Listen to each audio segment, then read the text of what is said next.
Good morning, everyone, and thanks for coming. Yesterday was probably one of the darkest days in the history of Central Iowa in terms of law enforcement. The horrific events that took place are not typical for our communities. It's not typical for Central Iowa. It's certainly not typical for Des Moines and Urbandale. The message, I think, today is that nobody deserved this. Tony and Justin did not deserve this. The Des Moines Police Department and the Urbandale Police Department did not deserve this. The communities that we protect and represent did not deserve this.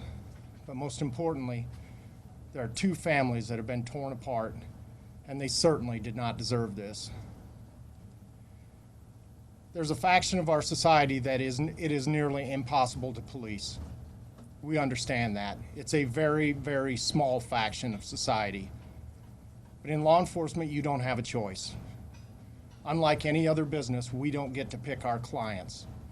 We are obligated by our oath to go out in the streets and coexist with them and provide that same service and that fundamental fairness that we do everyone else. We don't get to pick and choose. Every call, every trip, we have to go. As the days move on, there are going to be some people who talk about this and try and explain it and figure out why and make reason of why someone would do that. Make reason of why someone would do what happened yesterday. I will not be one of them. What happened yesterday was calculated murder of two law enforcement officers. Plain and simple. That's the reality. If someone wants to argue that reality with me, my office is 2 doors down. As you can see, there are stages of grief. We all know what they are. And you can probably understand where I'm at today. But I can tell you right now, law enforcement in Central Iowa will continue to step up. They already have.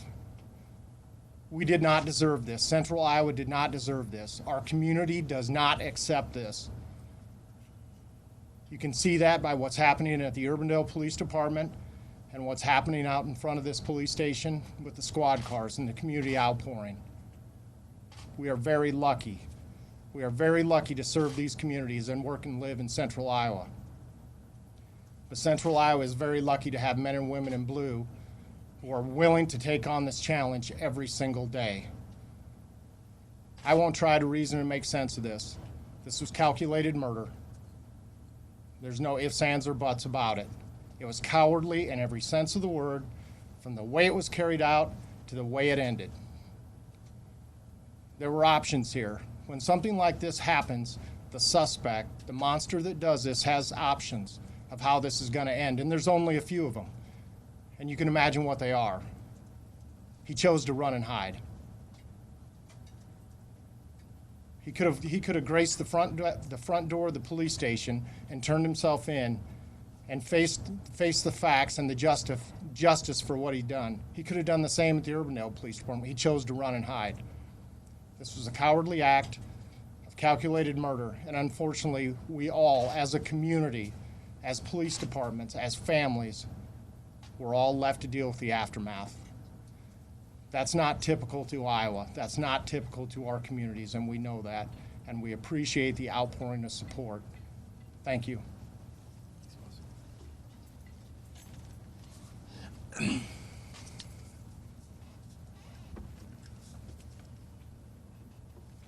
One second, please.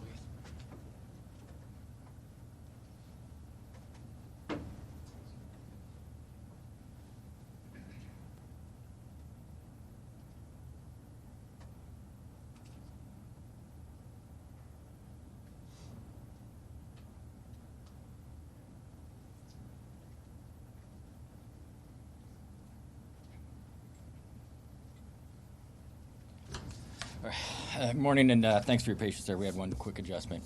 We're going to update you on some of the things that evolved since we last met yesterday. Some of it's already out there, but we'll present it out here for you now. If you have any questions about it as we go on, please just shoot them at us. Right now, Mr. Green is still hospitalized. There have been no formal charges presented yet. We have the expectation that he will be released into our custody today, and we will be able to have our detectives interview him, and we do expect that there'll be some formal charges before day's end. Doctors, unfortunately, can't be too predictive right now about when that's going to happen. They've given us some general ideas that it'll be late morning, early afternoon. We'll do our piece after that, and then we'll update you as soon as we have something there. There was a lot of questions yesterday about whether or not we located Mr. Green's vehicle and a firearm. We did locate his car. It was bogged down in a wooded area. Appears to have been stuck and abandoned by Mr. Green. We did find a gun. We do believe it was probably the firearm used in the attacks. One thing about the location of this gun that something that probably some people need to give him some solid credit for. We had a one of our explosive detection dogs that was a ATF gift essentially to us to search out explosives. That dog was able to track that gun down in a place that no person probably would have found it. The resources that we have here available to us, and this one the courtesy of the ATF and the program that they support us in with our EOD dogs and our handlers, it was instrumental in finding this very critical piece of evidence. So thanks to them for their support. Our handlers are top-notch. There is absolutely no way a person would have found this gun. So we give a lot of credit to our people out there. It's just more of that great work that's going on. Funeral services have not yet been set. We hope to have that finalized today also for either Sergeant Berminio or Officer Martin. Once we get that information out, we'll get that to you as soon as we can. I don't know about you folks on the national level, but for the local folks, unfortunately we had to do this in March. We had a meeting with the media to discuss the funeral arrangements and how we were going to handle funeral processions, staging for the media. We're going to do that again this Friday, which is tomorrow, at 3 p.m. We need to change the location because our roll call room will be occupied. We're going to go down to the Des Moines Police Regional Academy, which is at 433 Southeast Army Post Road. We'll be meeting there at 3 o'clock. We'll have that funeral information. We'll have the plans for the processions so you guys know where you can be accommodated and we can host you at. Worked out very, very well. I think everybody would agree for us last time that we all had good vantage points, able to get what we need. There most likely will be a live feed from the funeral service, and we'll be coordinating that and have that information also on tomorrow. So that's really all we have planned right now. If you have any questions, now's the time. What type of weapon was it? It was a rifle. What kind of rifle? I don't know that. Why was it so hard to find? Why would it not have been found? It was hidden very well. Where? Was it underground? No. When you say hidden, what do you mean? It was a brushy rural area, and it was hidden. Do you think it was purposely hidden? I can't imagine any other reason for it to be where it was. Do you know, was it an assault rifle, like a AR-15? I don't know that. Did you recover anything else from the vehicle? From the search of the vehicle, I don't know that yet either. We did conduct a search of the vehicle. Have the warrants been executed yet? Warrants for what? I understand that you filed warrants yesterday. Have all of them been executed? I don't know if all of them have been. Okay, but some have? I know that they did a search warrant on the car. I believe they did a search warrant on his home. I don't know if there were any others beside that. Do you have an update on expected charges? I'm sorry, what'd you say? Any idea on motive? No, we talked about this a lot yesterday. I don't know if we'll ever really even know.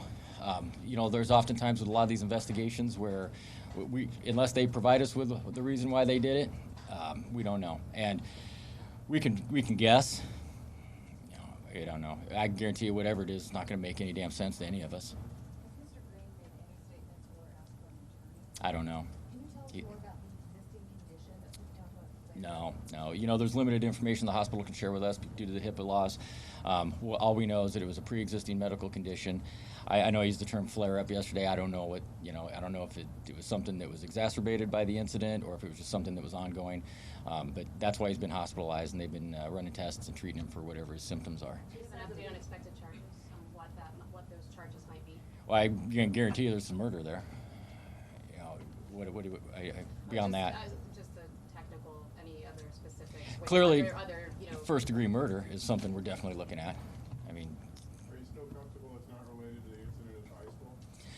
yeah, I don't see how we can connect those two incidents right now, but that's a detective's job, not mine. And when they get that stuff figured out, again, you all understand this. We've got one big puzzle we're putting together piece by piece. That's one piece of it. If there's some relevance there, you know, a lot of this is going to depend on what he tells us, if he tells us anything. So hopefully tomorrow we'll be able to answer more of those questions. Kathy, yeah. You said the vehicle was bogged down. Can you expand on that? It was stuck. In mud? Was it What- it wasn't the truck? Yes, it was the truck we were looking for. It was just he, stuck. Like off-roading or something? Like the chief said, he ran and hid. I can only, you know, speculate that he was probably trying to hide. So he wasn't driving on a road or anything? It was the truck was bogged down off road. Is he a registered gun owner? I don't know. That's a question for the county. We don't issue permits. Do you know if the gun was legally owned, and do you know if he owned it? I don't know that.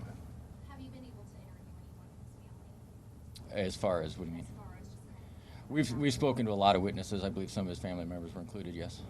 You know, they didn't. I want to speak to that for just 1 second. You know, we're not going to spend a whole lot of time talking about his family. They didn't do this. You know, they didn't ask for this crap. Nobody did. They're just as much. Their families torn apart just as much as our families are. So, you know, we don't want to spend a lot of time talking about that. Can you just say what consists of his family? Does he have children? Do you know how many children he has? I don't know how many children he has. No. Is any protection being provided to him? For what? His family, in case people are targeted. I didn't understand. I didn't hear what you said. Oh, sorry. Is any protection being provided to the Green family? I know he has. Not that I'm aware of.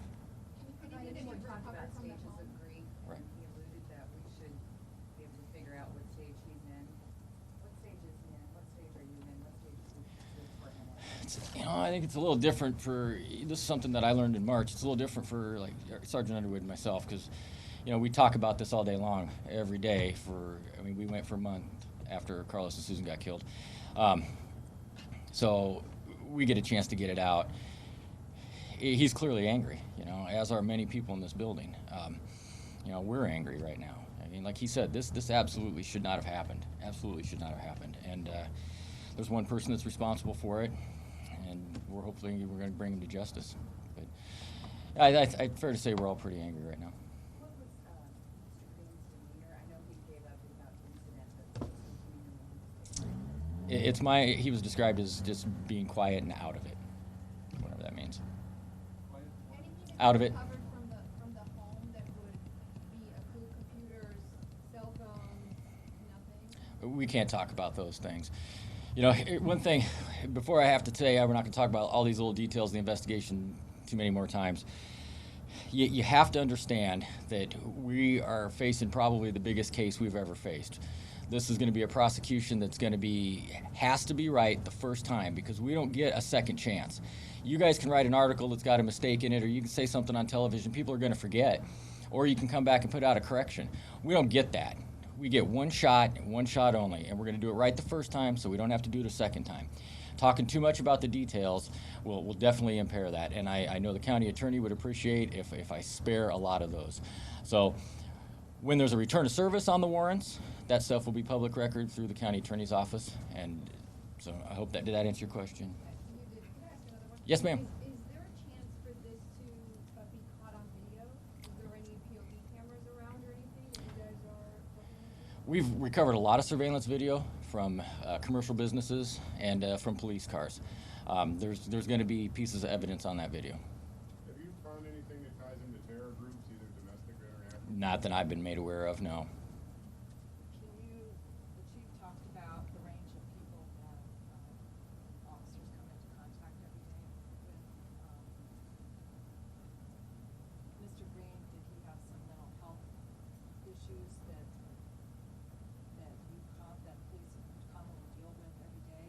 And what sort of training do officers get to deal with? I'm not aware of any mental health issues that the man has. Like I said, this is our first contact with him. I can't speak to that, whether or not he does or does not have mental health issues. Again, I think that falls under the HIPAA requirements. Hey, I got to answer the second part of Kathy's question real quick, and then we'll jump Yeah, on it. and then I'll let him answer the second part of it. As far as the training that our officers received, I think there's been a lot of local media attention given to that. I know ABC5 did some stories on it. We have officers, every officer that goes through our police academy gets an extensive amount of training in crisis intervention, which includes mental health. We have mobile crisis workers. You ever just do a self countdown?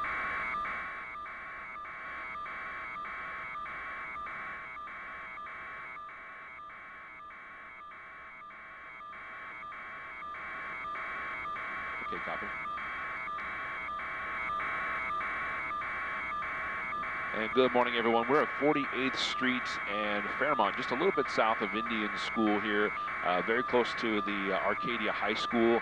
So a good spot there for you to kind of get your mind around where this is. Nice little neighborhood here in this area. A huge tree been ripped up out of the ground this morning. We can zoom in and show you that big root ball that was ripped up, and you can see the big hole left behind by where the root ball used to be.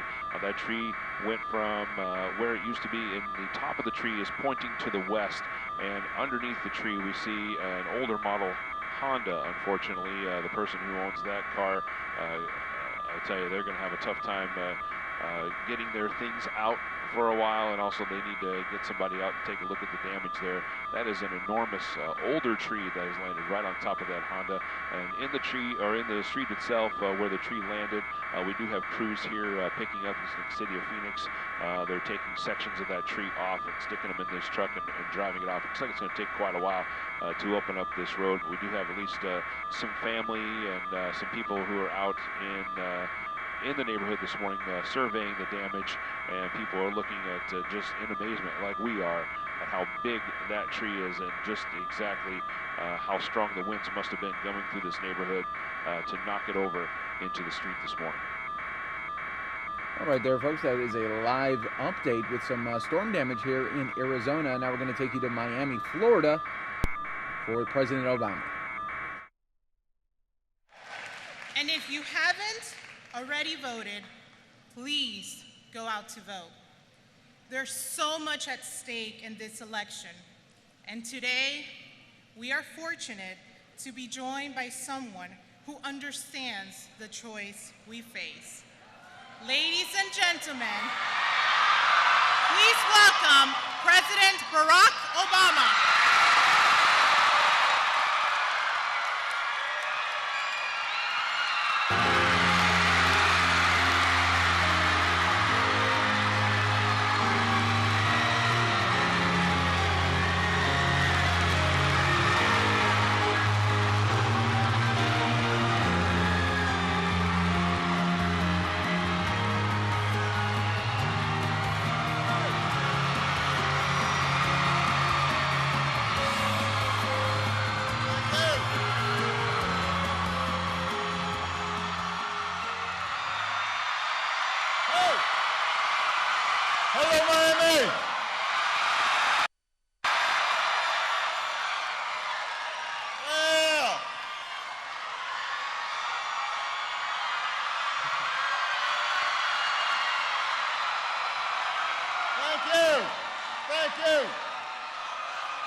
Thank you. Well, it is good to be back at Florida International University. There's a good-looking crowd here.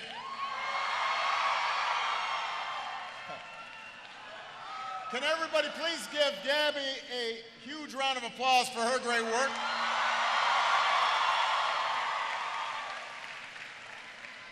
I want to thank who's screaming here?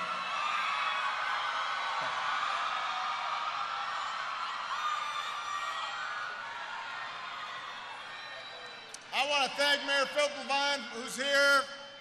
I want to thank Senator Bill Nelson. I want to thank Congresswoman Debbie Wasserman Schultz. I want to thank your next state senator, Debbie Mukersel Powell, your next Congressman, Joe Garcia, and your next United States Senator, Patrick Murphy.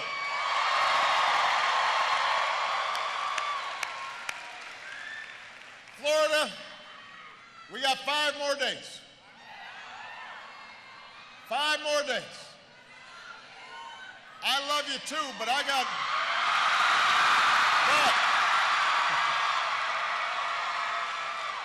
but I've got some business to do here today, so 5 more days to decide the future of this country that we love.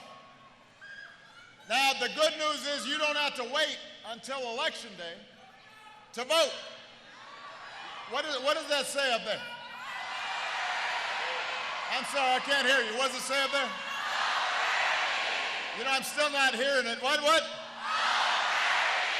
Vote early. If you are registered, you can vote right now at any early voting location. In fact, there's one just 10 minutes away at the International Mall Branch Library. Go ahead and plug this into your phones if you haven't voted. It is at 10315 Northwest 12th Street in Durant. So, I mean, we're making this really simple for you. I am telling you right now where you can go vote after this rally. Now, if you are just watching on television, or you're not from around here, and you're trying to figure out, well, where else could I vote? Then you go to iwillvote.com, and it will give you additional locations, iwillvote.com. If you're voting by mail, don't let that thing just sit on your coffee table or your kitchen counter, and then you forget about it. It gets mixed up with some other stuff. Send in your ballot right now so it makes it by Election Day. The point is, we got work to do to finish what we started 8 years ago.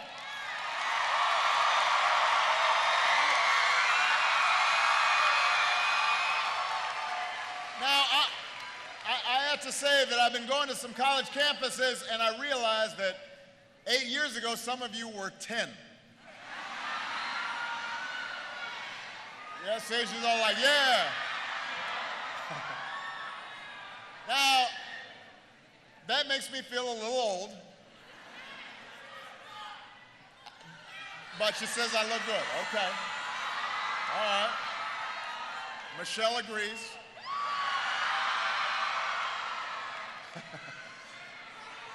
But I want, for those of you who maybe were a little older and might remember, in 2008, we were living through 2 long wars.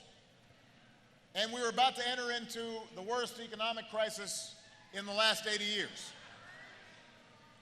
But you know what? Because of some hard work, we turned the page. America's now battled back. Last year, incomes rose faster than any time, at least since 1968. Poverty fell at the fastest rate, at least since 1968. We've created 15 million new jobs. 20 million people have health insurance that didn't have it. We've kicked our addiction to foreign oil. You know, can I just say, I was driving through North Carolina yesterday, and North Carolina in the house, and we passed by a gas station, and I don't have to stop usually at the gas station because, you know, the beast, the motorcade, they're always full. Service is taking care of that. But I noticed gas at $1.99.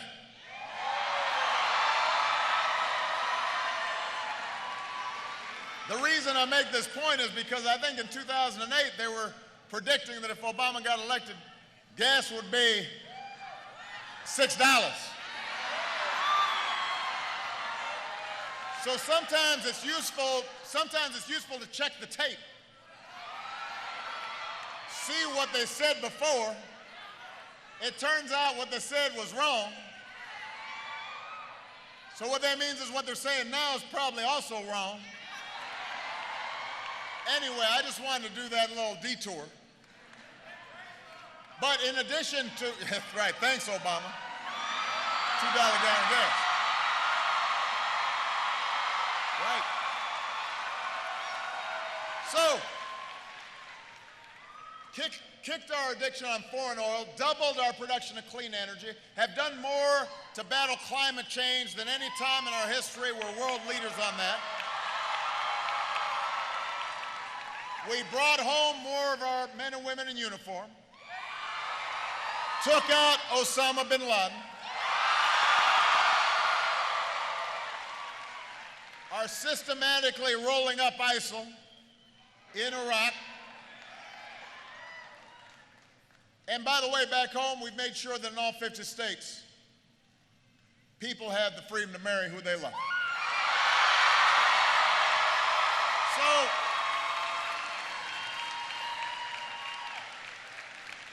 So there's a reason that I've got gray hair, because I've been busy.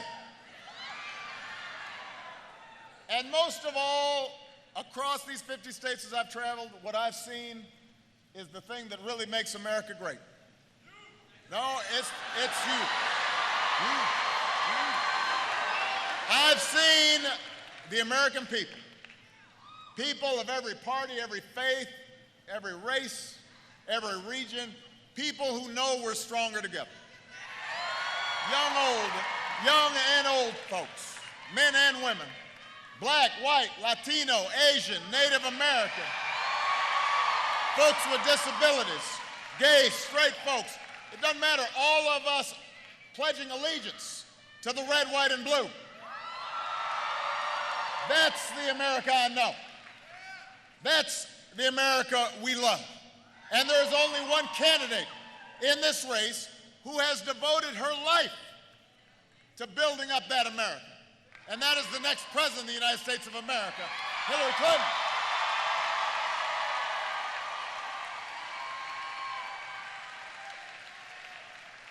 Now, make no mistake, Florida, all the progress we've made goes out the window if we don't win this election.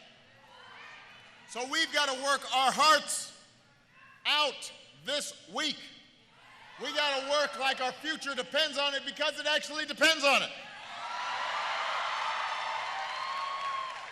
And listen, especially for the young people out there, I know some of you, this is your first election where you've been paying attention. And you're out there and you're looking at it and you're saying, man, this is really nasty. You know, generally, DC's not so much of a battleground, but down here, it's just like every ad is just depressing. And there's negative ads, and there's noise, and there's distractions. And sometimes the temptation is to tune it out, and you want to just focus on the Cubs winning the World Series. Which, by the way, even for a White Sox fan, is a pretty big deal. Because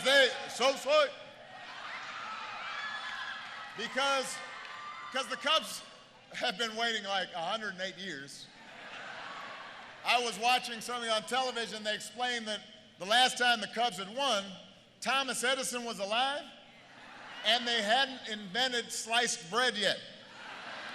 So you know the expression, this is the greatest thing since sliced bread? This is actually, for Cubs fans, the greatest thing since sliced bread. And I want to congratulate the Chicago Cubs for an amazing season. But it's tempting to want to not really focus on our government and our politics, but this election is critical. And the good news is, once you get past all the noise and all the distractions and all the okey-doke, the choice could not be clearer. Because Donald Trump, don't boo, don't boo, don't boo. Come on, you guys know that. You already knew that. You can't boo. He can't hear you boo, but he can hear you vote. Don't boo, vote. Donald Trump is uniquely unqualified to be president. No, I'm not joking. You laugh. I'm not joking. He is temperamentally unfit to be commander-in-chief. Here's a guy who says he's a great businessman. But it seems like a lot of his business is built around stiffing small businesses and workers out of what he owes them, work they've done. He thinks it's cute or smart or funny to basically not pay somebody who's done work for him and say, go ahead and sue me because I got more money than you and you can't do anything about it. It's not fair. Here's somebody who, for decades, has refused to release any tax returns. And now maybe it's because he's not as rich as he says he is, but he has admitted he does not pay federal income taxes for years. Not a dime. So he's not helping to support our troops or our veterans.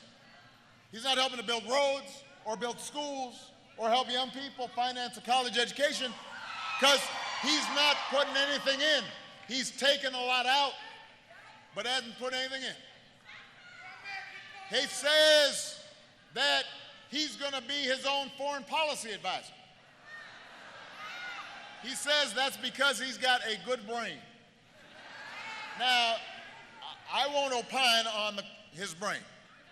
What I can say is that anybody who suggests that America should torture people or ban entire religions from entering America or insults POWs or attacks a Gold Star mom, don't boo.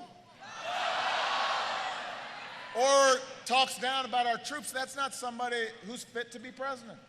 Listen, you even have a Republican senator saying you cannot afford to give the nuclear codes to somebody so erratic. And as Hillary points out, anybody that you can bait with a tweet is not someone you can trust with nuclear weapons.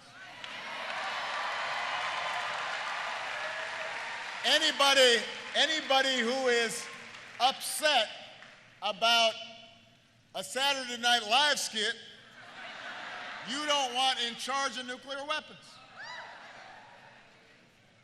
No, I'm serious. This is a guy who tweets, they should cancel Saturday Night Live. I don't like how Alex Baldwin's imitating me. Really? I mean, that's the thing that bothers you and you want to be president of the United States? Come on, man.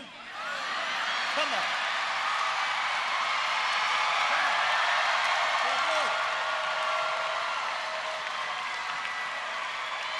Can't do it. Now, I think the thing, but you know what? We have to be honest. He's got support here in Florida. He's got some support around the country. No, he does. If he didn't, then I wouldn't have to go around getting everybody to vote. He's got some support. And the most frustrating thing is some of his support's coming from working folks. People say, well, you know, he's going to be our voice. Are you serious? This is a guy who spent 70 years, his whole life, born with a silver spoon, showing no respect for working people.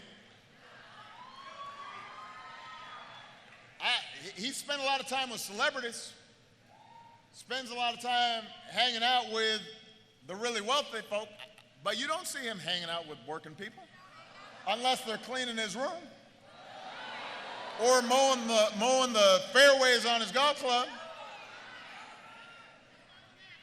You're going to make this guy your champion if you're a working person?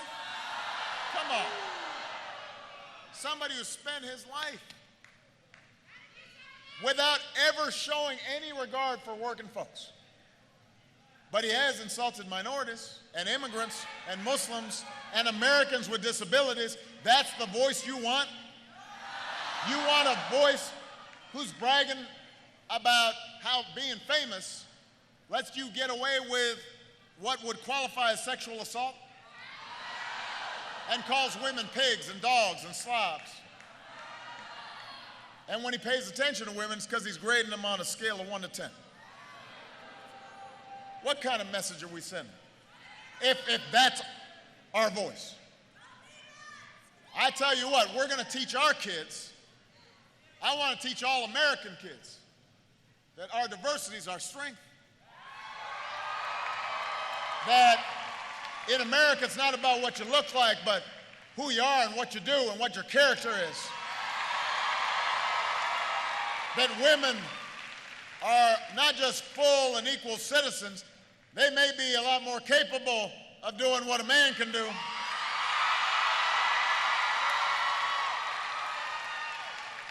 But the problem is that he has said so much stuff, and our culture and our media has just gotten so reality TV-ized.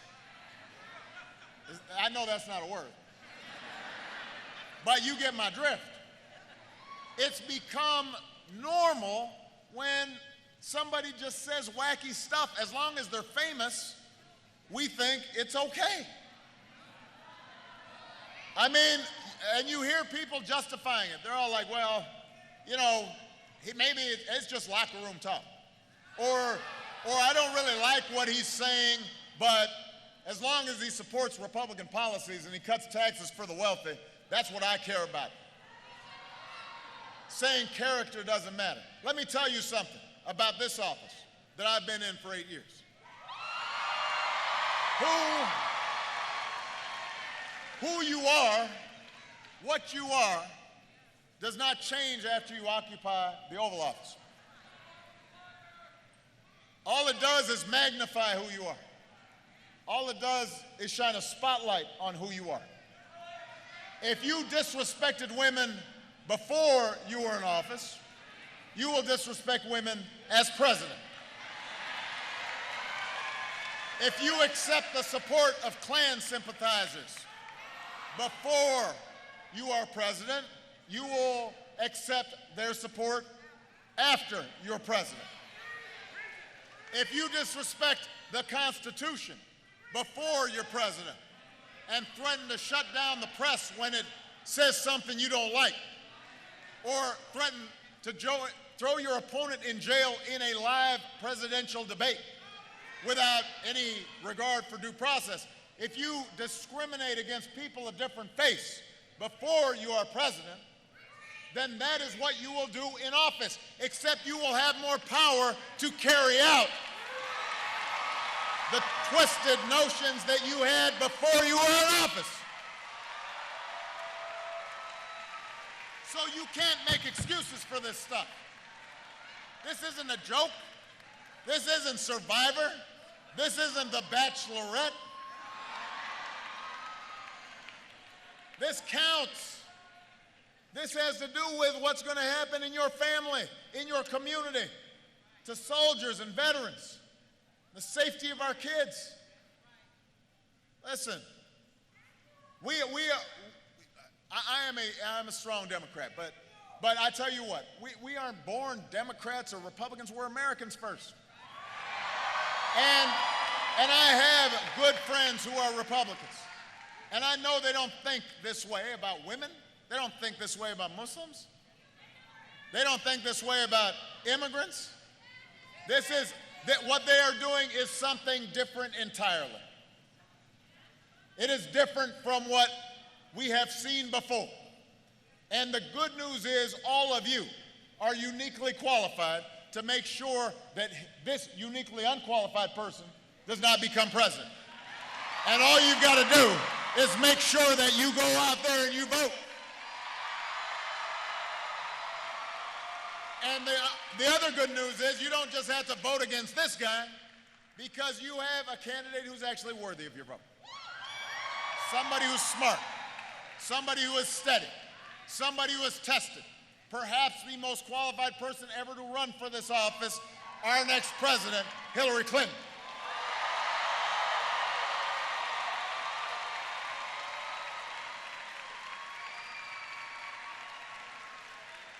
This is somebody who has dedicated her life to making this country better. Think about how she got her start. While Donald Trump and his developer dad were being sued by the Justice Department for denying housing to African-American families, Hillary was going undercover from school to school to make sure minority kids were getting an equal shot at a good education. She has not stopped fighting for justice, fighting for equality ever since.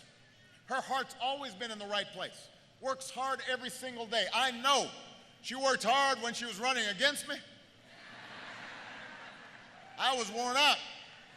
She worked hard when she was working for me.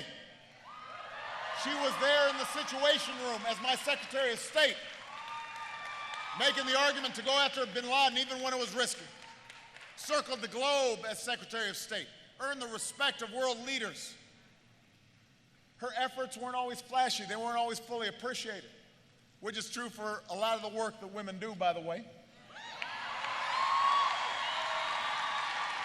Just want to make that observation. She made me a better president. She understands policy. She understands how the world works. She understands that this stuff that we do, the challenges we face, aren't abstract. They mean something to real people. She knows that she's got to work hard because you are out there working hard. And by the way, she doesn't whine or complain or blame others or suggest everything's rigged when things aren't going her way. She just works harder. She just comes back better because she knows no matter how hard things may be for her, there are a lot of people who are having an even tougher time trying to pay the bills or trying to find a job or trying to finance a college education. So she doesn't have time to whine. She just gets up and does the work. And she knows the decisions you make as president mean something to that soldier or that veteran or our military families. That a parent who's trying to make ends meet, they need a president who cares and knows what they're doing. That a student trying to go for the college for the first time needs somebody with an actual plan to help them.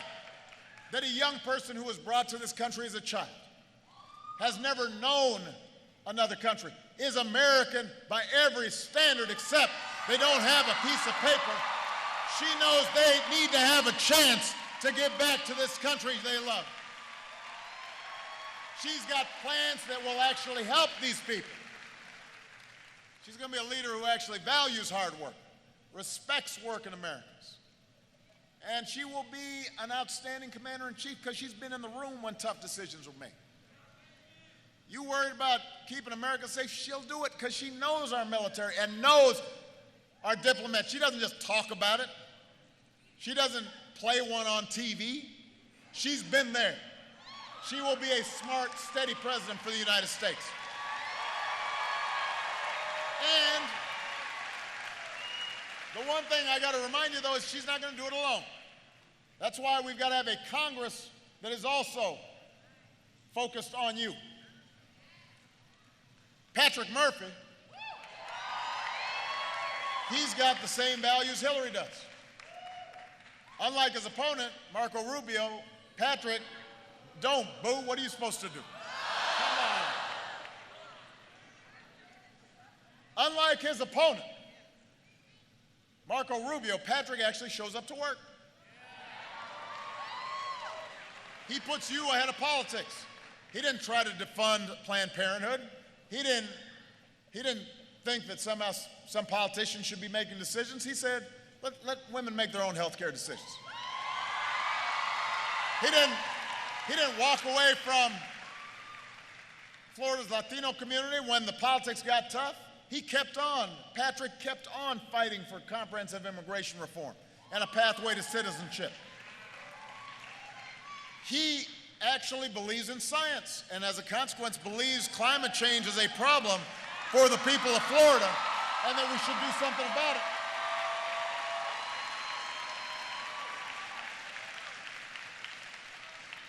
Patrick Murphy brought Democrats and Republicans together to fund Everglades restoration. He has a track record of caring about the environment. As your next senator, he and Hillary will help protect this planet for our kids and help make sure that Florida is protected against some of the worst consequences of climate change. This should be a no-brainer. And there's one other big difference between Patrick and Marco. Marco supports Donald Trump. Now, keep in mind, earlier this year, he called Donald a dangerous con artist. He said that Donald Trump has spent a career sticking it to working people. And then he tweeted, this is Marco Rubio, he tweeted, friends don't let friends vote for con artists. So guess who just voted for Donald Trump a few days ago? Marco Rubio.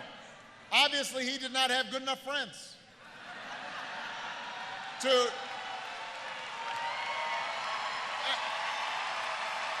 listen. But this tells you something. This tells you something. Now, if you knew better when you were running against Trump, you knew he was a con artist, spent a lifetime sticking it to working people. This is what you said. I mean, I'm not making this up, right? I just want to be clear. He said this. It's quoted, taped, right? If you knew better and then you went ahead and voted for this guy anyway, and supported this guy anyway, that means you are somebody who will say anything or be anything, be anybody, just so you can get elected or cling to power. And you know what? If that's the kind of person you want representing you, I guess you should vote for Marco Rubio. But if you want a senator who will show up and work for you and has some integrity and has some consistency and will actually say what he thinks and what he means and then act on that, somebody you have confidence in, then you should vote for Patrick Murphy. I trust Patrick Murphy. I believe in Patrick Murphy, and Hillary needs Patrick Murphy in the United States Senate to make sure she gets done what she gets done. So part of the reason that it's important to get Patrick in, part of what I want to say about this election is this is about more than just plans, policies. There's something more fundamental at stake. What's at stake is the character of our nation. You know, when Hillary was young, her mom taught her the Methodist Creed. Do all you can for all the people you can and all the ways that you can for as long as you can. That's what guides her. That's her North Star. She believes that we can summon the best in this country and make it better for all people, not just some. That's what America's all about, isn't it? We're a country like no other, not because of the height of our skyscrapers, not because of the size of our military. It's because this is a place founded on an idea. We hold these truths to be self-evident, that all men and women are created equal, that we are all endowed by our Creator with certain inalienable rights. We don't have to be born to wealth or privilege. You don't have to have a certain last name or look a certain way or do your hair a certain style. You just got to be willing to contribute. You just got to be willing to work. You just got to care enough about other people and making sure everybody's got a fair shot. And if you do that, then you're a patriot. And you can contribute to this country that you love, and you can go as far as your dreams can take you. That's what makes this place special. That's what drove patriots to choose revolution over tyranny, to found this nation. That's what led GIs to liberate a continent. That's what led women to march to get the ballot. That's what led marchers to cross a bridge in Selma to win their rights. That's what allowed workers to organize for collective bargaining and better wages. That's what's made America exceptional. That's what's always made America great. We've never been about just doing for ourselves. It's been about what we can do together. It's about what can be achieved by us, the people, together, through the hard, slow, and yes, sometimes frustrating work of self-government. That's not what Donald Trump stands for, but it is what Hillary stands for. The idea that in this big, diverse country of ours, we don't demonize each other. We reach out and try to work together. We recognize that issues aren't always black and white, and sometimes you got to compromise, even when you are right. She knows none of us are perfect, but she knows that those of us who've been blessed with positions of leadership should try to conduct ourselves with the sense of decency and big-heartedness that can set an example for our kids. And I know Hillary will do that. I know she will continue the progress we've made, and she'll need allies like Patrick, because we can't just have Hillary stuck with a Republican Congress that behaves the way they've been behaving. You know, they haven't worked with me since I've been in office. They didn't work with me when we were about to go into a Great Depression. Even now, they control the Senate and the House. They can't pass their own stuff. They're so accustomed to just saying no, obstruction, gridlock, we're against whatever it is that Obama proposes. I will sometimes propose their own stuff and they'll oppose it. It surprises them. I'll be like, well, this is in your Republican handbook. This is in your talking points. I thought y'all were for this. No, but you're for it now. We can't be for that. I'm sorry. Come on, man.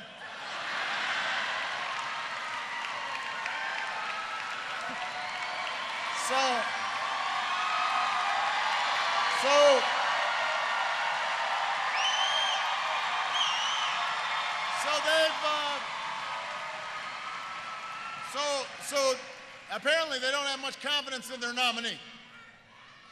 So instead, they're already promising more unprecedented dysfunction in Washington. Now, it's hard to promise more dysfunction, right? I mean, that's a hard thing to do. But they're promising that. They're promising years of investigations, years of hearings, years of shutdown, years of obstruction, years of repeal Obamacare votes. Can I just say, by the way, I'm going to take another aside. I know I'm running long, but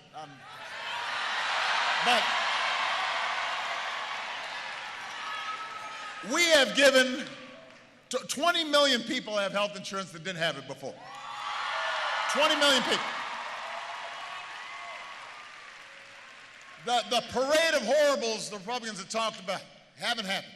Death panels, you remember that? Saying this is bankrupt the country. None of what they've said has happened.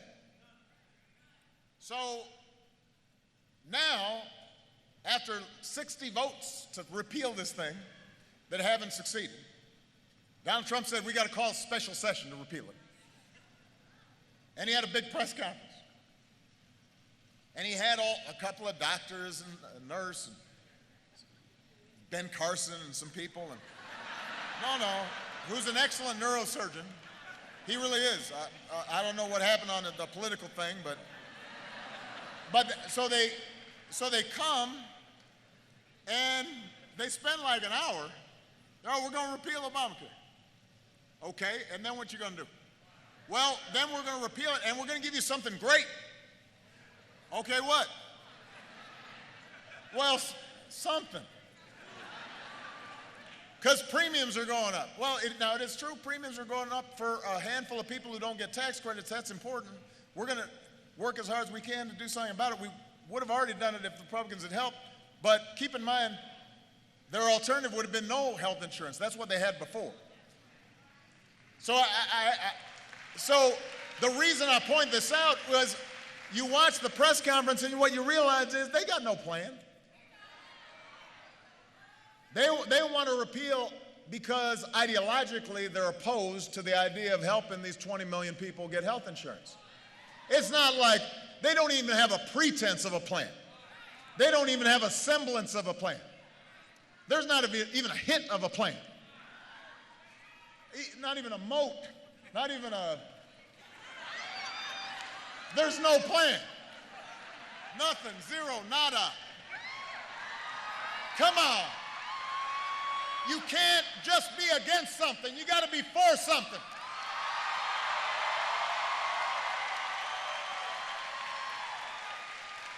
You can't spend 8 years being against me, and now you're going to be against Hillary, but you haven't been for anything. Come on. Now you've got some of these senators who are talking about how we won't even appoint another Supreme Court justice. Now, we've had 9 Supreme Court justices for a really long time. And part of the reason you have 9 is to break ties. And some of the same folks who just a while back said, well, we can't have hearings and vote for the guy Obama nominated because we're so close to the election, we should let the next president make the nomination, right? That's what they said. So now they think Hillary might win. They say, well, we might block hers too. Wait, but I thought you said that the people were going to decide.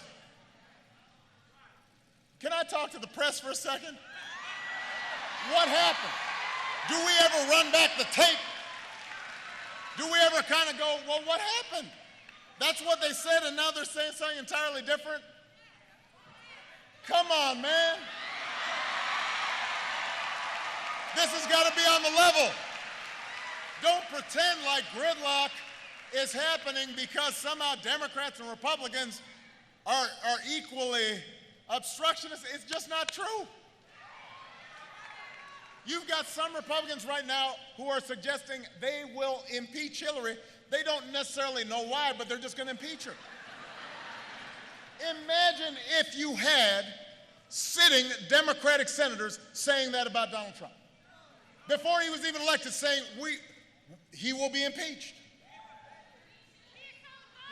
Look, nobody likes gridlock, but gridlock is not something mysterious that descends like a fog on Washington.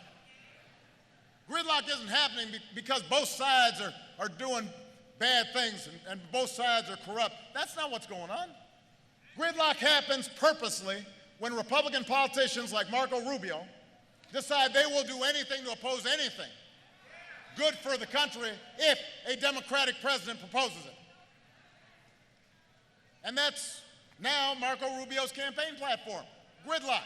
If you think vote for gridlock is a good slogan, you should vote for Republicans.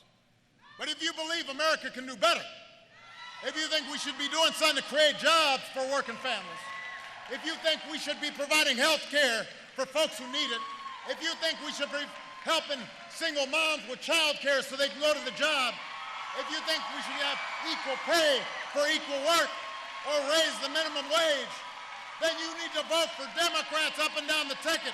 You got to vote for Hillary and Patrick. People who roll up their sleeves and move this country forward. All right. I've gone on too long. I know I've gone on a little too long. My staff is going to talk about me when I get back there. They'll say, what was going on? You're talking too long. So let me end with this. Let's take it down for a second. I just want to, because I want to make this point to young people especially. Just give me 1 second. Just give me 1 second. You know, I know a lot of you are cynical about politics. There's a lot about this election that gives you reason to be. But I'm here to tell you, right now you have a chance to move history in a better direction. You have a chance to reject divisive politics and mean-spirited politics. You have a chance to elect a leader who spent her entire life trying to move this country forward. The first female president who can be an example for our sons and our daughters. You have the chance to shape history, and I want young people to understand those moments don't come that often. You know, there are times where history is movable, where you can make things better or worse. This is one of those moments. And it's in your hands, this incredible power that each of you have. I know you care about a lot of issues, young people. I've heard from you. I've seen you march for criminal justice reform. That's great. But if you care about criminal justice reform, it's not just enough to protest. You've also got to vote for a president and Congress and prosecutors who care about disrupting that pipeline of underfunded schools to overcrowded jails and make sure that the criminal justice system is accountable and fair. I know that there are a lot of young people who care about the environment and climate change. I've heard you. But you got to have a president and a Congress who believes in science and who cares about climate change and who will protect the progress we've made and want to leave a better planet for our kids. If you've been working on immigration reform, I've been working too. But if we're going to finish the job, you've got to have a president and a Congress who sees in immigrants not criminals or rapists, but people who have the same dreams and aspirations and who care about this country and who want to contribute and give back to it. My point is your vote matters. It's because of you that 20 million people have health insurance that didn't have it. It's because of you that there are young people who got Pell Grants and could go to college who couldn't before. It's because of you that a Marine can serve his country without hiding the husband that he loves. It's because of you that young dreamers have been able to come out of the shadows and are serving our country and are going to school. It's because of you that we made this progress. So Florida, and young people especially, I'm asking you to, the same thing I asked of you 8 years ago. I'm asking you to believe. Not just in my ability to change things, one person's ability to change things, even, I'm not just asking you to believe in Hillary's ability to change things. I'm asking you to believe in your ability to change things. You remember my slogan wasn't, yes, I can. It was, yes, we can. And I'm not on the ballot this time. But fairness is on the ballot. Decency is on the ballot. Justice is on the ballot. All the progress we've made is on the ballot. Immigration reform's on the ballot. A higher minimum wage is on the ballot. Equal pay for equal work's on the ballot. Democracy's on the ballot. Hillary Clinton will move us forward if you give her a chance. And if we win Florida, we will win this election. It is in your hands. So go out there and vote. Get your friends to vote. Get your family to vote. Get your cousins and neighbors and coworkers to vote. Tell them that this is the moment where America makes a stand about who we are and what we believe. Tell them this is the moment we reject cynicism and reject fear. This is the moment we choose hope. Choose hope. Choose hope. Choose hope. Choose hope. Choose hope. Go out there and vote. And if you do, we will elect Hillary Clinton the next president. We'll elect Patrick Murphy the next senator. We'll continue this amazing journey. We will finish what we started. We'll show the world why America's the greatest nation on earth. I love you guys. Bye-bye.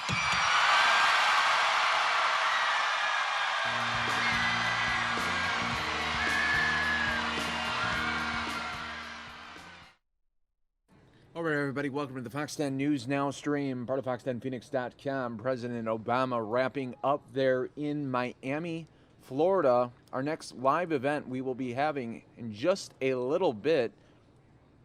Donald Trump live in Jacksonville, Florida. We ask you to stay with us right here on the Fox 10 News Now stream. Another campaign 2016 news, Hillary Clinton will hold her final pre-election rally in Philadelphia on Monday, seeking to motivate voters in a key battleground state that does not offer early voting. Clinton's campaign said Thursday that she will be making her closing argument. She will be joined by President Barack Obama, First Lady Michelle Obama, and former President Bill Clinton.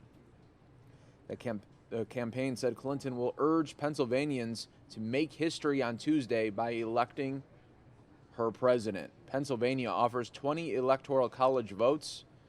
Because the state does not offer early voting, election day turnout is key.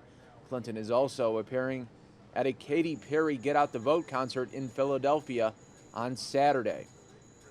And we just saw President Obama wrap up here.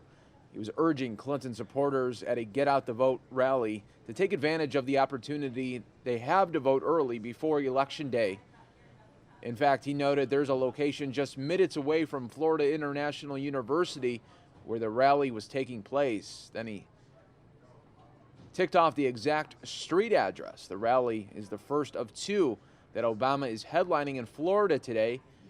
He has another later in the day in Jacksonville. Democrats are campaigning hard to help Clinton win Florida, a presidential battleground that Obama narrowly won twice. A victory there would also assure Clinton the presidency.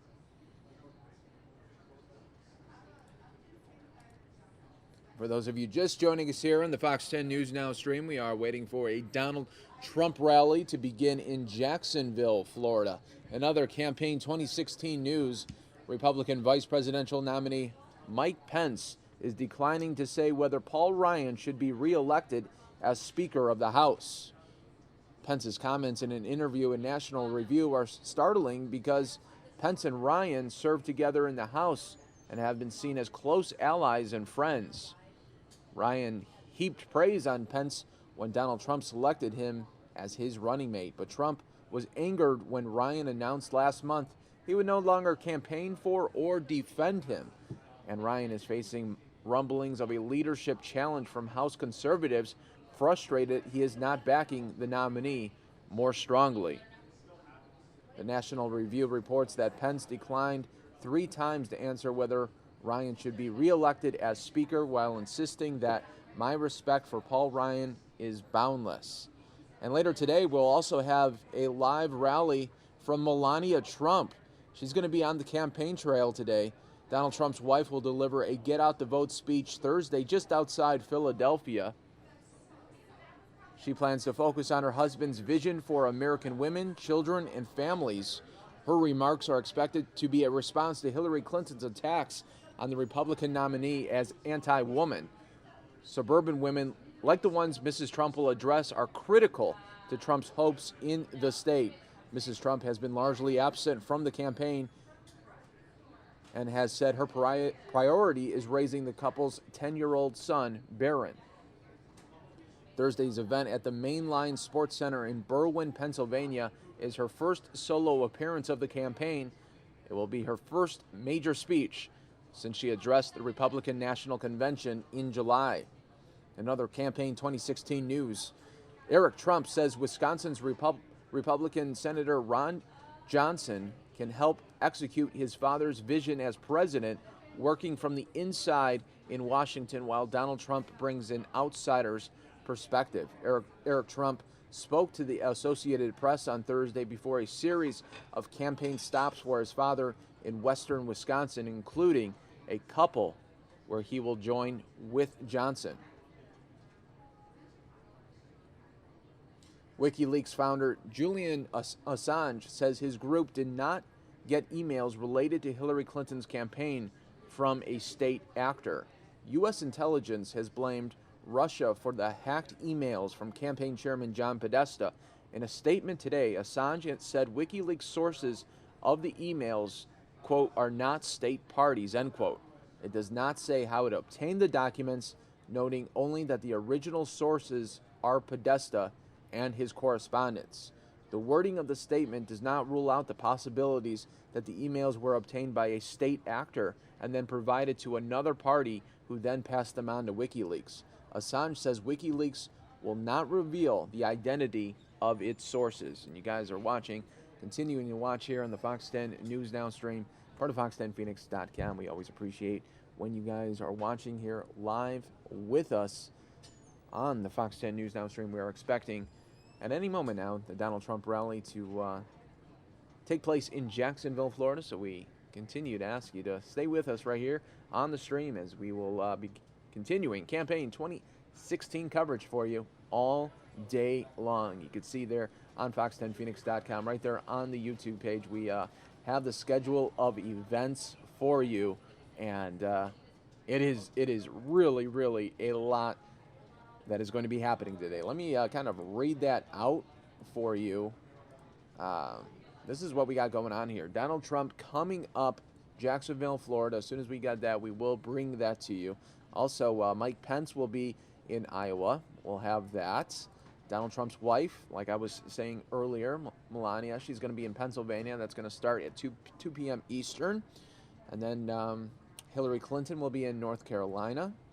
So we have a full slate for you. Pretty much every hour is going to be a something different here for you guys. So welcome to the Fox 10 News Now stream, part of fox10phoenix.com. We'll be back in just 1 minute, and we'll be monitoring to when we get that Donald Trump feed for you. We'll take that as soon as we get it. Thank you, guys.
All right, everybody, welcome to the Fox 10 News Now stream. We're going to have a Donald Trump rally for you in just a little bit, but we're going to go local here in Arizona. A massive tree down at 48th Street and Indian School. And we have our very own Anita Roman there live at the scene. Anita, what can you tell us here? This is a major tree down.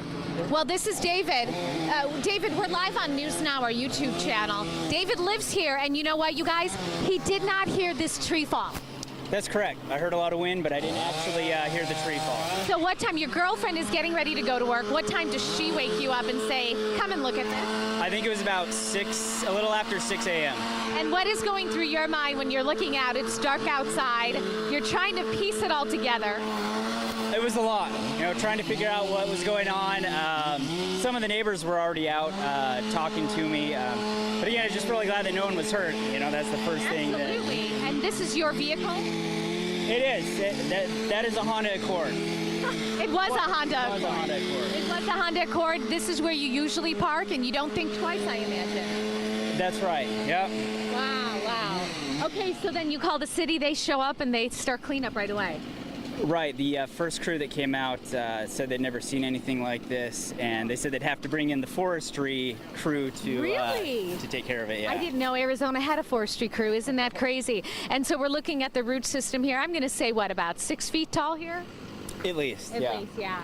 Pretty amazing. I'm glad you guys are okay. Thank you so much. Stay close. Mike, this is what we're looking at here. So David says he goes running in the neighborhood and can see the tree as he's running down through the neighborhood. He figured 80 to 100 feet tall, very close to what these other trees are here next to us. Bri, pan up for me. Show me, yeah. So this is the tree that was standing next to it. Oh, wow. So this gives you an idea of just how tall it is, right? And so here's the inside of this Honda Accord, which is no longer a Honda Accord. Thank goodness nobody was inside. They could have been getting ready to go to work. And you see that they're working very hard to get this tree cleaned up, but it looks like they're going to have to put forth a lot of effort because it is massive. Neighbor's tree out here looks like, or a neighbor's car out here looks like this Tahoe has a little bit of damage as well. Windows broken out in the back here. And so here's what we have, the crews just piecing it together. I imagine they're going to be out here all day, piecing this together, and then I think they're going to have a wood chipper here, is usually what they do, or they're going to just start hauling pieces away. So we've got about, 3 yards here, Brian, right? The first yard, the second yard, and then the third one right over here that you guys can see where I'm standing far away from Brian, that the top of the tree has hit. So, you know, we see a lot of down trees in the valley, especially during monsoon time. I was saying during our live shot that, you know, trees fall, our producers will send us out, and we may see a few palm trees or a few smaller trees, but I have to say, this is probably the biggest tree that I've seen down in a storm. The neighbors here, assuming it was a microburst, they said they heard some really crazy strong winds. But believe it or not, the residents did not hear this tree fall. Wow. You know, I couldn't even imagine, Anita, walking out to see your car under that just huge tree. That guy took it really good for his for his car being. You know, but you know, what else can you do, though, really? True. I mean, That's act true. of God, Mother Nature, and that's it. You know, like he said, thankfully, no one was hurt, and that's that. Yeah, absolutely. It always seems like the storms you don't think about are cause this kind of damage, but then when we have like actual big storms, like the damage doesn't come. It's very weird how Mother Nature works. It certainly is. And, you know, we do cover a lot of damage in this neighborhood. We're kind of in the Arcadia neighborhood, very close to that, off 48th Street and Indian School. So I can definitely say we've covered quite a few storms and storm damage in this area. But again, this is by far the largest that I have seen. Wow, you're right. That is some sight to see. Well, Anita, thank you so much for giving us this update of this major tree just down. But like they said, at least nobody was hurt. Right. That's the best news of it all. All right. Thank you so much, Anita. All right, folks, so we were just giving you a little update there, a little local coverage as well. That's what we do here on News Now. We got Campaign 2016 news. When there's some local news as well, we give that to you as well. But now we have the shot up of the Donald Trump rally starting to take place here in Jacksonville. You guys haven't missed anything. It's just a podium shot right now, but here is the shot that we will have for you. Continue to share this link with your friends and family who are interested in Donald Trump. We'll have all of his rallies today, as well as Melania Trump as well. So, you guys are watching the Fox 10 News Now stream. Thanks so much for being part of election 2016 coverage. We are just days away from Election Day.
gentlemen, please welcome the next President of the United States, Mr. Donald J. Trump. That I'm proud to be an American, where at least I know I'm free. And I won't forget the men who died, who gave that right to me. And I gladly stand up next to you and defend her still today. 'Cause there ain't no doubt I love this land. God bless the USA.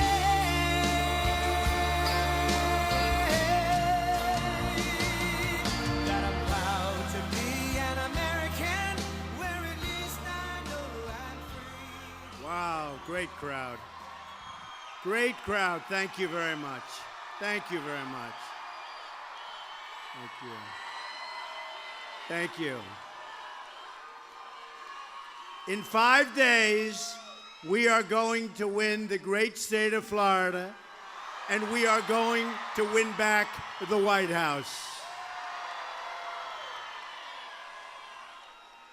Just out a few minutes ago, the new Rasmussen poll has up 3 up right now, 3 up nationwide. We're leading in Florida. We're leading in Ohio. We're leading in Iowa. I think we're leading in North Carolina, which is big. Doing well in Pennsylvania right there. But we are leading all over. I'll tell you what, we are going to have something that's going to be very special. Get out there on Tuesday. Fail. Who has already voted, by the way? That's pretty good. It's about 82%. Gotta vote. We're on the cusp of something that's so amazing. It's historic change.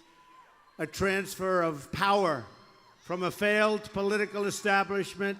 We're going to return that power to you, the American people. There is more breaking news that I'd like to share with you right now.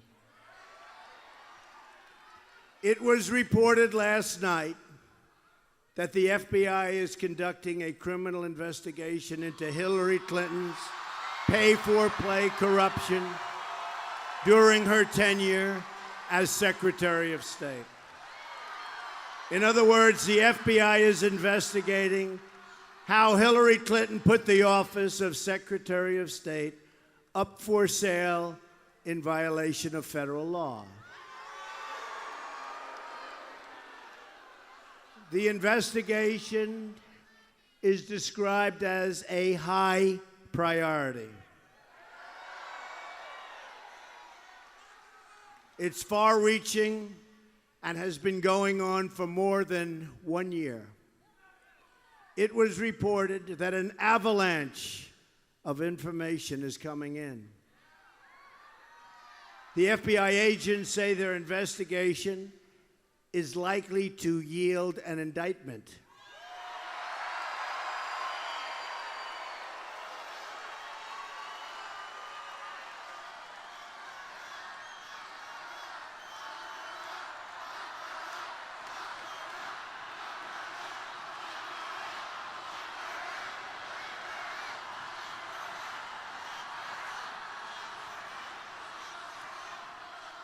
But just remember, the system is rigged. Just remember that.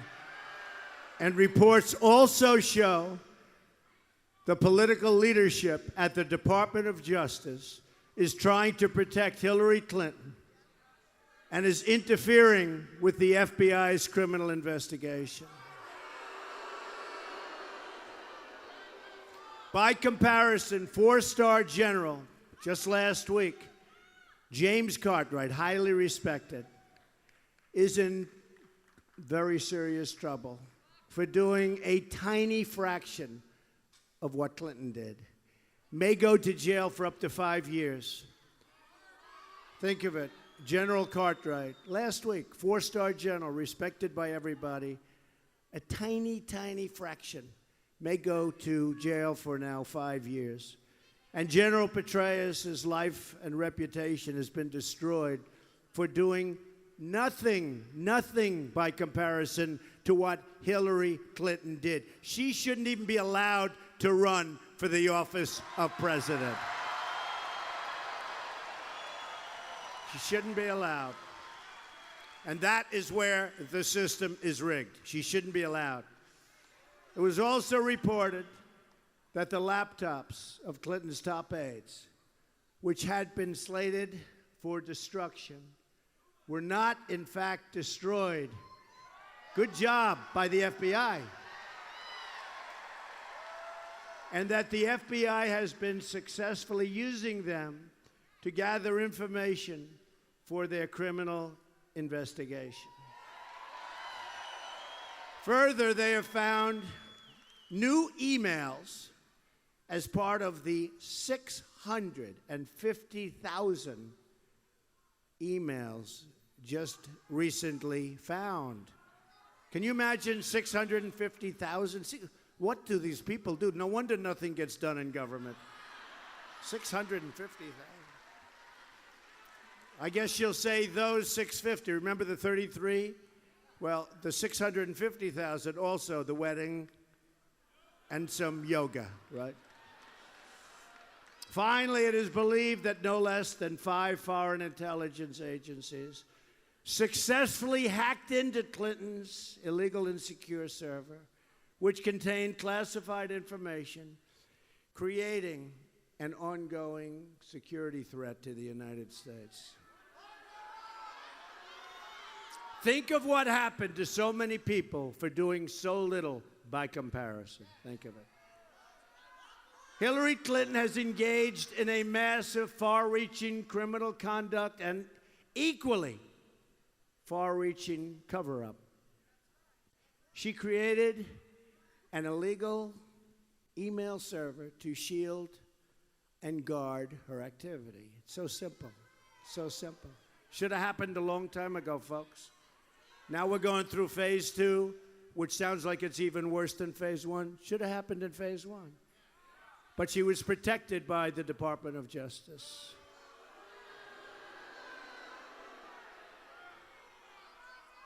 She illegally transmitted confidential information and then lied about it to Congress. She illegally destroyed federal records, including 33,000 emails, after receiving a congressional subpoena. And she made 13 phones disappear, some with a hammer. Who in this room has gotten rid of a phone and then smashed the hell out of it with a hammer? Anybody? Raise your hand, please. Raise your hand. I see one hand over there. I see a hand there. What business are you in? I want to know. No, I don't want to know. I don't want to meet her. She engaged in corrupt pay-for-play at the State Department for personal enrichment. She lied to the FBI, and she lied to the American people many, many times. Remember, she lied 39 times. I don't recall. Well, those are all lies, because she recalled every one of them. These are sad events for our country. A high-ranking government official has been caught selling her public office, threatening national security, and engaging in a massive criminal cover-up. If she were to win, it would create unprecedented constitutional crisis. Here we go again with Clinton. You remember the impeachment and the problems. She is likely to be under investigation for many, many years. Also likely to conclude in a criminal trial. This is not what we need in this country, folks. We need somebody that's going to go to work, to bring our jobs back, to take care of our military, to strengthen up our borders.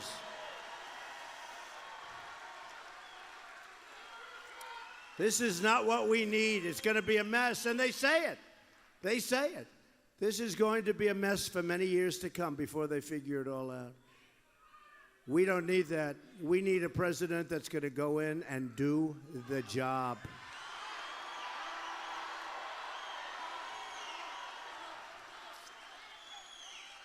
And I just left, by the way, Miami. And in leaving, I see Air Force One. So I said to myself, I wonder who that could be. And it's our president.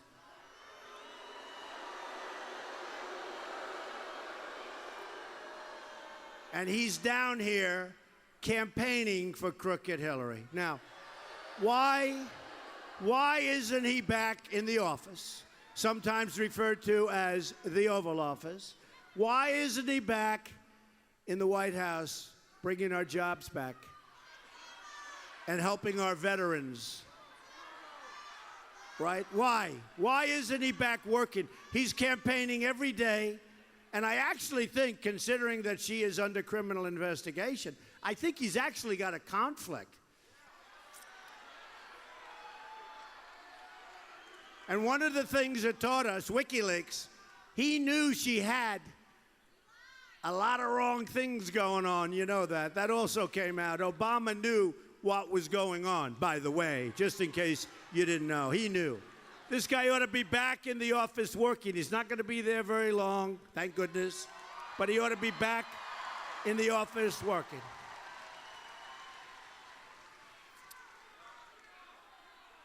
We don't win anymore as our country. We don't win with our military. We don't win on trade. This guy ought to get back to the office and stop campaigning. If we win on November 8th, we will once again have a government of, by, and for the people. Real change begins with immediately repealing and replacing Obamacare. It's just been announced that the residents of Florida are going to experience a massive double-digit premium hike. Who's got their number yet? Does anybody know? Should I tell you? Do you want me to depress everybody? You just put your head down, start crying, and leave. I won't tell you. I don't want to tell you. You know why? Because if I do, you'll be so depressed. I don't like people leaving a speech early, crying. You're not going to like it, folks. In the great state of Arizona, though, as an example, premiums are going up more than 116%. And it doesn't work. Obamacare doesn't work. I'm repealing it. We're going to replace it with something so much better and so much cheaper. Hillary's going to double up. Over 90% of the counties in Florida are losing Obamacare insurers next year. Think of it. Good luck in that negotiation. In Minnesota, where the premium increase will be close to 60%, the Democratic governor has said the Affordable Care Act is no longer affordable. Oh, did he take heat? Him and Bill Clinton. Did Bill Clinton take heat? He said it's crazy, Obamacare. He said it's crazy. They lied to us. The president lied to us 28 times. He said you can keep your doctor, you can keep your plan. Remember, kept lying and lying and lying. Premiums are surging, companies are leaving, insurers are fleeing, doctors are leaving, and deductibles are through the roof, sometimes $15,000. In other words, you have to spend $15,000 before you start using it. Obamacare is a total catastrophe. Yet Hillary Clinton wants to double down on Obamacare. She doesn't want to terminate it. She doesn't want to get rid of it. She wants to double down, making it much more expensive than it is right now. And it's right now ridiculous. It's your number one cost right now, bigger than your mortgage. It's bigger than your rent. First time that's ever happened. I'm asking for your vote so we can replace Obamacare and save health care for every family in Florida and our country. So important. Real change also means restoring honesty to government. Hillary was given the debate questions in advance by Donna Brazile.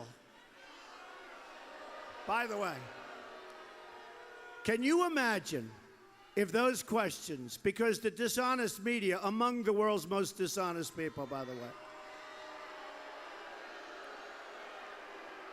it's not even a big story. Mainstream media hardly covers it. They hardly talk. Think about it. She got the debate questions against Bernie Sanders, probably got the ones against me too, but we won that debate very easily, those debates. We won those debates. I don't care if she got them, except that it shows how dishonest. But think of this. Supposing I got the debate questions, it would be front page of the Washington Post. It would be front page of the New York Times. He must immediately withdraw from the race. What he did is disgraceful. No, I'll tell you what, they don't even write about it. So Donna Brazile was fired from CNN. That's good. But why wasn't she fired from the DNC? Because what she did was totally dishonest. Did you see her on television the other night? She couldn't answer, well, where did you get him? Where did you get him? Where did you get him? She's gone. That's the questioner was asking that. Where did you get those questions? Where did you get them? Well, I got them, I got them. I don't know where I got them. I tell you what, she should be fired.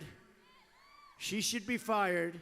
But much more importantly, Hillary Clinton should be fired. Hillary Clinton. Because Donna Brazile couldn't answer the questions. She looked like a fool on television, but she couldn't answer the questions. But you know what was worse? She took the questions and gave them to Crooked Hillary. And that's cheating. And Crooked Hillary, instead of saying, I'm sorry, I can't accept them, we have to report this incident, she took the questions, went in, and had good answers for Bernie. At some point, doesn't Bernie Sanders get tired of it? They're calling him all these names. They're cheating on him. Doesn't he tell his supporters to go vote for Trump at some point? Right? And I haven't seen one story where Hillary Clinton, they blame Donna Brazile a little bit, very little. But seriously, can you imagine if it was me that got those questions? You know what I've been saying? They would reinstitute the electric chair, right? Front page news. Front page news. She's a very dishonest person, probably the most dishonest person ever to run for the office of president. I believe that. The Clintons are the sordid past, and someday they'll start writing about these dishonest people back there. Someday they will ask the question, and they will do a front page headline, why didn't Hillary Clinton report that she got the confidential guarded questions to a debate? And someday these dishonest people are going to write a story about it in mainstream media. But we're the bright future. My contract with the American voter begins with a plan to end government corruption. We understand it. I want the entire corrupt Washington establishment to hear and heed the words we all have to say. We, all of us. It's a lot of us. There's a lot of us. This is a movement. They've never seen this before in this country. That's why we don't want to blow it now because you're allowed to vote early. But we don't want to blow it on November 8th because this is a movement like they've never seen before, all of them. Even the ones that dislike me, of which there are quite a few of those people. But all of them. This is a movement like they've never seen in the country. But it will end quickly. It will end quickly if we don't go out to vote on November 8th. So let's not let it end. Let's keep it because we're going to make America great again, folks.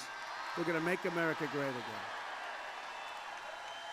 When we win on November 8th, we are going to Washington, D.C., and we are going to drain the swamp. Right. At the core of my contract is my plan to bring back our jobs. They've been stolen. Florida has lost 1 in 4 of its manufacturing jobs since NAFTA, a deal signed by Bill Clinton and supported by his lovely wife, Hillary. America has lost 70,000. Listen to that number. I thought it was a typo. For weeks I've been saying it. 70,000 factories since China entered the World Trade Organization. Another Bill and Hillary-backed deal. We're going to get them back, folks. Don't worry. We're living through the greatest jobs theft in the history of the world. That's what it is. Greatest, think of it, greatest jobs theft in the history of the world. A Trump administration will stop the jobs from leaving America, and we will stop the jobs from leaving the state of Florida, I can tell you. Quickly, very quickly. The theft of American prosperity will end. And we don't mind that it's 115 degrees in this room, right? Do we mind? It is hot in this room, but you know what? That's okay. We lose a couple of pounds, not the worst thing in the world, right? From now on, it's going to be America first. A Trump administration will negotiate NAFTA, and we will stand up to foreign product dumping, currency manipulation, and all unfair subsidy behavior, of which there's a lot. We will also immediately stop the job-killing Trans-Pacific Partnership, a disaster, another disastrous potential deal. As part of our plan to bring back jobs, we're going to lower taxes on American business from 35% to 15%. We will also cancel billions in global warming payments to the United Nations, billions and billions of dollars, and use that money to support America's environmental and national infrastructure.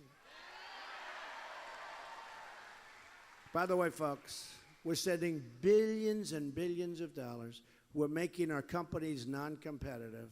Other companies throughout the world are killing us, and other countries don't adhere to whatever they're supposed to do. But we're sending all of this money. Here's what we want.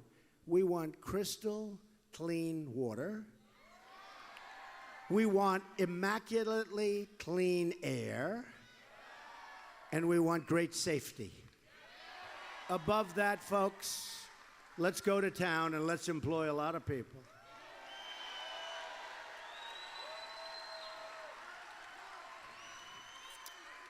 We're going to spend a lot of money on our infrastructure, including the deepening, which you need, of the harbor at Jackport. Do we all know Jackport?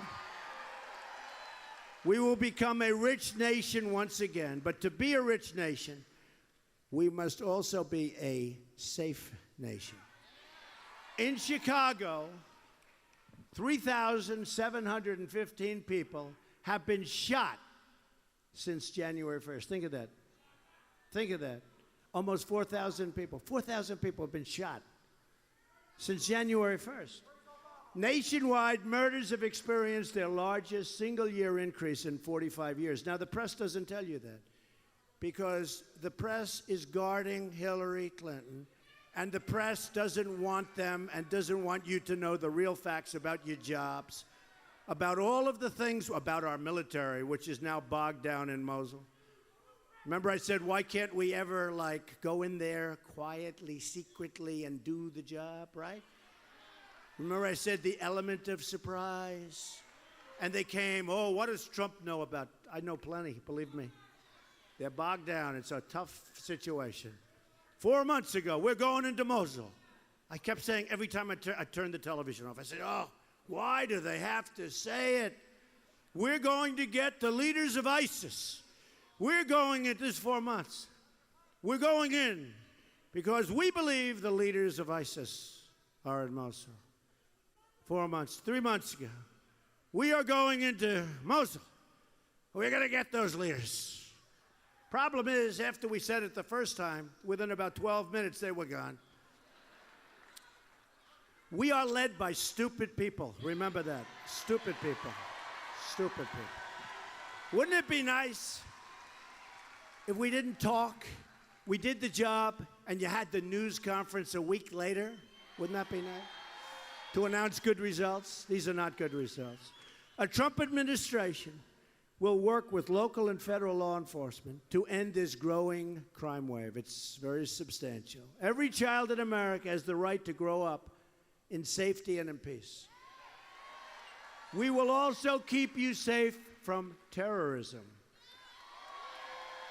Hillary Clinton wants a 550% increase in Syrian refugees coming into the country. They'll be pouring into the country. That's above Obama's unbelievable thousands and thousands coming in. Her plan would mean generations of terrorism and extremism spreading across your schools and your communities. And that's one of the reasons we have all those Women for Trump signs, okay? Believe me. The women don't want this. And by the way, I have to tell you, I think I have tremendous support from women. Tremendous. I think tremendous. I think we have tremendous support. We're going to keep our country safe. You know, they say, well, what will you do for women? I say, start off with, we're going to keep our country safe. Is that good? Is that a good starter? I think we're going to do tremendously with women. We're doing tremendously with African Americans. You see that. You see what's going on. You see it. You see what's going on. They're very, you know, these characters in the back, they're very discouraged because all these lines, people with hats on saying, make America great, buttons, shirts, but big reports about tremendous support from groups that I was not supposed to have as much support from. It's throwing them a little bit off balance. They're not happy. They're not happy. The protected one is not being very well protected. When I'm elected president, we will suspend the Syrian refugee program, and we will keep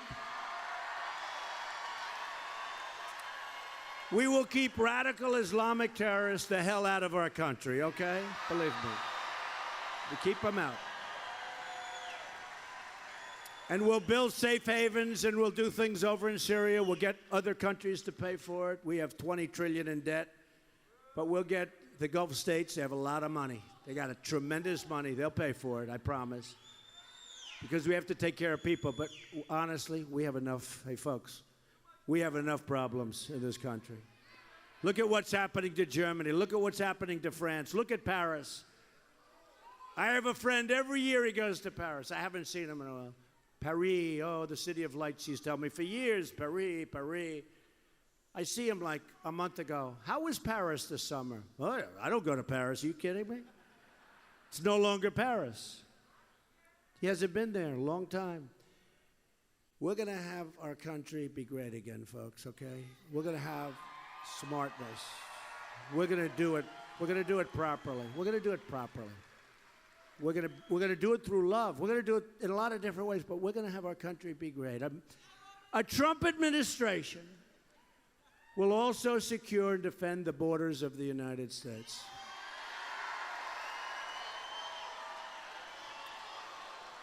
And yes, we will build a great wall.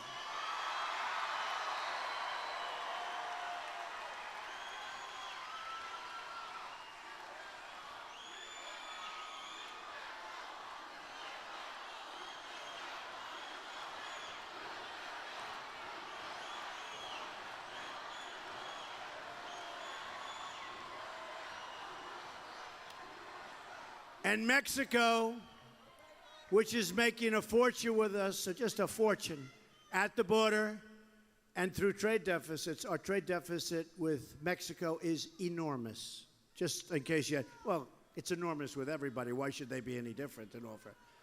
Mexico will pay for the wall, okay? Believe me, they will pay for it. 100%. They might not know it yet, but they're paying for the wall. We've received the first ever endorsement from our ICE and Border Patrol officers. They tell us the border crisis is the worst it's ever been. It's a national emergency. The immigration officers warned in a letter that Hillary Clinton's plan is the most radical immigration proposal in U.S. history, and that it will lead to the loss of thousands and thousands of lives. That's what they wrote us. As Secretary of State, Hillary Clinton allowed many, many people, the most dangerous and violent criminals in the world, to go free because their home countries very intelligently wouldn't accept them back. So we'd take a killer, a drug lord, a vicious gang member, bring them back to their countries, and they'd say, turn that plane around and get them out of here. And Hillary Clinton's State Department would say, oh, wow, that's too bad. Oh, well, we'll accept them. And they go on our streets and they kill people. Hillary Clinton supports, and I guarantee you one thing. In 4 years or 8 years, I guarantee you one thing. There won't be one instance, not one, where one of these murderers or drug people or gang members, not one instance, folks, where that plane will come back with that person on that plane. I guarantee you that. There won't be one instance. Hillary Clinton supports totally open borders. There goes your country. And strongly supports sanctuary cities like San Francisco, where Kate Steinle was murdered by an illegal immigrant who was deported at least 5 times. And we're putting very, very strong language in. It's going to be submitted the first day I'm in office. When they come in once, we deport them. When they come in twice, they go to jail for 5 years. When they come in another one, it'll be 10 years. And you know what's going to happen? Sort of pretty simple. They hear they get caught again, they go to jail for 5 years. Guess what's going to happen? They're not coming back, folks. Now, our people don't want to do it. Our weak politicians don't want to do that. A Trump administration will cancel all federal funding to sanctuary cities. We will end illegal immigration. We are going to stop drugs from pouring into your communities and poisoning our youth and everybody else. And we will deport all criminal aliens quickly from our country. We will also repeal the Obama-Clinton defense sequester and rebuild our badly depleted military. We're going to rebuild it. Our Navy is the smallest. Have you heard this? I mean, to me, this is sad. And then you wonder why China, who's making a fortune with us, they make our product, they take our money, and they're fine. I have a great relationship. I've made a fortune with China. I have the biggest bank in the world as a tenant of mine in New York, China. Biggest bank in the world from China. But you know what? You know what? They're building right now a tremendous fortress in the South China Sea. Not supposed to be doing it, but they're doing it because they have no respect for Obama. They laugh at Hillary. They think Hillary's a joke. She's a joke. She's a joke. You know what? They dream. They dream. They go to sleep at night, these tough leaders. You know, they're tough and smart. They're smart and really tough. They go to dream at night. They go to sleep. And they dream that Hillary Clinton becomes president. That's what their dream is. I've made a lot of money with China. I'm not sure they like the idea of me, I'll be honest. But that's okay. And we'll get along great with China. We'll get along with China better now. I guarantee they won't be building forts in the middle of the sea, totally against everything. What they're doing is such a big violation. But they have no respect for Obama, and they no longer respect our country. Our Navy is the smallest it has been since World War I. We will build the 350-ship Navy that our country needs and desires and must have. That means brand new state-of-the-art ships in places like Mayport, right here in Jacksonville. I'm honored, and this is a great honor for me, to have the endorsement of more than 200 top admirals and generals and 22 Medal of Honor recipients.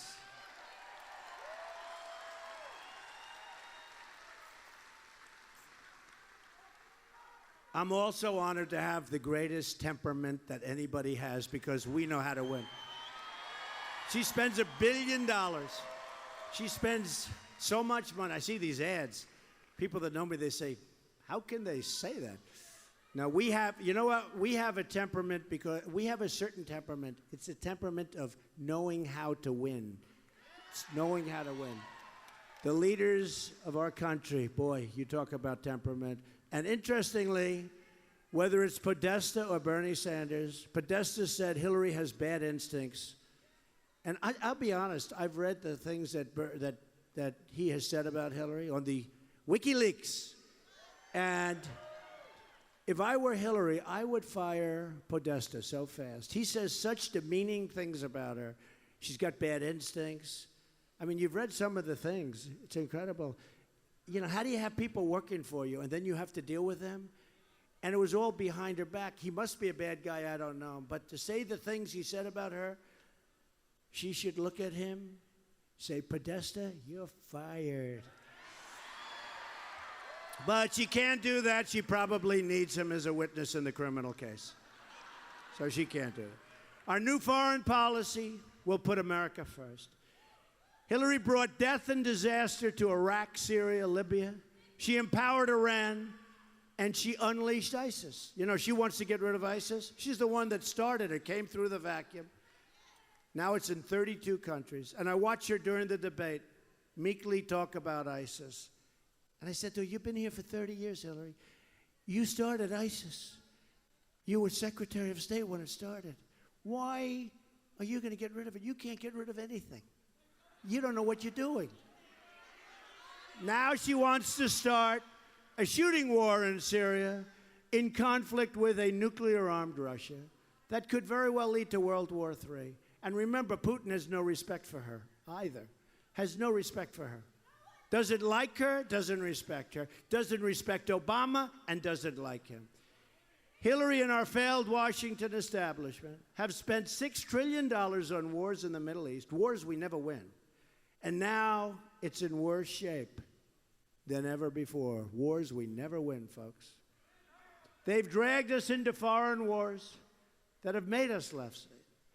And they took us, they opened up our borders. You know, it's interesting, we fight for their borders, but at home we have open borders. Try and figure that one out. We fight like hell for their borders.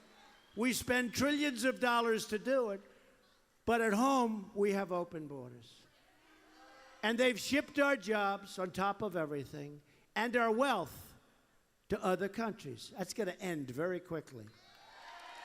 Our jobs are coming back, and our companies aren't leaving. And if our companies want to leave, there are consequences.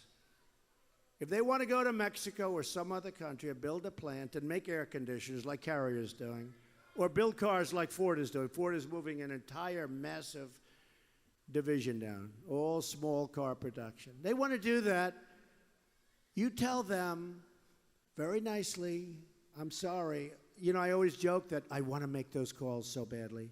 I don't want to put anybody in charge of those calls. They're so easy. And they're short. And our politicians should have done this for years.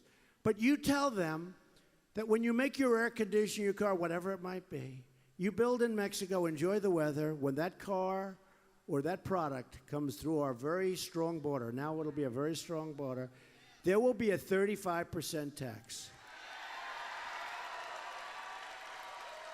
And you know what's going to happen? Nobody's going to leave, folks. Now, the politicians know this, but they're all taken care of by these special interest groups that want that to happen. But there'll be a 35% tax, and nobody's leaving. And the ones that do leave, that's okay, too. We'll make a lot of money. But nobody says it. Does anybody say it like Trump? Right? So simple. To all Americans, I say it's time for new leadership. Just think about what we can accomplish in the first 100 days of a Trump administration. We're going to have the biggest tax cut since Ronald Reagan, and Hillary is raising taxes very substantially. She's raising your taxes. We're going to eliminate every unnecessary job-killing regulation. We will cancel every illegal Obama executive order. We're going to rebuild our military and take care of our great, great, great veterans. They've never been taken care of properly. 22 suicides a day. Not going to happen. We're going to take care of our veterans. And I appreciate all the support I get from the military. There's a big article today on the front page of the New York Times. And they say, boy, does Trump have support from the military. And by the way, and law enforcement. And by military, I mean including big leagues, our veterans, right? You know? How many veterans are here right now? Lot. Now, big story. The veterans, the military, and law enforcement. We're going to provide school choice, and we're going to put an end to Common Core. We're going to bring our education out there. We are going to support the great men and women of law enforcement. We're going to support them. We're going to save our Second Amendment, which is under siege. Great people. You know, we have the endorsement of the NRA. It's great. These are great people. The earliest they've ever given. And we will appoint justices to the United States Supreme Court who will uphold and defend the Constitution of the United States. So important. So important. It is time to cut our ties with the failed and bitter politics of the past. Hillary Clinton has been there for 30 years, and she has accomplished nothing. Just words and just made things worse. She is a candidate of yesterday. It's going to be really interesting to see what happens to her, isn't it? I wonder. So let me ask you. She shouldn't be allowed to run based on the email scandals and all that. Okay. So let me ask you this question. I've never done this before. Will justice be done or not? Will justice be done, yes or no? Hard, right? I don't know. I'm not sure anybody knows the answer. They're protecting her, and it's very unfair. So do you think justice will be done? We're going to have to see. I see the audience like you're so good. I don't know. Who knows? We're going to see. I tell you what, it's very, very unfair to a lot of people. And you know what? It's very, very unfair to the FBI. You want to know the truth. Very unfair to the FBI. They're out there doing their job, and they're being roadblocked. They're out there doing their job. They're amazing people, and they're being roadblocked.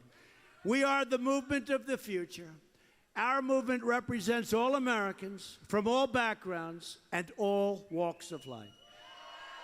We're asking for the votes of Republicans, Democrats, independents, and first-time voters, of which there are many. We are fighting for every American who believes in truth and justice, not money and power. I'll tell you, we are going to rule the day. This group, we're going to rule the day. This group and many, many, many like you. Every place we go, the love of this country is incredible. Thank you, honey. We are fighting for every citizen who believes that government should serve the people, not the donors and not the special interests. We're fighting to unlock the potential of every American community and every American family who hope and pray and yearn for a better future. With your vote, we are just, can you believe this, 5 days away from the change you've been waiting for your entire life. 5 days away. Together, we will make America wealthy again. We will make America strong again. We will make America safe again. And we will make America great again. Thank you very much, everybody. God bless you. God bless you. Get out and vote. Thank you. All right, everybody, that was Donald Trump wrapping up in Jacksonville, Florida. You guys are watching the Fox 10 News Now stream, part of fox10phoenix.com. In less than an hour, we will have Donald Trump's wife, Melania, for a live rally for you right here on the Fox 10 News Now stream. Donald Trump is saying that questions surrounding Hillary Clinton's use of a private email server would follow her into the White House, and she would be under investigation for many years. In the rally today, Trump said, "Here we go again with the Clintons. You remember the impeachment and the problems." Also, Donald Trump took note of President Barack Obama for campaigning for Hillary Clinton today in Florida. Trump said that as he was boarding his aircraft at Miami International Airport, today he spotted Air Force One across the tarmac. Trump said he asked himself, "I wonder who that could be." He added, "It's our president, and he's down here campaigning for crooked Hillary." Trump asked, "Shouldn't he be back at work?" Obama campaigning for Clinton in both Miami and Jacksonville today. He is expected to campaign for the Democratic nominee most days before Tuesday's election. Now we're going to continue our live campaign 2016 coverage here for you on the Fox 10 News Now stream. We're going to go to Iowa, where Governor Mike Pence is holding a rally. Men and women, let me say this. The fate of the Republic, the fate of the world depend on a strong America. And Donald Trump will lead on the world stage with American strength. We will rebuild our military. We will restore the arsenal of democracy. We will provide our soldiers, sailors, airmen, Marines, and Coast Guard with the resources and training they deserve. And we will hunt down and destroy ISIS at its source so it can no longer threaten our people or inspire violence in the homeland. The fate of the world and the fate of the Republic, indeed, are in the balance in 5 days. You know, that's with that kind of leadership that Donald Trump has expressed. It's probably why more than 200 retired admirals and generals and more than 20 Medal of Honor winners have endorsed Donald Trump to be the next president of the United States.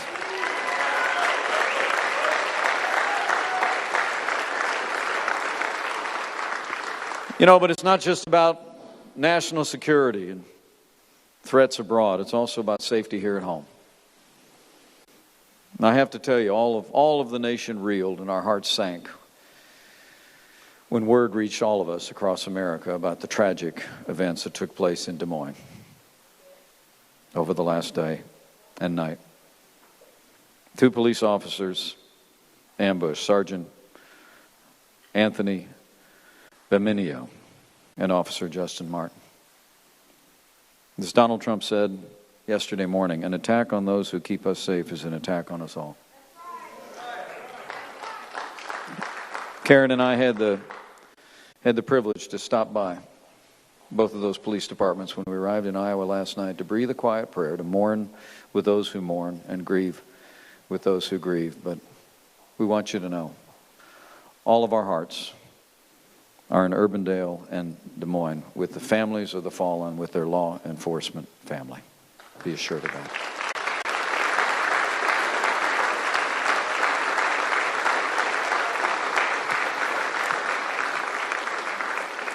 You know, the truth is, it's been a very challenging time for men and women who wear the uniform of law enforcement.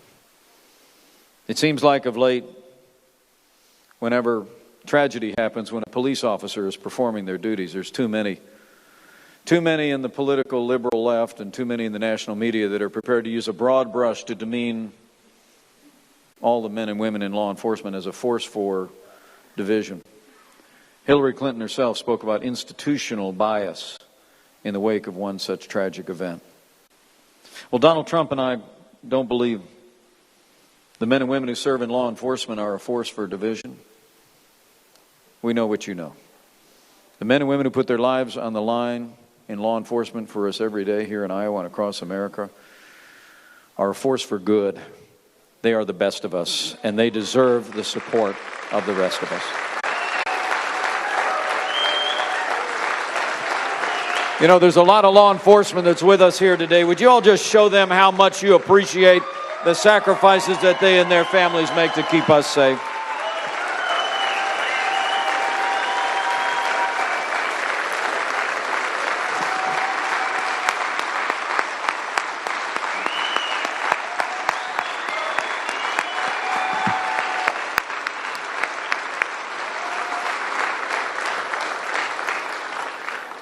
I'm going to promise you, when he's the chief law enforcement officer of the United States, a President Donald Trump will support law enforcement at every level. We will provide them with the resources and training that they need to protect our families and go home safe to theirs. And Donald Trump will restore law and order to every city and every community in this land.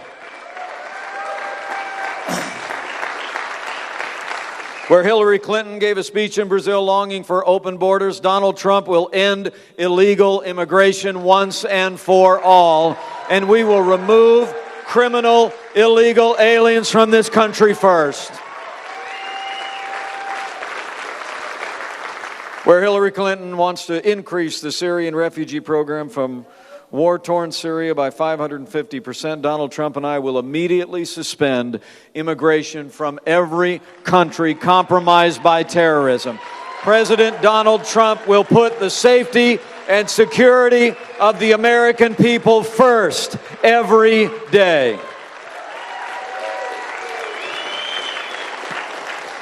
So it's about security at home and abroad, safety in our streets, but it's also about our prosperity. In the days that remain in this campaign, you need to talk to your neighbors and friends about the choice we face in this economy. Despite all the happy talk on the other side, we're in the midst of the weakest economic recovery since the Great Depression. That's the truth of it. 1 in 5 American households have nobody with a job under the same roof. 1 in 4 Americans in their prime earning years can't find a job. 47 million Americans living in poverty, millions more than when Barack Obama became president. Hillary Clinton's plan, more of the same. Not just the same, more of the same.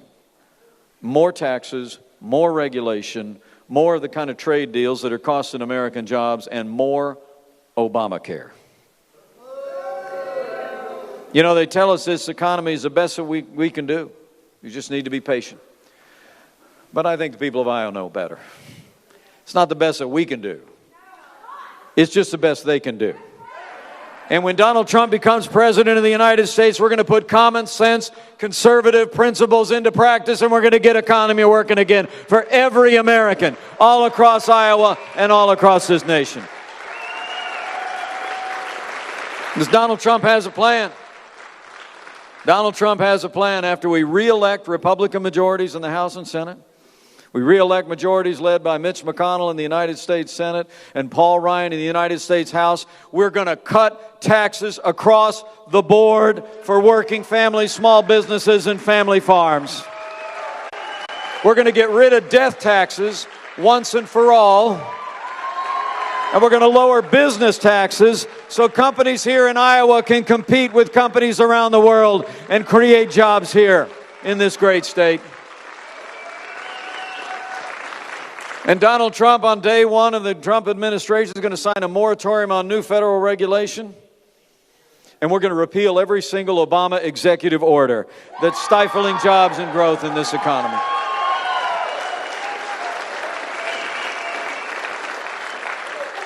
And when Donald Trump becomes negotiator in chief, you with me on this one? We're going to have trade deals that mean American jobs first. We're going to renegotiate NAFTA. We're going to get out of this Trans-Pacific thing, and we're going to hold our trading partners accountable to the promises that they make to the people of the most powerful economy on earth. Trade's going to mean jobs. Trade's going to mean exports and imports, but it's going to mean American jobs first.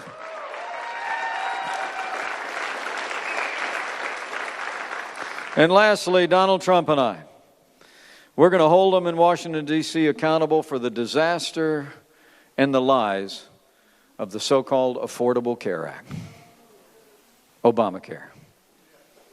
You remember all the things they told us? And Hillary Clinton was in there saying the same things. If you like your doctor, you can keep him. Not true. If you like your health insurance, you can keep it. Not true. That health insurance costs would go down if we passed Obamacare. Not true. I mean, I'll never forget the day that was signed into law. Congressman Steve King was there with me. Not signed into law, but passed out of the House. Nancy Pelosi, the speaker then, she actually said, we got to pass this bill so we can find out what's in it. Well, we did, and it's just what we thought was in it. A government takeover of health care, plain and simple. I mean, you even got our opponent's husband, former president, saying costs are going up, coverage is going down, it's the craziest thing in the world. But don't be deceived by Bill Clinton's newfound skepticism about Obamacare. Here's what Hillary Clinton said earlier this year. She said, quote, before they called it Obamacare, they called it Hillary Care.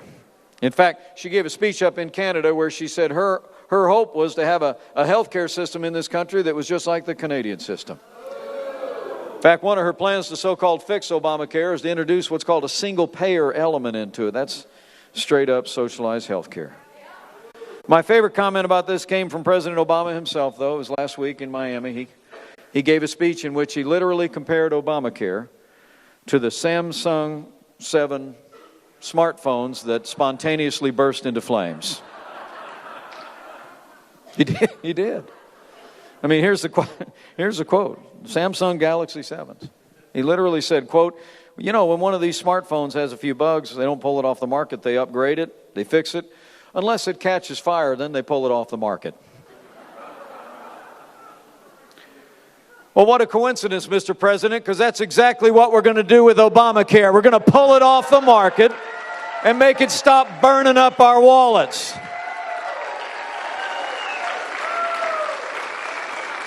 Because Donald Trump's got a plan. With these newly reelected majorities in the House and Senate, we're going to repeal Obamacare lock, stock, and barrel. And we're going to replace it with health care reform that empowers the American people with more consumer choices to buy health insurance across state lines, the way you buy life insurance, the way you buy car insurance. We're going to let the power of the free market meet our health care needs. That's the American way to meet the health care needs of our nation in the 21st century. So it's about security, it's about prosperity.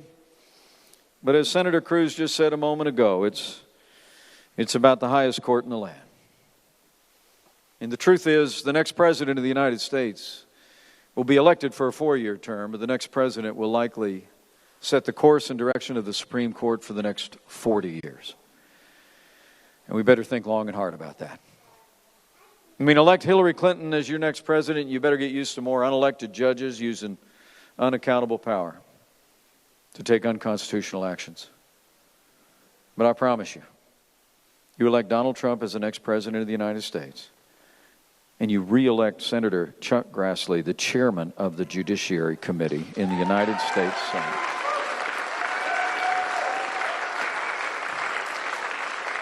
And we will appoint, and the Senate will confirm men and women to the Supreme Court who will strictly construe the Constitution of the United States of America in the tradition of the late and great Justice Antonin Scalia.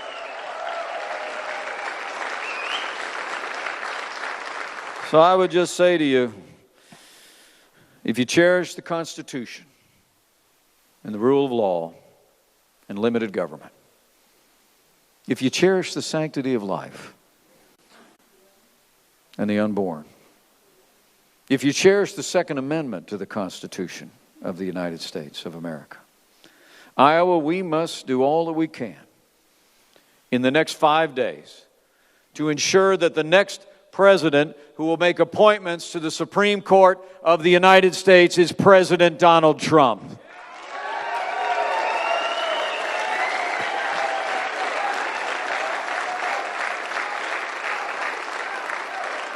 So it's about security, it's about prosperity, and it's about the highest court in the land.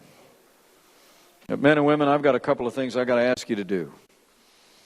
And then I'll let you get back to the rest of your day. And Ted and I are headed to Michigan and got miles to go before we sleep. I got to tell you, this is the greatest privilege of my life, to stand before you today as my party's nominee for vice president. I mean, my dream when I was growing up was someday to represent my hometown in the Congress of the United States, and I did that for 12 years. It was an honor. Be honest with you, this small-town boy from southern Indiana, who grew up with a cornfield in my backyard, I never imagined I'd ever have a chance to be governor of the state that I love. And when I think of my Irish immigrant grandfather looking down from glory, I can't imagine what he would think, that his namesake and his grandson is standing before you, 5 days away from perhaps having the opportunity to serve as vice president of this nation that he came to. Except that he was right. Except that he was right.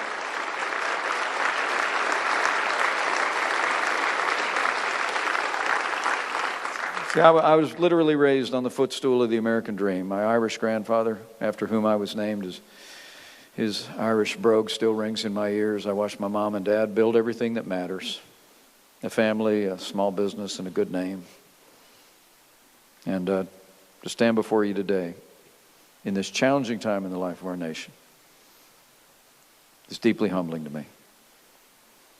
But men and women, I'm here because I think this country's in a lot of trouble. And I think now is the time for all of us to do all that we can to set this country right. So here's a couple things I want you to do. Number one, go vote.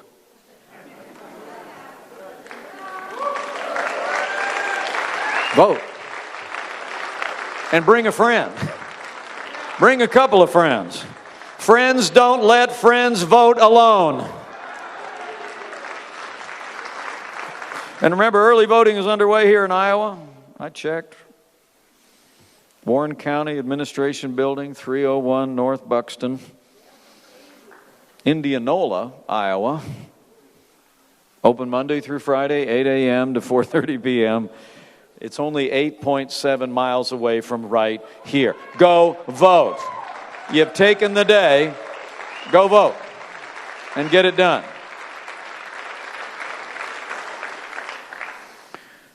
And after you vote, second thing I'd like you to ask you to do is go tell somebody. Go tell somebody why you voted the way you did and why you're wearing that red hat. I mean, because I really do believe what I said at the beginning of this talk. You know, it's been amazing to see the bias in much of the national media against my running mate every day. But the momentum that's growing in this campaign is extraordinary to watch. And I think it's that the American people are talking to each other. Through all of it, the American people over backyard fences and in the city, on the farm, at worship and at work are talking to each other. And the American people have decided to make America great again. And so you got to go tell somebody. Go find somebody and tell them. And when you tell them, I'd tell you, say I ran into Mike on a farm the other day, and here's the way he put it. I don't even think this is as much a choice between Republican and Democrat or conservative and liberal. I think it's like what Ronald Reagan said back in 1964. I think this is a choice between up and down. And so here it is. The way I see it is here's the question.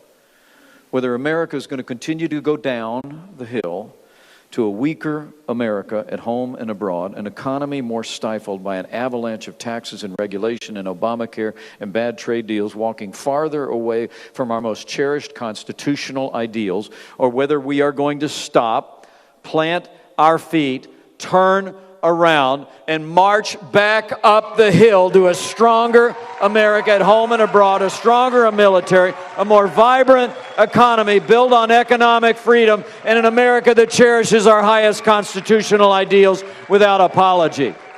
That's the choice we have. It's up or down. And when you go and tell that story, I have to tell you, being a part of this movement is so humbling to me. It really is. Because to campaign with Donald Trump is to marvel at an outpouring of support from all across the spectrum. I mean, Donald Trump has won over the support of many independents in this country that are just tired of gridlock in Washington, D.C. Donald Trump has won over many Democrats that are tired of liberal policies coming out of our nation's capital and into our lives, and bad trade deals that are shipping jobs overseas. But I want to submit to each one of you that as you leave here today, to the fellow Republicans that are in this barn with me, I think now is the time for all of us, with one voice, to say to our fellow Republicans, it's time to come home.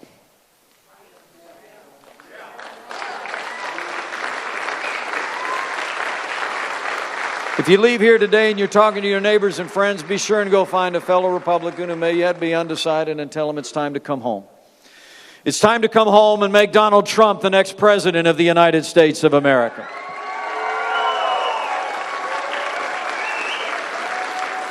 It's time to come home and re-elect Senator Chuck Grassley and a strong Republican majority in the United States Senate.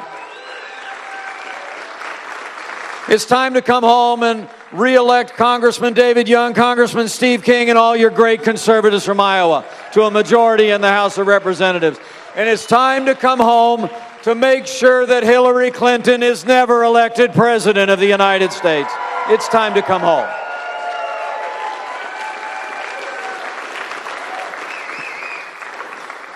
So if you're taking notes, vote early. Today, bring a friend. Secondly, go tell somebody why you did, especially some of our closest friends. And lastly, have faith. Okay? First, I hope you leave here today. I hope you leave here today encouraged and inspired, but I hope you leave here today with confidence. I mean, have faith in the people of Iowa and in the people of this country.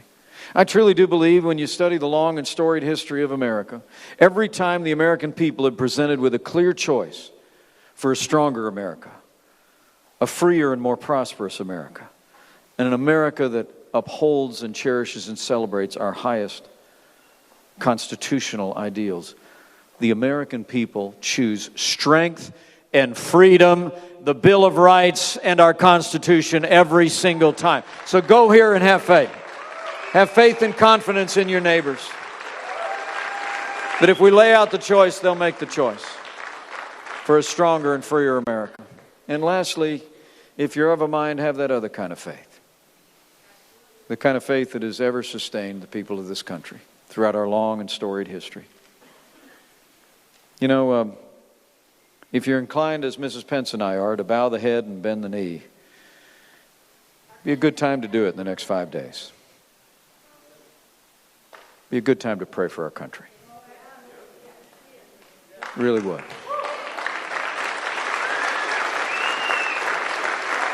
I mean, this is a very challenging time in the life of our nation. It seems like we've got widening and unknowable threats abroad. We've got greater division, hardship for families in this economy at home. Great uncertainty, great anxiety. And so I just encourage you.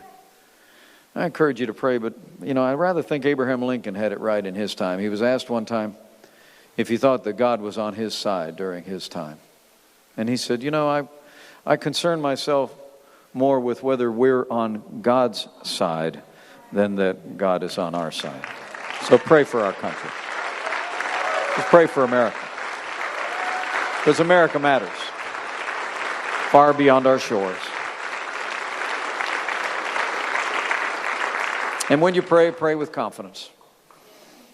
Because I truly do believe that since they first stepped off onto Plymouth Rock, through much greater challenges than we're facing today, much greater, Americans have again and again claimed a timeless truth, put it into practice, that if His people, who are called by His name, will humble themselves and pray, He'll do like He's always done in the long and storied history of this country.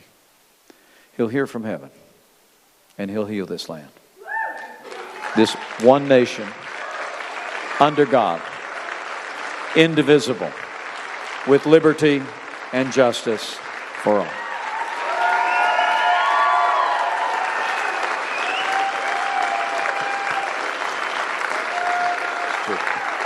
It's true. So men and women of Iowa, we've got work to do. And we've got 5 days to do it.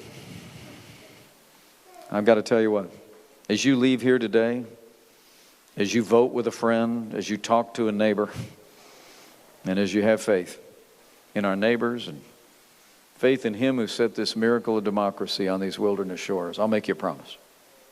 You do all you can do, that man is ready. This team is ready. This movement is obviously ready. If you go out and make sure that Iowa is ready, we will make Donald Trump the 45th President of the United States of America, and we will make America great again. Thank you very much, Iowa. God bless you. Let's go get it done. right, everybody, that was Mike Pence wrapping up there in Iowa. He's on his way now to Michigan. We'll have that for you a little bit later today in the afternoon. You guys are watching the Fox 10 News Now stream, part of Fox10Phoenix.com. In just about 30 minutes, we will have the live stream of Donald Trump's wife, Melania, making a rare appearance on the campaign trail today, delivering a Get Out the Vote speech in the Philadelphia suburbs with less than a week to go before Election Day. Mrs. Trump will headline her first solo event with a speech outlining her husband's vision for American women, children, and families, and laying out her priorities as First Lady if her husband is elected to the White House.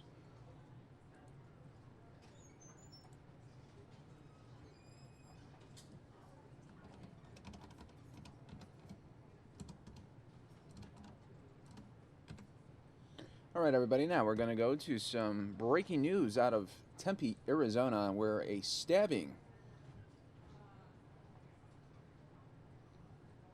occurred earlier today. Let's go to a live interview happening right now. Have life-threatening injuries. So is this considered like a love triangle there? You know, we're still trying to figure out why this fight transpired, what happened, what led up to it. But it was outside. It was near the sidewalk, just west of the Circle K that's located at Scottsdale and Continental. Do any of these homes or apartments, are they related to this, or this is just where it happened? This is where it happened. I'm not sure where the involved parties live, so I don't know if they were just walking in the area or if they live nearby.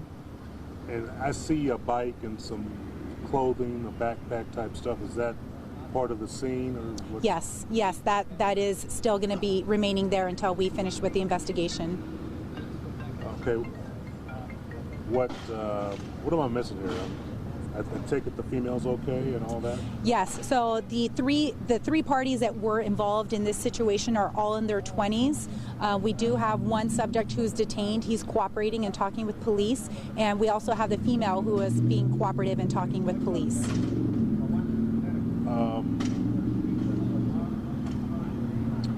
Okay. I take it one of them was on a bicycle, it looks like. Or can you talk about that? I'm assuming one of them was on the bike. I don't even know who was on the bike. Okay. What else? I mean, how long is the road going to be? Looks like you guys have got some traffic restrictions. Yes, we are putting a hard closure in right now, and it's expected probably to be shut down for at least a couple of hours. Can you talk about the type of the weapon that was used? I know it was a stabbing, but... Yes, it was a knife that was used and involved in this stabbing incident. Sometimes it's harder to make a definition of a stabbing or cutting. Are we talking about puncture wounds, or we're talking about a stabbing here? Anything else? All right, perfect. Thanks. Yeah, I think it was pretty short for everyone. So. Yeah.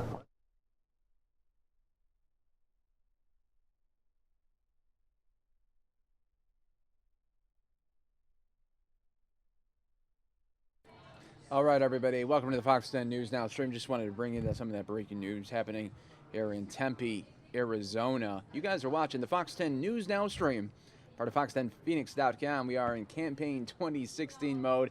We are just days away from Election Day 2016. You can chat with me right now. Tweet me at Mike Page Fox 10. Let me know what you think will be the outcome come Tuesday night. We're going to have a very, very special show, special stream for you here on the Fox 10 News Now stream, and we would love for you to join our coverage all day long here on the Fox 10 News Now stream. But you could always contact me on Twitter at Mike Page Fox 10. Let me know. Give me a prediction of what you think will happen, and who do you think will be our next president of the United States, the 45th president? Is it going to be Hillary Clinton, or will it be Donald Trump? I have some campaign 2016 news for you as well here as we continue on Fox 10 News Now stream. I said just about less than 30 minutes, folks. We are going to have a live rally from Melania Trump in a suburb of Philadelphia. So that is going to be coming up next for you. Then a little bit later, we'll have another President Obama rally for Hillary Clinton in Florida, and then we'll also have a Hillary Clinton rally as well. Tim Kaine is actually going to be here in Arizona, and we'll have that for you at 2 o'clock Arizona time, 5 o'clock out on the East Coast. Tim Kaine is going to be his first event in Maryville, Phoenix suburb. He's going to be speaking in all Spanish, so that'll be his first rally doing it all Spanish there. We're going to continue to follow the latest campaign 2016 news. But if you're just joining us here, folks, and if you haven't already done so, now would be the perfect time to hit that like button, hit that subscribe button. That way you'll always be in the know of when we're covering political news for you, campaign 2016 news for you, or breaking news anywhere across the country. We're so happy that you've been with us this whole election season. It's really been something, as we've been witnessing it pretty much since June of 2015. We've been covering rally after rally for you, and one of the greatest things that I really enjoy about Fox 10 News Now is we show these rallies from start to finish, and if we get it in the middle of a rally, later in the day we show it in full, and the best parts is it's always clipped on our YouTube channel. It's always a kind of like a DVR service. It's archived there for you, so you could always search for it. You could always watch it whenever you want, and you could watch it on your mobile phone, your tablet, your desktop, whatever source you'd like, and is convenient for you. We're there to stream it for you. President Barack Obama says Republican Donald Trump would abuse his presidential powers if he is elected president on Tuesday. Obama says anyone who disrespected women or the Constitution before becoming president won't change after being elected. He says the only difference is the person who will have more power to carry out the, quote, twisted notions that the person had before taking office. Obama was rallying supporters of Democrat Hillary Clinton at a Get Out the Vote event. We carried that live for you here on the Fox 10 News Now stream a little bit earlier today. That's what we started the coverage out with at the Florida International University in Miami, a true battleground state of Florida. Obama said the election counts, and he's urging Clinton supporters to not wait until election day to vote. Florida has early voting. Hillary Clinton will hold her final pre-election rally in Philadelphia on Monday, the day before the election, seeking to motivate voters in a key battleground state that does not offer early voting. Clinton's campaign said today that she will be making her closing argument. She will be joined by President Barack Obama, First Lady Michelle Obama, and former President Bill Clinton. The campaign said Clinton will urge Pennsylvanians to make history on Tuesday by electing her as president. Pennsylvania offers 20 electoral college votes. Because the state does not offer early voting, election day turnout is key. Clinton is also appearing at a Katy Perry Get Out the Vote concert later this weekend in Philadelphia on Saturday. House Democratic leader Nancy Pelosi says Republicans should stop talking about moving to impeach Hillary Clinton if she is elected president. In a statement today, Pelosi said any effort to impeach Clinton, quote, would be a brazen attempt to nullify the vote of the American people, end quote, and would be a waste of time and taxpayers' money. Pelosi's comments came after some Republicans threatened to block Clinton's Supreme Court nominees, investigate her endlessly, or even impeach her over her use of private emails as Secretary of State. Pelosi said that instead of spending resources on years of frivolous investigations, Republicans should work with Clinton and other Democrats to create jobs by investing in infrastructure, education, and innovation. Welcome, everybody, to the Fox 10 News Now stream, part of fox10phoenix.com. We're just about 20 more minutes away from the first rally from Melania Trump. We did see her speak at the RNC back this summer, but this is going to be her first time out on the campaign trail, and we'll be covering that here live for you on the Fox 10 News Now stream. So we always we're hoping that you guys stay with us all day long right here on the Fox 10 News Now stream. I do want to go now back out while we do wait for Melania Trump. Let's gets us some local news here. We'll take you back out to where that Tempe stabbing situation and investigation is going on right now. You guys are continuing to watch the Fox 10 News Now stream. Chat with me at Mike Pace Fox 10 on Twitter. I'd love to see some of your comments.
All right, everybody. Welcome to the Fox 10 News Now stream. We are covering a stabbing in the area of Scottsdale and Continental in Tempe.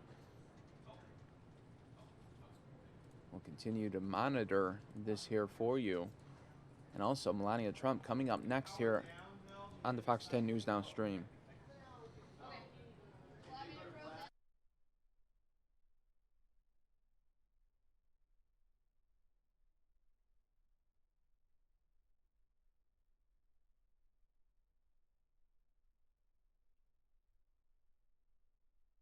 All right, everybody, welcome. Continuing. Thank you so much for joining us here. Campaign 2016. We're going to get Melania Trump in just about less than 15 minutes as soon as we get that. But I do want to show you Bernie Sanders was out on the campaign trail in Wisconsin. Let's show you some of that while we do wait for some more live events here on the Fox 10 News Now stream. Unbelievable amounts of money are now coming in to state after state after state from billionaires who want to buy elections. Right now, in your state of Wisconsin, millions of dollars are coming in here from the Koch brothers and other billionaires. I want to say a word because the media doesn't talk about it much. Who the Koch brothers are. They refer to as conservatives. They are not conservatives. They are right-wing extremists who intend to do away with every major piece of legislation passed since the 1930s that protect working families in this country. That is their agenda. The media may not talk about it, but what they believe, they don't want to cut Social Security, not the Koch brothers. They want to eliminate Social Security. They don't want to cut Medicare and Medicaid. They want to eliminate all public health programs in the United States of America. They don't want to cut federal aid to education. They want to eliminate public education in the United States of America. Those are the people who are flooding the airwaves of Wisconsin with ugly ads about Russ Feingold. And when people in Wisconsin take a look at those ads, ask yourselves why they are coming in to Wisconsin, what the Koch brothers want. If you want to eliminate Social Security and Medicare and Medicaid and give huge tax breaks to billionaires, vote against Russ. But if you want a candidate who's going to stand up and take on those billionaires, then you vote for Russ Feingold.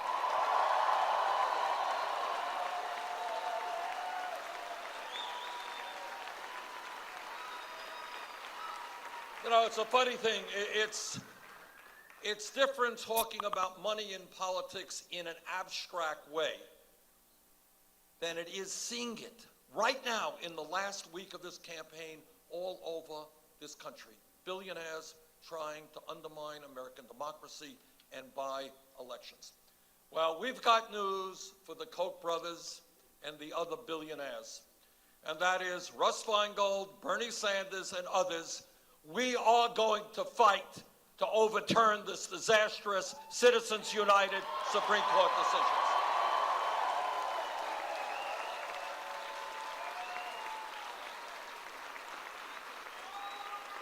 It really does sicken me. You know, it really does viscerally sicken me to see in this country billionaires buying elections. But it's not only buying elections. What they are trying to do, what Republican governors all over this country are trying to do, is to suppress the vote and create a process by which fewer people can participate. One might think that the goal of every public official, whether you're liberal, conservative, progressive, whatever you are, would be to get more people involved in the political process, to encourage young people to get involved in the political process.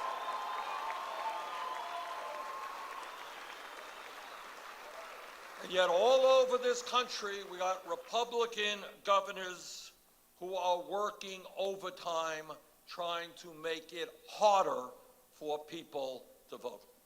And what Russ and I believe is that we have got to move in this country to an automatic voter registration. You're 18 years of age. All right, everybody, welcome back to the Fox 10 News Now stream. Just wanted to show you a little bit of Bernie Sanders that was out on the campaign trail in Wisconsin. In about 15 more minutes, we should be getting a Trump rally. This time it'll be Melania Trump, his wife, out on the campaign trail for him. This is the first time that she's going to be out on the campaign trail, and her first major speech since the RNC back this summer. Let's take it back out now to the breaking news that we are covering for you right now in Tempe, where police are investigating a stabbing. In just a little bit, we're going to hear from the police on the very latest in that situation.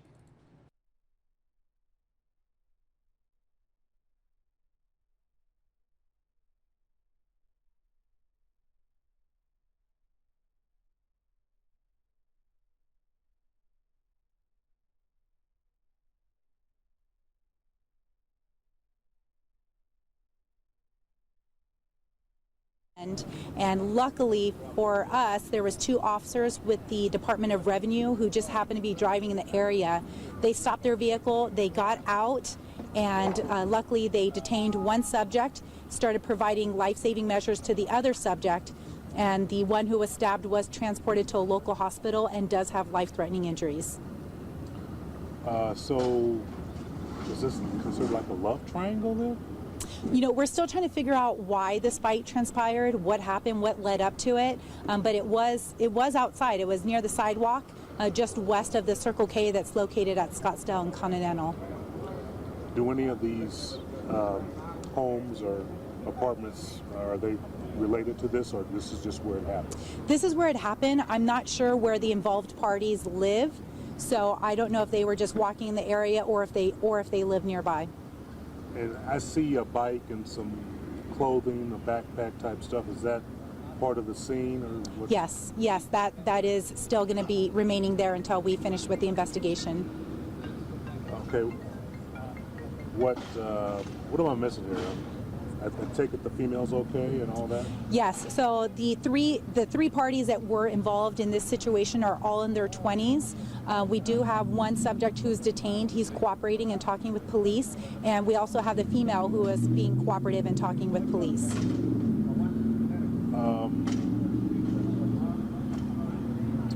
Okay. I take it one of them was on a bicycle, it looks like. Or can you talk about that? I'm assuming one of them was on the bike. I don't even know who was on the bike. Okay. What else? I mean, how long is the road going to be Looks like you guys have got some traffic restrictions. Yes, we are putting a hard closure in right now, and it's expected probably to be shut down for at least a couple of hours. Can you talk about the type of the weapon that was used? I know it was a stabbing, but Yes, it was a knife that was used and involved in this stabbing incident. Sometimes it's hard to make a definition of a stabbing or cutting. Are we talking about puncture wounds, or We're talking about a stabbing here.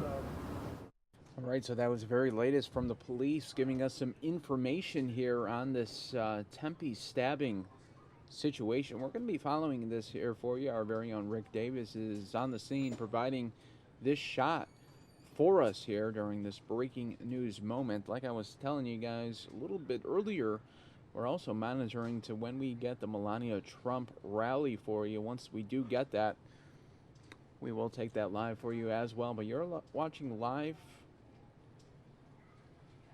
shot right now in Tempe of this investigation that is ongoing right now.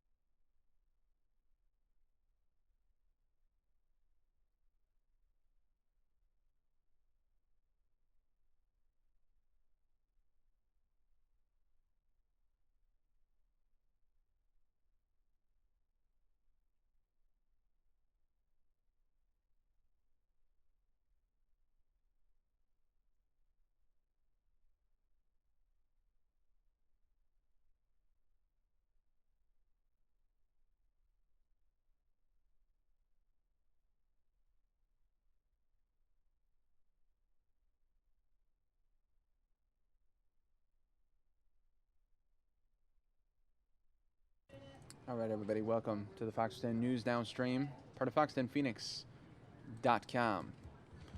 We are covering live political news for you, campaign 2016 news. Donald Trump and Hillary Clinton have said next to nothing about how they would handle the war in Afghanistan. It's remarkable given the enormous U.S. investment in blood and treasure over the past 15 years, including 2 American deaths just today. The resilience of the Taliban insurgency and the risk of an Afghan government collapse that would risk empowering extremists and could force the next president's hands. We're continuing to follow more campaign 2016 news for you. We just saw Mike Pence wrap up there in Iowa, where he declined to say whether Paul Ryan should be reelected as Speaker of the House, withholding support from a close friend and ally in the heated final days of the presidential campaign. And thank you to everybody for continuing to watch right here on the Fox 10 News Now stream, part of fox10phoenix.com. We are waiting for Melania Trump to hit the stage there in Philadelphia, or a suburb of Philadelphia. Also, Tim Kaine is going to be here in Arizona starting at about 2 o'clock Arizona time, 5 o'clock out on the East Coast. We have our very own Steve Kraft out on the scene there, and we're trying to get a little shot with him and a little interview with him before all the madness occurs with the Tim Kaine rally. Once again, another Clinton surrogate coming to Arizona. Yet just yesterday we saw Hillary Clinton in Arizona. You guys are watching the Fox 10 News Now stream, part of fox10phoenix.com. We are about only about 8 more minutes away from Melania Trump on the campaign trail for the very first time. So we'll see how that goes and what will be said. Many are saying that she is going to be talking about how Donald Trump is great to women and very kind and considerate to them, kind of try to take some of that pressure off that Hillary Clinton has been using as her main catalyst during her speeches, talking about how Trump does not respect women and things of those nature, and brings up some of the assault accusations. So Melania Trump is going to try to take some of that pressure off of Donald Trump. We'll see how that goes today here. That's why we all watch and continue to watch right here on the Fox 10 News Now stream, part of Fox10Phoenix.com. Earlier today, Ted Cruz didn't mention Donald Trump as he campaigned in Iowa with Republican vice presidential candidate Mike Pence. The Texas senator appeared Thursday with Pence at a rally just outside Des Moines. He lauded Pence and pushed for the re-election of Iowa Senator Chuck Grassley. But the one-time bitter rival of Trump never mentioned the Republican nominee by name in a 14-minute speech. He did say, though, that we're going to defeat Hillary Clinton in the presidential election. Cruz's remarks echoed the speeches he gave when he ran for a Republican nomination.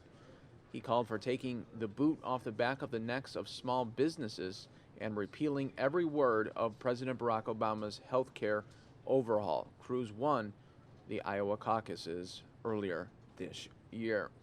Democratic vice presidential nominee Tim Kaine says he has really despaired over recent comments from Republicans about impeaching running mate Hillary Clinton if she becomes president.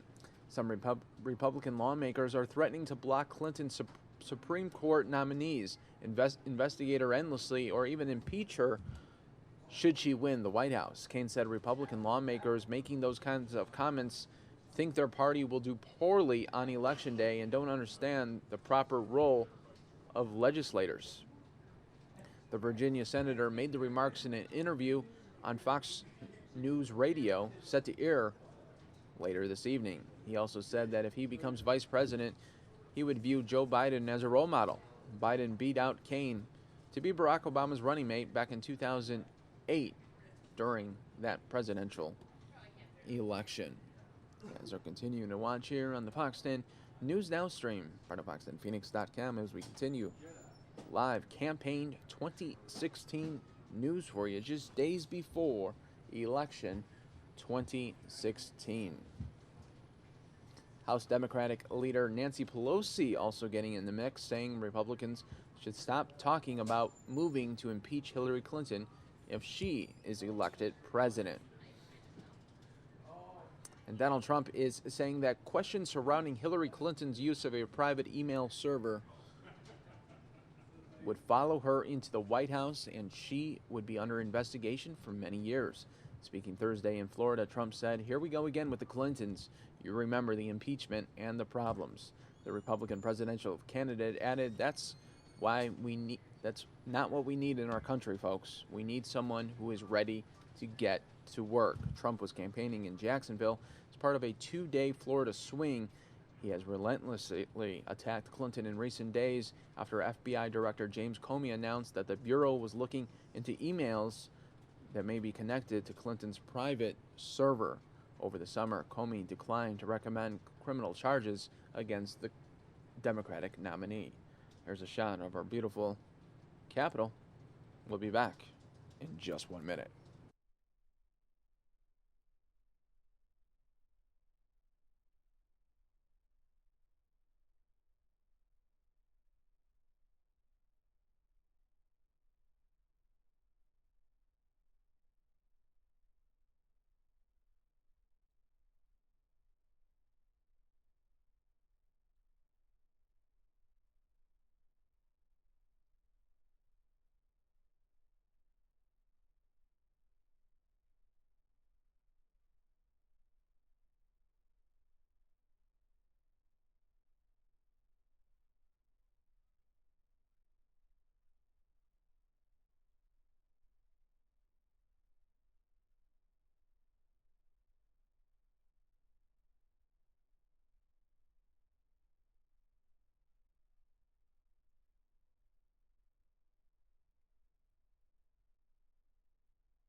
All right, folks, welcome back to the Fox 10 News Now stream. I just had that script here, folks. President Barack Obama is getting down to the nitty-gritty as he campaigns in Florida for Hillary Clinton. Obama is urging Clinton supporters at a Get Out the Vote rally earlier today to take advantage of the opportunity they have to vote early before Election Day on Tuesday.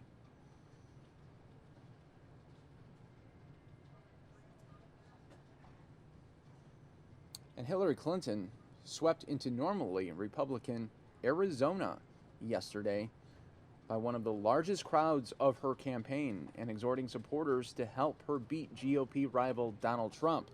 Trump, meanwhile, campaigned with rare discipline Wednesday as he sought to close the gap with Clinton before next week's election.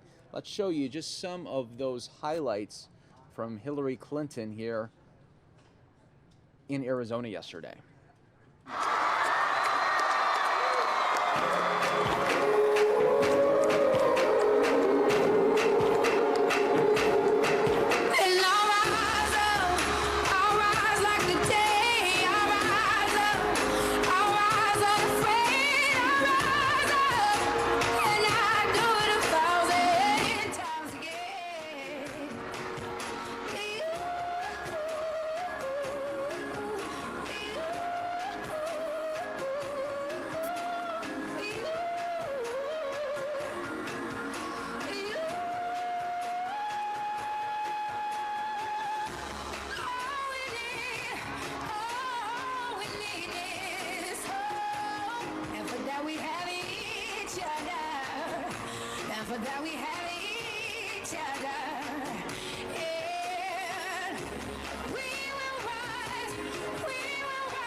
Along with her wonderful husband, Mark Kelly.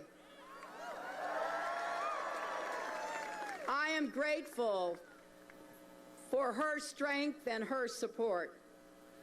She turned an evil deed, an act of senseless, hateful violence, into a clarion call for us to stand up against that kind of behavior, those sorts of actions, join together to help save lives and prevent further deaths and injuries. Are you ready to elect Paul Penzone?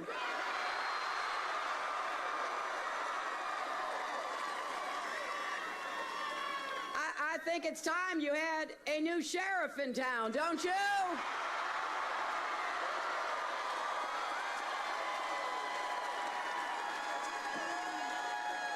I think you know that Paul will serve and protect all the people of this county, and he will follow the law, not his own ideological agenda.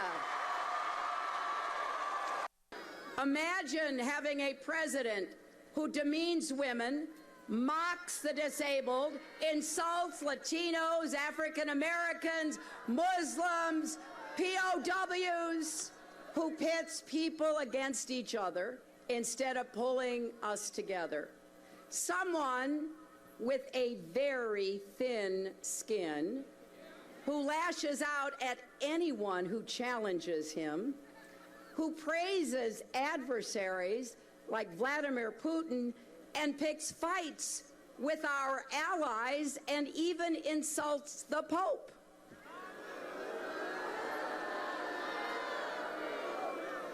You know, the fact is, we really don't have to imagine what it would be like, because everything he has said and done, both in his career and in this campaign, is a pretty good preview of what's to come. If Donald Trump were to win this election, we would have a commander-in-chief who is completely out of his top advisor on immigration is Sheriff Joe Arpaio. The person who presided over the worst pattern of racial profiling by a law enforcement agency in American history. And just last week, Sheriff Arpaio was officially charged with criminal contempt of court. All right, folks, welcome to the Fox 10 News Now stream, part of Fox10Phoenix.com. We just showed you some of the highlights there from Hillary Clinton in Arizona yesterday.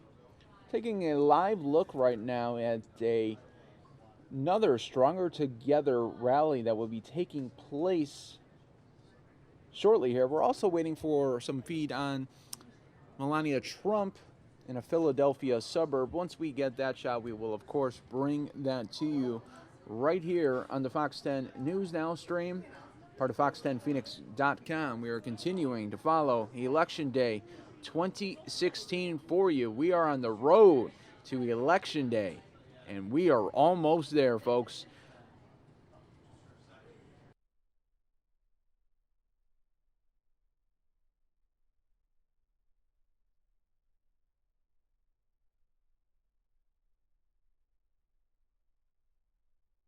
And News Now will be back in just 1 minute.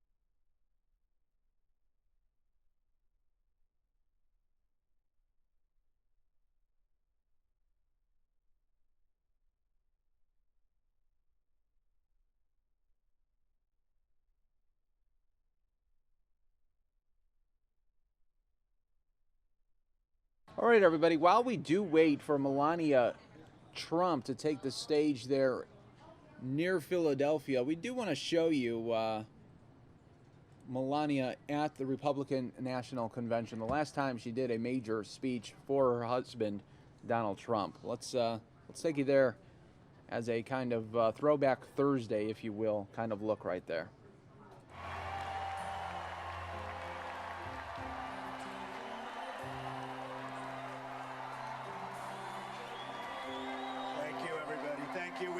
Thank you very much.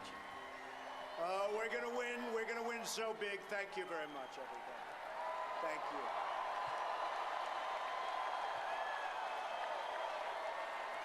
Thank you very much.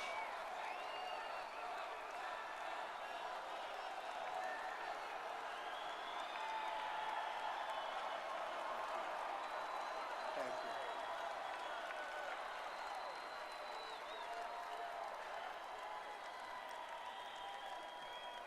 We're going to win so big. Thank you very much, ladies and gentlemen. We're going to win so big. Thank you. Ladies and gentlemen, it is my great honor to present the next First Lady of the United States, my wife, an amazing mother, an incredible woman, Melania Trump. Thank you very much. Thank you. Thank you.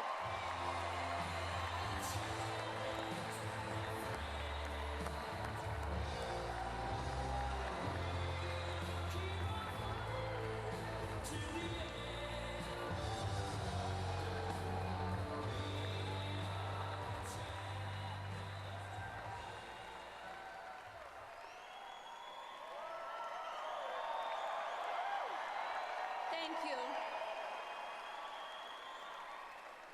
Thank you very much. You have all been very kind to Donald and me, to our young son Berwyn, and to our whole family. It's a very nice welcome, and we are excited to be with you at this historic convention.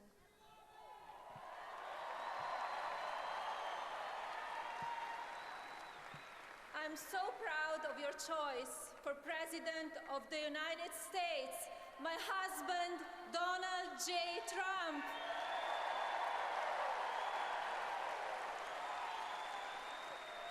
And I can assure you, he's moved by this great honor. The 2016 Republican primaries were fierce and started with many candidates, 17 to be exact. And I know that Donald agrees with me when I mention how talented all of them are. They deserve the respect and gratitude from all of us.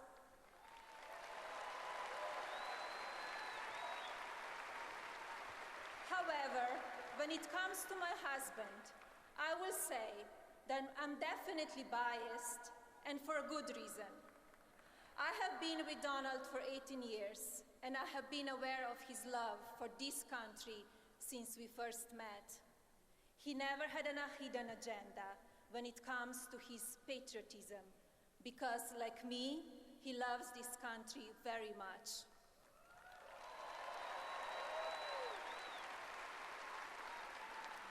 I was born in Slovenia, a small, beautiful, and then communist country in Central Europe.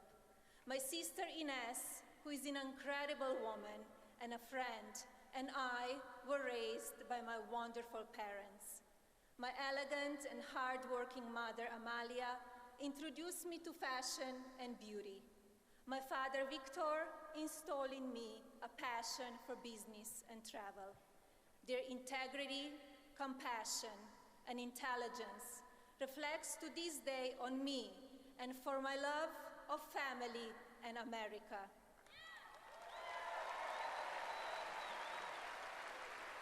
From a young age, my parents impressed on me the values that you work hard for what you want in life, that your word is your bond, and you do what you say and keep your promise, that you treat people with respect. They taught and showed me values and morals in their daily life. That is a lesson that I continue to pass along to our son. And we need to pass those lessons on to the many generations to follow. Because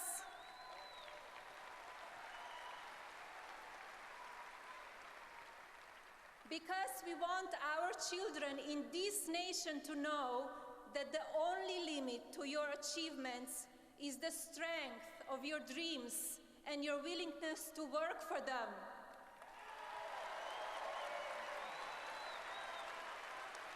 I'm fortunate for my heritage, but also for where it brought me today.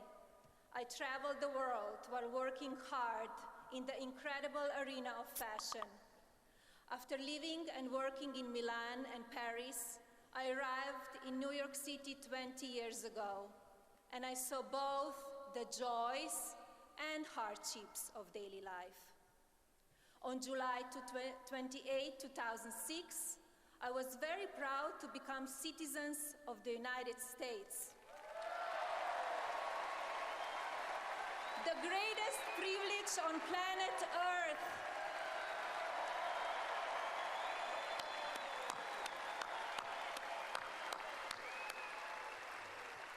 I cannot or will not take the freedoms this country offers for granted. But these freedoms have come with a price so many times. The sacrifices made by our veterans are reminders to us of this. I would like to take a moment to recognize an amazing veteran, the great Senator Bob Dole.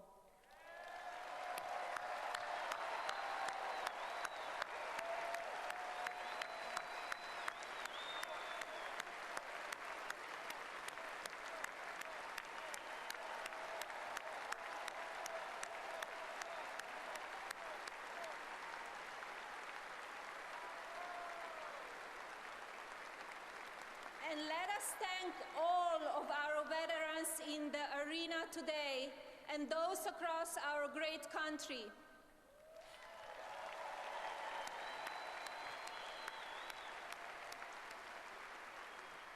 We are all truly blessed to be here.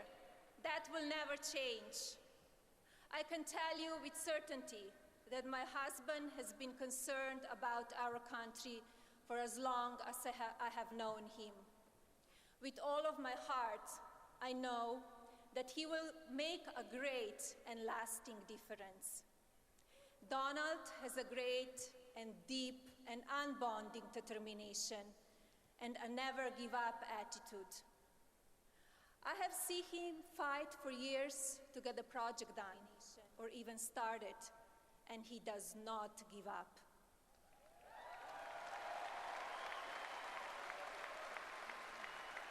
If you want someone to fight for you and your country, I can assure you, he's the guy. He will never, ever give up. And most importantly, he will never, ever let you down.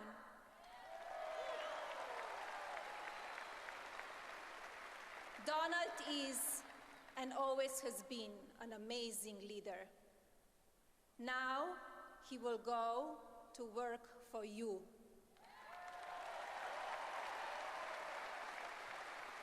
His achievements speak for themselves, and his performance throughout the primary campaign proved that he knows how to win.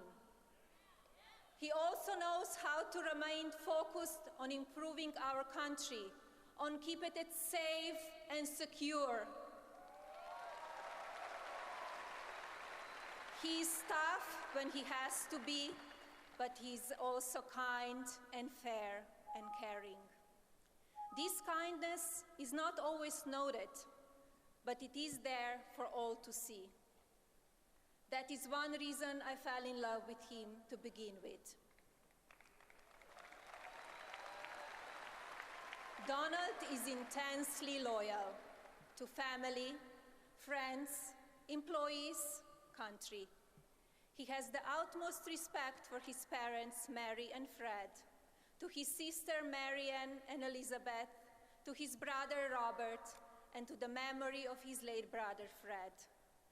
His children have been cared for and mentored to the extent that even his advisories admit they are an amazing testament to who he is as a man and a father.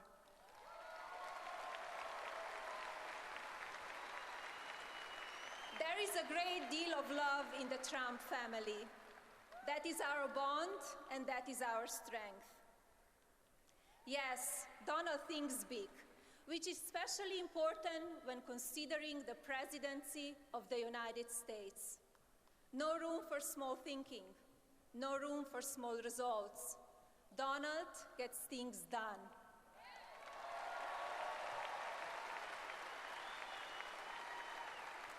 Our country is underperforming and needs new leadership.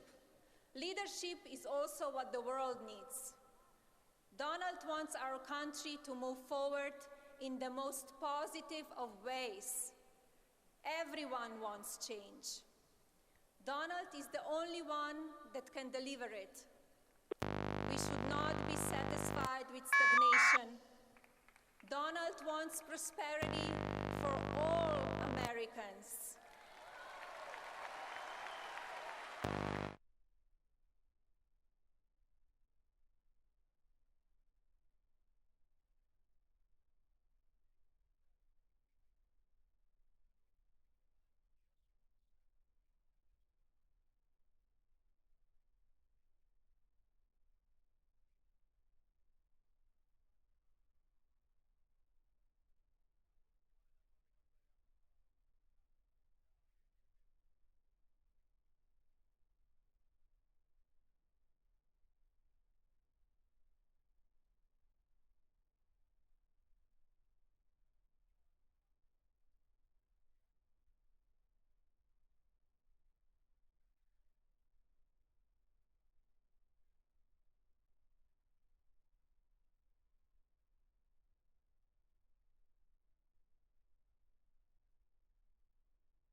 And Asians, and the poor and the middle class.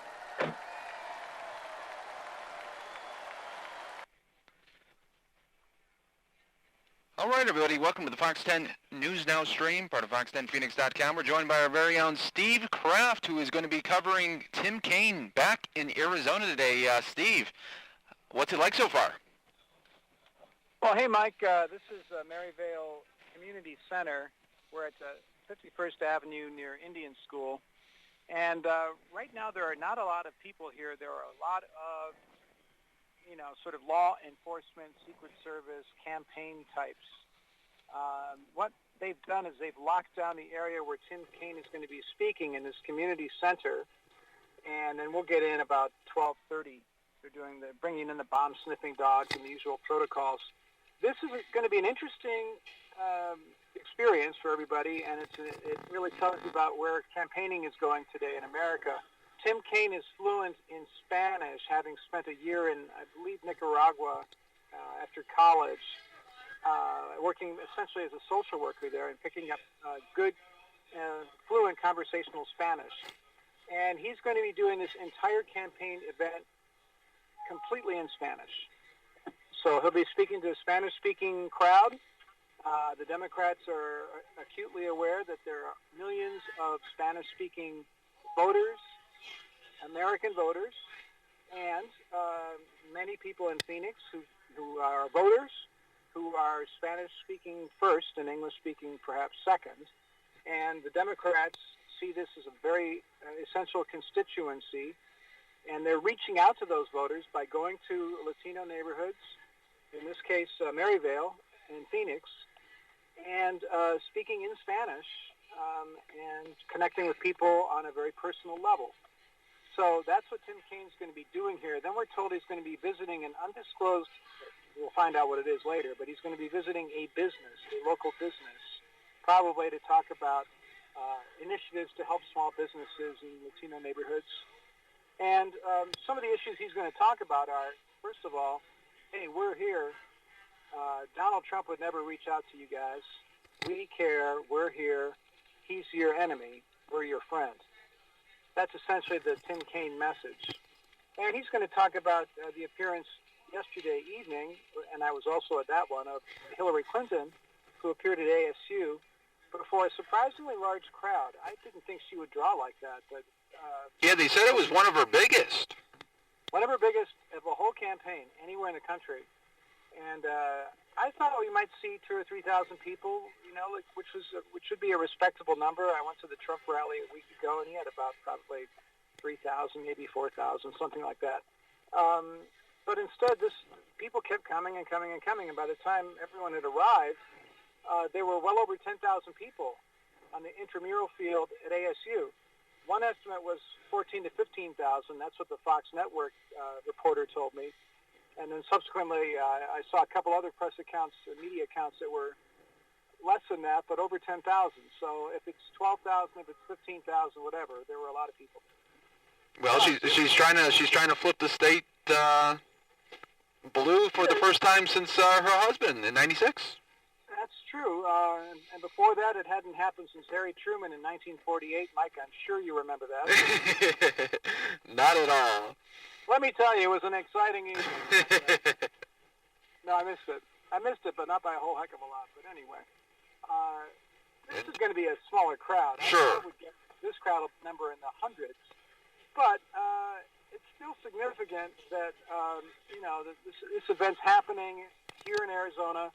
Democrats, to answer your question, think that the way the state is evolving, the increasing number of young people and Latinos, the Democrats' outreach to a variety of minority communities, outreach to gay people, African Americans, Asian Americans, students, people with college degrees, those numbers are going to eclipse ultimately the power base of the Republicans in this state, which has been white men predominantly, and the Trump campaign in particular, which is white men and white people more generally lacking college degrees. So maybe high school diplomas and maybe a little bit more, maybe not. That's been the backbone of his campaign, and he has a lot of support for sure. But the Democrats think that their coalition might eclipse the Republicans, and they're going to try to reach out to more working-class white people, and I'm sure eventually we're going to see the Republicans trying to reach out to communities like the one I'm in today, although they have not been doing that in any great measure so far. And Steve, do we know, is this being billed as Tim Kaine's first rally speech all in Spanish? No, it's not being billed that way, and I don't think it's his only, I'm guessing, an educated guess here. I think he's been doing this quite a bit. in communities where people are more comfortable in Spanish. I would wager, for example, that in North Carolina, where there are many Latino people who moved into North Carolina in the last 10, 15 years, you can go to parts of Charlotte where, neighborhoods in Charlotte where there are, carnicerias and Mexican or Spanish-style restaurants. Sure. Everything that we have here in Phoenix, in North Carolina, and those are places where his Spanish-speaking message would also resonate very strongly. And certainly, if you go to Florida, there's very large communities of Spanish-speaking voters in Florida that are perfectly set up for his sort of appeal, especially in Florida, in and around Orlando, which has a huge influx of people from Puerto Rico, and a lot of them are Democrats. Absolutely. Well, thank you so much, Steve, for the update on, and we'll talk back with you after the Tim Kaine rally to see your perspective as well. You got it, man. Thank you so much, Steve. Good. Bye-bye. All right, everybody, now we're going to go live to Pennsylvania, where you could see Melania has taken the stage. On behalf of those who feel the system is broken and does not work for them, those who just want a fair shake, an opportunity for a better education, a better paying job, a better future. He pledged to restore integrity to Washington and respect for America abroad. This is not an ordinary campaign. It is a movement. A movement in which people feel included, inspired, and involved. I have seen it firsthand. We are deeply grateful to the millions of Americans who believe in my husband because they know he believes in you. He believes in America, and he will make fantastic president of this United States. I come here today to talk about my husband, Donald, and his deep love and respect for this country and all of its people. I have come here to talk about this man I have known for 18 years. And I have come here today to talk about our partnership, our family, and what I know for sure in my heart about this man who will make America great again. I know exactly what that means. I grew up in a small town in Slovenia near a beautiful river and forests. Slovenia is a small country that back then was under communist rule. It was a beautiful childhood. My parents were wonderful. Of course, we always knew about the incredible place called America. America was the word for freedom and opportunity. America meant if you could dream it, you could become it. When I was 10 years old, we learned that a man named Ronald Reagan was elected president of the United States of America. We heard of what he was saying and doing. President Reagan's morning in America was not just something in the United States. It began to feel like morning around the world, even in my small country. It was a true inspiration to me. Later, I lived in Milan and Paris, working hard as a fashion model. I worked with people from all over the world. Fashion is a business of glamour, but it is also hard work. There are ups and downs, high highs, and ridicule and rejection too. I loved my work, and as a young entrepreneur, I wanted to follow my dreams to a place where freedom and opportunity were in abundance. So, of course, I came here. Living and working in America was a true blessing, but I wanted something more. I wanted to be an American.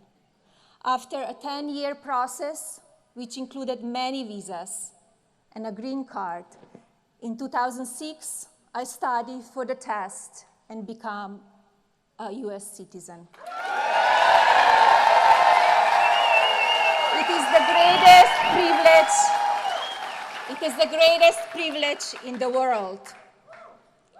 I'm an immigrant, and let me tell you, no one values the freedom and opportunity of America more than me, both as an independent woman and as someone who immigrated to America. Love for this country is something we immediately shared when I met Donald. He loves this country and he knows how to get things done, not just talk. He certainly knows how to shake things up, doesn't he?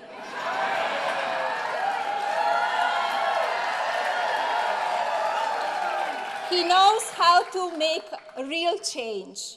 Make America great again is not just some slogan. It is what has been in his heart since the day I met him. Over the years of our marriage, I have watched my husband grow more and more concerned as he sees American workers suffer. I have watched him get frustrated as he sees parents struggle to care for children while working outside the home. I have watched him as he sees over and over again policies that make our country less strong, less secure, and less safe.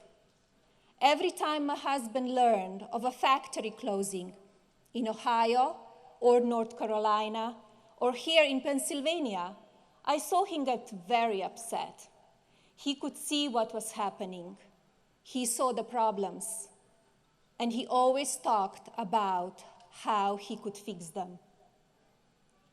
My family is truly blessed.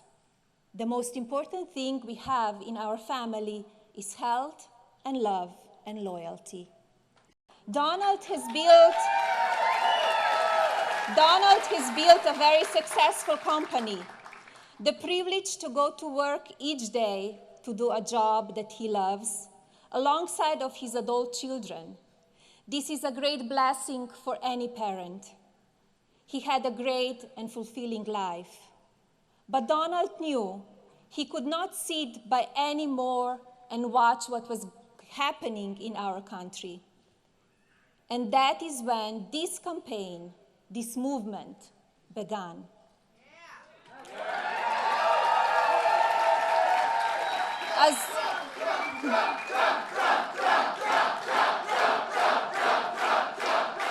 As Donald travels the country, he has asked some simple but very important questions. What kind of country do we want? Do we want a country that is safe with secure borders? Yes. Do we want a country where every American gets a fair shot? Yes. Do we want a country that honors our Constitution? Yes. Do we want a country that honors life, liberty, and the pursuit of happiness? Yes. Do we want a country that respects women and provides them with equal opportunity? Yes.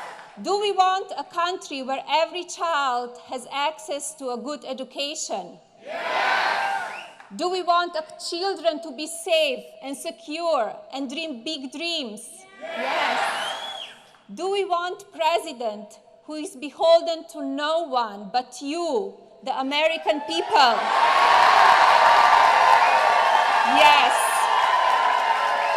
Do we want a president who is a fighter for us and will never give up? Yes. Then we want Donald Trump to be our president.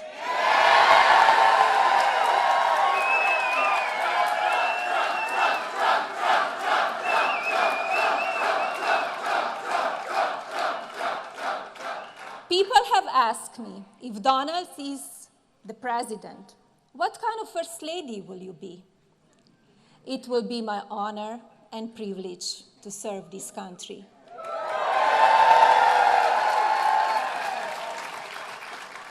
I will be an advocate for women and for children. Let me Let me tell you a little bit more about what that means to me. I'm a full-time mother to our son, Berwyn, an incredible boy. As his father travels around the country, running for president, I'm with our son. We talk a little bit about politics and a lot about life, homework, and sports. Berwyn has many privileges and advantages. We know how fortunate we are. Still, I have the same conversations with my son that many of you have with your sons and daughters, and nieces and nephews, grandchildren and godchildren. I want my little boy to know that he is blessed to have been born in a country that values individual freedom and constitutional democracy. I want our children in this country and all around the world to live a beautiful life, to be safe and secure, to dream freely of love and a family of their own someday. We need to teach our youth American values: kindness, honesty, respect, compassion, charity, understanding, cooperation. I do worry about all of our children. As we know, now social media is a centerpiece of our lives. It can be a useful tool for connection and communication. It can ease the isolation that so many people feel in the modern world. Technology has changed our universe. But like anything that is powerful, it can have a bad side. We have seen this already. As adults, many of us are able to handle mean words, even lies. Children and teenagers can be fragile. They are hurt when they are made fun of or made to feel less in looks or intelligence. This makes their life hard and can force them to hide and retreat. Our culture has gotten too mean and too rough, especially to children and teenagers. It is never okay when a 12-year-old girl or boy is mocked, bullied, or attacked. It is terrible when that happens on the playground, and it is absolutely unacceptable when it's done by someone with no name hiding on the internet. We have to find a better way to talk to each other, to disagree with each other, to respect each other. We must find better ways to honor and support the basic goodness of our children, especially in social media. It will be one of the main focuses of my work if I'm privileged enough to become your First Lady.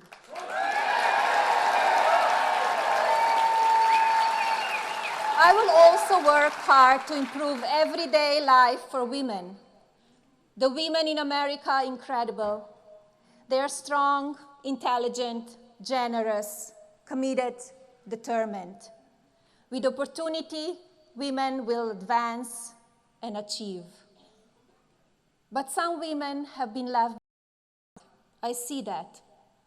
We cannot call ourselves a fully developed or advanced nation when 50% of our women live in poverty, when 16 million are without health insurance, when too many are choosing between basic needs like rent, food, and healthcare. This cannot be. We cannot afford to have more of the same. We must break with the failures of the past and embrace a future that is worthy of this great nation and her beautiful people. We must win on November 8th, and we must come together as Americans. We must treat each other with respect and kindness, even when we disagree. I will be there to support my husband's efforts to help all Americans when he is president. Donald Trump will make America fair, He will make America safe. He will make America prosperous. He will make America proud. And yes, this man I know so well, Donald Trump, with your help and God's grace, will make America great again. Thank you. God bless you. And God bless this beautiful country.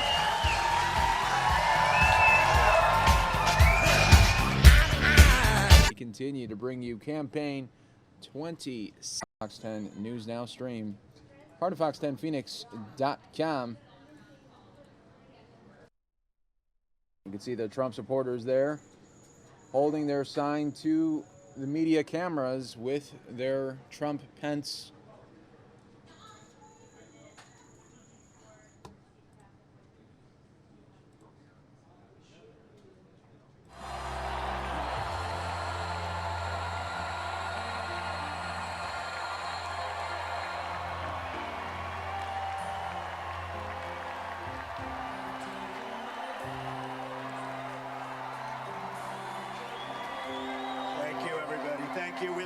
Thank you very much.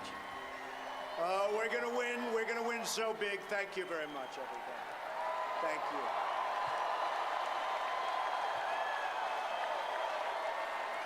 Thank you very much.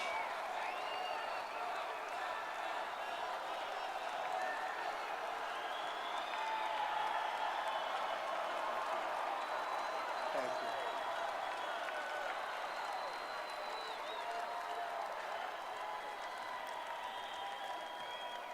We're going to win so big. Thank you very much, ladies and gentlemen. We're going to win so big. Thank you. Ladies and gentlemen, it is my great honor to present the next First Lady of the United States, my wife, an amazing mother, an incredible woman, Melania Trump. Thank you very much. Thank you. Thank you.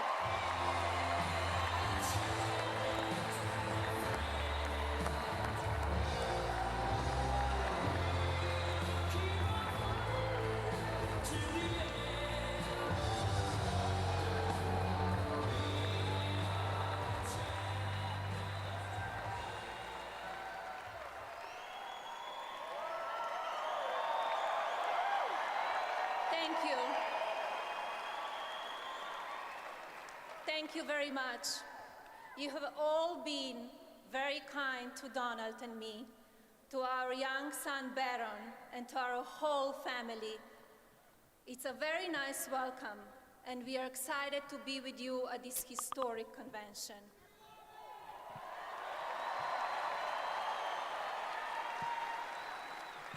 I'm so proud of your choice for President of the United States, my husband, Donald J. Trump.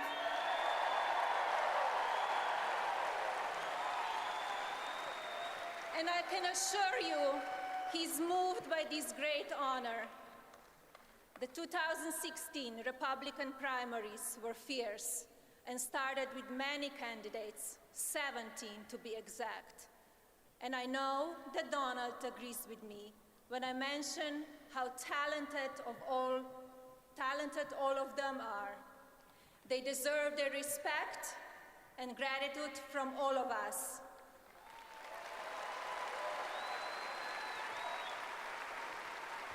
However, when it comes to my husband, I will say that I'm definitely biased, and for a good reason.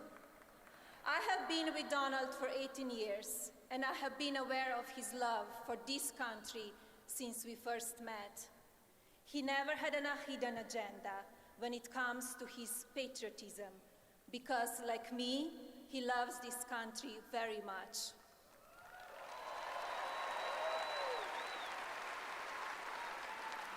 I was born in Slovenia, a small, beautiful, and then communist country in Central Europe. My sister Ines, who is an incredible woman and a friend, and I were raised by my wonderful parents.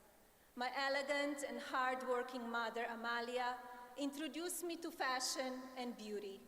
My father, Victor, installed in me a passion for business and travel. Their integrity, compassion, and intelligence reflects to this day on me and for my love of family and America.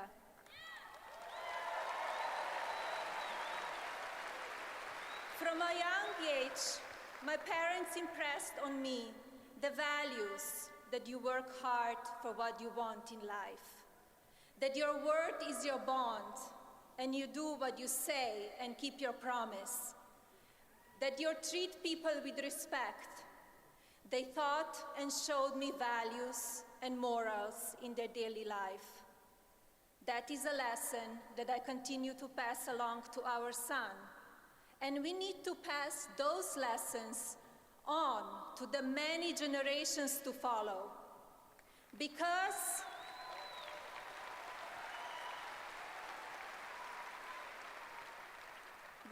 we want our children in this nation to know that the only limit to your achievements is the strength of your dreams and your willingness to work for them.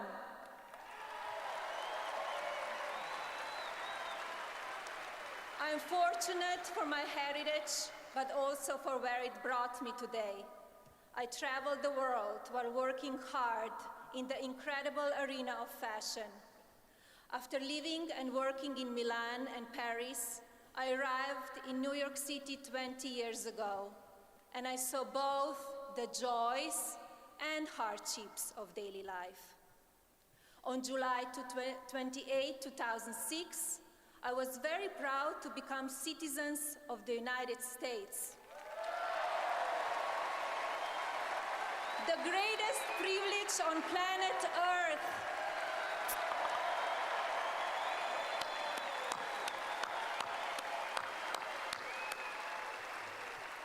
I cannot or will not take the freedoms this country offers for granted. But these freedoms have come with a price so many times. The sacrifices made by our veterans are reminders to us of this. I would like to take a moment to recognize an amazing veteran, the great Senator Bob Dole.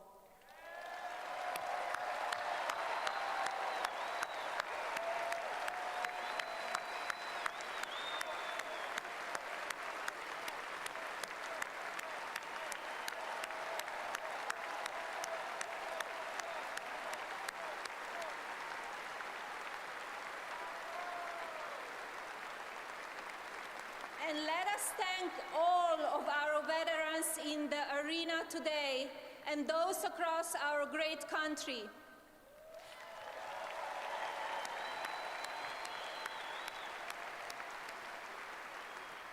We are all truly blessed to be here. That will never change. I can tell you with certainty that my husband has been concerned about our country for as long as I have known him. With all of my heart, I know that he will make a great and lasting difference. Donald has a great and deep and unbonding determination and a never-give-up attitude. I have seen him fight for years to get the project done, or even started, and he does not give up.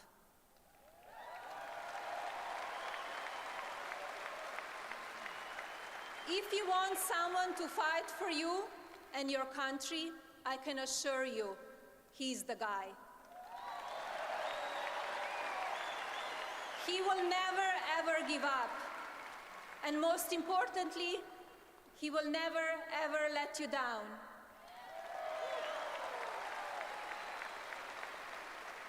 Donald is and always has been an amazing leader.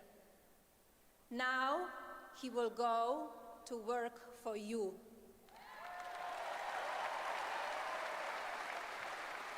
His achievements speak for themselves, and his performance throughout the primary campaign proved that he knows how to win. He also knows how to remain focused on improving our country, on keeping it safe and secure. He's tough when he has to be, but he's also kind and fair and caring. This kindness is not always noted, but it is there for all to see. That is one reason I fell in love with him to begin with. Donald is intensely loyal to family, friends, employees, country. He has the utmost respect for his parents, Mary and Fred, to his sister Marianne and Elizabeth, to his brother Robert, and to the memory of his late brother Fred. His children have been cared for and mentored to the extent that even his advisories admit they are an amazing testament to who he is as a man and a father.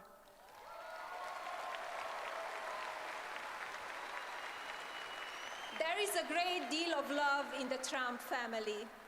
That is our bond, and that is our strength.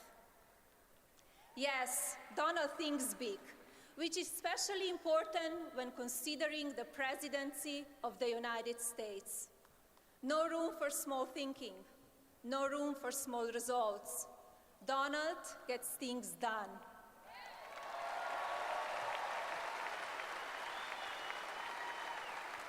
Our country is underperforming and needs new leadership.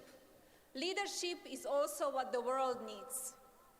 Donald wants our country to move forward in the most positive of ways. Everyone wants change. Donald is the only one that can deliver it.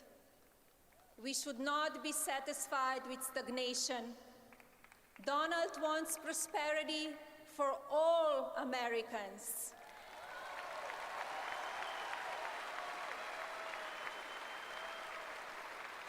We need new programs to help the poor and opportunities to challenge the young. There has to be a plan for growth. Only then will fairness result. My husband's experience exemplifies growth and successful passage of opportunity to the next generation. His success indicates inclusion rather than division. My husband offers a new direction, welcoming change, prosperity, and greater cooperation among peoples and nations. Donald intends to represent all the people, not just some of the people. That includes Christians and Jews and Muslims. It includes Hispanics and African Americans and Asians and the poor and the middle class.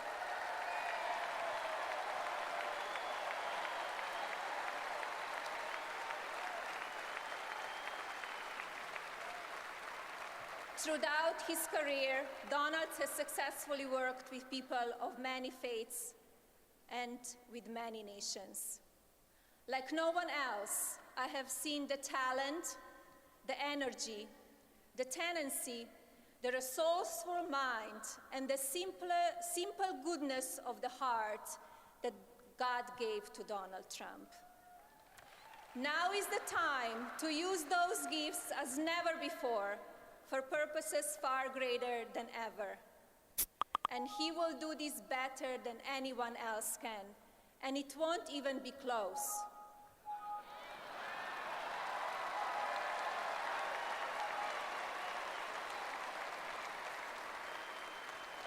Everything depends on it for our cause and for our country. People are counting on him, all the millions of you who have touched us so much with your kindness and your confidence. You have turned this unlikely campaign into a movement that is still gaining in strength and number.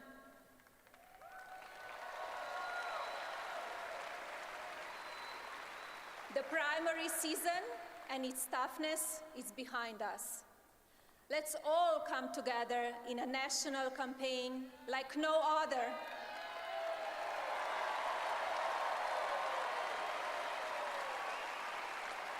The race will be hard fought all the way to November. There will be good times and hard times and unexpected turns. It would not be a Trump contest without excitement and drama. But throughout it all, my husband will remain focused on only one thing: this beautiful country that he loves so much.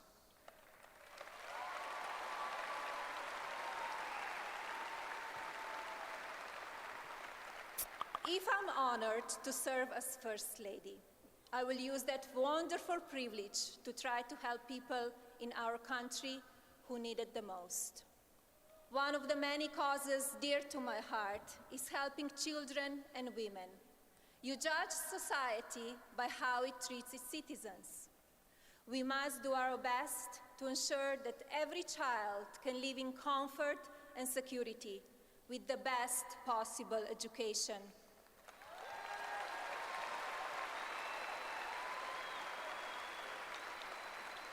As the citizens of this great nation, it is kindness, love, and compassion for each other that will bring us together and keep us together.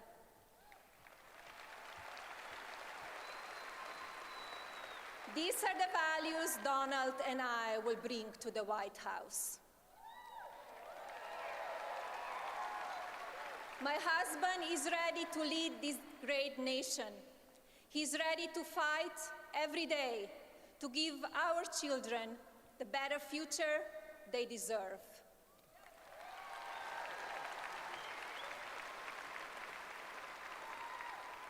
Ladies and gentlemen, Donald J. Trump is ready to serve and lead this country as the next President of the United States. Thank you, God bless you, and God bless America. All right, everybody, and for those of you that maybe just came in, maybe in the middle of the speech here, what we're going to do, this was Throwback Thursday from the RNC in Cleveland.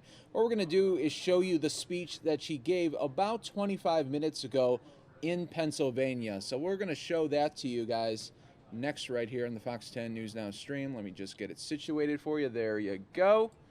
This was her in Berwyn, Pennsylvania. You guys are watching the Fox 10 News Now stream. An opportunity for a better education, a better paying job, a better future. He pledged to restore integrity to Washington and respect for America abroad.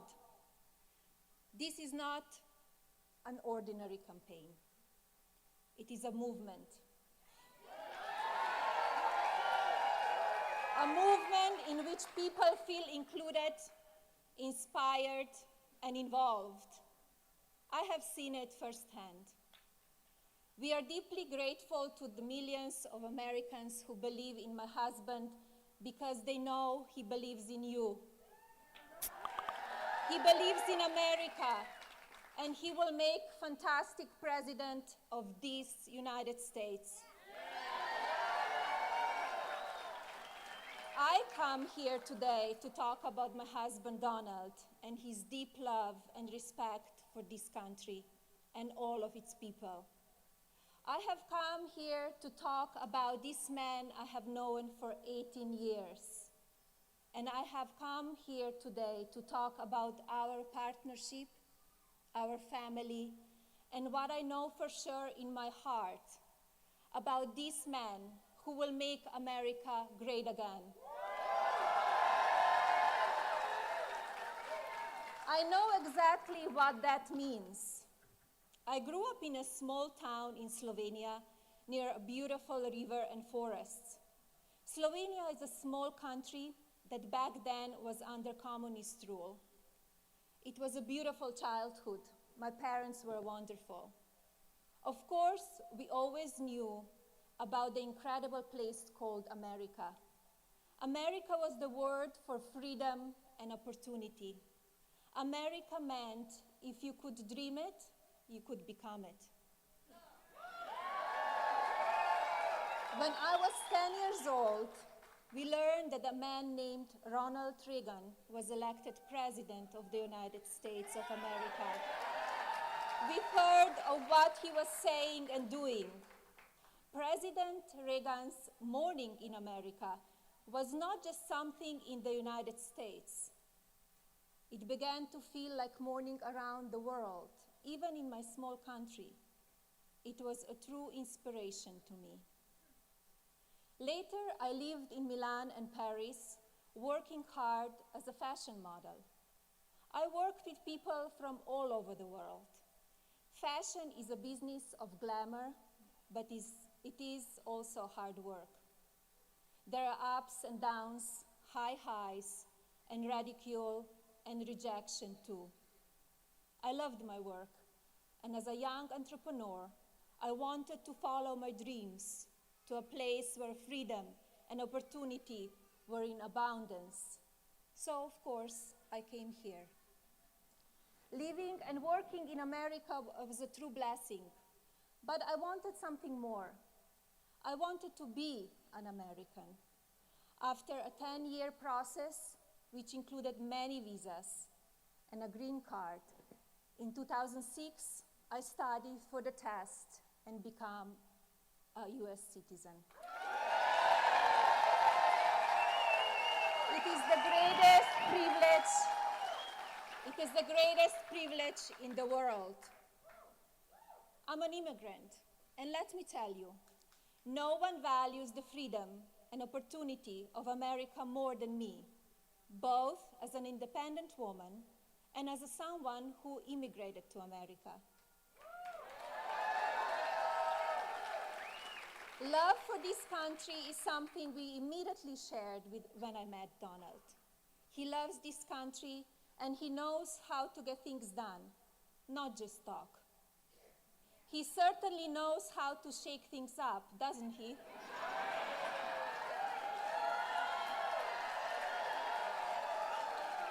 He knows how to make a real change. Make America great again is not just some slogan. It is what has been in his heart since the day I met him. Over the years of our marriage, I have watched my husband grow more and more concerned as he sees American workers suffer. I have watched him get frustrated as he sees parents struggle to care for children while working outside the home.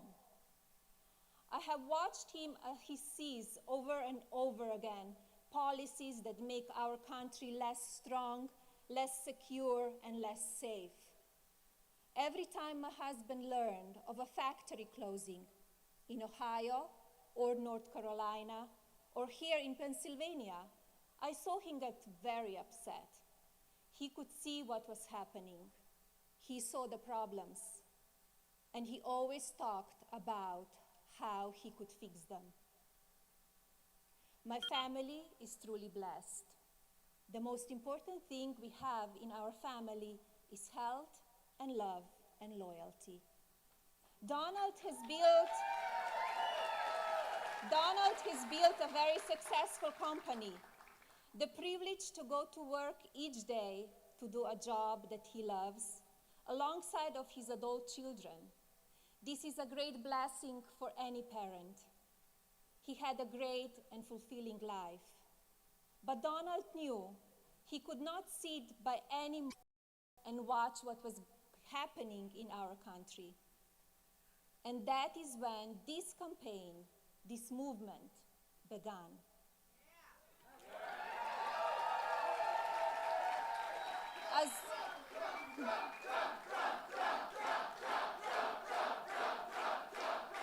As Donald travels the country, he has asked some simple but very important questions. What kind of country do we want? Do we want a country that is safe with secure borders? Yes. Do we want a country where every American gets a fair shot? Yes.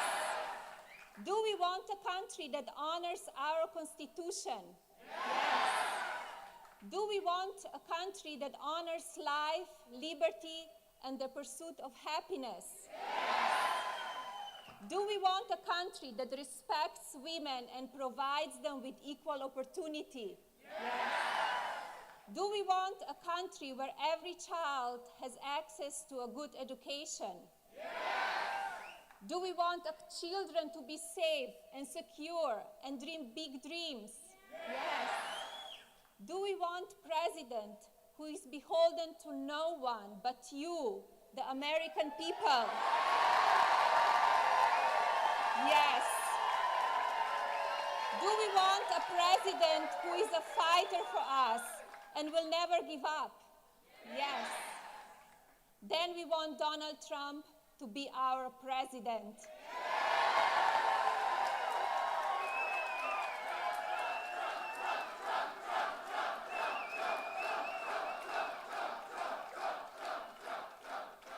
People have asked me, if Donald is the president, what kind of first lady will you be? It will be my honor and privilege to serve this country.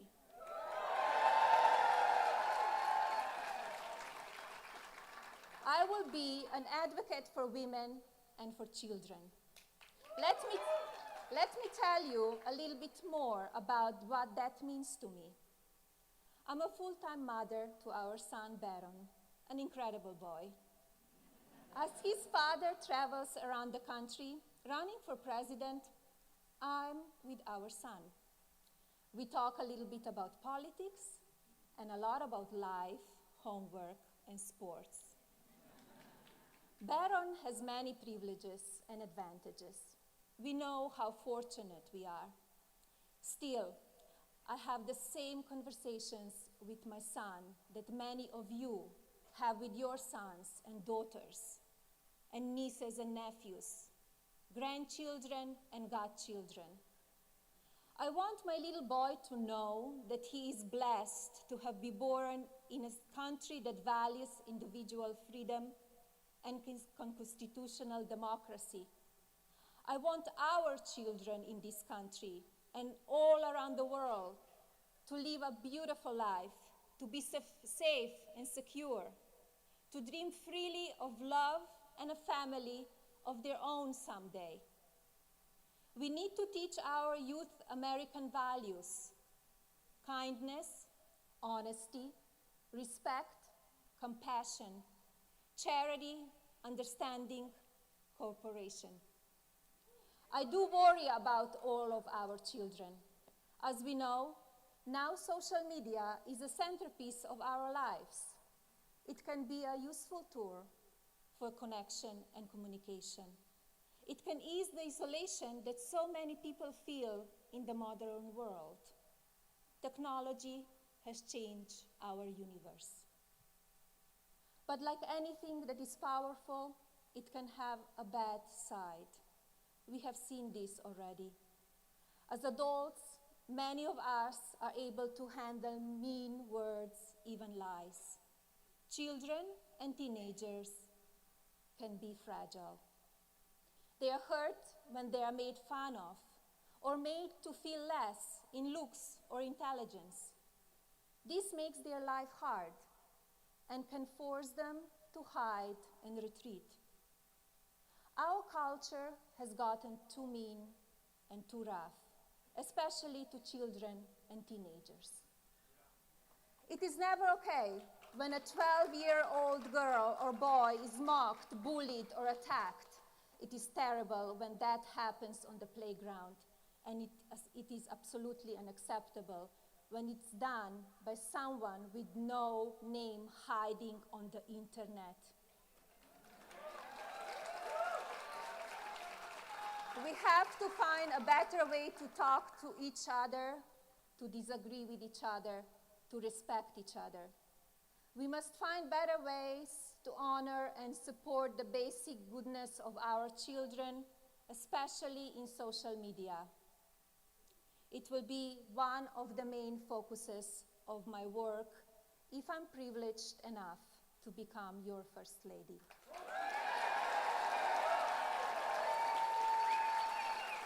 I will also work hard to improve everyday life for women. The women in America are incredible.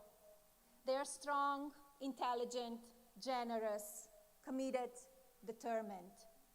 With opportunity, women will advance and achieve.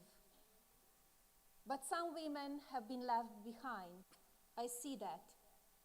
We cannot call ourselves a fully developed or advanced nation when 50% of our women live in poverty, when 16 million are without health insurance, when too many are choosing between basic needs like rent, food, and healthcare.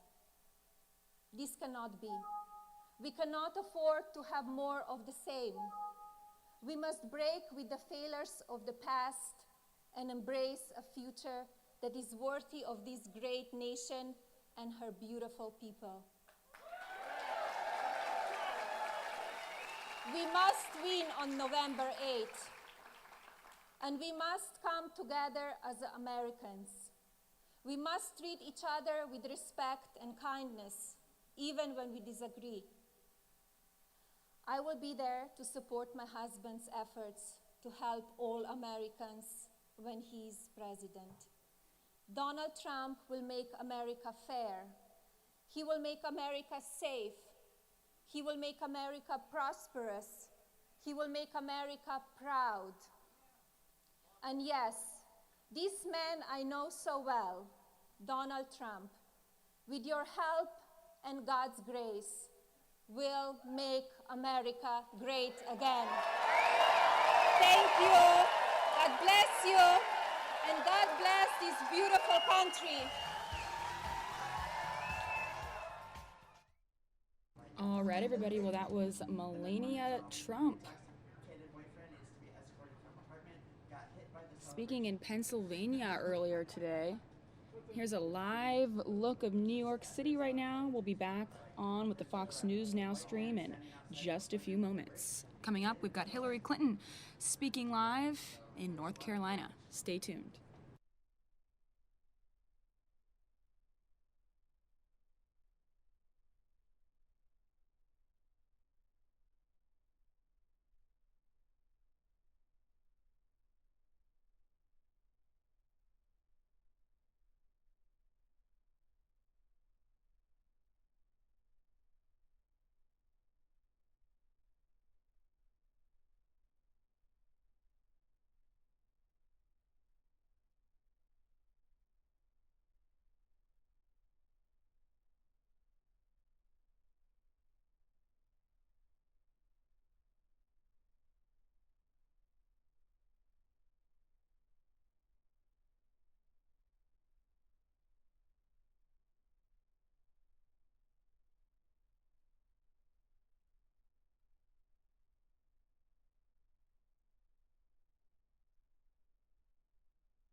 All right, everybody. Well, we're going to take you now to an event where President Obama was speaking earlier today at a Hillary for America event at Florida International University.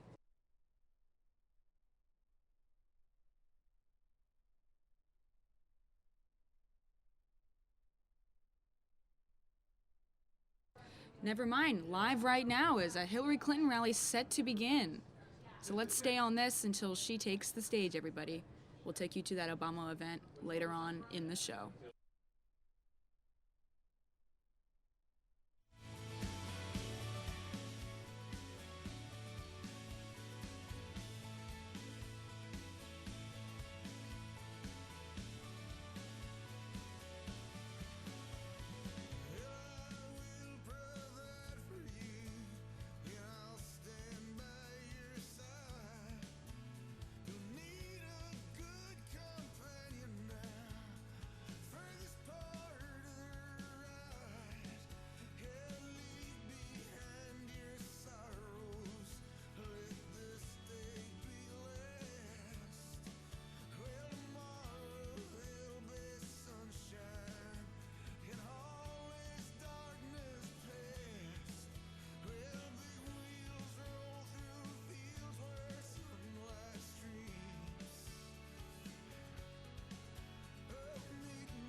All right, everybody. Well, we're just waiting for Hillary Clinton to take the stage here in Winterville, North Carolina. This is another one of her early vote events where she urges everybody to get out and vote early. Now, yesterday, President Obama said that he criticized the FBI for telling the world it found new emails to add to Democrat nominee Hillary Clinton's inbox drama. Earlier this year, the FBI looked into whether Hillary Clinton mishandled classified information by using a private email server while Secretary of State. The FBI recommended not to bring any charges against her, but then, last week, FBI Director James Comey said, hold up, because the feds had found new emails that could also be connected to their earlier investigation. Now, the feds found these emails while digging into former Congressman Anthony Weiner's sexting past. Obviously, you know Anthony Weiner is married to Huma Abedin, Hillary Clinton's right-hand woman. The problem is no one, not even the FBI, knows what's inside those emails right now, meaning that a lot of people have criticized Comey for potentially swaying voters and also maybe breaking the law by releasing this information so close to Election Day. Yesterday, Obama said, quote, "We don't operate on incomplete information," end quote.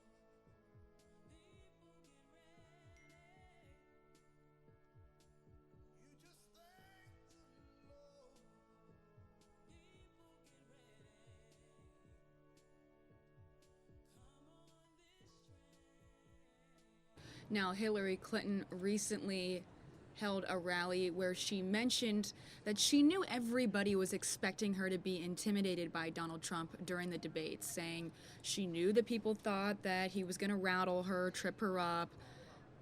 She said during this rally, no, he didn't intimidate me at all. Let me play that clip for you in the upper right-hand corner here. Upper left-hand corner, so you guys can see when she said this, that Donald Trump did not intimidate her during the debates. I mean, think about it. Did any of you see the debates? Well, before every debate, there was always a story about how, he's really going to attack me and he's going to get into my head and he's going to really mess me up. I'm sitting there thinking, no, he's not.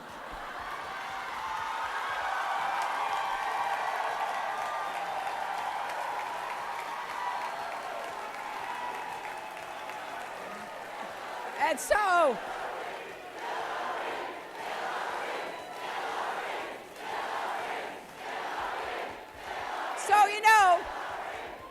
standing there for 4.5 hours on that debate stage proved once and for all, I have the stamina to do this job.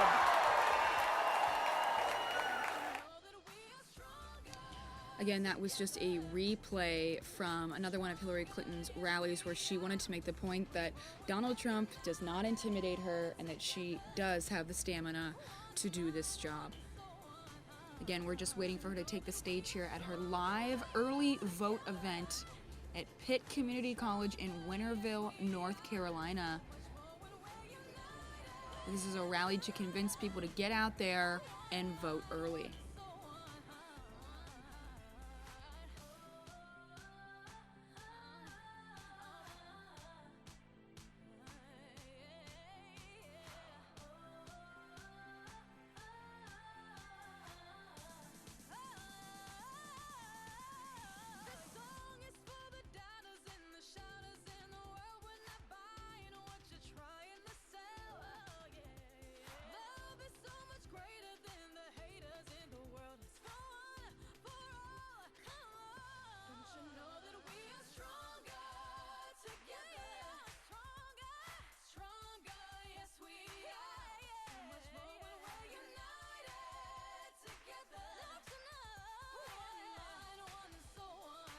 Now, President Obama was campaigning for Hillary Clinton yesterday in North Carolina.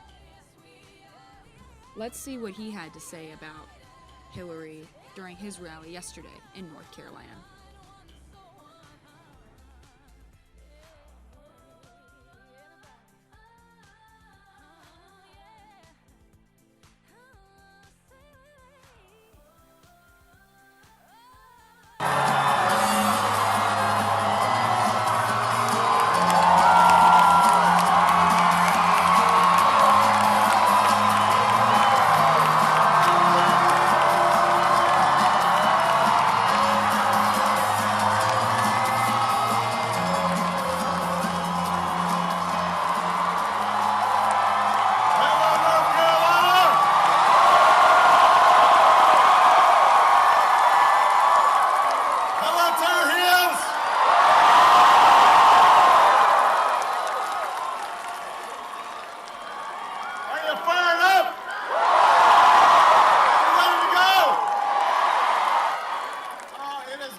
And we got a beautiful summer day in November. I know you guys are a little hot, so make sure everybody kind of bends their knees, don't stand up too stiff. If anybody faints, you know, just give them a little room, they'll be okay. Hydrate. Don't mean to sound like your mom or your dad, but. So, can everybody please give Isabel a big round of applause for the wonderful introduction. We have a couple of outstanding members of Congress here. G.K. Butterfield is here. Ann David Price is here. One of the finest public servants in North Carolina history, your former governor, Jim Hunt, is in the house. Your current Attorney General and your next governor, Roy Coper's here.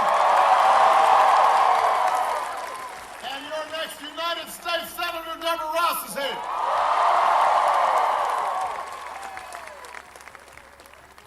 So, and you're here too.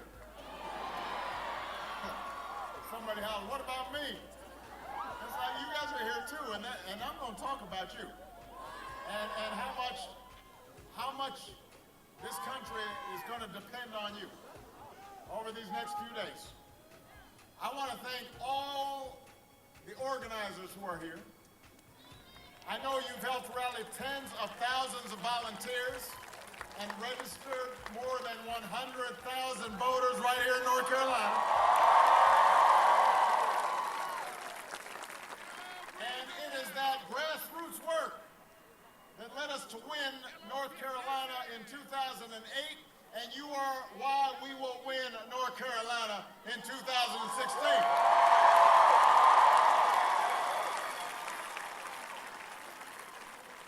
And we got 6 days. 6 days. I love you too, but I got some business I gotta do here.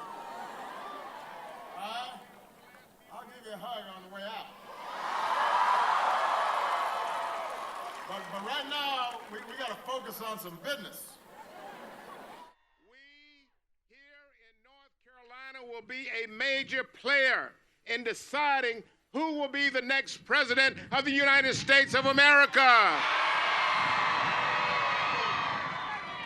And so it's fitting that Hillary Clinton comes to Eastern North Carolina to be with us today. Hillary is a proven leader with a track record. Not just over the last few months, but over the last 30 years. She has a track record of bringing people together across party lines and getting results that improves lives. She has the right experience. She has the right temperament, and temperament is important. And she has the right values to be our president. On the other hand, Donald J. Trump is dangerously unfit to serve. He is temperamentally and dangerously unfit to serve as commander-in-chief. Where Hillary Clinton has always put families first during her years of elective public office. Donald Trump has always put himself ahead of others. Even the employees and small businesses that depend on him. There was a report on television this morning that the Trump Hotel in Canada is now going under. Well, next Tuesday, Donald Trump is going under.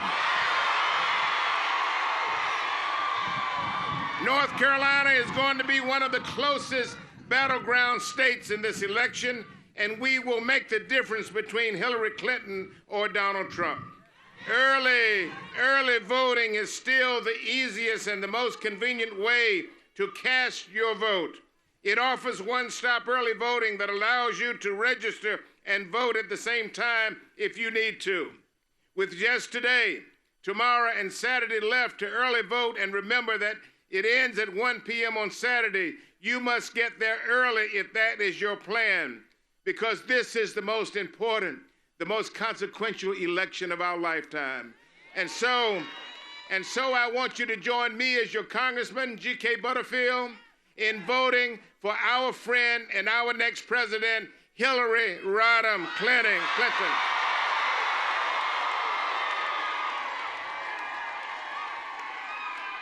There are two more speakers, and then you will hear from Mrs. Clinton. Our next speaker is good. It's good. Work with me. I got this. Our next speaker is my colleague from the United States Congress. She is no stranger to anyone in this audience. She has served in the Congress now for many years, representing the thousands of men and women in the District of Columbia, many of whom are from Eastern North Carolina, and I remind her of that every day. Please receive to the podium Congresswoman Eleanor Holmes Norton.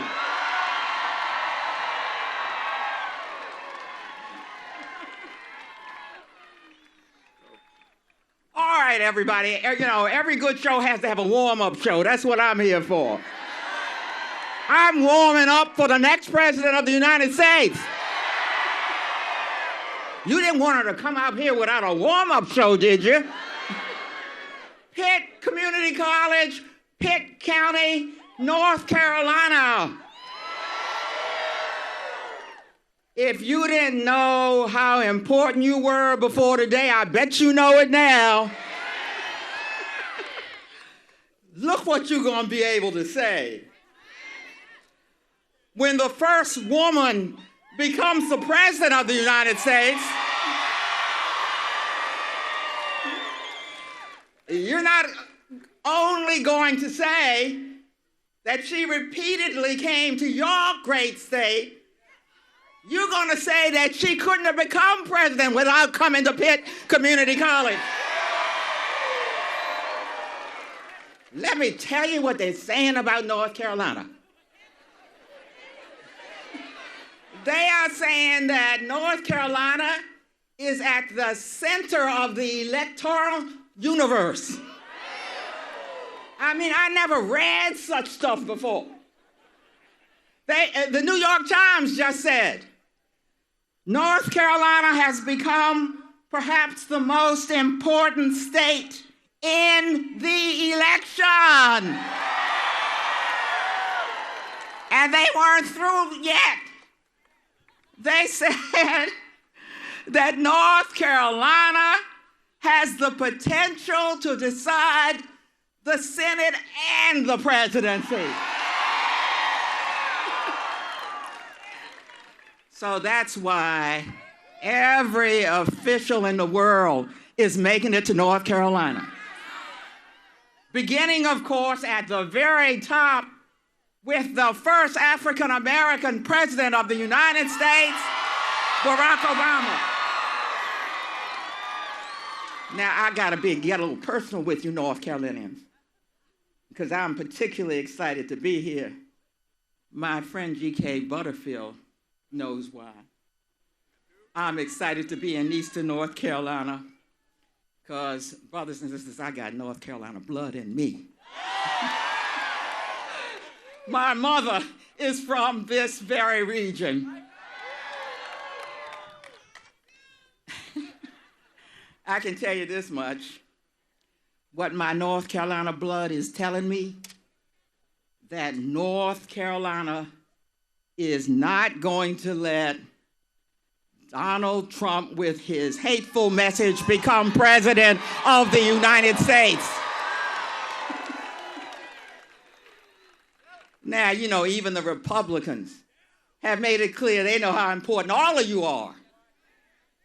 Why else have so many North Carolinians had to go to the courts just to vote? Why else have so many of you had to fight purging of the polls?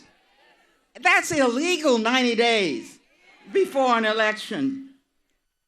Why else have the courts, the federal courts, extended your early voting period for a full week? Why else? Now, I'm come this afternoon to say you want it, don't waste it, use those 3 votes, those 3 more days you got. 3 more days. That's today, tomorrow, and Saturday. And as you go, please bear this in mind. Only one candidate of these two has your agenda at the top. Your debt-free college agenda. Your affordable housing agenda. And your equality agenda. And not only that, remember this, only one candidate will work her very heart out for each and every one of you. And only one candidate respects each of you. And only one candidate who is running to be the President of the United States, I can say, truly loves you and loves North Carolina, and that is Hillary Rodham Clinton. Now, I am here to introduce a very courageous woman. In one of my lives before I became a Congresswoman, I was the chair of the New York City Commission on Human Rights, although I'm a native Washingtonian. While I was chair, person after person came to our commission to say that Donald Trump was discriminating against them in denying them apartments because of the color of their skin. I tell you, got to be so many apartment houses that I had to call the Justice Department in as well to help me handle all of these complaints. And they sued Donald Trump in many of his apartment houses. And to tell you, don't let him say, well, they didn't find me guilty. Let me tell you what he did. He crumbled.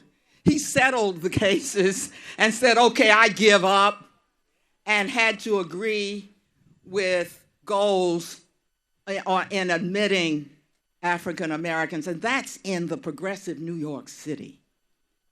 So the woman I am going to introduce to you now is the epitome of courage, because she didn't take the turn down because of the color of her skin. She says, I'm going right down there to see how Nahom's doing, and I'm going to file me a complaint. He may think he's big, he may think he's important, but I'm going to go straight downtown to file a complaint against him. She won, and she opened the housing that Donald Trump had for people of every color. Please welcome Mae Brown Wiggins of New York City.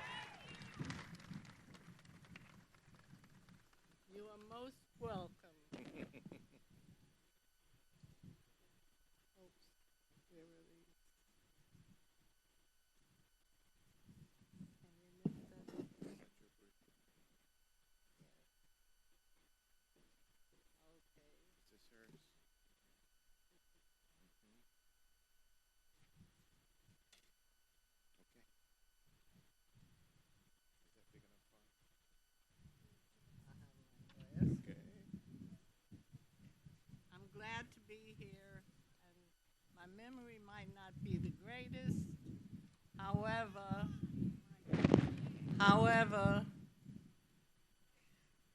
I want to share my experience with you.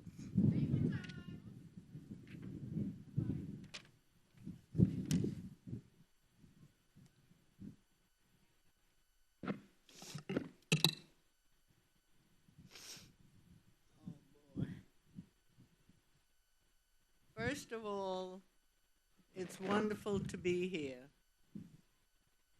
And a lot of reasons I'm excited to vote for Hillary Clinton in this election. I'd like to share one of them with you. Back in 1964, I was just a fledgling nurse in Queens, New York. And like every young professional, I went looking for a place to live. I came across an ad that seemed nice enough, and with my budget, it happened to be owned by the Trumps. When I went to apply, I was told that there were no vacancies, none. This is a brand new apartment building, not even finished, and they had suddenly ran out of vacancies.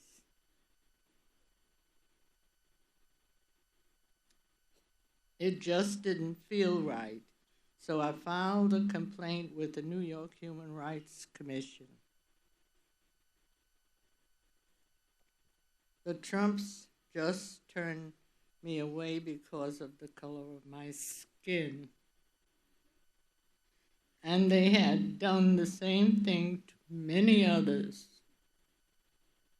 The United States Justice Department sued them for this practice. When I think about how they lied to me just because I was black,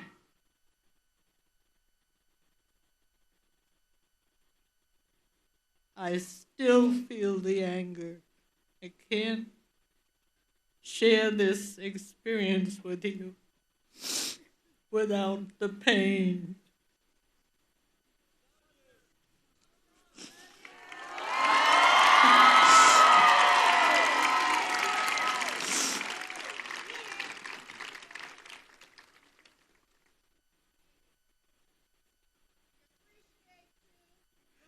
I love you.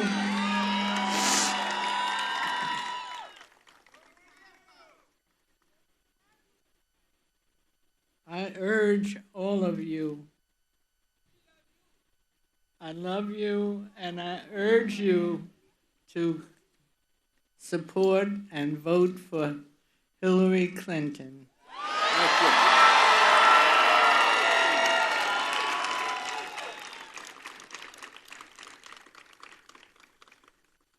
Now, I want Hillary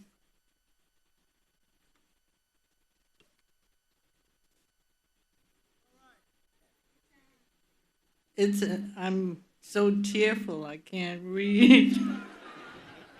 Okay. It's an honor to introduce the next President of the United States, Hillary Rodham Clinton. Ain't no mountain high, ain't no valley low, ain't no river wide enough, baby. If you need me, call me, no matter where you are, no matter how far. Don't worry, baby. Just call my name, I'll be there in a hurry. You don't have to worry, 'cause baby, there ain't no mountain high enough, ain't no valley low enough, ain't no river wide enough to keep me from getting to you, baby. Remember the day I set you free? I told you you could always count on me, darling. Thank you so much. Wow, it is great to be here.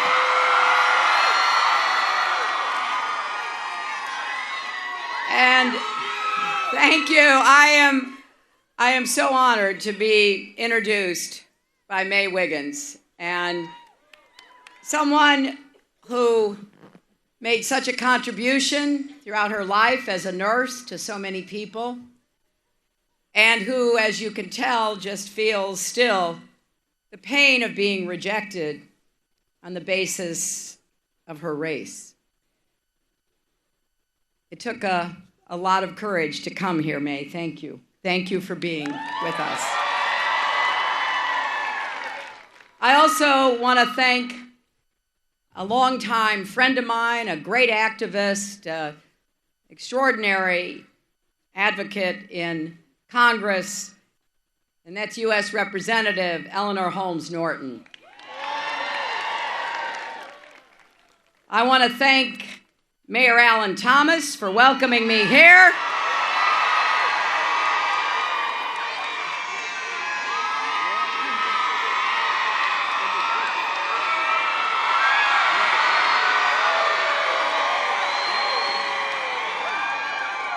And either you're all related to him or you think he's doing a good job.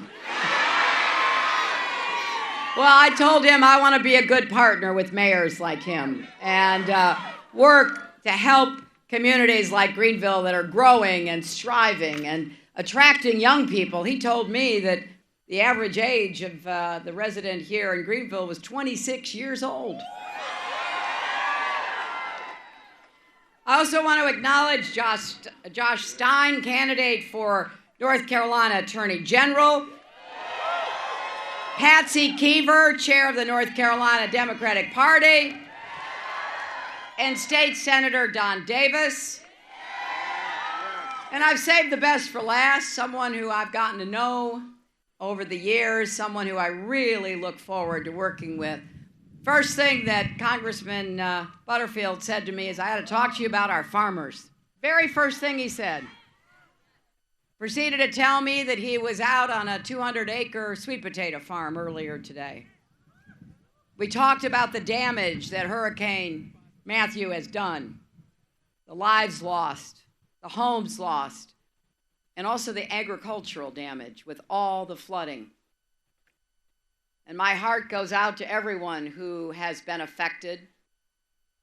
We gotta be really focused on what we're gonna do with this extreme weather. We're getting more of it in more places. And I'm going to make that a priority for my presidency to make sure communities are well prepared, they're resilient, but that we also work to try to limit the damage by taking on the challenge of climate change and changing weather patterns. And nobody knows more about weather than our farmers. And I am very committed to supporting farms of all sizes, but particularly small farms. You know, I think you said the farm you went to this morning, GK, was 200 acres. You know, that's a lot of land. But that's not a gigantic multi-thousand acre farm. And sometimes I think that we spend too much time and money looking after the big giant farms and not enough taking care of the smaller farms, the family-owned farms, farms that have been in people's families for generations. And I will do my very best working with GK and Eleanor and others in Congress to focus federal attention and resources on places that need it. And North Carolina is a place that needs it. There are still too many people who feel like they have been left out and left behind. And so we've got to spend time thinking about how we bring everybody along. That is my goal as your president. I want to knock down the barriers that stand in the way of people and places getting ahead. Now, I also, on a personal note, I've got to say, I was in Arizona last night and had a great rally there. I don't know, 15, 16,000 people. It was just extraordinary. But I was a little anxious during my speech because the Cubs were playing in the World Series. And, you know, I've been a fan all my life, started watching baseball with my dad, went to Wrigley Field, and, you know, it's been a long time, 108 years, to win a championship and make history, and I only wish that My late father and the great Ernie Banks, Mr. Cub, could have seen it happen. So last night was very special on lots of fronts. And who knows, maybe we'll see even more history made in a few days.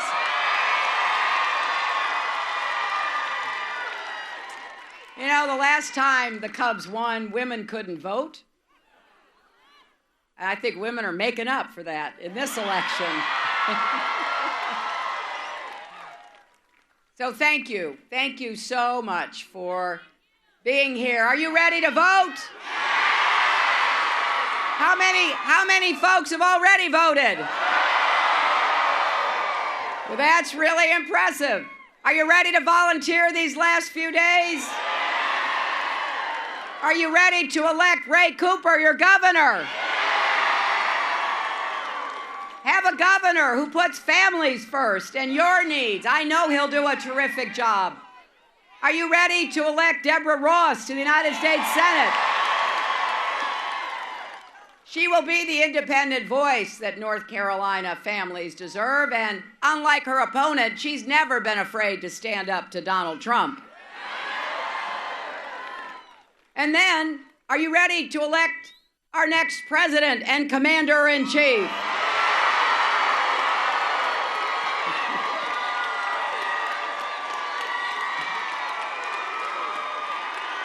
Well,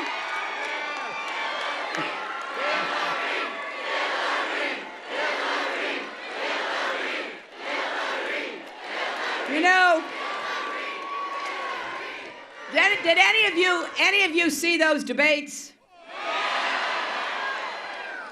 Well, you know, I spent 4.5 hours standing next to Donald Trump, proving conclusively I have the stamina to be the next president and commander-in-chief.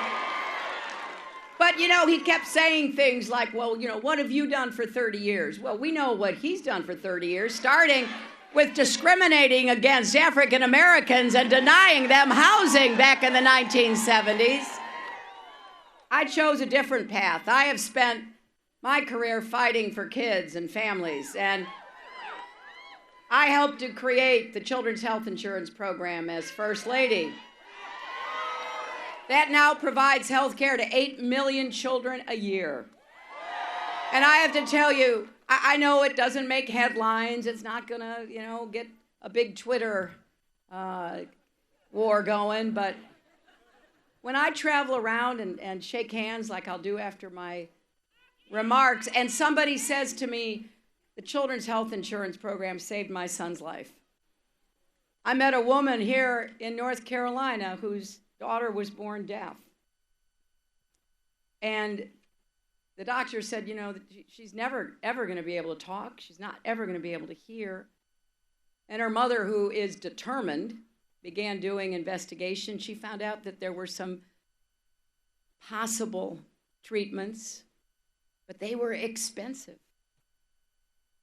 She didn't know what she was going to do, and she took her daughter to the doctor, and the doctor said, you know, I just heard about this new program, the Children's Health Insurance Program.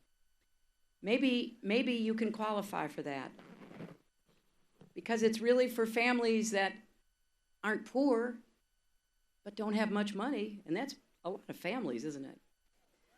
And families that don't have an employer who provides health insurance, self-employed, independent contractors. So the mom found out about this thing called the Children's Health Insurance Program, and lo and behold, they did qualify, and they started the treatments for their daughter. I met that young woman. She said hello to me. She talked to me. She just graduated from college right here in North Carolina. So don't let anybody tell you it doesn't matter what you stand for, what you fight for, and who you're trying to help when you make your decision about who to vote for in this election. As a senator from New York, I worked to rebuild New York City after the 9/11 attacks and to provide health care for our brave first responders who ran toward danger, not away from it. And many of them, were you there? God bless you. That's another thing. I meet people all over who were there and who worked there. And I meet people who got sick because they worked there. And as your Secretary of State, I traveled to 112 countries, negotiated ceasefires, reduced the threat of nuclear weapons, stood up for human rights and women's rights and LGBT rights around the world. And everything I've done, it's because I've been listening to people. Again, I know that's not very exciting. I plead to that. When you spend time listening, not talking, you know, what are the poor journalists going to say? Oh, there, Hillary Clinton was listening again, right?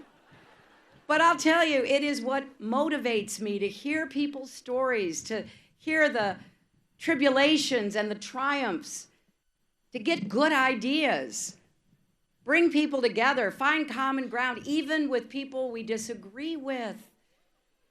I disagree with people on lots of issues, but I believe the only way we can get things done is to actually listen and respect each other and try to find that common ground that will enable us to get results for people. And if you elect me next Tuesday, that is the kind of president I'll be.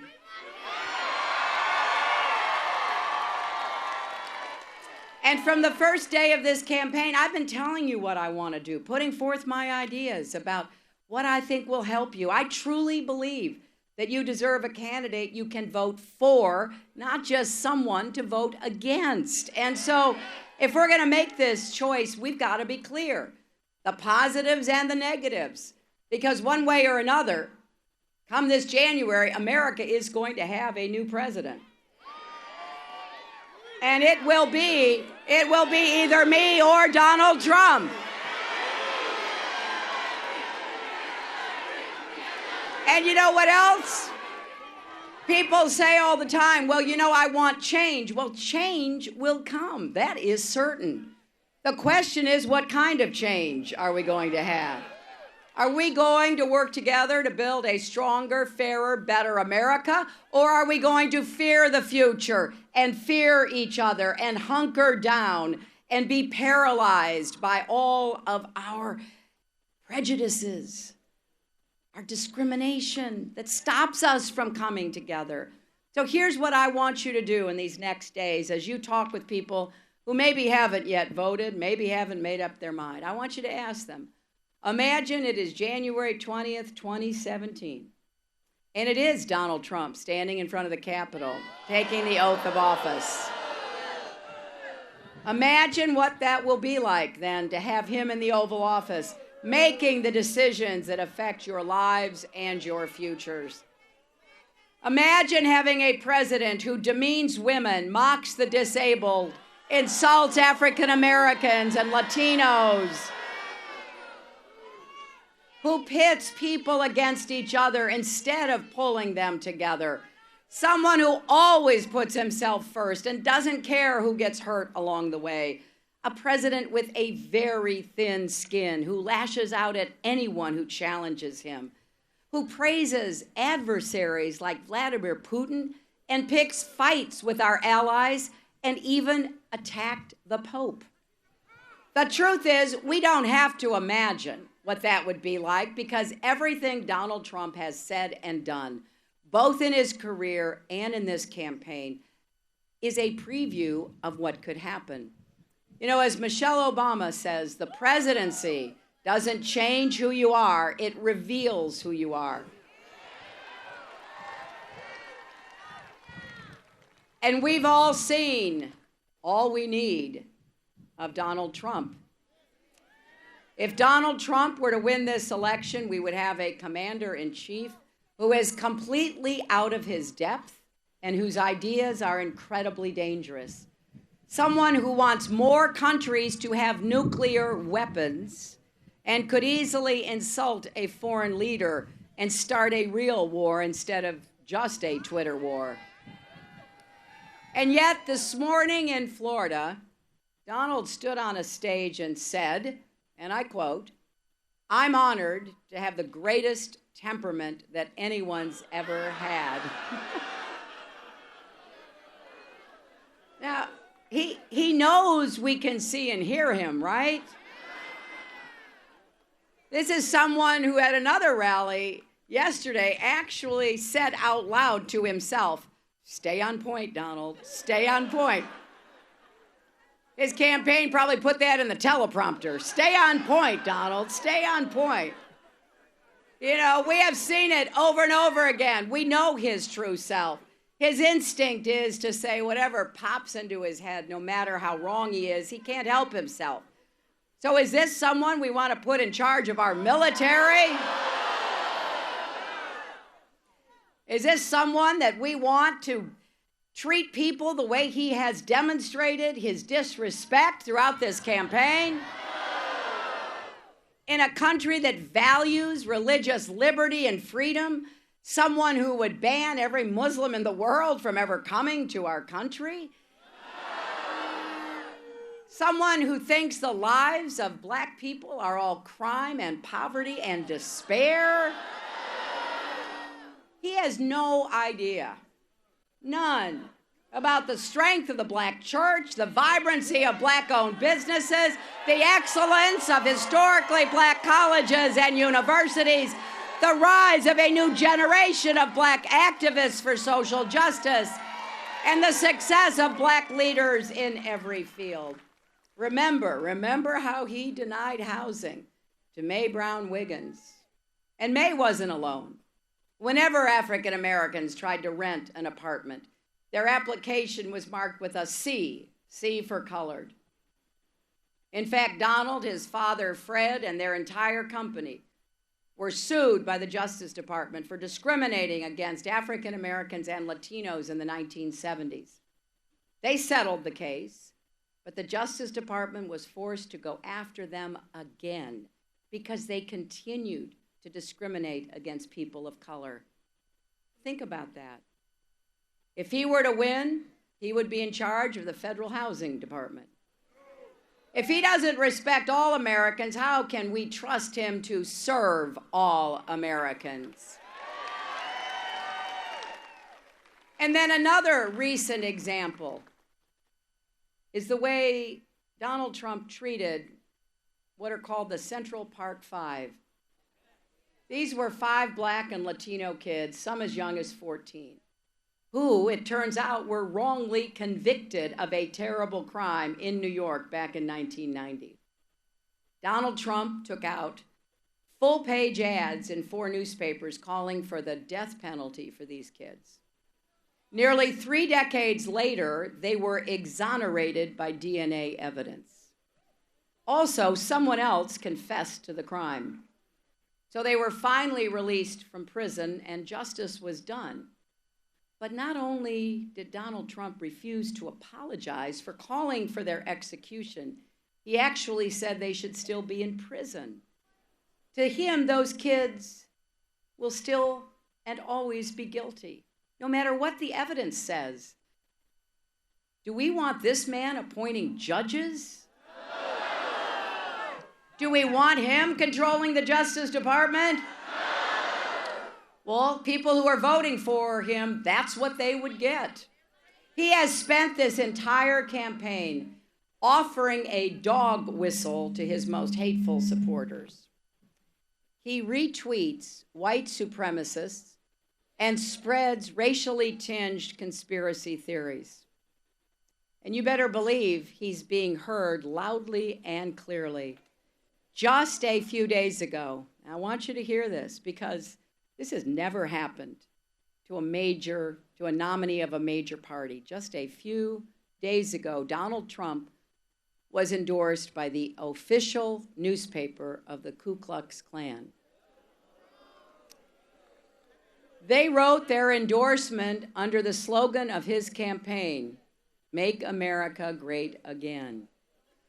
They said it's about preserving white identity, and they've placed their faith and hope in him.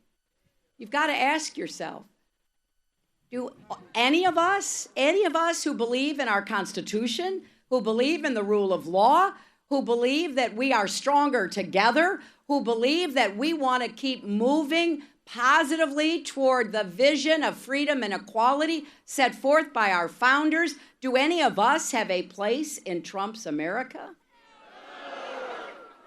It's not just about communities of color. It's about young people. It's about any of us. who don't ever want us to go back to a time when you could officially discriminate, where people could be intimidated. That is not who America is, and we're not going to let it ever go back to that. But it doesn't end there. You've also got to ask, do women and girls have a place either? Imagine our daughters, or in my case now, my granddaughter, growing up with someone who ranks women by their looks, gives them numbers, who brags about doing things to them without their consent. Just imagine what that would mean to young women's confidence and self-worth, and how that will affect our young men and boys, who we want to teach and nurture also to respect each other and respect girls and women as well. So this is a pretty clear choice, North Carolina. I've said many times in this campaign that Donald Trump has showed us who he is. Now we have to decide who we are, right? And across America, people are doing just that, rejecting Trump's dark and divisive vision for one that is much more hopeful, inclusive, and unifying. We know that America is big-hearted, not small-minded. We want to lift people up, not tear people down. We are called, in fact, we are commanded, those of us who are Christians, to love our neighbor as ourselves, aren't we? We are not asked, we are not requested, we are not urged, we are commanded. And we know how hard that is. When I used to teach Sunday school, I often taught on that, not because it was well known, but because I think it's so hard and challenging. Love your neighbor as yourself. Well, first you got to love yourself. You got to respect yourself. And then you have to love your neighbor as yourself. I believe with all my heart that we are better than this. And that's why I want to paint a different picture. Because here's what we're going to do if we win this election. We're going to take on systemic racism with a full commitment and real follow-through. We're not going to accept the status quo. What happened to that church in Mississippi yesterday should not be normal. People painted vote Trump on the side, and then they set it on fire. Who would do that to a house of worship? In America, that can never be acceptable. What happened in Flint, Michigan should not be normal or acceptable. Little babies, toddlers, children drinking water that was poisoning them. And there are too many young African Americans who are dying either in police incidents or from random gun violence. You know their names: Trayvon Martin, Eric Garner, Sandra Bland, Keith Scott, so many. We can't accept that as normal either. So we are going to get to work. I'm just telling you. If I'm fortunate enough to be your president, we're going to roll up our sleeves and get to work, because that's when we're at our best, solving our problems. We're going to dismantle the so-called school-to-prison pipeline and replace it with a cradle-to-career pipeline for every child in this country. I want to make sure that our kids have the chance to thrive with good schools and good teachers, no matter what zip code they live in. We will reform our criminal justice system from end to end. It is wrong, and I don't care whether you are black or white, it is wrong that black men are far more likely to be stopped by police, charged, and sentenced to longer prison terms than white men for the same crimes. That's wrong. And we're going to do something about that. And Donald Trump, whenever he's faced with these issues, says, well, the answer to all our problems is more law and order. He doesn't tell you what he means by that, but it's kind of code for more fear and division. What I think we need to do is to work together to restore trust between our police and our communities. I think we are all safer when everyone has respect for the law and everyone is respected by the law. And that's not all. We are going to take common sense steps to reduce gun violence and save lives, because right now we've got too many people who should not have access to weapons. The mentally ill, felons, domestic abusers, terrorists. You know, we can't just bow down and say there's nothing we can do commensurate with the Second Amendment. Donald's always trying to say, oh, you know, she's going to repeal the Second Amendment. What nonsense. Absolute nonsense. But I believe we can respect and honor the Second Amendment and keep people safer by keeping guns out of the wrong hands. And we're going to make significant investments in communities that have been left out and left behind.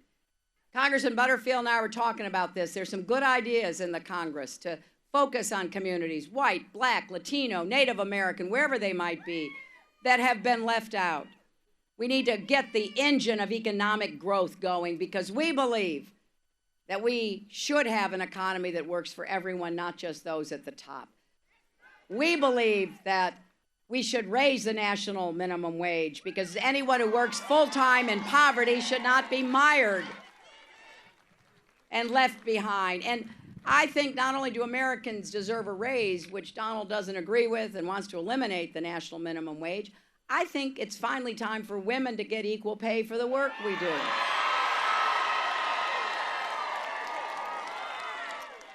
I don't know about you, but this is not just a woman's issue. I'm always accused by Donald and his supporters that whenever I talk like that, I'm playing the woman's card. Well, I've always said, if that's playing the woman's card, deal me in. You got that right. But I actually think I'm playing the family economics card, because if you have a mother, a wife, a sister, or a daughter, she deserves to be paid fairly for what she does in the workforce. And we're going to have a big investment in new jobs, infrastructure jobs, our roads, our bridges, our tunnels, our ports, our airports, our water systems. And we're going to do more to bring advanced manufacturing to inner cities and rural communities. Put people to work, doing work that has a really productive purpose.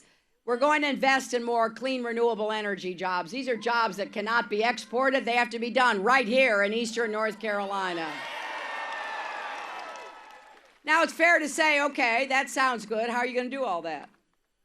Okay, I'll tell you two things. First, I have said, and you can hold me to it, I will not raise taxes on anyone making less than $250,000 a year. You see, I come from the middle class. My dad never made anything near that, even in those dollars back in those days.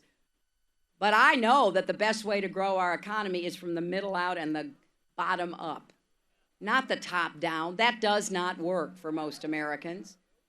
And so, secondly, I'm going where the money is. The money has gone to the wealthiest of Americans and big corporations in the last 15 years.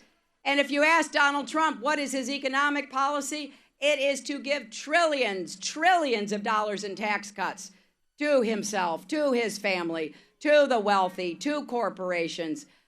I just think that's a bad idea. We're going to make the wealthy pay their fair share, and we're going to make sure Wall Street never threatens Main Street again. And we're going to make public colleges like East Carolina University tuition-free. Tuition-free for working and middle-class families, and debt-free for everybody else. And if you're struggling with student debt, we have a plan to ease that burden and cut your bills and get you out from under debt faster. And we're going to create a $25 billion fund specifically aimed at supporting historically black colleges and universities. But I don't think that every young person needs to go to college. If you want to, I'm going to make it affordable for you. But if you also want some other way of making a good living, let's bring technical education back into high schools and connect them up with community colleges and business apprenticeships. There is such a stark difference on every issue that matters between me and my opponent, and I'm asking folks who are still making up their minds to really search your heart about what kind of country we are and what kind of future we want. I just don't believe we're at our best when we stoke fear about each other. Now, that does not mean we have to agree about everything, of course not. But it does mean we have to be willing to listen and to come together to solve problems that affect us individually and as a society. I don't think I have all the answers. I don't think anybody does. When Donald Trump at his convention said he alone could fix everything in America, I thought about our founders meeting in Philadelphia. It wasn't one person creating our country. It was many people working together. Think about every social movement, every economic advance, every university like this one, every achievement that you've made in your own life. Somebody helped you. You worked with somebody. Look at this community. Everybody working together, making Greenville really grow and thrive, making this university better and better every single year. That is my experience of America. So here's what I hope you will do. I hope you will get everybody you know and yourselves, if you haven't voted yet, to vote early. Because the other side's strategy is to scare people and intimidate people from going to the polls.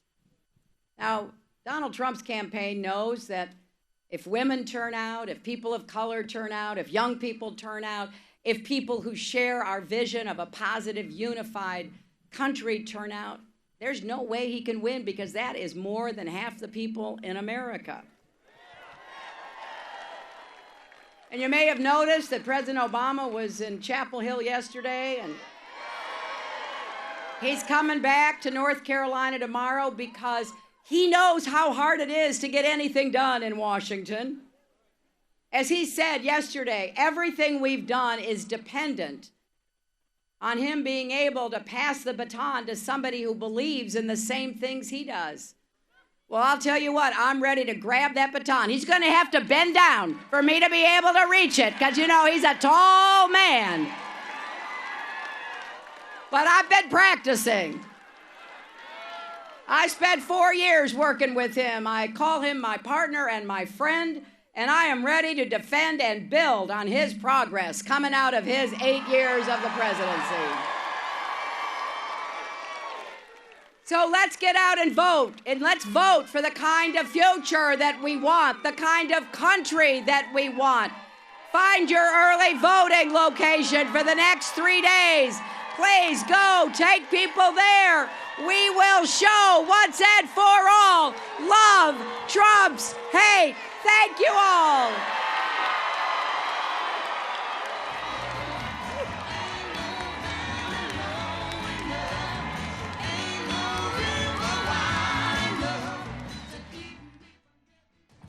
All right, everybody. Well, that was Hillary Clinton speaking live in North Carolina. We're going to take you now to Donald Trump.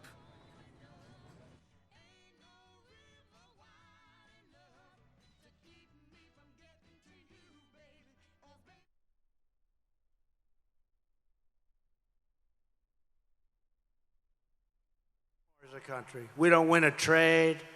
We don't win with our military. We can't beat ISIS. We can't beat ISIS. ISIS will be defeated quickly. You watch.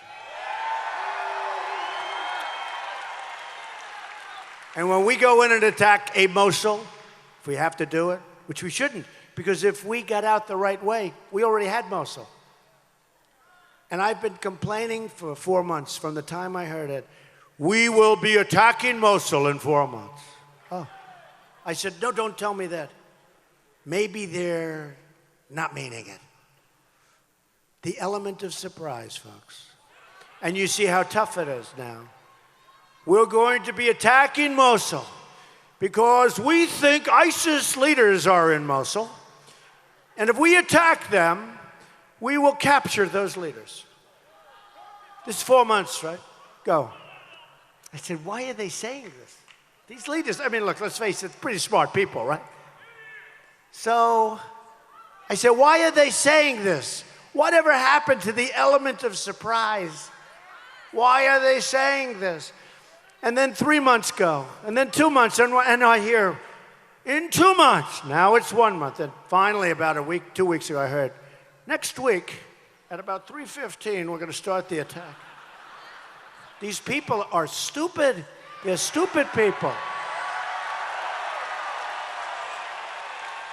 And it's turning out to be tough. It's turning out to be tough because they're tough as hell and they're prepared. They're using human shields. Can you imagine this? I mean, this is like not since medieval times, chopping off heads, drowning people in steel cages. We have to do it. Killing Christians, if you're Christian, forget it. Killing everybody.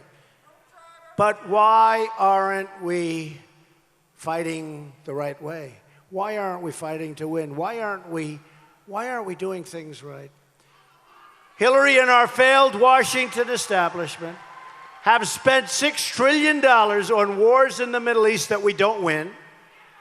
And now it's our worst nightmare. We've spent $6 trillion. We could have built our country twice. We could have rebuilt our infrastructure, our country twice. And forget about the $6 trillion, the lives that have been lost, the tremendous number of lives. Oh. Is there a doctor in the house, please? A doctor? Okay.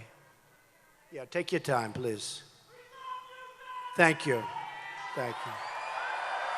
These are great people. Some of these people have been here for 7 hours.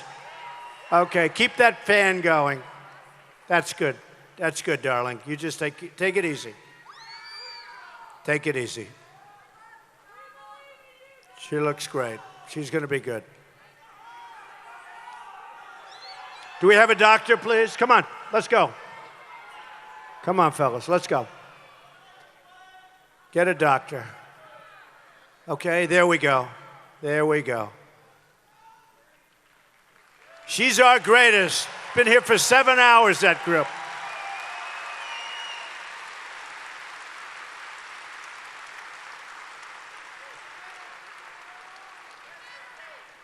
You take it easy, honey. Just take it easy and come back as soon as you feel good, okay?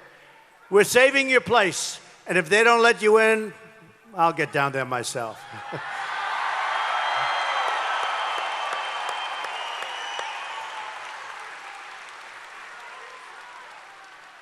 Okay.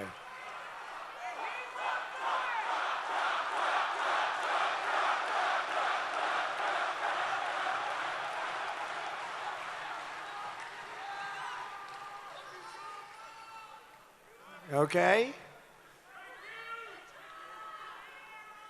Thank you very much, fellas. Thank you, Doctor. They've dragged us into foreign wars that have made us less safe. They've left our borders wide open. Isn't it amazing? We fight for their borders.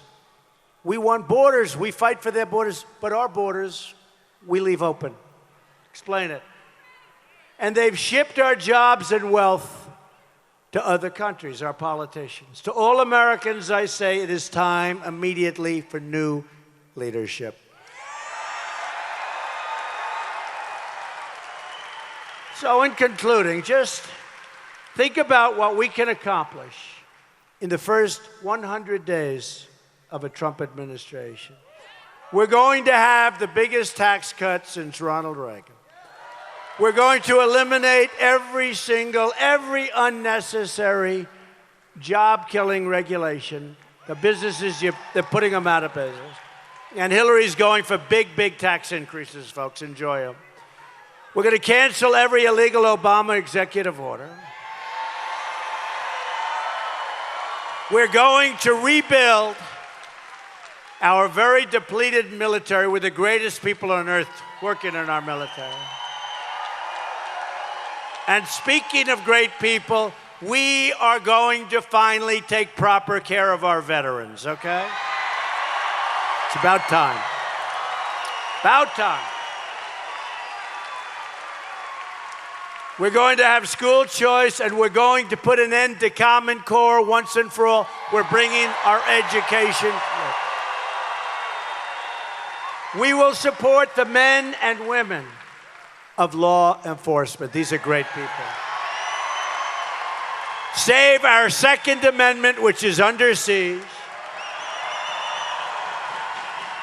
and appoint justices of the United States Supreme Court who will uphold and defend the Constitution of the United States.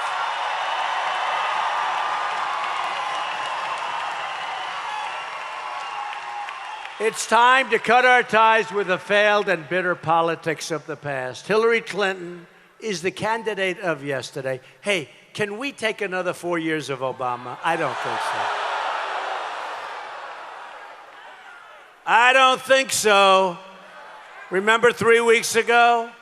They had 800 people that they were going to deport. Rough ones. These were rough ones. These were rough ones. They're all set, but somebody made a mistake. Congratulations, they became citizens of the United States of America. But that wasn't the only mistake, because instead of 800, it became 1,800 people. And I said that. He said, send them back. I said, okay, reverse your error. They say, we can't do that. It's against the Constitution. I said, really? Oh, these people. These people. We are the movement of the future. We're asking for the votes of Republicans, Democrats, Independents, and first-time voters, and they're all over the place. You see that on the line. November 8th, you got to get and vote. November 8th. November 8th. You can send in some of those little things, but November 8th, you got to be there. Who's going to be there on November 8th? Who's already voted in some form? All right. Get out there. No matter how you feel, if you are so sick, if your doctor gives you the worst prognosis, says Jimmy or Jane, I'm sorry to tell you, but you won't be around for 2 more weeks. Doesn't make a damn bit of difference. You get out of bed and you vote.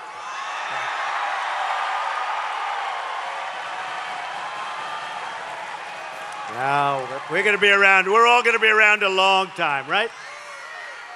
We're fighting for every citizen who believes that government should serve the people, not the donors and not the special interests.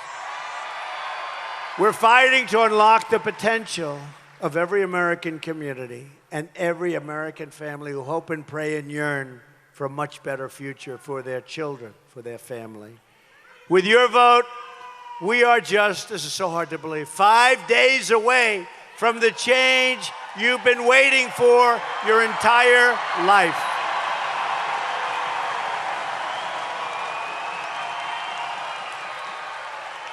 You're going to remember this vote on November, right? You're going to remember this vote. Thank you.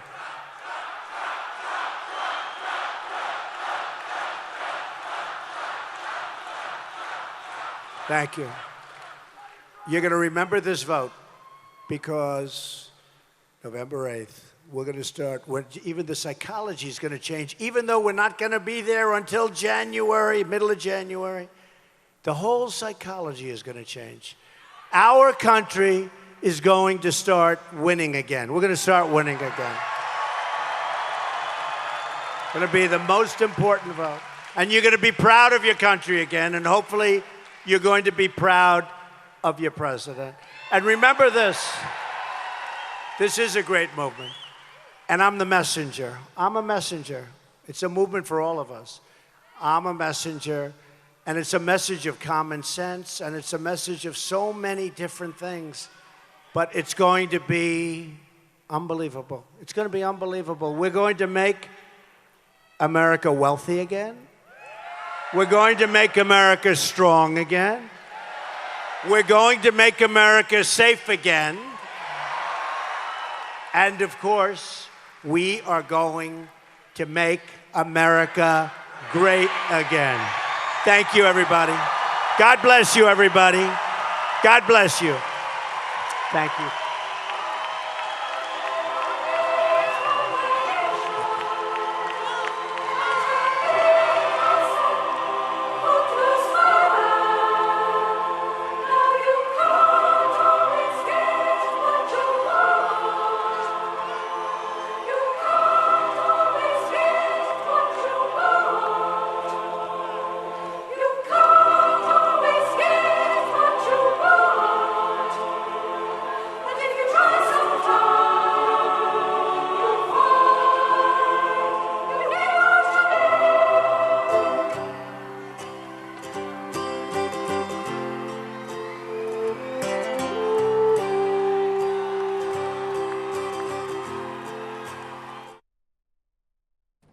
everybody. Let's take you to a live image now of Tim Kaine's plane landing at Sky Harbor Airport right now. This is Democratic Vice Presidential Nominee Tim Kaine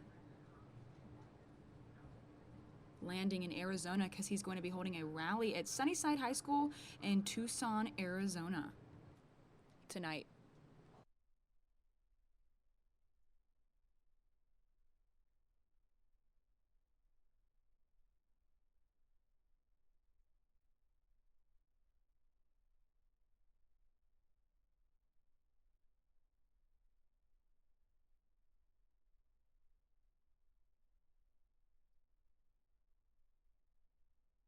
Hillary Clinton was also in Arizona last night at Arizona State University, where she gave her rally. So now it's Tim Kaine's turn to come to Sunnyside High School in Tucson, Arizona later this evening. And that is a live look of the plane landing right now.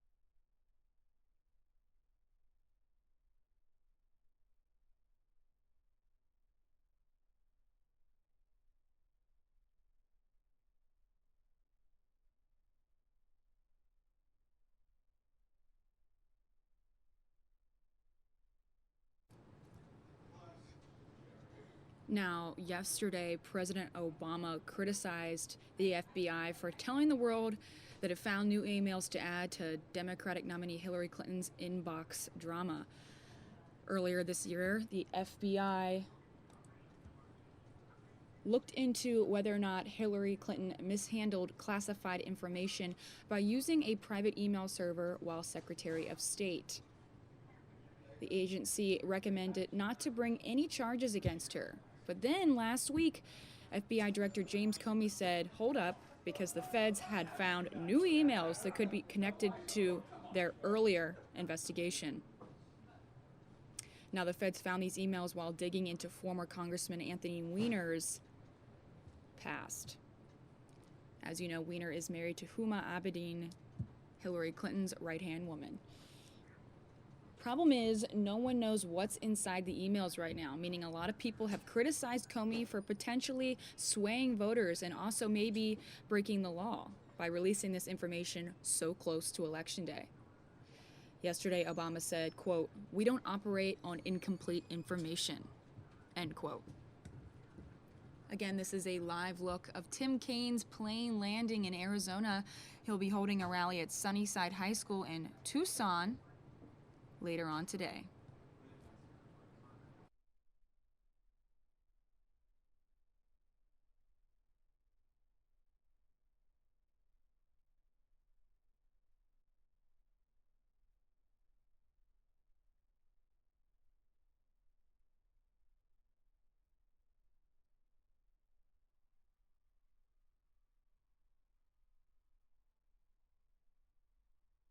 Tim Kaine was also holding a rally earlier this week in Wisconsin.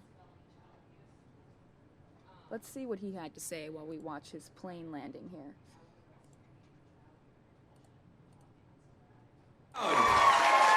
Man, it is nice. It is nice to be in Madison. Nobody's got the Madison blues. I mean, people are too up. People are too up. And I am with my great friend Tammy Baldwin. We have so much fun together in the Senate. I consider myself really fortunate that we came in to the Senate at the same time. I met Tammy when I was chairman of the Democratic National Committee, and she was representing this community in the House. But we've had a lot of fun working together. She was telling you a little bit about it. We formed a coalition together called the Career and Technical Education Caucus to try to make sure that our schools were educating more kids in careers and trades. My dad was a welder and ran an ironworker organized welding shop. And Tammy and I understand that manufacturing and craftsmanship and artistry of tradespeople is really important. So that's just one of the many things Tammy and I have worked on together. But please give her a big round of applause. I just am so happy to be with her. And will you send her a great partner that she can work with, please? With Russ Feingold? I was with Russ earlier today. In fact, we were together over at Lawrence University in Appleton. And I really think highly of Russ. He's a battler for everyday folks, those who have a lot of power. They are going to hire their phalanx of lobbyists and lawyers. They'll always have them, but regular folks need a champion. And Russ has been that champion and will be that champion. He'll do you so proud in the Senate, and then you'll be able to say, man, what a group of 2 senators. We have no state can top us with Tammy Baldwin and Russ Feingold. So do everything you can to elect Russ. I was very glad to visit with your great Congressman Mark Pocan, who is, to quote Tammy Baldwin, a superstar, a rock star. We are very high on Mark, and very glad he's here. Give him a round of applause.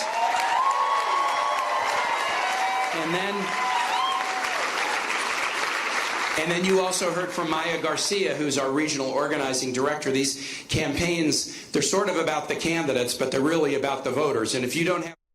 All right, everybody, we're actually going to take you to a live event now where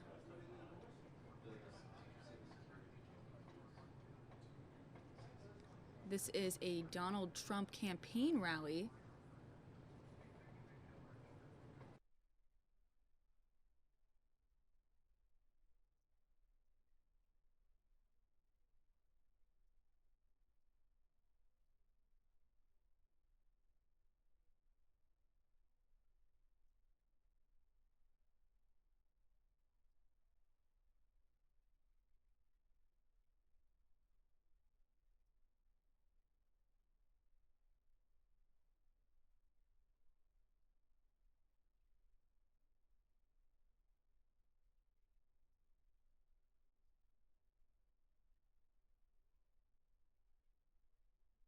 All right, everybody, this is Ted Cruz speaking live right now. Let's take you there.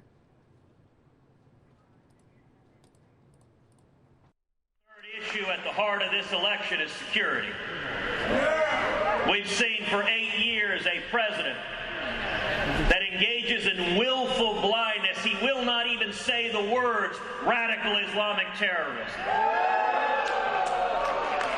We have an administration that has given $150 billion to Iran, including $1.7 billion in cash, in foreign currency, in small unmarked bills loaded on a pallet, flown over in the dark of night, and unloaded in the dark of night. Now let me ask you something.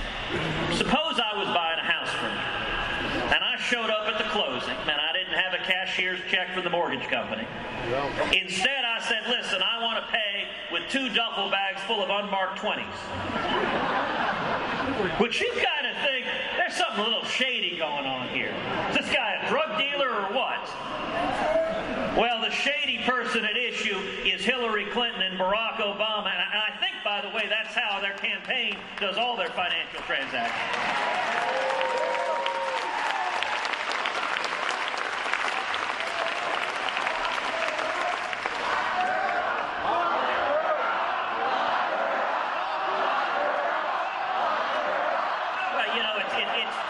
Should mention that, because just this week WikiLeaks reported that a senior Department of Justice official gave a heads up to John Podesta, hey, here are the emails we're handing over. Let me tell you something. I'm an alumnus of the Department of Justice. I was an Associate Deputy Attorney General at the U.S. Department of Justice. I was Solicitor General of the state of Texas, and it is fundamentally corrupt when a prosecutor notifies the target of an investigation what they're doing.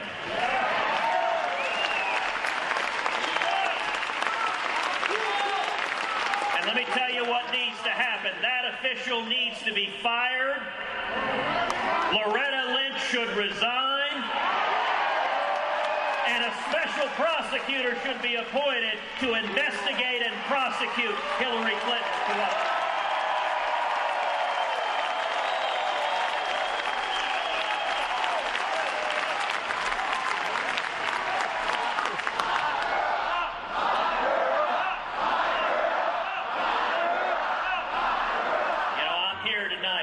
To thank the men and women gathered here, the men and women across Michigan.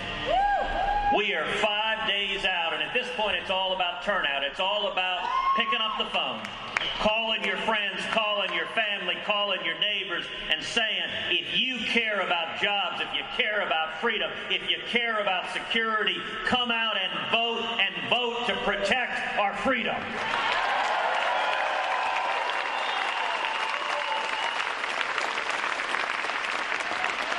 Let me tell you, someone who understands the value of freedom, understands the importance of the Supreme Court. That's you. Is Indiana's Governor Mike Pence.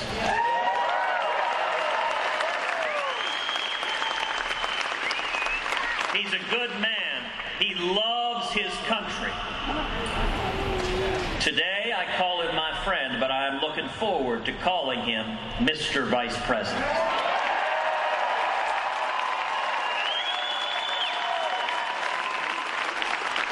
With that, I give you the next Vice President of the United States, Governor Mike Pence.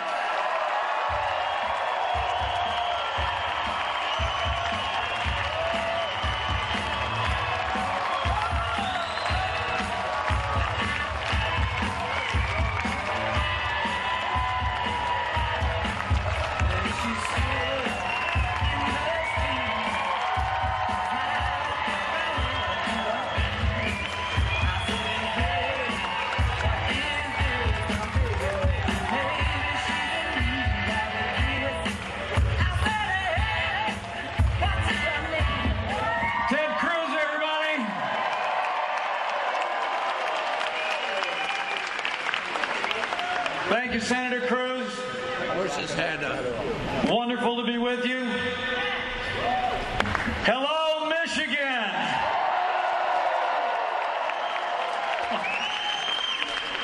It's just so great to be on the road with one of the great conservative leaders in the United States of America, Ted Cruz. To have his words with us today, to have his support for the next President of the United States of America, Donald Trump. You know, Ted and I have been friends for a while, and he knows the introduction I prefer is actually a little shorter than the one he did. I'm a Christian, a conservative, and a Republican in that order. And I couldn't be more honored to be with you today in the great state of Michigan, where we are just 5 days away from a great victory all across the state of Michigan and all across the United States of America.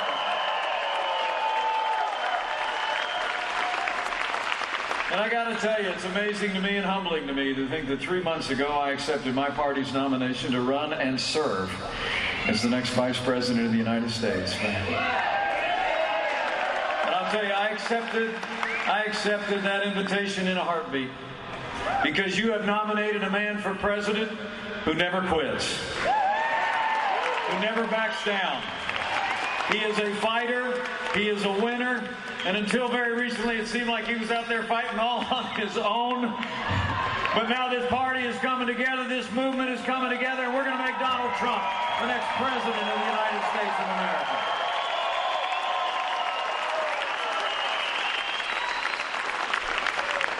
You know, people ask me all the time, what is it about Donald Trump? I say, Donald Trump just gets it. You know what I mean? I mean, I truly... Donald Trump gets us, too, doesn't he? The truth of the matter is, I think Donald Trump literally embodies the American spirit. Strong, freedom-loving, independent, and willing to fight every single day for what he believes in, and he's going to fight all the way to the White House.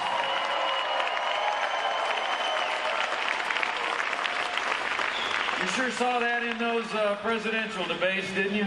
I was at that last one in Vegas when he beat Hillary Clinton hands down. heard Senator Cruz talking about it a second ago. I mean, it really is amazing. We had a little debate of our own in the vice presidential contest. We were over in Farmville, Virginia not too long ago. I apologize for running a little bit late. We stopped for lunch on the way here, and Senator Tim Kaine called and interrupted me 10 times.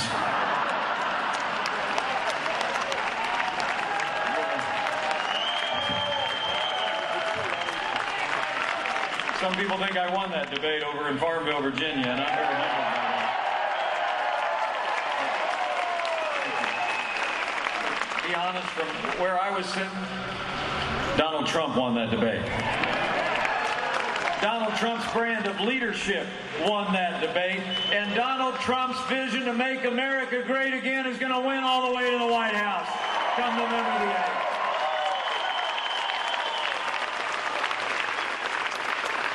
I got to tell you, though, it's ever since I joined this ticket, you know, it's not like it's exactly a fair fight. You know what I'm saying out there? I mean, I get up in the morning, I got to, like, turn on the television with a stick. I never know what's going to be there, you know? I mean, I actually got up this morning and I saw a story about how I supposedly refused to support the Republican leader who actually introduced me at the Republican National Convention. It's amazing.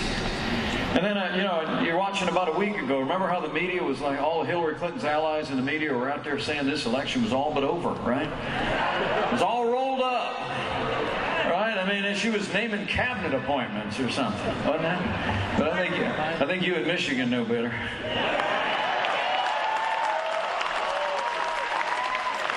You were not deceived. You know, here in Michigan, this race is on. We are wheel to wheel. Here in Michigan and all across America, we're coming out of the fourth turn and we're going to sprint, hammer down to the checkered flag on November the 8th.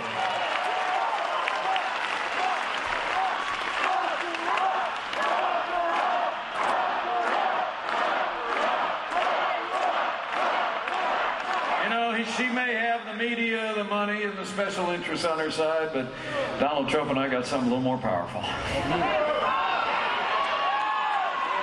We got a basket of Americans who are saying enough is enough.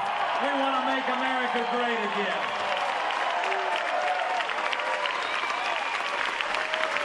You know, the truth is what you know here in Michigan, what we know down in the Hoosier State, is that this election isn't so much a choice between two people, it's a choice between two futures.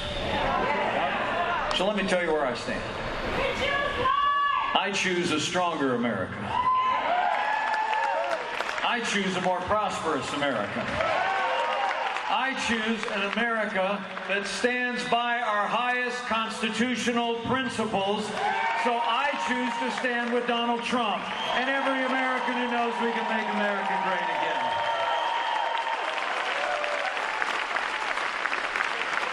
You know, it really is amazing. The American people are crying out for something new and different, crying out for a change of direction in our nation's capital. The other parties literally nominated somebody who personifies this failed establishment in Washington, D.C. You know, I think the American people have had enough. And they've especially had enough of the fast and loose ethics of the Clintons, and it sounds like the Department of Justice is getting there too.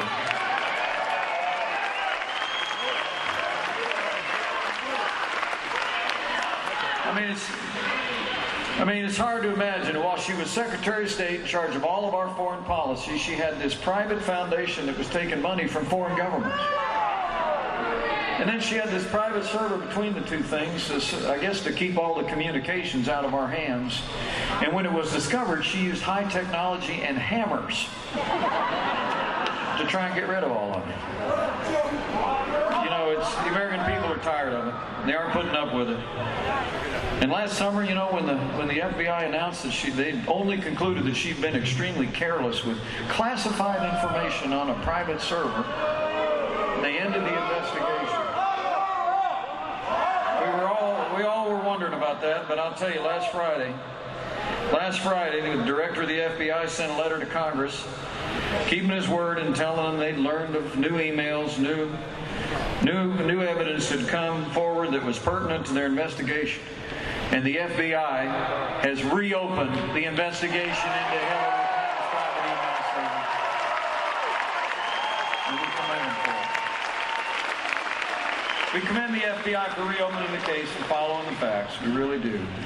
Because here in America, no one is above the law. Now, we're confident the FBI is going to handle this investigation in a professional and timely way, but as we wait for more information to come out, just remember we already know an avalanche of information that's come out through Freedom of Information requests, independent groups, and leaks that have come out. I mean, we know that when she was Secretary of State and they were dealing with the aftermath of that terrible earthquake in Haiti, aides to the Secretary of State actually said you should flag friends of the Clintons for contracts to rebuild Haiti and any other business that have to go to the website. We heard that State Department officials under Hillary Clinton actually offered the FBI a quid pro quo if they'd let them change the classified status of emails that had made their way onto a private server. I mean, men and women, the list just goes on and on. It's hard to keep up with this circle of enrichment that's emerged around the Clintons over the last 30 years. So I'm just telling you, men and women of Michigan, if only for their decades of self-dealing, the politics of personal enrichment, their outright corruption, we must ensure here in the state of Michigan that Hillary Clinton is never elected president of the United States of America.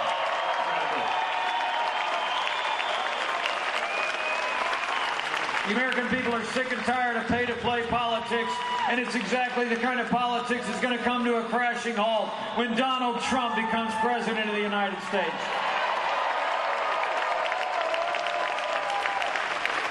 We're going to work with Speaker Ryan and a newly re-elected Republican majority. We're going to work with Leader McConnell and a newly re-elected Republican Senate. We're going to pass ethics reform in the first 100 days, or we're going to drain the swamp.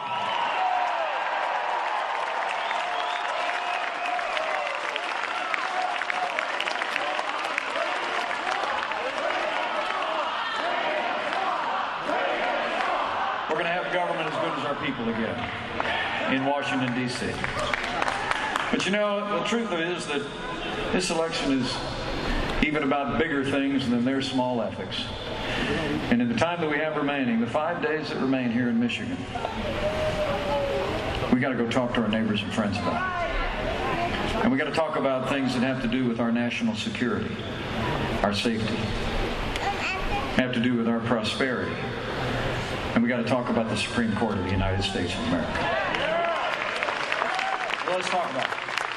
Despite traveling millions of miles as our Secretary of State, the truth of the matter is, the world is more dangerous today than the day that Hillary Clinton and Barack Obama took over foreign policy. Our allies are less secure, our enemies are more emboldened.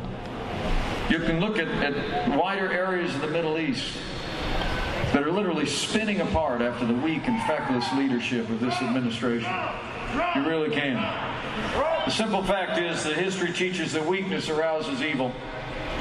And the weak and feckless foreign policy of this administration of leading from behind, of moving red lines, of feigning resets with Russia and paying ransom to terrorist-sponsoring states is emblematic of that kind of leadership. Let me make you a promise. When Donald Trump becomes president of the United States, we won't be paying ransom to terrorist-sponsoring states. They'll be paying a price if they threaten to detain American citizens. But it was Hillary Clinton who actually started that disastrous agreement with the radical mullahs in Iran. They got $150 billion in ransom payments. All we got was a delay in the nuclear ambitions of the leading state sponsor of terrorism. It was Hillary Clinton and Barack Obama who pulled all American forces out of Iraq after the American soldier had won the peace and security of the people of Iraq through extraordinary sacrifice by the end of 2008.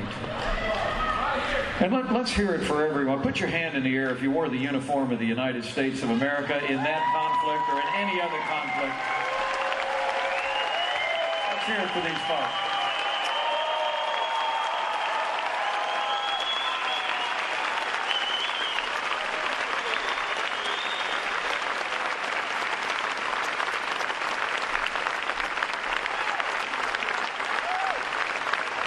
Thank you for your service. And thank you for our freedom. The truth is that it was Hillary Clinton who failed to negotiate an agreement as Secretary of State to keep troops in Iraq that would have preserved what the American soldier had fought and won in Operation Iraqi Freedom. And the very vacuum they created was filled by the monstrous terrorist organization ISIS that's overrun vast areas. We got special forces in harm's way right now. 5,000 Americans had to go and win back what the American soldier had already won when these people took office. And it was Hillary Clinton and her State Department who left Americans in harm's way in Benghazi and never sent help. And after 4 Americans fell, she told the families of the fallen at Dover Air Force Base that it was because of a filmmaker, when on the night of the attack, September 11, 2012, she emailed her own daughter and said it was because it was a terrorist-style Al-Qaeda attack. When she was questioned before the United States Senate, she said words I'll never forget. Of those 4 fallen Americans, Hillary Clinton said, quote, "What difference at this point does it make?"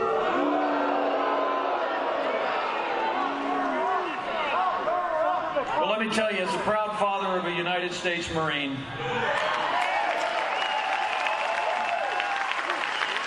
anybody who said that, anybody who did that, should be disqualified from ever serving as Commander-in-Chief of the Armed Forces of the United States of America. You do not leave Americans in harm's way and never send help. And after they fall, you do not say, "What difference does it make?"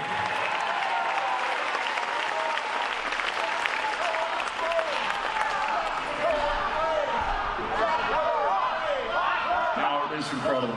We cannot have 4 more years apologizing to our enemies and abandoning our friends. For the world to be safe, for America to be secure, America needs to be strong. And Donald Trump will lead on the world stage with American strength. We will rebuild our military. We will restore the arsenal of democracy. We will give our soldiers, sailors, airmen, Marines, and Coast Guard the resources they need to accomplish their mission, and they will hunt down and destroy ISIS at its source, so it can never threaten our people or inspire violence in the homeland. You know, that's probably why more than 200 retired admirals and generals and more than 20 Medal of Honor winners have endorsed Donald Trump to be the next president of the United States. So it's about security at home and abroad, but it's also just about public safety. You know, the truth is, I just came from Iowa this morning. Karen and I stopped by last night and paid our respects at the police stations of 2 courageous officers who were cut down in an ambush. You know, this is a very challenging time for people in law enforcement in this country. It seems like every time a police officer in the performance of their duty, when tragedy happens, instead of asking for answers, which is our right as citizens, and full transparency, too many in the media, too many on the political left, are quick to use a broad brush to demean and denounce all the men and women who serve in law enforcement as a force for division. Hillary Clinton actually referred to institutional bias in all of law enforcement in this country in the wake of one of those tragic events. Well, Donald Trump and I don't think the men and women who serve in law enforcement are a force for division. We know they're a force for good. They're the best of us, and they deserve the support of the rest of us. You know, there's a lot of law enforcement that are here with us today. Would you just show them how much we appreciate the sacrifices that they and their families make for us every day?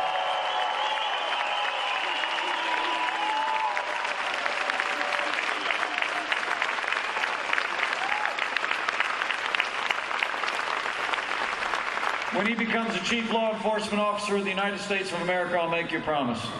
President Donald Trump will support the men and women in law enforcement at every level. We'll provide the resources and the tools that they need to protect our families and go home safe to theirs, and we will restore law and order to every city and every community in this country.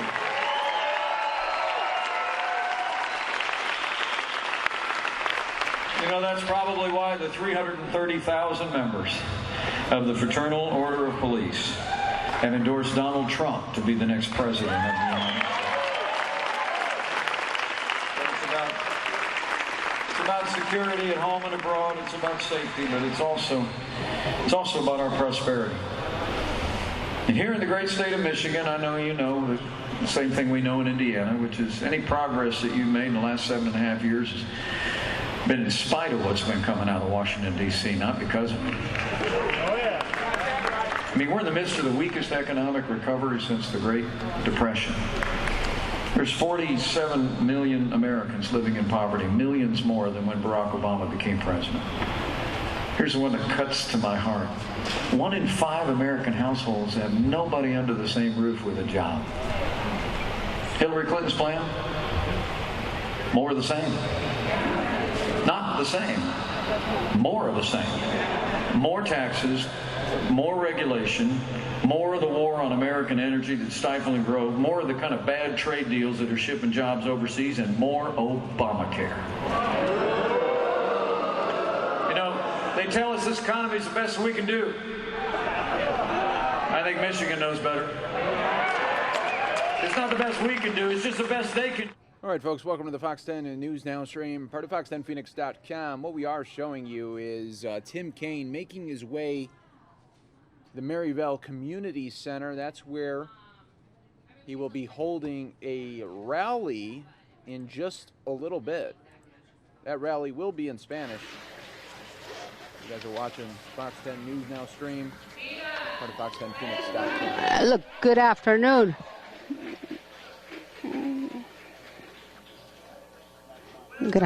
Good afternoon. My name is Thomas Perez. I have spent a lot of time here in Arizona because I know Joe Arpaio. I worked for the Justice Department when we had a case involving Joe Arpaio. So I know him, and I am here today personally. And it is a great honor for me to be here for Hillary and Tim Kaine, because within 5 days, in only 5 days, we will be making history in the United States, and we are going to be making history here in Arizona. In 5 days, Hillary and Tim Kaine will be winning the election, and they will also be winning here in Arizona.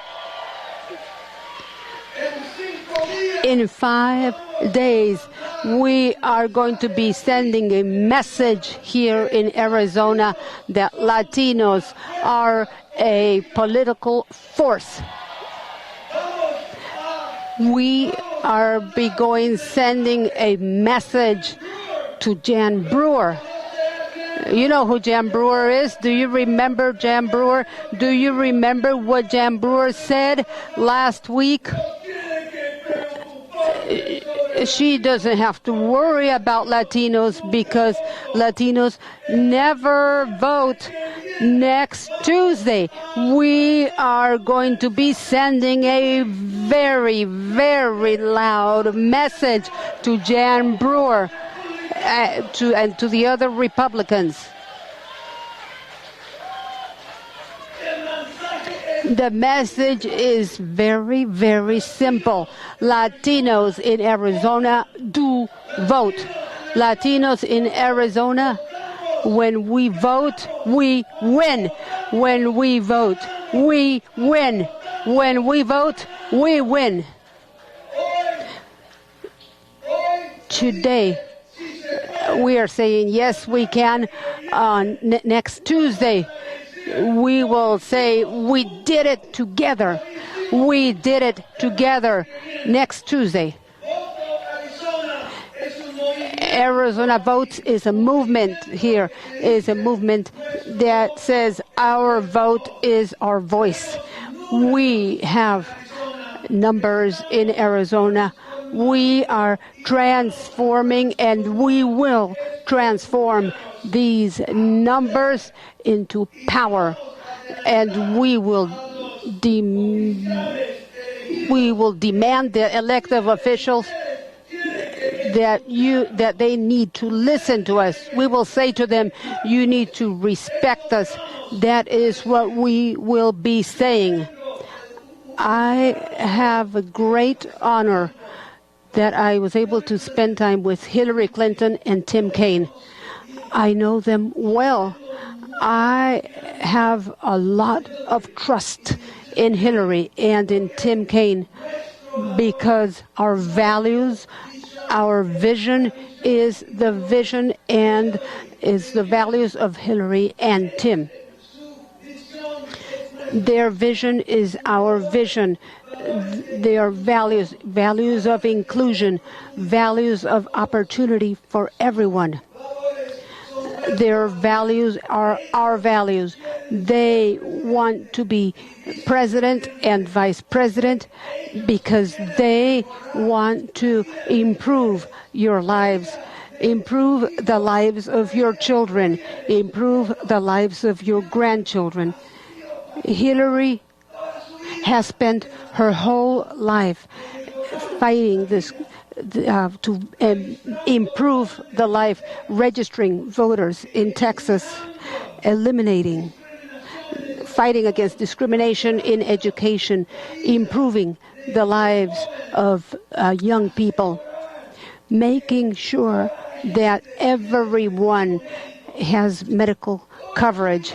Her whole life, she has been fighting for the cause of improving your life. Hillary Clinton is with us. Donald Trump is only about Donald Trump every day. The values, the vision are 100% different. Donald Trump does not have any respect for you. Donald Trump wants to build walls. Hillary Clinton wants to break down barriers. Hillary Clinton wants to make sure that we will spend next year, that we will approve a comprehensive immigration reform, and we will be passing next year the comprehensive immigration, and we will be able to achieve it with your help, with your voice. She understands well that we need to raise the minimum wage. Donald Trump wants to eliminate minimum wage. Donald Trump, you all can learn a lot about a person by looking at who their best friends are. Donald Trump's best friend in Arizona is Joe Arpaio. The values of Joe Arpaio are the values of Donald Trump. The values of division or divisiveness, the values of mistreatment. The mistreatment of women by Donald Trump. Mistreatment of immigrants, mistreatment of Muslims, mistreatment of the disabled. Those are not our values. Hillary Clinton understands well that we are stronger together. Hillary Clinton understands well that we are the United States. We are not the divided states. She wants to unite the states. He wants to divide the states. That is because the upcoming election is the most important election in my lifetime, because it is an election not only about how we're going to improve the economy. It is a very important cause and a very important question. And Hillary Clinton has a much better plan than Donald Trump. She wants to invest in you. She wants to raise the minimum wage. She wants to make sure that everyone has access to the education they need. She understands that. But the election is about more than just the economy.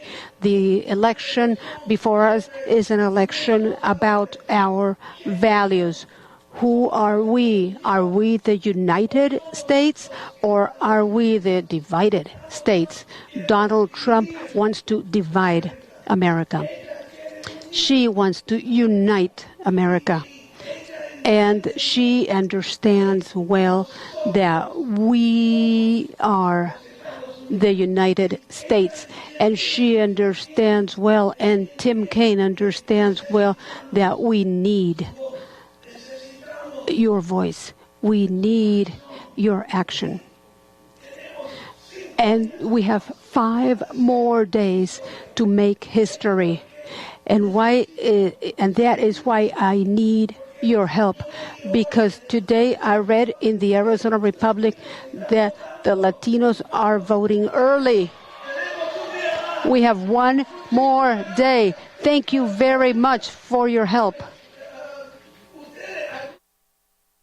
Many people here who are tired because they are working 24/7.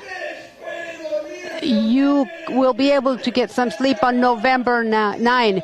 Between now and November 8, we are going to be working 24/7. Why? Because I want for the state of Arizona to send a message to the United States. I have spent a lot of time here in Arizona, not only about Joe Arpaio, but also about SB 1070. I remember full well the fear in the community. The bill was not consistent with our values, and that is why I am very proud that I am involved with this cause. And when we won at the Supreme Court, that was a victory not only for Arizona, but a victory for the American values, values of inclusion, values of opportunity. And that is the reason that I do not want to spend any more time in Arizona. The civil rights lawyers have a lot of work to do in Arizona. But Tim Kaine and Hillary Clinton want to build up an Arizona where every person is able to fulfill or realize the American dream. That is the dream of Hillary and the dream of Tim. And that is the dream that we will be realizing together. Because together we are stronger. Together we are fairer. Together we are more prosperous. And that is the reason that we need to work 24/7. We can learn a lot about our values in the 5 days that are coming, in the next 5 days. And we need your help. We can make history together. And I need your help. So today is an historical day because someone asked me earlier, why is a vice presidential candidate, why is he going to be speaking in Spanish? He has to speak in English. And I said to them, our diversity is our strength.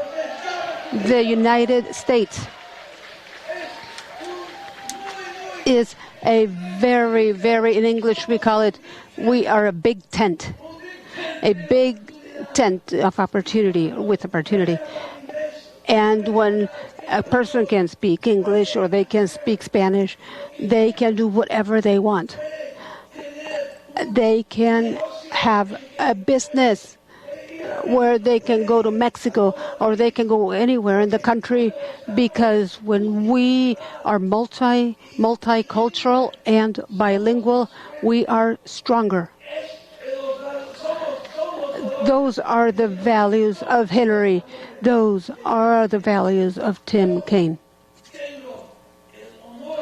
I have the great honor today of introducing, in a few minutes, Tim Kaine when he arrives. Tim Kaine's values are the values.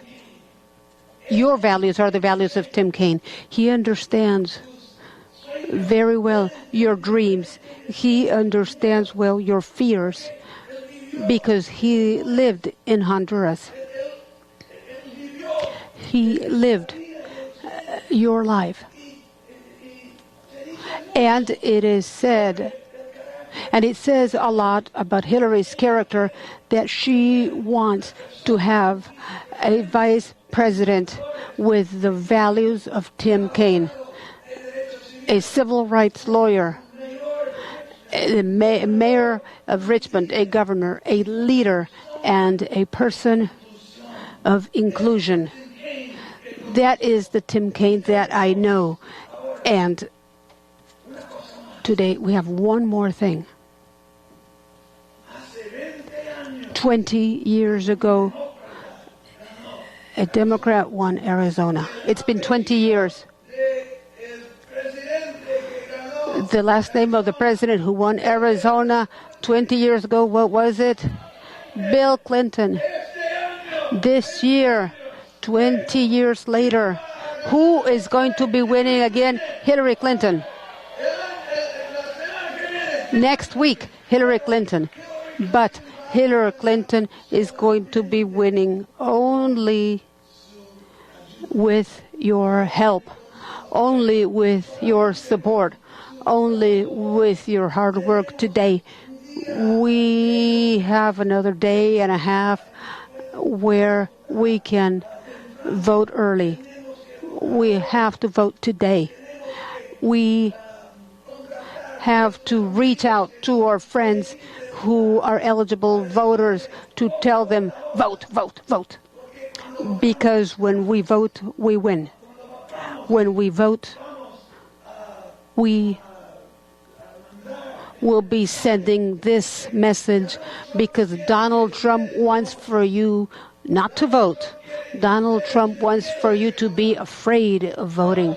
Donald Trump is going to be receiving a very strong message from Arizona that we are not afraid of you, Donald Trump. We are not afraid of Joe Arpaio. We are not afraid of Jane Bruere.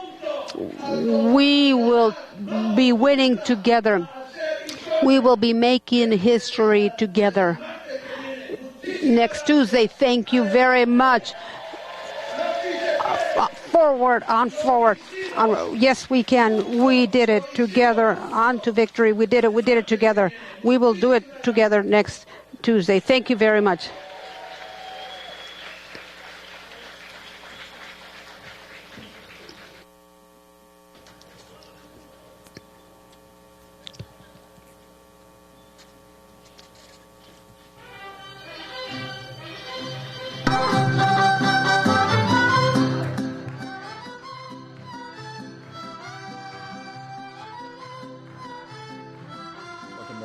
Fox 10 News Now stream, part of fox10phoenix.com.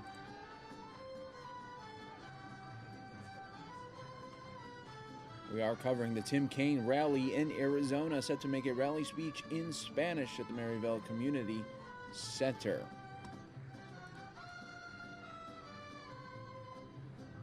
We just saw Thomas Perez speaking. He's the U.S. Secretary of Labor. And soon we will have Tim Kaine up at the podium.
Folks, while we do wait for Tim Kaine to take the stage here, what we're going to do is show you a recent Tim Kaine rally. You guys are watching the Fox 10 News Now stream, part of fox10phoenix.com. Hey, Badgers. Wow, this is great. What a great crowd. Man, it is nice. It is nice to be in Madison. Nobody's got the Madison blues. I mean, people are too up. People are too up. And I am with my great friend Tammy Baldwin. We have so much fun together in the Senate. I consider myself really fortunate that we came in to the Senate at the same time. I met Tammy when I was chairman of the Democratic National Committee, and she was representing this community in the House. But we've had a lot of fun working together. She was telling you a little bit about it.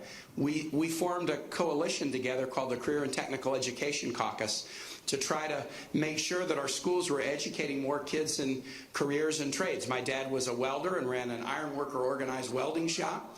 And Tammy and I understand that manufacturing and craftsmanship and artistry of tradespeople is really important. So that's just one of the many things Tammy and I have worked on together. But please give her a big round of applause. I'm so happy to be with her. And will you send her a great partner that she can work with, please? With Russ Feingold?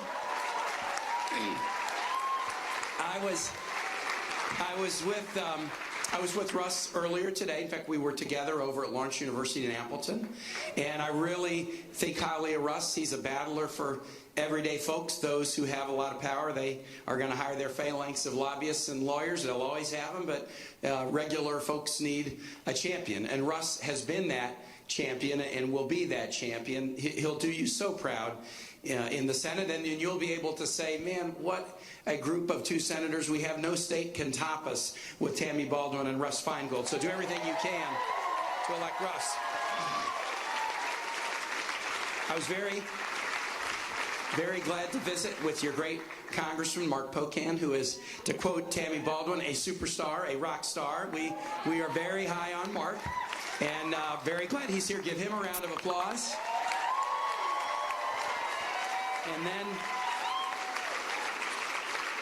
And then you also heard from Maya Garcia, who's our regional organizing director. These campaigns, they're sort of about the candidates, but they're really about the voters. And if you don't have good organizing directors, you don't win. So give Maya and everybody, in fact, raise your hand if you're doing any work for the campaign, volunteer or staff.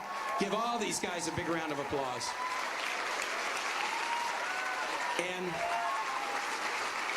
And one of our staffers, Ann, who was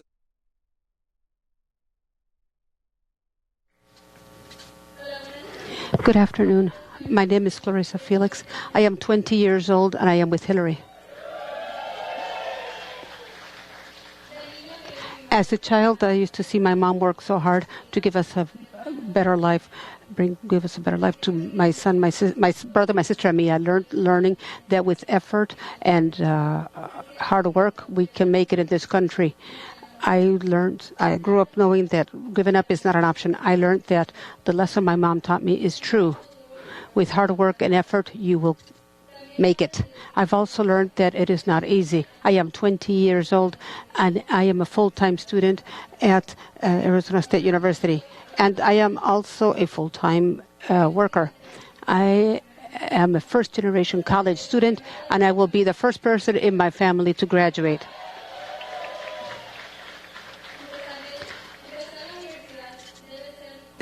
Going to college starting college is a very happy time.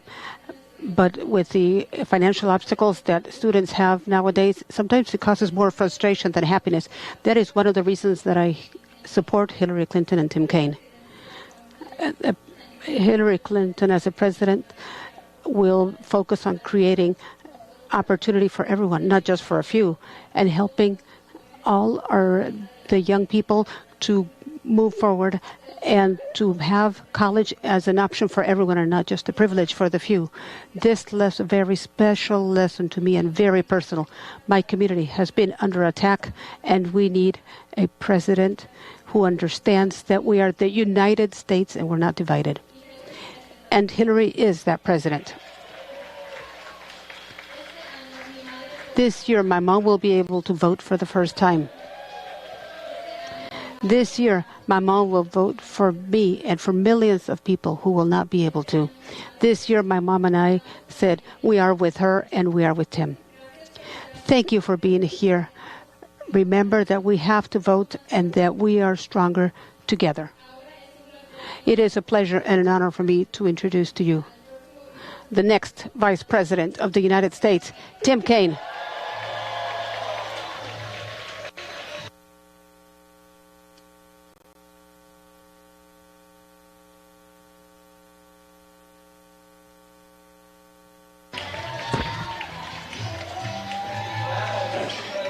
Well, thank you, Clarissa, and welcome to everyone. Good afternoon. We have children, we have voters, we have a great group. Thank you so much for your support and for visiting for a few minutes today. I want to thank Clarissa Felix, a good example of the millennial voters, right? Let's give her a hand, please. I am also very happy that I was able to visit with some friends. Tom Perez, a great civil rights leader and a great friend of President Obama and the Latino community. Daniel Valenzuela, a council member here.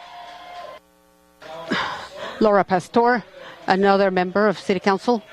And also, I heard that there is a candidate to House of Representatives, Ray Martinez, who is a candidate. Where is Ray? Ray, thank you very much. So today is a very special day. The newspaper.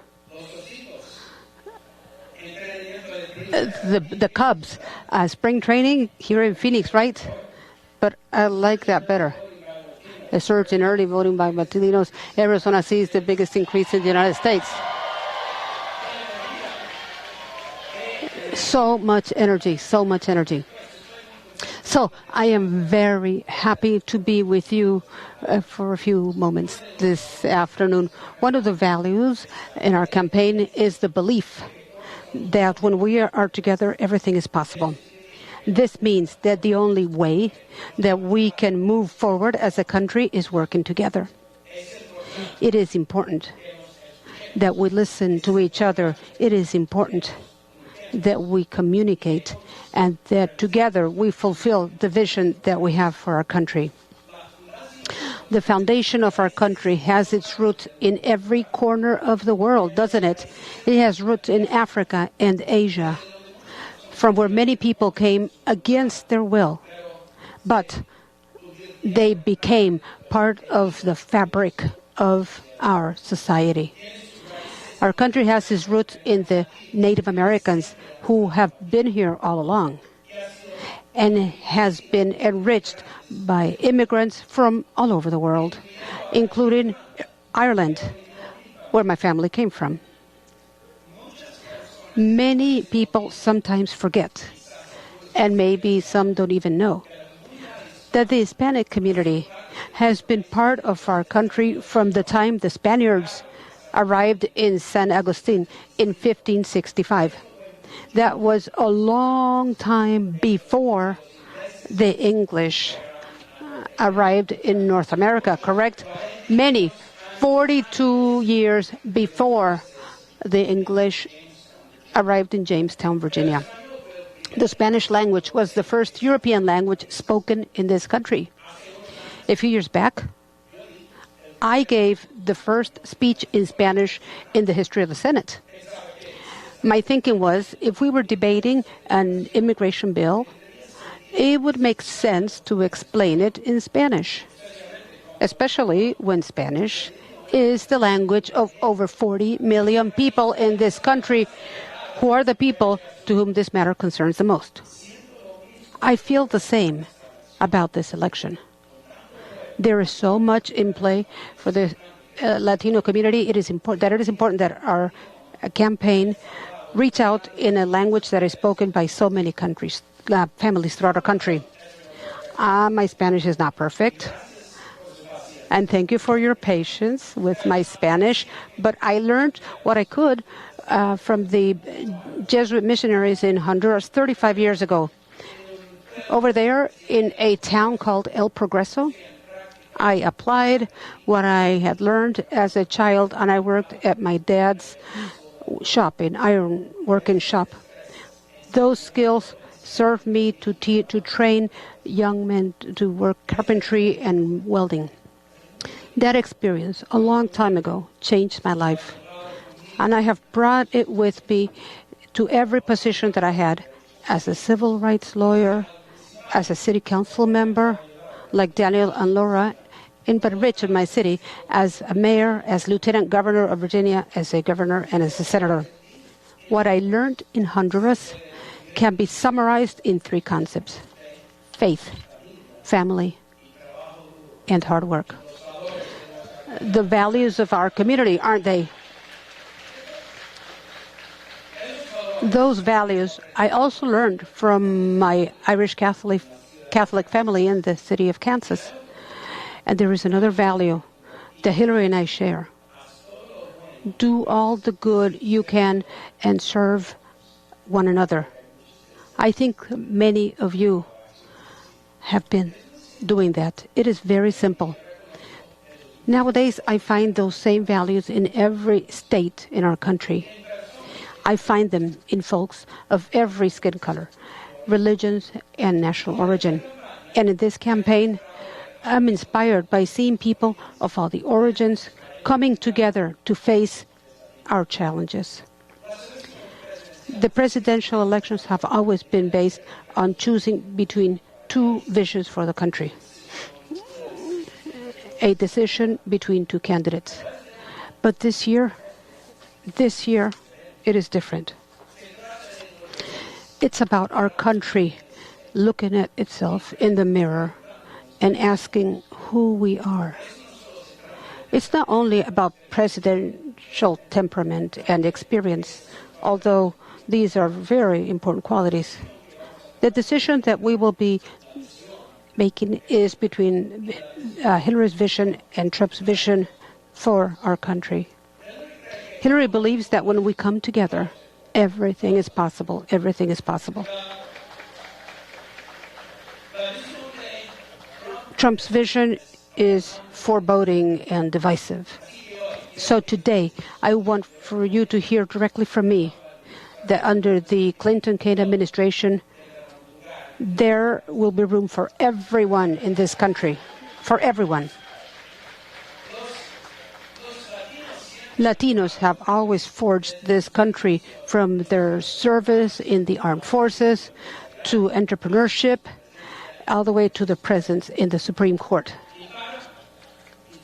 And by the year 2050, the communities of color will constitute the majority of our population. So, of course, Latinos will help forge the future of the United States because you folks are the future of the United States. We are all American. We need for everyone of all origins help write the next chapters of the history of our country. As always, this community has done, this community has been a part of a long struggle, a struggle that is a testament to their stick-to-itness and their strength. In recent years, many of those battles have been fought here in Arizona. Phoenix was one of the places where the modern immigrant rights movement started. And in the state, many of you and people from all over the country organized against SB 1070. That bill ran afoul of many of the values that we share. This fight is not over yet. Right now, in this election, you are paving the new road to progress. However, we are facing very strong opponents. One of Trump's main supporters, Sheriff Joe Arpaio, do you know of him? Joe Arpaio is facing criminal charges for his discrimination against Latinos and for persecuting undocumented immigrants. Put him in jail! in his own jail. And he has also said, he said that Trump will be receiving many Hispanic votes. Do you all think he's right? Oh. Recently, former Governor Jen Bruere said that she wasn't worried that her candidate, Donald Trump, will win Arizona because, and I quote, Latinos don't get out the vote. Ooh. This is the same former governor who approved the discriminatory bill, SB 1070, that promoted racial discrimination. Do you think she's right? No. I believe Jen Bruere is not paying close attention to what is happening here, is she? Millions of people are coming together, Democrats, Independents, and Republicans, to support Hillary Clinton and to reject Donald Trump and everything he stands for. Here in Arizona, our campaign is growing every day. Over 1 million people have early voted already. And it's looking like Latino voters here have voted in higher numbers than 4 years ago. Thanks to you.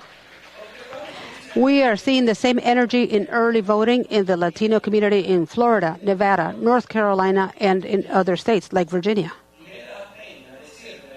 And I'm sorry to tell Trump's campaign that Latinos will have a very important voice in this election.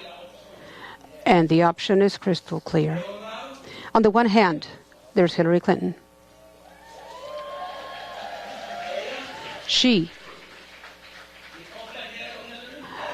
My partner Hillary has dedicated her life to work for children and families. Her whole life working for children and families. She started her career with an organization representing and defending children and their families, the Children's Defense Fund. She registered Latinos to vote in southern Texas, and she also fought for universal health care. She also fought for equal rights. In other words, she is ready. Hillary Clinton is ready to be president for the whole community. On the other hand, there's Donald Trump. Someone who thinks that reaching out to the Latino community means tweeting a picture of a taco bowl. The first week of his campaign, Donald Trump said that Mexican immigrants are drug dealers, rapists, and murderers. He's a clown. In the last debate, Trump referred to them as bad hombres, bad men. He insists that this is a country where we speak English, not Spanish. He fails to understand that bilingual families and multilingual families contribute to our diversity and to our economy as well. People able to speak many languages have a great role in this global economy, don't they? On the other hand, Trump called Miss Housekeeping, Alicia Machado, who won his Miss Universe Beauty contest. And a month ago, he decided to have a Twitter fight with her and fight her during interviews for a few days. He also attacked Judge Gonzalo Curiel, who is a distinguished judge in a fraud case against Trump University. However, Judge Curiel was born in Indiana. Okay, maybe in South Indiana, but Indiana nevertheless. His parents were born in Mexico, but Donald said that Juez Curiel is not to be trusted because of his Mexican heritage. Even the Speaker of the House, Republican Paul Ryan, who supported Trump, said that that was the definition of a racist comment. Judge Curiel is as much of an American as I am.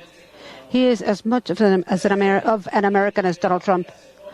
Whether your family got here recently or whether your family has been here from before the U.S. came to be, Hillary Clinton and I believe that you are our brothers and sisters, and we will fight for all of you. We will fight for all of you.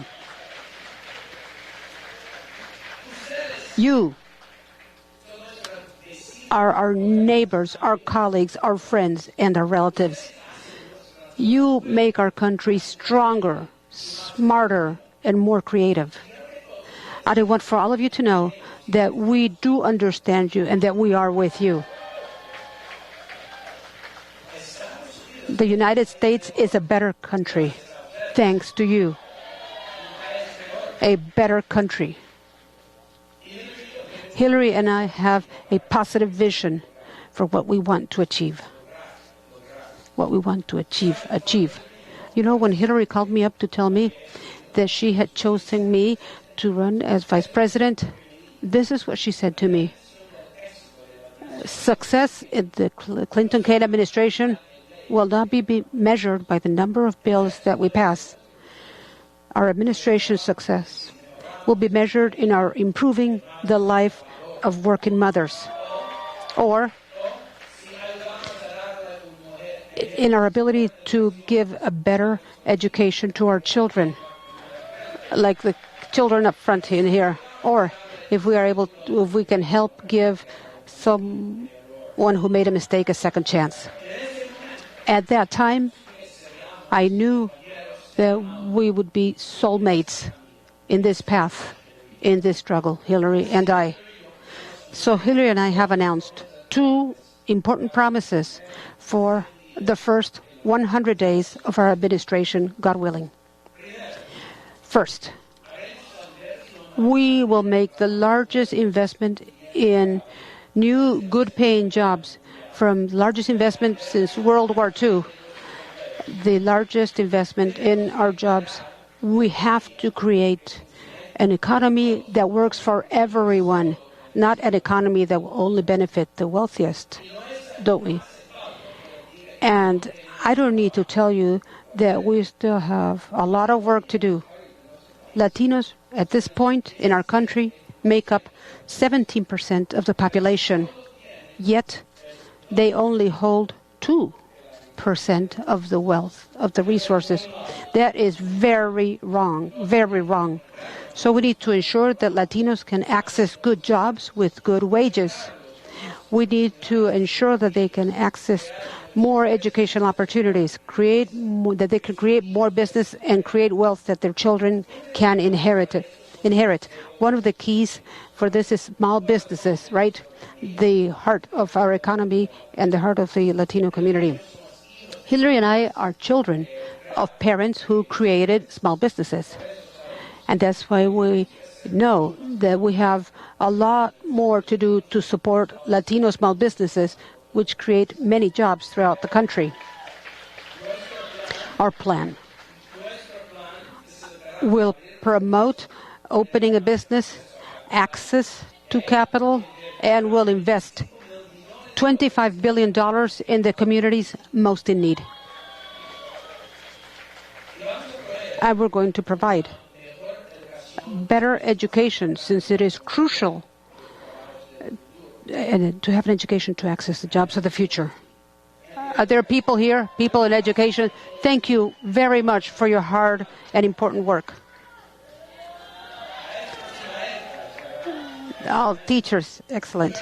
We will fight to expand access to preschool education for every child,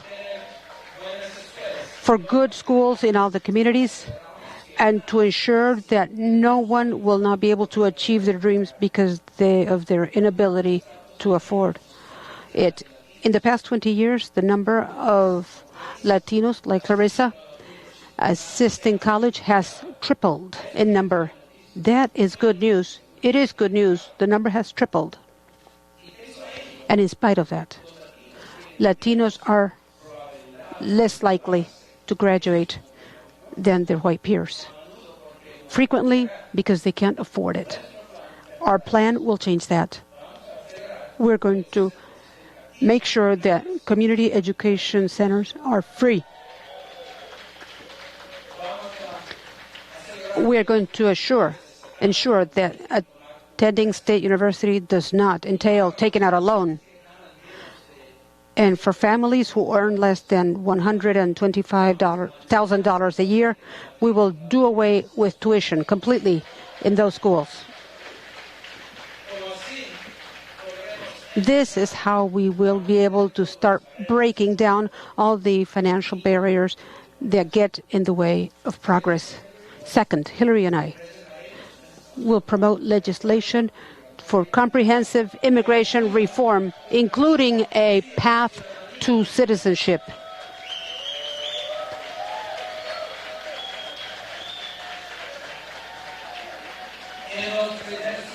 In the first 100 days of Hillary administration, too many children in the United States kiss their parents goodbye every morning without knowing if their mom or dad will be there when they come home. Donald Trump wants to create a nation of deportation. Trump wants to deport almost 16 million people. He will be deporting 11.5 million undocumented people. But he also wants to exclude from citizenship 4.5 million people who were born here of undocumented parents and deport them as well. That runs against a very important value in our Constitution. Anyone who is born here is a citizen. Isn't that true? Hillary and I will fight against the divisive plan of Trump with all our strength. With all our strength. One of my favorite things to do is attending naturalization ceremonies where people become United States citizens. Usually, after the citizenship oath, there's an open mic, and people can step up and explain why they decided to become U.S. citizens. Their stories will bring tears to your eyes. And their stories make you smile when you hear their thoughts about the greatness of our country, the United States of America. You cannot avoid thinking that anyone who loves the United States so much deserves to be here. That is why we are going to fight so hard for comprehensive immigration reform. For the first time in 30 years, I worked in the Senate for that for many years, and we are waiting for the representatives. We keep waiting and waiting and waiting. But in the first 100 days, 2 promises to improve the economy and to fight very hard for this immigration reform. And in the meantime, we will do everything possible to keep families together. A few months ago, the Supreme Court put on hold the DAPA program. That decision was devastating to millions of families, but it is important to mention that the court didn't really rule on the essence of the case. Hillary and I have always said that DAPA is completely within the presidential authority, and we will keep fighting for that. We also have to put an end to family detention, close down private detention centers, and stop those detentions and raids. That is not right. That is not necessary. And that does not represent our values. I want to conclude my speech, my short speech, by explaining why Hillary and I believe that together we can. Yes, we can. Why we want that? Why do we believe that? That is something that has always united Democrats. We don't just think of us, but we also are concerned for those who need help. That is the spirit that we all share. In my church, the Church of Many, we talk about the story of the Good Samaritan. It is not a story of the past. It is a story that is current today, and it's a story of tomorrow. There, it is about someone who got beat up and thrown on the ground, and many people go right past him. Wise people, leaders, nobles, but they just walk right past him. I'll bet you someone walked right past him. I said, "You're a loser." But then, as Samaritan, and which in that story was like a marginalized person, said, "I will help him out." You all know that story. There are many people in this country who are down on the ground asking for help, aren't there? Maybe they need a job, or they need to figure out how they're going to pay for college. Maybe they are dealing with illness, or they are victims of violence. Maybe they're being harassed, or they just need a second chance. They're all there, on the ground, asking for help. Hillary Clinton and I believe that we cannot walk right past these people. The Democrats don't walk right past them. Latinos don't walk right past them. The citizens of the Americans do not walk past them. That's not who we are. We come up and help. And if we want for this country to continue to be a place that is valued for how we help others, then we need for every one of us here today, go vote. And we need for you to bring your friends and your family and your neighbors also. For the first time in a long time, the state of Arizona is competitive, isn't it? Because of your work, this state is competitive. And also, the Latino vote can make a difference in many states, and it could be historic. I think that the power of Latino voting in this country will make a difference, an historical difference in this presidential election. Every vote counts. Every vote counts. Tomorrow is the last day to early vote in Arizona. But why wait until tomorrow if you can go vote today? Early voting will be available until tomorrow. The closest early voting is at Maryville Cartwright School District Annex Building.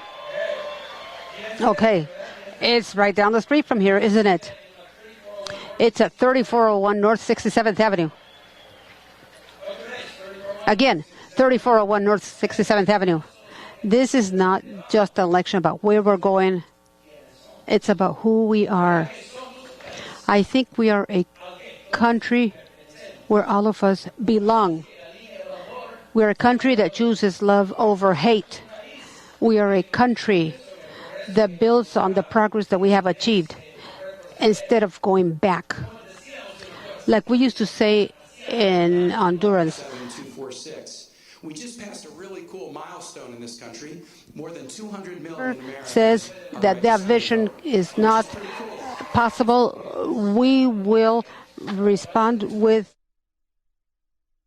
All right, folks, what we do want to show you is just this big storm that is rolling into the valley right now. Wild Horse Pass and the I-10 right now. Take a look at that. We're going to put in the top corner, though, the rally for you. And it looks like he's just wrapping up there. So we're going to go full now weather coverage here on the Fox 10 News Now stream. Visibility is extremely low right now in I-10. Exit road completely. Turn off lights. Leave seatbelt on and stay off the brake. That's from ADOT right now.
All right, everybody, welcome to the Fox 10 and News Now stream, part of fox10phoenix.com. And as you can see, wow, has the weather really changed here? Look at this shot, and we have our very own Christy Siefken on the phone. She's right there where we're seeing this video.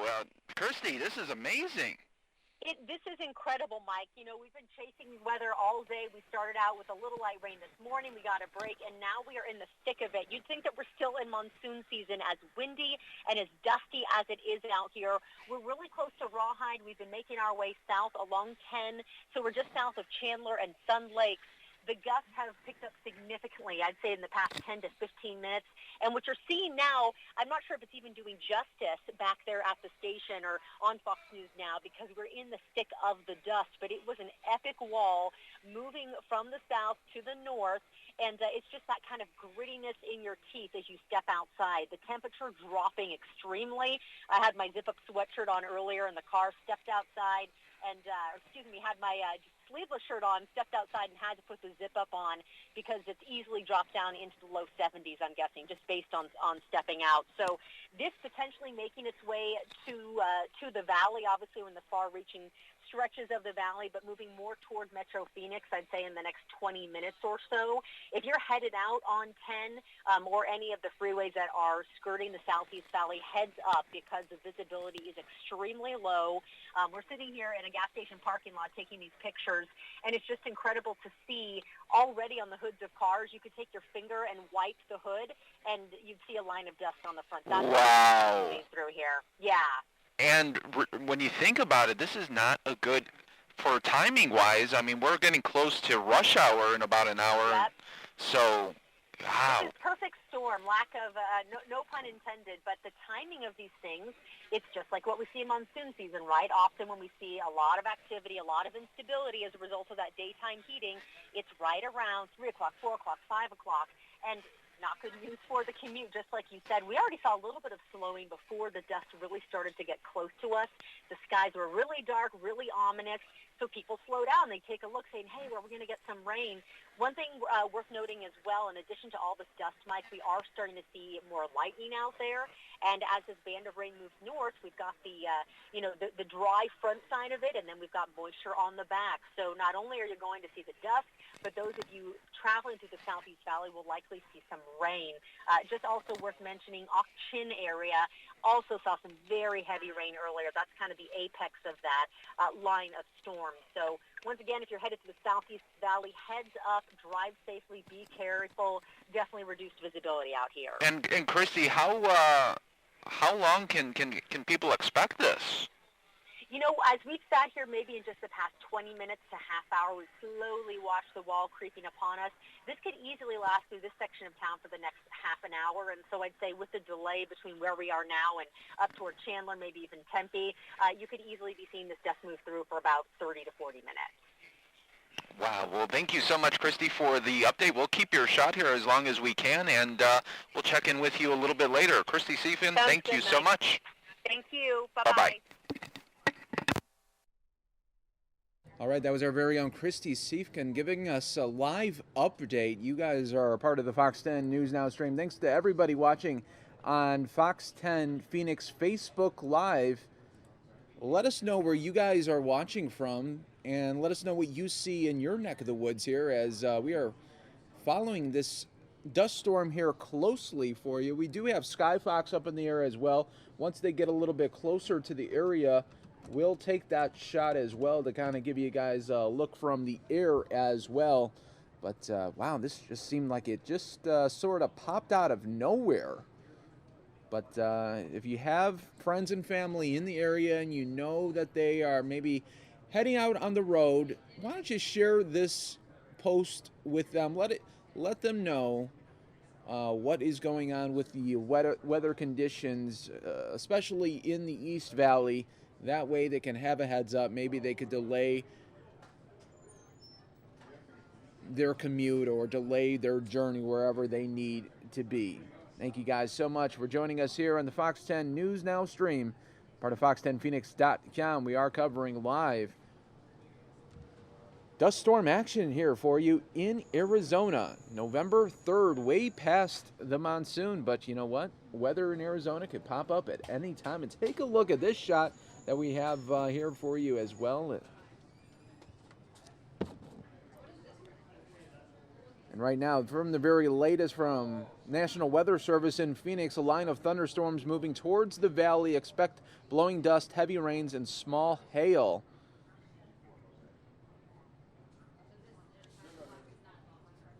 Thank you all so much for joining us here live on the Fox 10 News Now stream, part of fox10phoenix.com, as we are continuing to provide you with these shots here of this major dust storm happening. Yeah, Ron saying, isn't the monsoon over? Yes, it ends at the end of September, but you know, at any time, any moment, we can always get weather here in Arizona. You just never know when it's going to pop up. We just heard from our very own Christy Siefkin, as she is out here near Wild Horse Pass, right off the I-10, giving us this live look right now. We're also getting Sky Fox up in the air to give us an aerial view as well. And right now, a line of strong thunderstorms, including rain, dust, and maybe some small hail, moving into south central Maricopa County. Also, meanwhile, the Loop 202 at Santan is very dusty as well. And the view from I-10 and Chandler also. So we are monitoring a lot of different aspects here for you. Let me just show you this shot now is Sky Fox getting a little bit closer to the action here. Major dust storm happening here in Arizona. We're covering it all for you up in the air and on the ground. We've got you covered. Let us know if you're just joining us here in the Fox 10 News Now stream. Where are you watching from? We always love to know where our viewers are watching from, and let us know if you're in the area what it looks like in your neck of the woods here as we continue to follow this dust storm in the valley. Mike, G is turned on.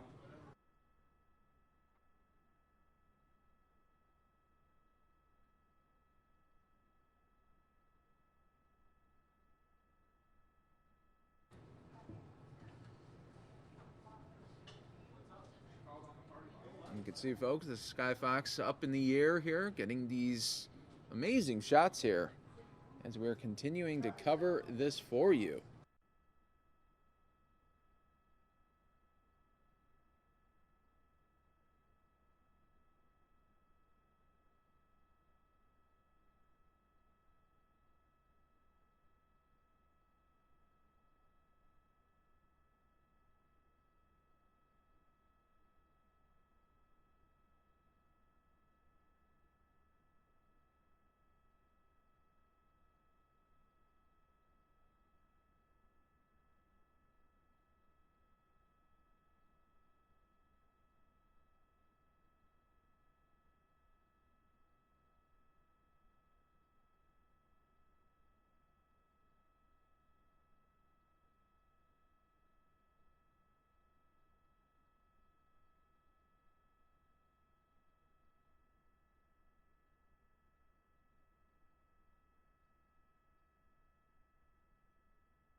All right, everybody, we are continuing to follow live coverage here of dust storm here in the valley, and we're taking a look at Sky Fox live up in the air. This dust storm visibility is now extremely low on the I-10 near Wild Horse Pass as we continue to follow this news here for you. Let us know where you guys are watching from in the stream. Thanks for everybody watching on fox10phoenix.com as well as Facebook Live. But you can tell, look at the Sky Fox getting these amazing shots as well. I am going to show you this other shot as well. It's clearing up a little bit more here on the I-10 by Wild Horse Pass.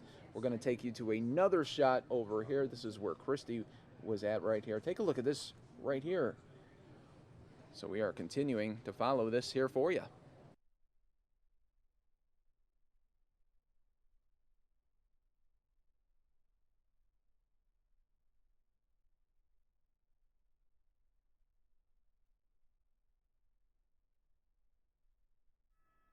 And take a look at what we have here now, folks. Welcome everybody to the Fox 10 News Now stream. For those of you that are thinking about,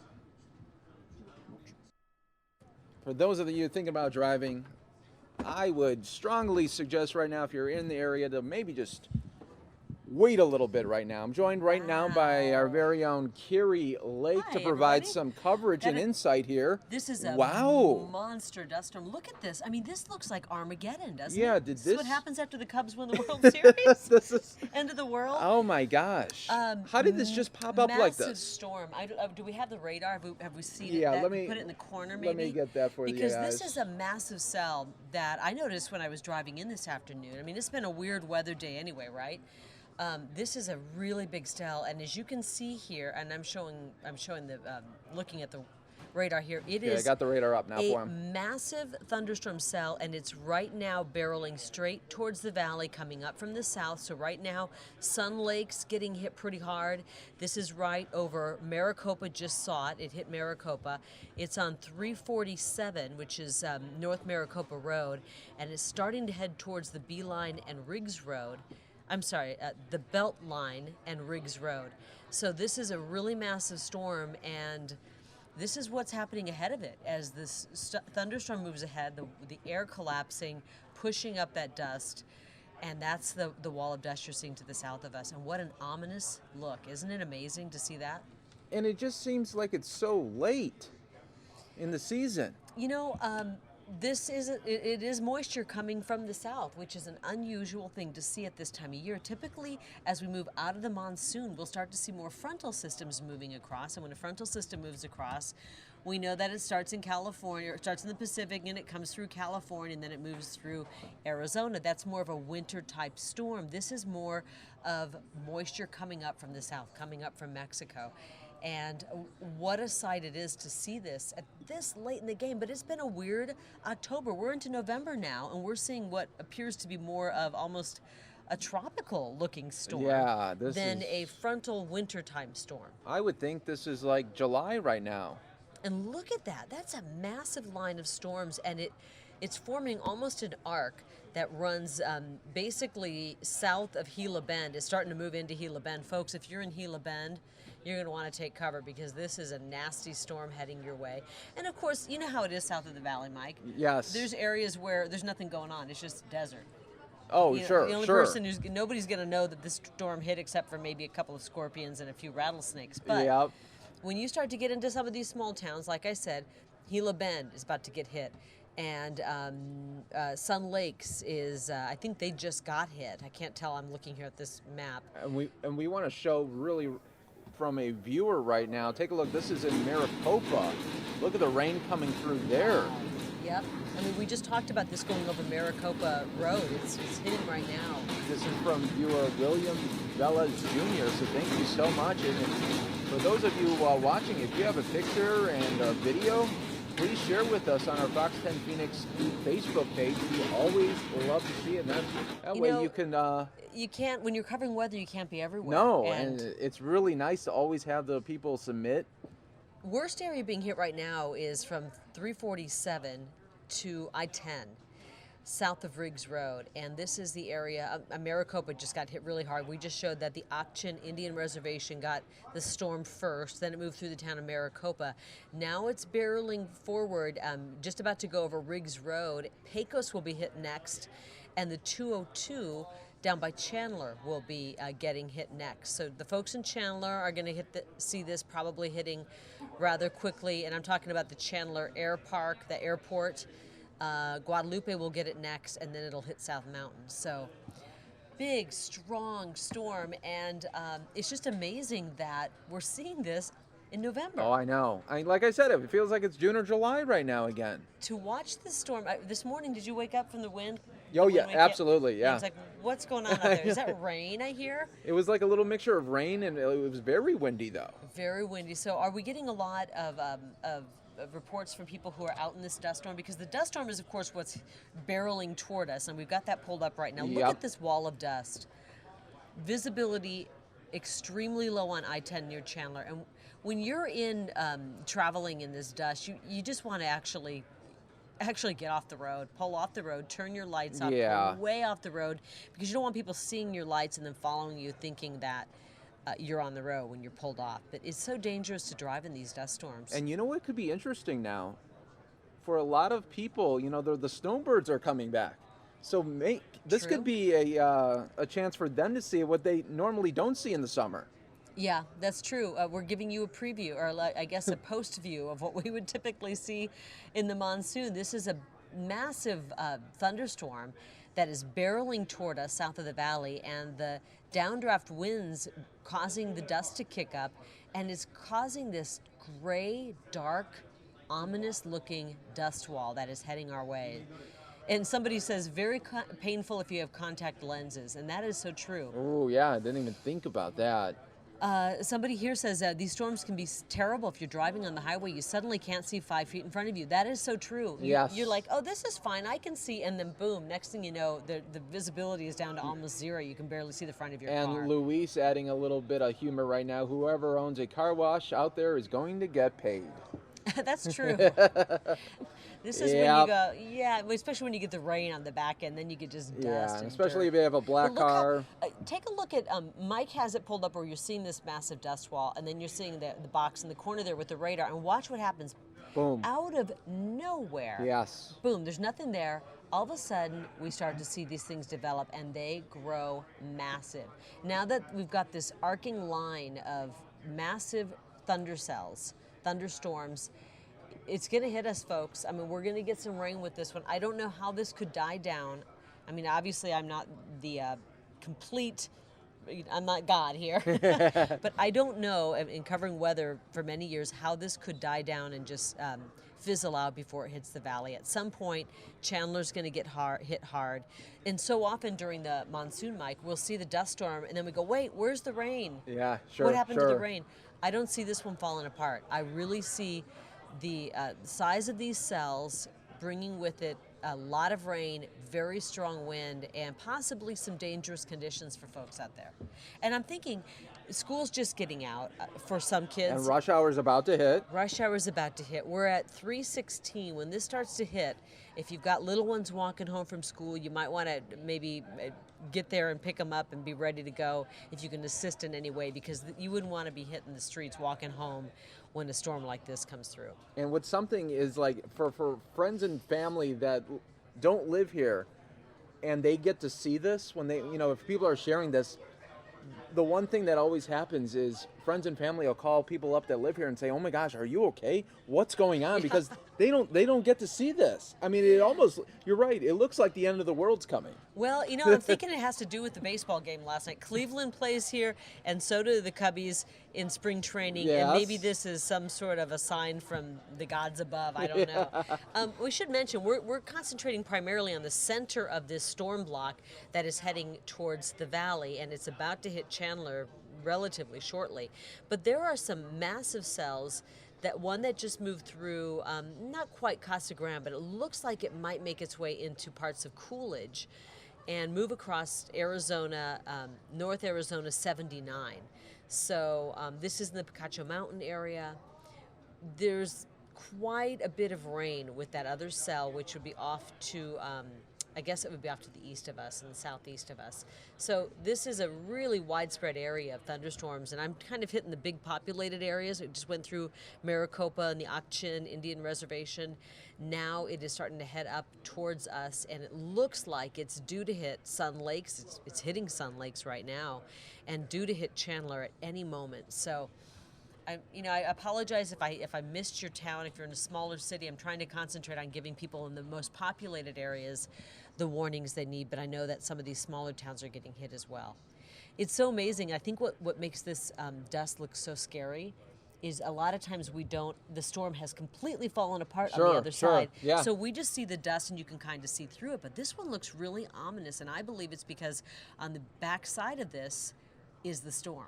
Okay. You know how so Yes, often yes. the dust rolls through and you go, where's the storm? Yeah, why as didn't we just get no said. rain? Well, Yeah. the reason this dust storm looks so bad is because there's actually a very, very strong group of thunderstorm cells behind it. So we're going to see that. And ADOT just tweeting out, see dust, remember, check traffic around you, slow down, exit road, turn off lights, stay off brake, deploy emergency brake, stay buckled. Yep. They just put that out That's there to great. remind. Because a lot of people, if you're not from here, you would think, I want to pull over and I want to keep my lights on. Yeah, let people know I'm here. No, because then people think the traffic's still moving and they rear end you and it turns into a huge pileup. So pull off as safely as you can. You don't want to just pull anywhere. Pull way off the road as safely as you can. Turn those lights off. Again, that was a really good point. Take your foot off the brake. And so you just have the foot barely touching the brake and you still have lights on. Absolutely. And hit the emergency brake. That way you're covered. Wow, so this looks like, I can't tell from the banner here, but is this the airport right behind it? I'm going to take that banner off for just a little bit and you could... Yep. Hard to see here. No, hard. that's Tempe-Town Lake. Tempe-Town Lake. Wow, so it's come... Oh, man.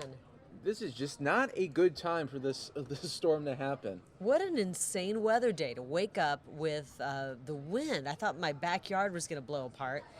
And then a beautiful clearing, but in northern Arizona, they've been getting a lot of rain. Yes, yes. These cells have been popping up. This is a strong storm, folks. I cannot express that enough. If you are caught in this storm, you could see hail damage on your vehicle, wind that could cause damage. We're talking that, when you start to see these cells and on radar it shows up red and kind of fuchsia colored, it's a bad one. This is a really strong storm, and it might peter out a little bit, but I don't see us missing this one. I don't know how this could just completely fall apart with it being this close to the valley. It's already kicked up all that dust. I guess the good news is it probably will clear off some of the dust. The rain will when it hits us. That's true. Let's see, where are we seeing it right now? It looks like Sun Lakes is getting hit right now. And you know what? I'm going to move over because the man himself, Dave Muncie's here. Here he is. Bye, guys. All right, thank you so much, Carrie. And now we're going to be joined by our very own Dave Muncie. So, hi, how are we doing, Mike? So Dave, this is really something just popping. I'll tell you, this is, what do we got? The 2nd of November going here, and we're still looking at dust storms and thunderstorms. Man, weird weather. This is crazy. If we could go to my radar, we could take a look at yeah, let me get that popped in for you. And kind of explain a few things. Yeah, major dust storm. I mean, it's really kicking it up. Some of the pictures we've seen, pretty good dust storm, and there's a lot of rain behind that as well. So we're seeing a lot out there. Yeah, as far as, and there's the radar picture. Can we go full with that, and then I'll Yes. kind of run through a few things here. Sure. Get that up. You can see all that stuff down there. You can see also the 5 points of radar that we do have on our system. And as we change that over to a loop now, we'll run on down and take a look at that stuff just south of Phoenix. That's really, really a big storm system. Got a lot of action with it. And you see all that color in there. That's the heavier part of the storm. And when you start seeing purple in a storm, you're seeing a real good storm system. Oh, wow, okay. Well, we knew that it was going to rain. We had about a 40% chance of rain through the day today. So we knew there was going to be some rain out there. And it was rain for the morning, rain for night or afternoon, and rain for night as well. So, and we may see the same amount of chance, which would be a 40% chance again tomorrow to see this stuff again. But that stuff sitting down there is, that's a real good storm system that we're looking at. We're going to give you another little view here of it so you can kind of see it from a little different angle. We'll kind of look at it from a southerly angle here and get you another look at how much moisture is actually available. Now we're going to do a little twist here. We'll zoom in first and then we'll do a little twist and turn things around. But there sits the city, and here comes the system. It just sweeps right in. It's really gonna take over the whole city when it comes in here, and we're not really sure how much rain we're going to get. That could be very, very heavy rain in a few areas, and then other areas just get some mild rain. But right now, that's looking pretty good. Here's a little twist that we'll take. Will give us a little different angle to look at this thing on. And we'll see here if the map is going to react. There we go. There we go. And we can kind of flip that around a little bit and take a look at it as it comes in now. Now we're looking down to the south as it comes in through Maricopa and through Phoenix, toward Phoenix, through Florence and up towards Scottsdale and Avondale and all of those areas out there. But look at that storm east to west is going to cover the whole valley. If it holds together, and it's falling apart a little bit, they do fall apart a little bit when they get in a little bit closer. And now we'll twist that back, and then we go back a little bit, get more of a southern shot at it, and give you a look at it. And you can see that behind it, it is falling apart just a little bit. Not a great deal, but a little bit of it. There you can see some ground behind it, not so much rain. And now we'll back off and get another shot from the east, a little bit from the southeast, looking up at that storm as it comes through Casa Grande and Zacatone, Coolidge, Eloy, those areas, all getting hit at the present time with this storm system.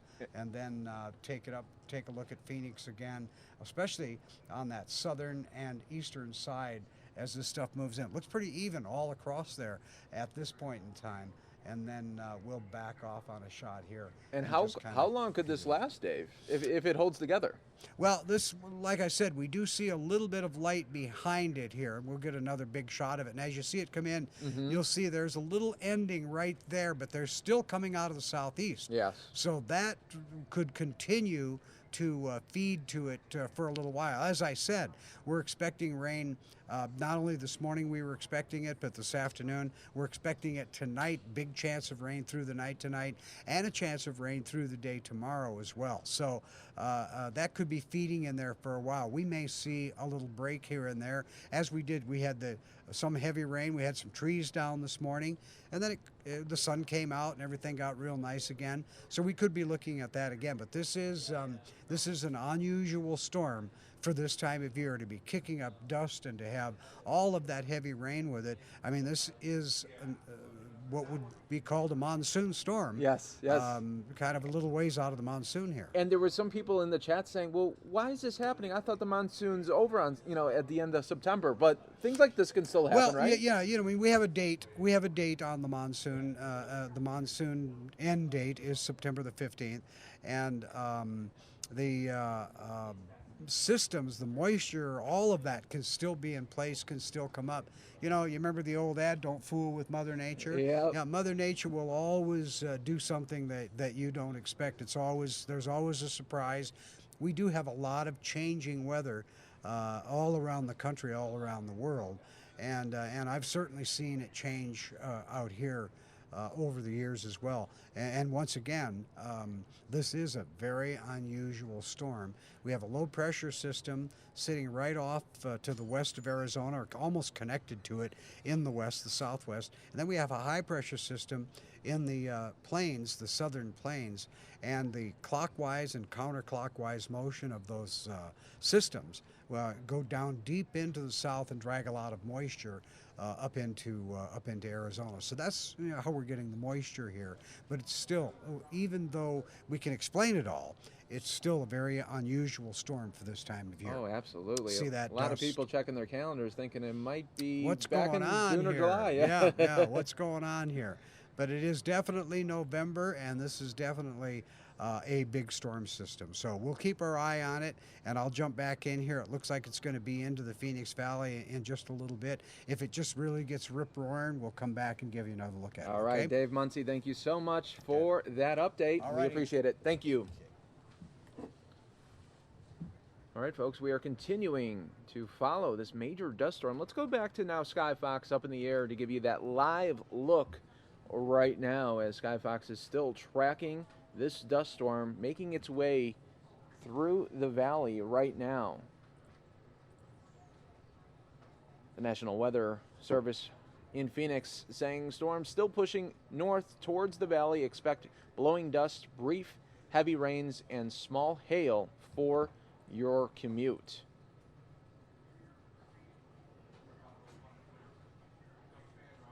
And right now, also on the US 60 westbound near Mill Avenue, the HOV lane is blocked due to a crash, so be on the lookout for that if you have people traveling as well, loved ones. Taking a live look at the Fox Vision radar as well. And you can see on the I-10 near Wild Horse Pass, we're going to take that shot and show you rain in the area, rain on the cameras there. So we're trying to track as much as we can for you here on the Fox 10 News Now stream, part of fox10phoenix.com.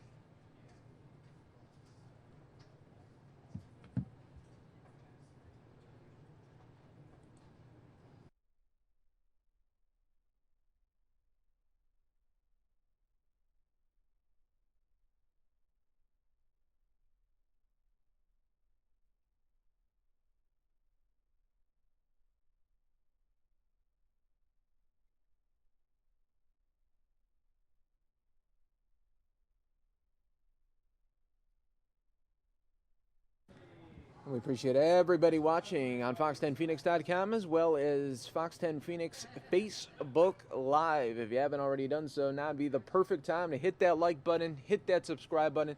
That way you'll always be in the know when we're covering breaking news for you. And anytime weather does pop up, you know we'll be streaming that as well. You just never know what you're going to get in a Fox 10 News Now stream. We've been so much on the political aspect, as we are just days away from Election Day 2016.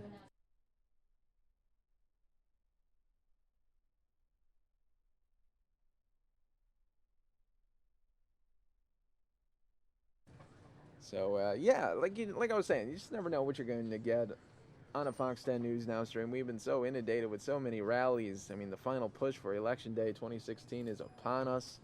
Take another live look now. Sky Fox up in the air. The shot does go a little bit in and out. That's why I got to skip around just a little bit. But once we get a stabilized shot, we'll take that for you on Sky Fox. I know everybody wants to see that dust. We do too. So we're going to continue to stream here for you. We do stream Monday through Friday, 9 a.m. to 9 p.m.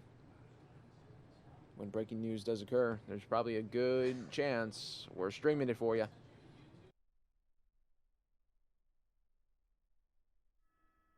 Take a look, live look right now.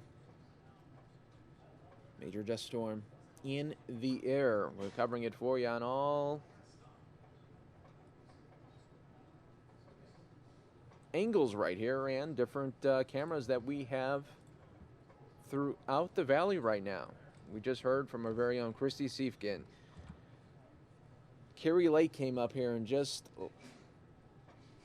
The last one was Dave Muncie, so our full team has been really helping us track this weather here. Storm still pushing north right now towards the valley. Expect blowing dust. Here we go. And we see Sky Fox zooming in here. It looks to be a fire going on as well in the mix.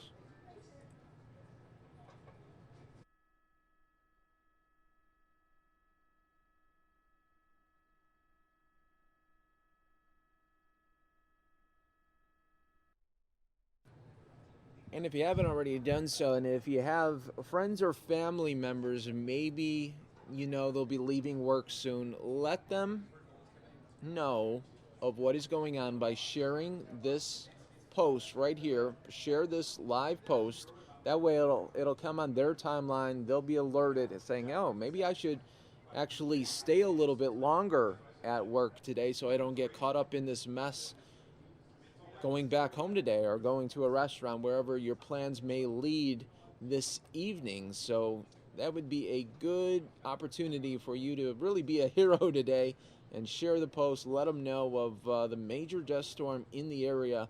That way they could make other plans or kind of just wait it out either at work or at home. You guys are watching the Fox 10 News Now stream, part of fox10phoenix.com. Let us know where you guys are all watching from too. We'd love to know where you guys are watching from, and if you have pictures or videos associated with this dust storm, we'd love to see it. It could also be part of a upcoming Fox 10 newscast. So all you got to do is upload it, or even tweet us, Fox 10 Phoenix on Twitter, or just upload it right here on Facebook, and let us know where you took the shot from, and we'd love to see it.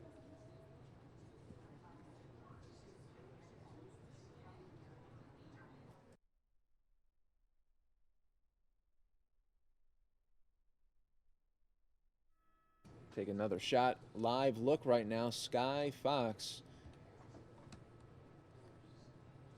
You can see there in the distance downtown Phoenix. And you can see that the dust is slowly starting to creep up on the city here. So we're watching this, trying from every angle here for you. This major dust storm in the area. Storm's still pushing north right now. And ADOT did tweet a little bit ago reminding all drivers to please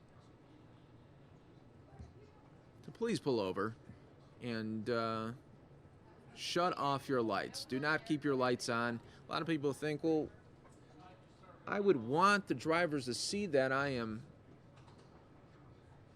pulled over in the midst of the dust, but the problem is they won't know you're stopped until it's too late and smash right into you. You don't want the cars to follow the lights, and they won't realize till it's too late that you've stopped, and they're going to slam right in the back of your car, and it's going to cause damage for a lot of people. That's why they always tell you to do that. So now you know. And you guys are continuing to watch here on the Fox 10 News Now stream as we are covering live breaking news here for you. It's a local story here in Arizona, right in the backyard of us. Teresa watching right now, watching from Wyoming. Just love watching weather. Thank you so much for watching and being part of the Fox 10 News Now stream team. Joyce is watching from Pennsylvania. Tank is watching from Arizona, so that is very great. We got everybody watching from across the country, a good mix of people from everywhere across the country and really the world, as I saw a couple people chiming in from England as well. So we always appreciate you guys as viewers here, and take a look as Sky Fox is able to pan off, still showing this dust storm that doesn't seem to be dissipating at all. Chris saying, I'm over by Gilbert and Riggs, and we got no dust at all, just light rain right now.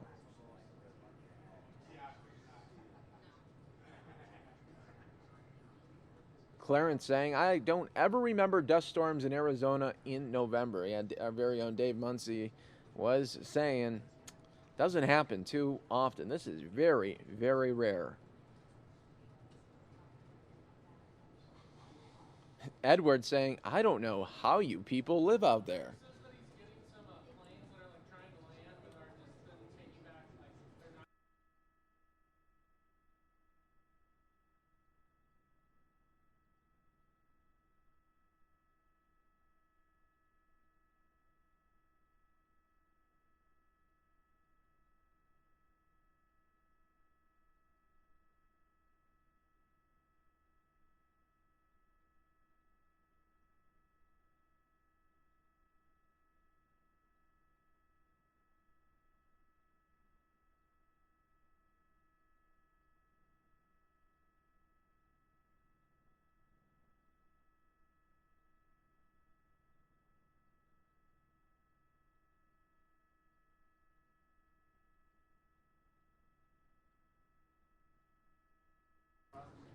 And also a travel alert, thunderstorm activity detected over Florence and Coolidge area.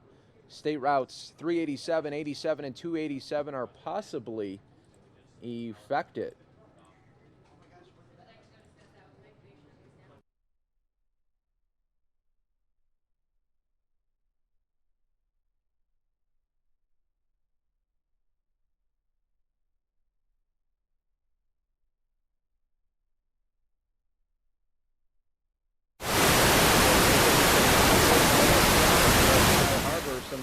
having some difficulties landing right now associated with this dust storm.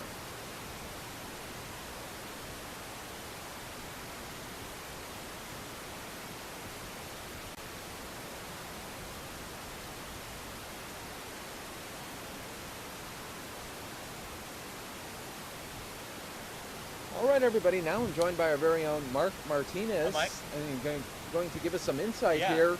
So tell us. Okay, so exactly what we're watching here with these planes happening. This happened to me, it was in July. I was coming back from California. We were about to land at Sky Harbor. Okay. This is how close to the ground we were. We had just passed over ASU and at Town Lake, and I looked down because I was trying to get to see how the stadium was coming Sure, along. sure. You know, it's Yes, like, oh, yeah. take advantage of this view. Yeah, nice aerial shot. Well, I've done this landing so many times on these planes, and all of a sudden, you hear, landing gear was down, everything. All of a sudden, you hear the engines power back up, and we Ooh. start going up, and then the landing gear retracts, and everybody is just kind of looking around, going, "What's going on?" Yes. And it wasn't until we headed over Far West Valley, and we got maybe like Tonopah area. Yeah. It wasn't until then that the pilot came on and said, "You probably noticed we didn't land." And we could see the dust moving in, but I think we were going to try to beat it. But what he said, and what's probably going on with those planes we were looking at, is that the tail, because of the directions of the wind, the tailwind was too strong. So it was pushing the plane too much, and it exceeded their limits. So they have these, and Yeah, they it got must have just been guidelines. one of those last-minute things because we were very close to getting down on the ground.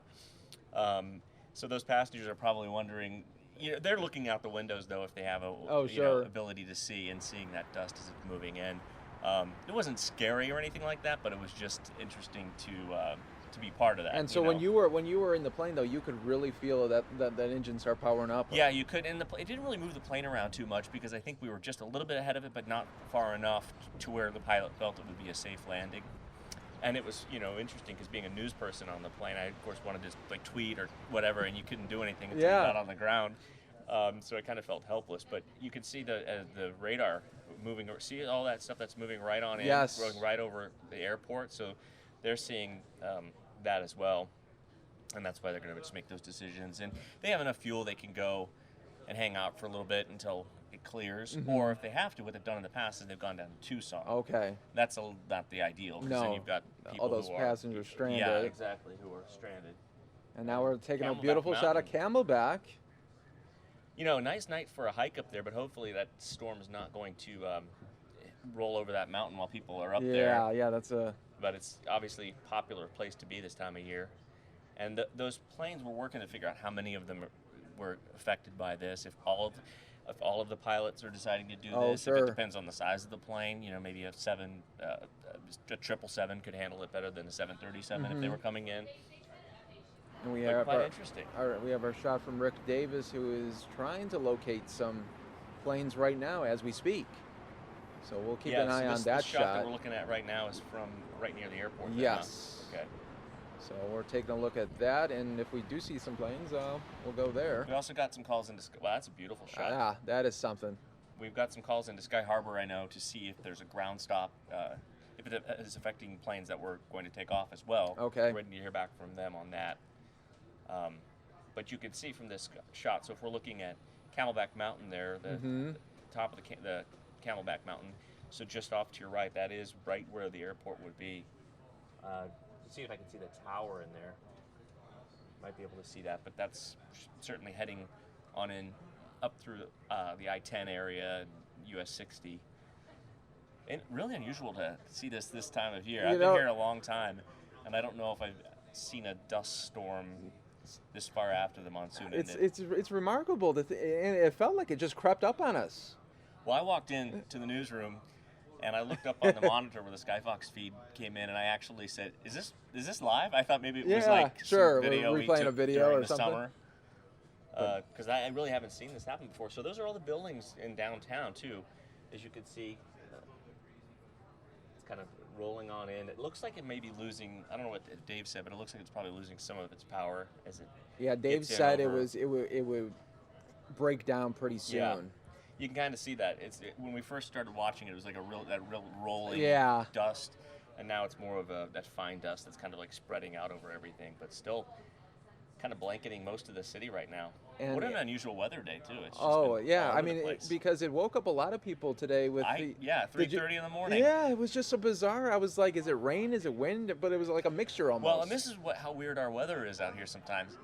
I literally thought it was my air conditioner, and I was like, why is my AC coming on right Yeah. now? Because I said it, it's not going to come on below a certain temp. My room was nice and comfortable, and I thought it was the AC. And then it was going on, and then it started. I heard the swirling, which you probably heard. Yeah.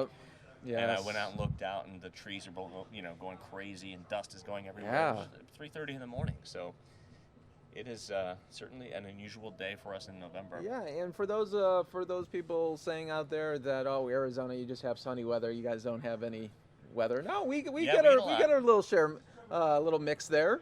And what was interesting is though there was a nice part of the day today where it was just perfectly sunny. Yes. I thought we were done with this, but Yeah. interesting to see. Yeah, very. And is there rain on this? Yes, image? there is some rain. We're going to take that right there, and Wow. that's by Wild Horse Pass. And looks, they're getting a good amount of rain right now. You can see it on the camera and on the roadways. Right, perfect song would be that Guns N' Roses song, November Rain. Yeah, Play that, there you go. over this shot. If only YouTube would allow us to play Right. popular music. And I won't dare to sing it for you. So. But yeah, that looks like a pretty good amount of rain. As you can see, it kind of streaming down the lens of that ADOT camera there. And they're also getting That's- weather up near Flagstaff as well. So this is this shot that we're looking at. That's heading down I-10 toward the Wild Horse Pass Yes. Casino. Yes. So I'm, probably Tucson's got weather as well. I mean, it looks like it's probably going up and down the state. That is remarkable. Let's take a look at this here. Some rainfall totals there past 12 hours. There you go. Yeah. So it's Sun Lake's got it too. yeah, it's really down south. A lot of Yes. really a lot of rain down there, and that's what we're seeing, I guess, moving up our way right now. So. Well, it'll be interesting how this all unfolds, and I'm glad it looks like it's dissipating a little with rush hour right Yeah. around the corner. Yeah, and traffic was already bad earlier today, and we had with Tim Kaine in town. Oh. I got caught up in that motorcade Okay, traffic, and all right. it's just been one of those days where hopefully, it's not going to stick around for that commute. It could be one of those evening commutes where you're in there for a long time. where Yeah. you keep getting more and more of this dust and rain coming through. Yeah. But it's nice to look at it when you can be inside. Yes. Oh, You yeah. don't have to be out there trying to get around in it. And what's amazing always is when you have friends or family that see this video and they'll call you and be like, oh my gosh, Right. are you okay? What's going on? It And does look it epic. for people that are not from here, it does look like the end of the world is fast approaching. And we kind of get used to it. I mean, as crazy as it is to say, but especially this summer and this monsoon season, we had a lot of these, more than I remember for a long time. And we do sort of get immune to them, but they are amazing to look at. And what I always notice too is this will be on the national news. Sure. I mean, this Oh, yeah. will be across Yeah. the country, and people will be looking at Arizona and thinking we're just a big dust bowl. But it once this stuff clears out pretty quickly, we get back to normal. Yeah, yeah. And if you think about it, Arizona really's been on the national news for a while this week. We have been. A lot of election stops. Oh my gosh, yeah. And now weather, but And look at Tim Kaine is experiencing a dust storm. and we were talking earlier. I don't know exactly what his plans are as far as getting out of here, but they may be delayed also. Yeah, by because a they got to little get to Tucson Yeah, too. yeah. Interesting. Yeah, I didn't even think about that. So they may be here for a bit longer than they planned. But the shot from Skyfox, again, you're seeing, and we've been watching it over the past few minutes, just making its way north over the valley and kind of blanketing most of downtown. We saw outside the door too, Yeah. it's starting to get dark Oh. and one of those days, wish you could just kind of be inside and have some soup or something Oh like that. yeah, and take a look at So we're not done. The sky is still really dark. very dark that Skyfox is able to pick up for us. And Pat trying to explain to some of the other viewers, saying a dust storm is like going in fog or a blizzard. I've been in all, live in AZ, and hate them. Well, and talking about the fog too, because I lived out in Central California for a while for my first job, and we get really, really thick fog out there, and that is what it's like if you ever get caught driving in a dust storm. Mhm. It can be so that the dust can be so thick that you cannot see a few feet in front of you. Very dangerous conditions, and we've seen collisions, a lot Sure. of collisions as a result. And ADOT and DPS have been very active this year, particular trying to remind people what to do. Yes. Pull off, turn your lights off. The reason why they say turn your lights off is they don't want people to think that you're still on the road and crash right into you. Yeah, they'll follow you. They'll follow you right into whatever you're, and they won't know until it's too late that you stopped. because the visibility literally gets that low that you just, your reference points are gone. So I've been fortunate. That's only happened to me one time where we've been out in it. But you just had to pull over? over? And all of a sudden Wow. it's like going in one of those automated car washes where everything's coming down around you and you just don't have any good options. Yeah, yeah. So hopefully that this one is moved through pretty quickly and it didn't cause too many problems, especially on the I-10 as you head south out of town. That's where we've seen a lot of the big problems for the past couple of years. But yeah, that's a nice shot right there. It's hard to tell which direction exactly. I think that might be Squaw Peak, Pastel Peak. I don't. Looks nice and clear there, Sure wherever does. it is, though. And it's hard to tell sometimes with when the camera iris is up or down. You don't know if it is really nice or maybe 'cause they're we just. do have some off to the left. You can Yeah. see the clearer skies, and then off to the right is where most of that dust is coming in. So that the lens is picking up from that left-hand side and kind of opening up the iris, making it look a little brighter. Yep. Technically speaking. Yeah, I'm not sure what. I think that might be the Dreamy Draw area, 51. Let's go past Peak. And Pat's saying on Facebook, rare for sure. It's mostly wonderful weather here in Arizona. No perfect place.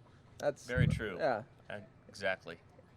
I mean, it's like living in Seattle. It's a great place, but they have their share of They foul got their weather. rain, But yep. people love it up there too, and we do have most. I mean, aside from this and the heat, I mean, we really have pretty I know, ideal and weather. we're walking right into some beauty now with the Yeah. just 80s, and it's just going to It's get been better. great. Yeah, so I mean, this gives us something nice to look at from afar. That's for sure. It's going to be a bit of a cleanup for a lot of people tomorrow. That's one of my friends. He posted earlier on Facebook, and he said he was getting his car washed, and he's like, "So, guaranteed it's going to rain." Yeah. I'll thank him for the dust and the rain we're getting. yeah, and this shot could be a great ending shot for a lot of newscasts tonight throughout the country. Oh yeah, So- I have a feeling it will be for us for sure. Yep. Awesome. But yeah, a lot of people out hiking right now too because the weather is so nice. So I don't know if it's going to affect them too much. They're up on the trail, maybe a little bit dusty for them but their visibility just a few feet down on the trail shouldn't be any big deal. Mm-hmm. But if I were up there right now, I'd probably be making my way down pretty quickly. Trying to get Sure. down the mountain. Absolutely. Well, thank you so much, Sure. Mark, And if we hear anything more about the airport, we'll let you know. Okay, But, great. It looks like things are kind of clearing up there. So Yeah, that's great. All right, thanks, Mike. Thanks for Pleasure. checking in with Sure. us. See you later. Absolutely. Thanks so much again to Mark Martinez for coming by and giving us a little insight of what it's like actually to be up in the plane when something like this happens and they're on their approach to land. Awesome story there. So we'll continue to follow this major dust storm in the area. Storm still pushing north right now. You guys are watching the Fox 10 News Now stream.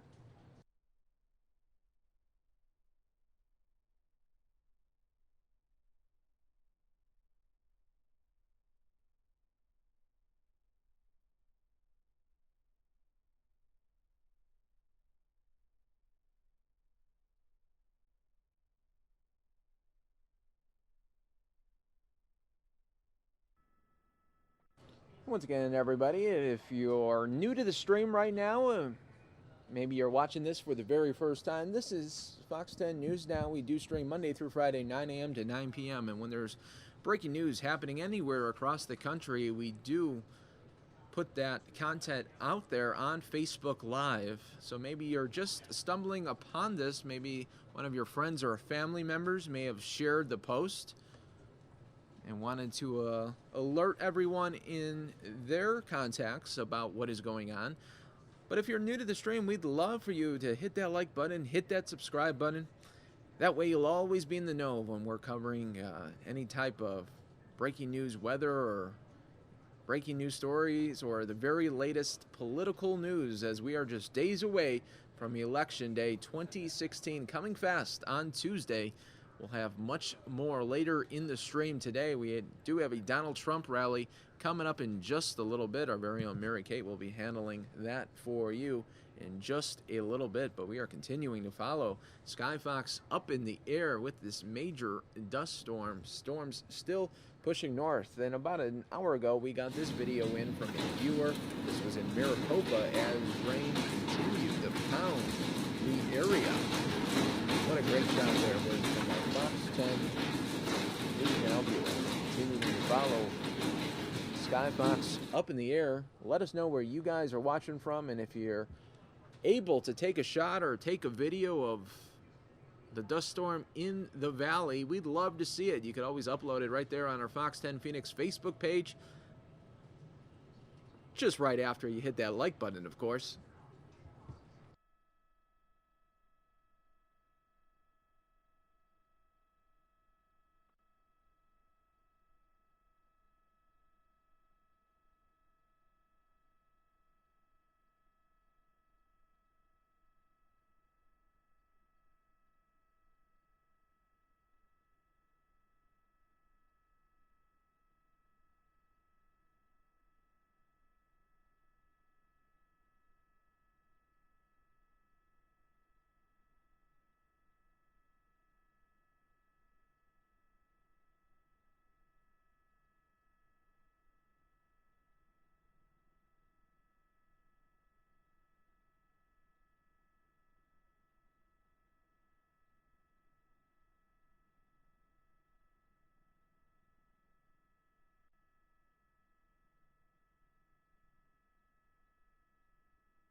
Once again, folks, we do appreciate you guys watching either on fox10phoenix.com or Fox 10 Phoenix Facebook Live. Continuing to follow this dust storm pushing through north towards the valley.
And as we take a look here, Skyfox still tracking this dust in the area, and we've seen a major change within the last hour. When we first came on here, we saw a very thick and large moving dust cloud moving towards the valley. Then, luckily, it was able to lay down. That was a very, very good sign there, as rush hour is happening right now, and I was just thinking that it was just going to be very bad for those commuters if that dust storm continued to gain strength. But right now it looks like it's drastically different than from when we brought it on an hour ago for you. We've been streaming this breaking news for you since 3 o'clock. We appreciate everybody always joining with us here on the Fox 10 News Now stream, part of fox10phoenix.com. I'm your host, Mike Page, and I'll be passing it along soon to our very own Mary Kate Gaffney in just a little bit. But please, everyone, stay safe and have an amazing evening.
All right, you guys, but we're still looking at this major dust storm that you see right now. This is just south of the valley. We can expect rain tonight as these systems get closer, a 40% chance.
Again, this is just a travel alert. If you're heading home from work right now, there's light rain falling around the valley. Roads may be slick, so just make sure to slow down.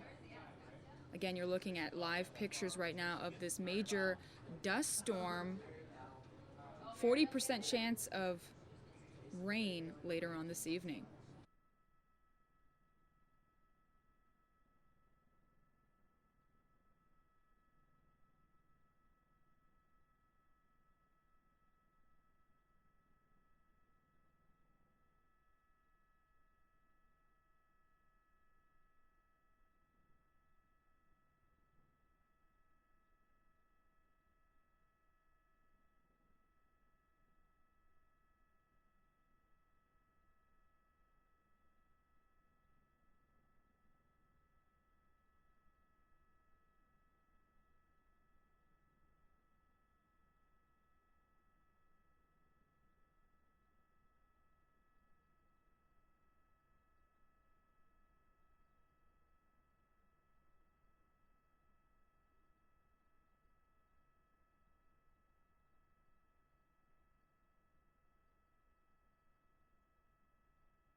Again, if you guys are just joining us, these are live looks of a dust storm in the valley happening.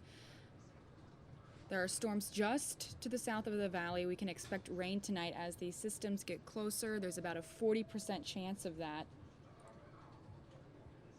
There's also light rain falling around the valley. If you're driving home right now, or if you have a friend driving home right now, just make sure that they slow down a little bit because roads may be slick right now.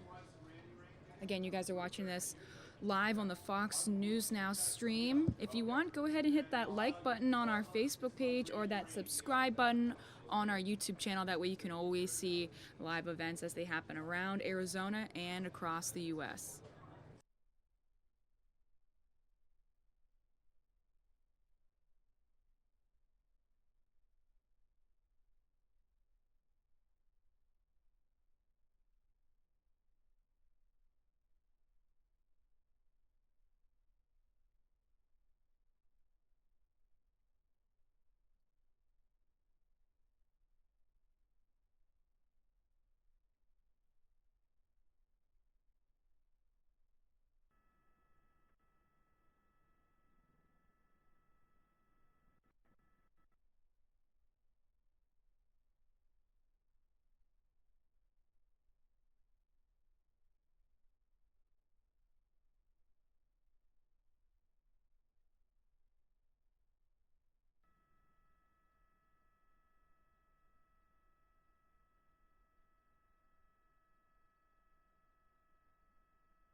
I also want to show you guys a tweet from our reporter Danielle Miller. She tweeted this just now. She says, "Pouring here in Chandler and the power is out." And this is the video that she just posted on her Twitter page. If you want, you can go see it at Fox 10 Danielle. That's her Twitter handle, but you can see all of the rain that's coming down there in Chandler right now.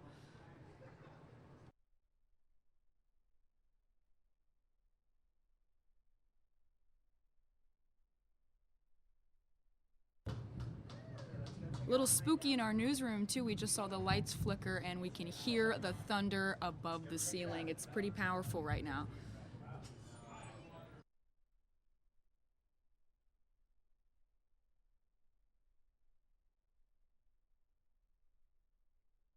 I'm going to show you guys this video one more time and then we can take you back to the live look outside. This is again what our reporter Danielle Miller tweeted, that it's pouring in Chandler and the power is out.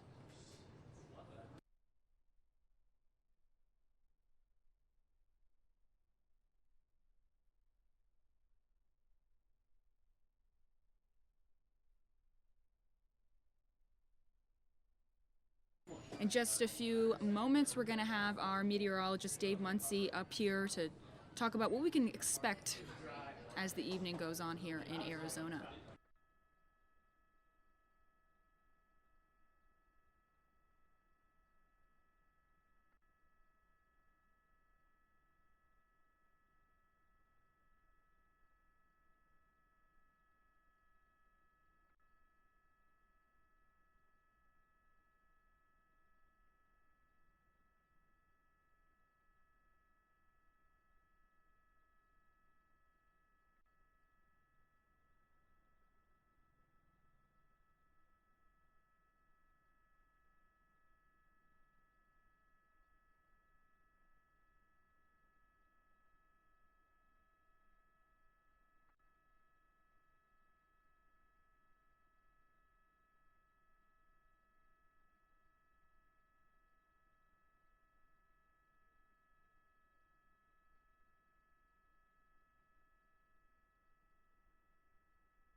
Again, you guys are looking at this major dust storm in the valley right now. There's light rain falling around the valley. Roads may be slick, so just make sure to slow down when you're driving, or tell your family members or friends to slow down if they're on their way home from work right now, because you can see the roads are very slick right now. And again, this is what our reporter Danielle Miller just tweeted out. This is in Chandler. She says the power's out and it's pouring there right now. So she just tweeted this just a few minutes ago. That is a live look in Chandler.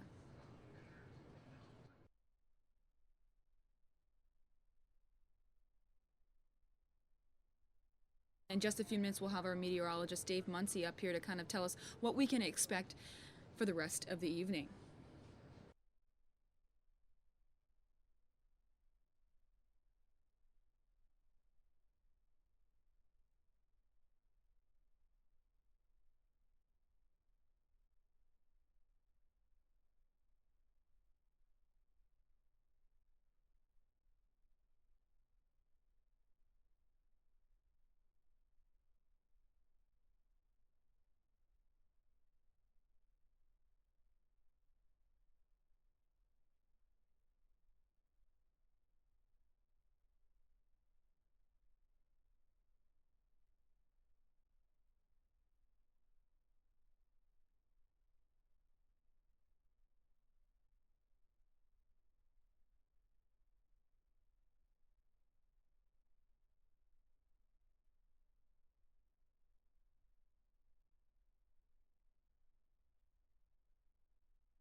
And if you're watching live with us right now, just let us know, what part of Arizona do you live in? Let us know in the comment section or the live chat. Where are you guys watching this right now with us? Again, these are live images that you see of that major dust storm in the valley right now.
Again, in the upper right-hand corner is a live look at I-10 right now.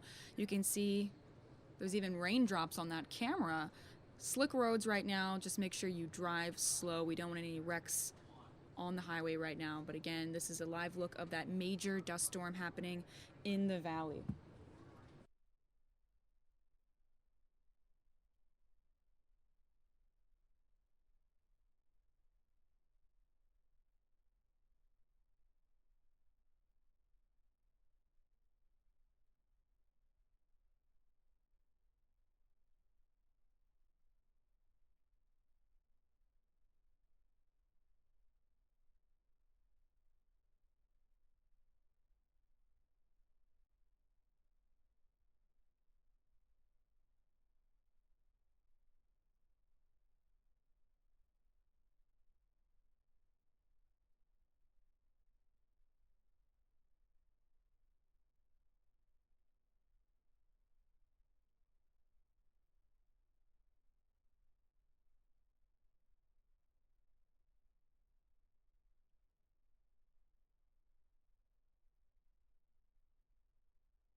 where you can see that traffic is moving pretty slow there.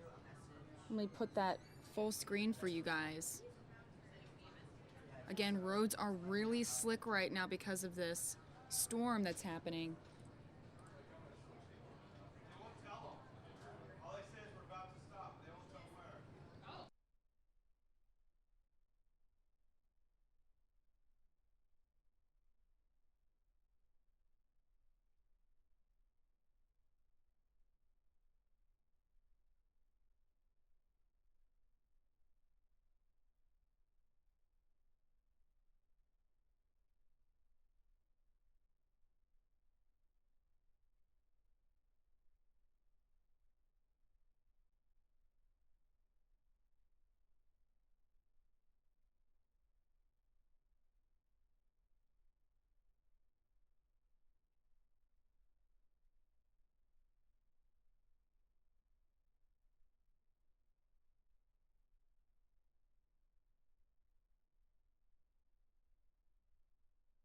All right, you guys, so I have Dave Muncie up here with me, expert weatherman.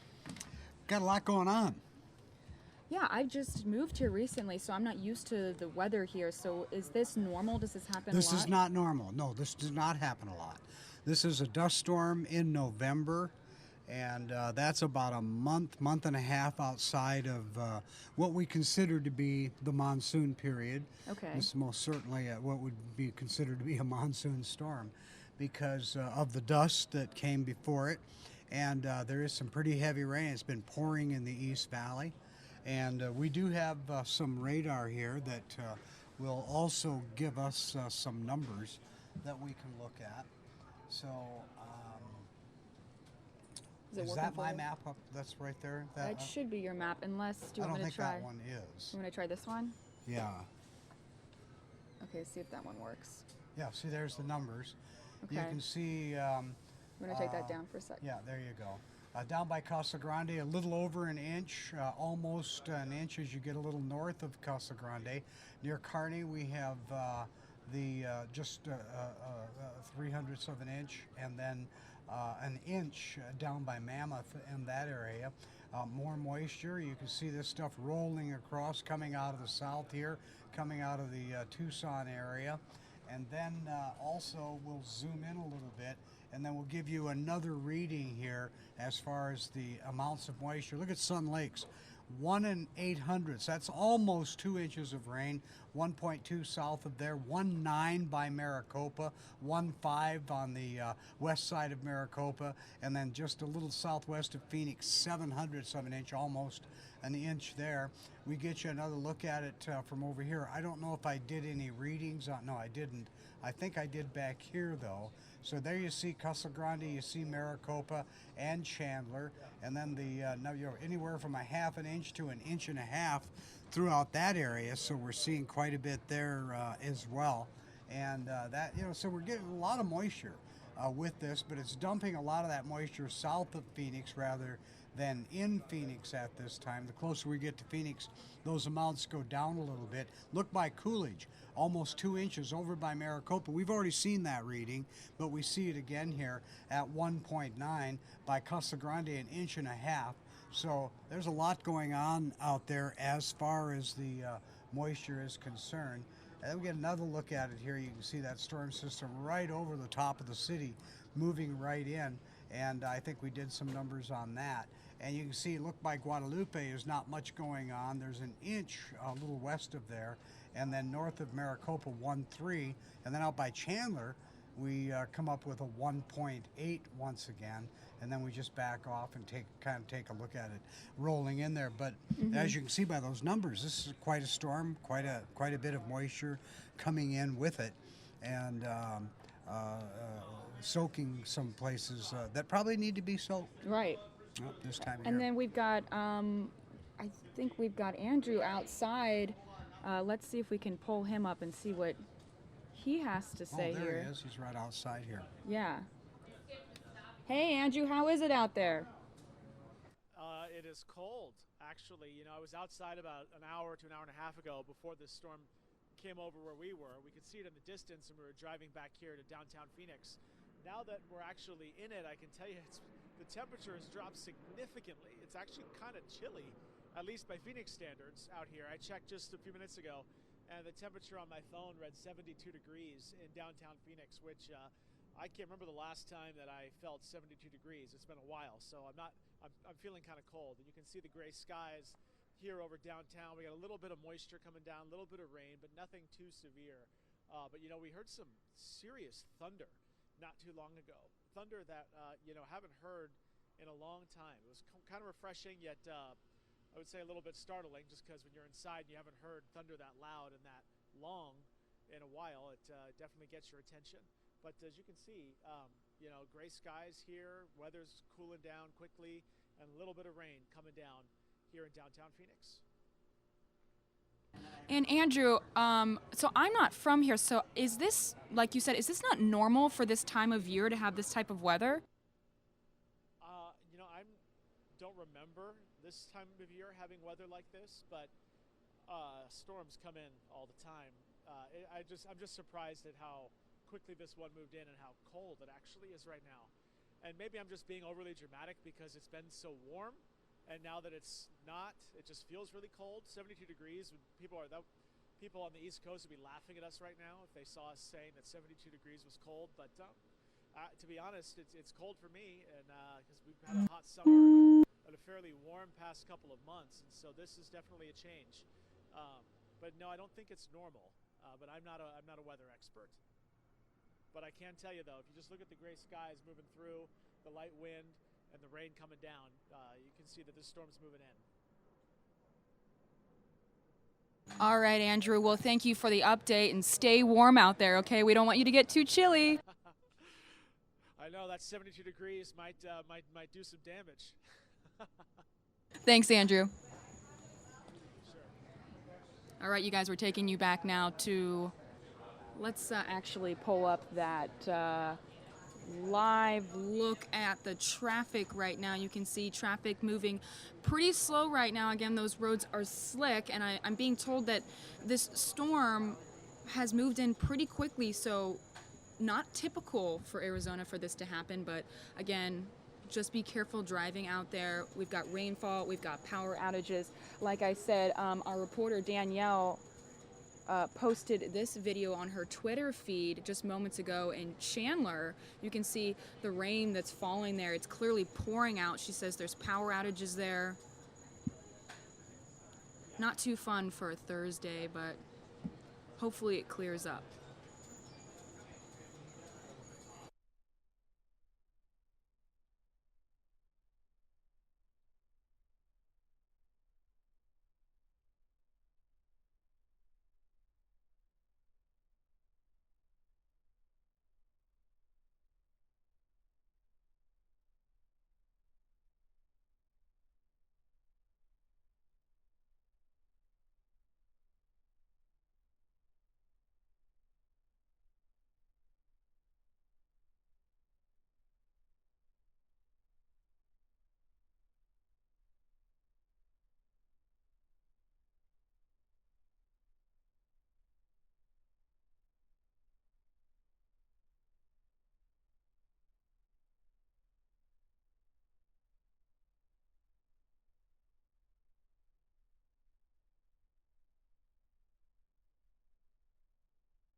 Again, you guys can see that traffic is pretty backed up right now.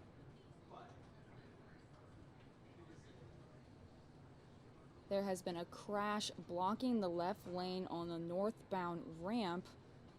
Light rain has been falling all around the valley. The roads are very slick right now. It's important that everybody slows down, but again, you can see traffic's backed up because of this storm.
We also want to let you guys know there has been a tornado warning for Navajo County.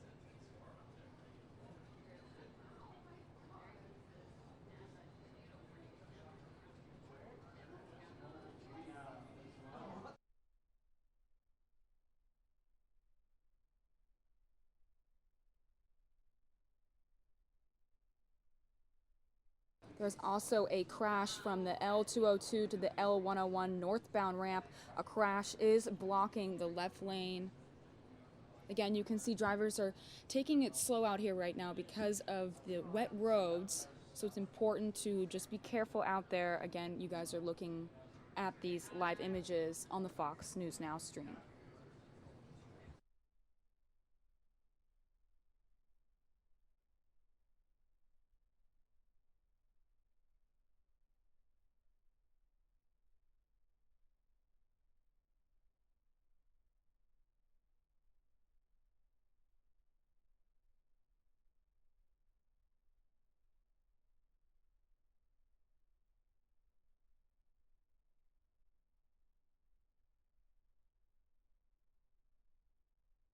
You can even see on the traffic cam here that you can barely see the roads because the camera is covered in rain right now. So this is definitely impacting traffic right now for everyone that's leaving work.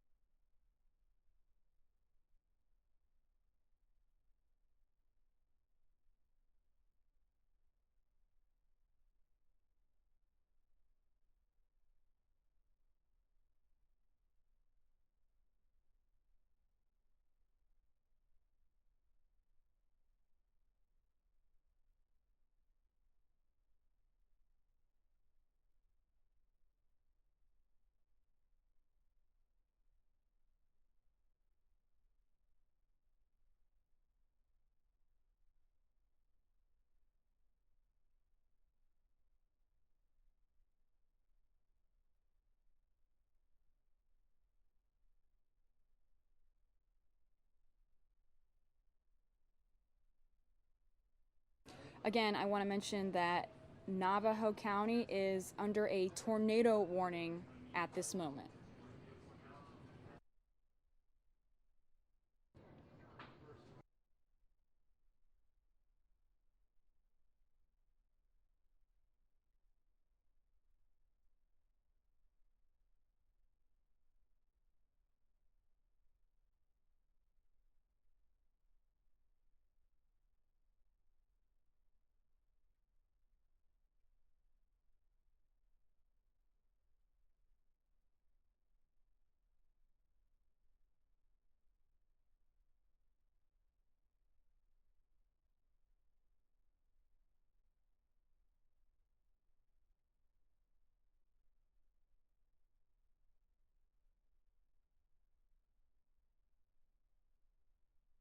I also want to mention there's 2,067 people without power in Tempe right now.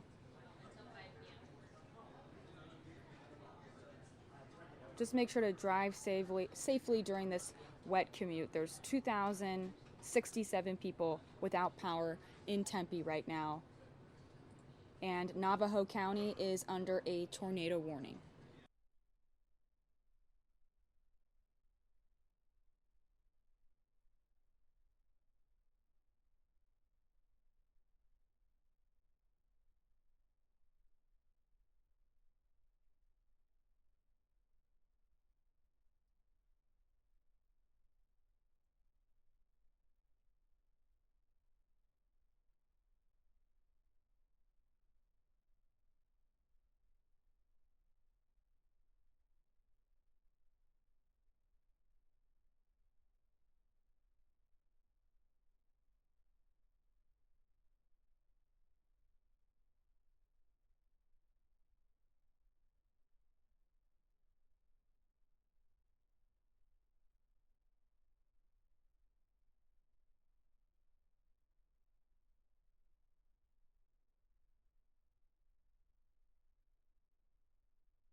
Again, you guys can see how dark the sky looks in the valley right now. This is quite a storm for this time of the day, and it happened fairly quickly. Again, you can see the traffic cam in the upper right-hand corner. You can barely see the road because the rain has covered the camera there. There's also a tornado warning in Navajo County and a crash on the L202 to the L101 ramp, the northbound ramp, I should say. There's been a crash that's blocking the left lane, which has really slowed down traffic there. Again, light rain falling all around the valley. Roads may be slick, so just make sure to slow down.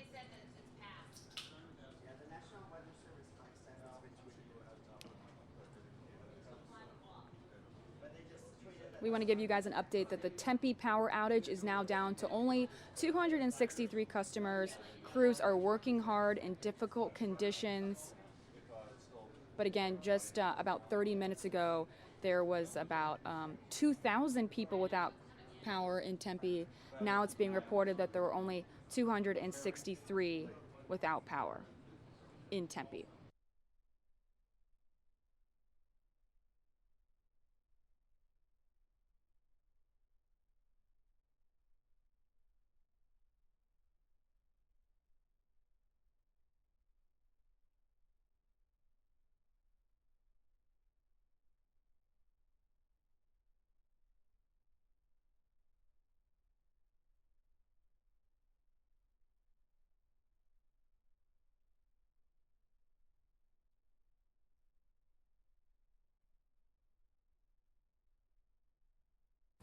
I also want to show you a video that we just got out of Gilbert.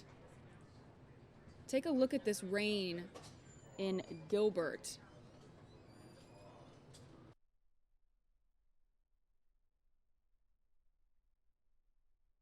Again, we're here in the newsroom right now, and we can hear the thunderstorms just over our roof right now. And you're looking at images from Gilbert, where the rain was falling pretty hard just moments ago.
Our meteorologist Dave Muncy just tweeted that a tornado warning between Winslow and Holbrook near I-40 until 5 p.m.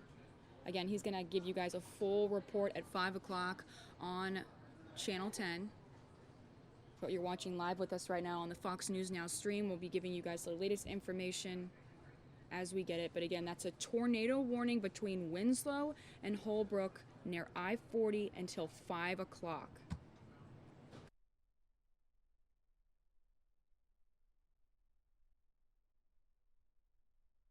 I also want to mention that State Route 238 is closed in both directions due to flooding at milepost 32 between Maricopa and Gillett Bend.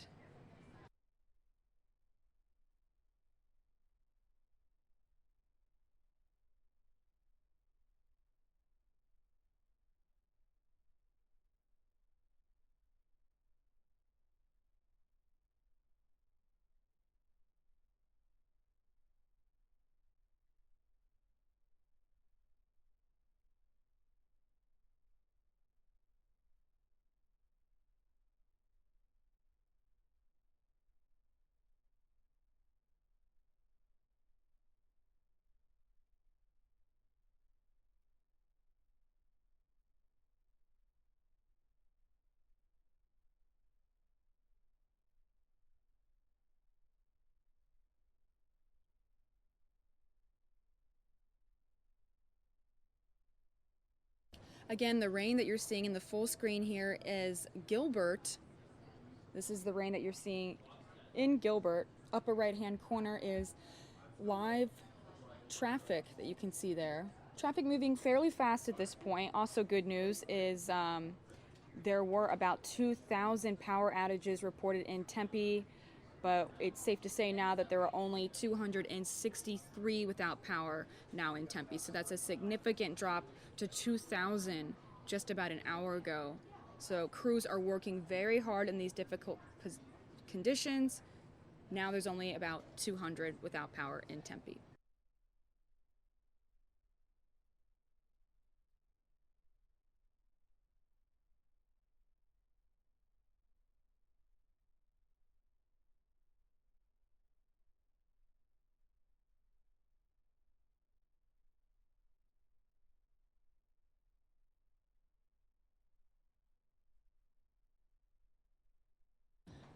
Also want to remind you guys that Highway 238, both eastbound and westbound, is closed due to flooding.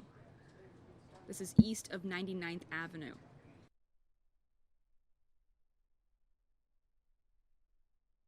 And an update for you guys, US 60 westbound near Mill Avenue is now clear.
And again, here's a look at that outages map. If you guys are wondering how to find that, that's on the APS outage page. Looks like there's about 1,300 customers affected right now. But again, earlier they reported that 2,000 were without power in Tempe, and now there's about only 260 people without power in Tempe. So crews are out there, they're working hard, they're trying to get everyone's power back on and ready to go.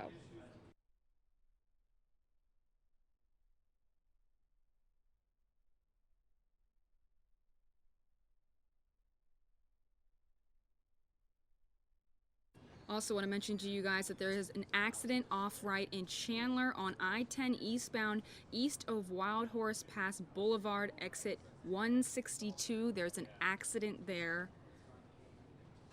Also want to let you guys know that Highway 238 is closed in both directions, eastbound and westbound, due to flooding. Also just reported that there's an accident off right in Phoenix on I-10 eastbound of east of 35th Avenue, exit 141. There's an accident there.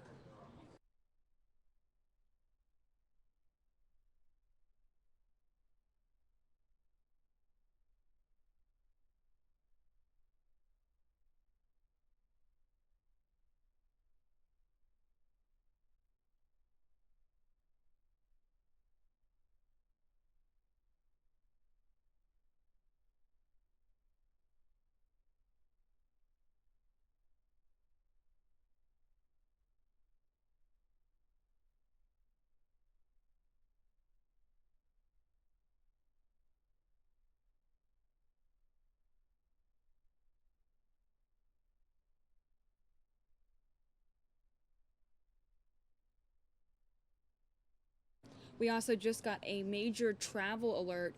Strong storm moving northwest over the Tucson area. Half-inch hail and 30 miles per hour winds possible. Drive with extra caution.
Again, you guys, there has been a travel alert that there's a strong storm moving northwest over the Tucson area, half-inch hail and 30-mile-per-hour winds possible. Drive with extra caution.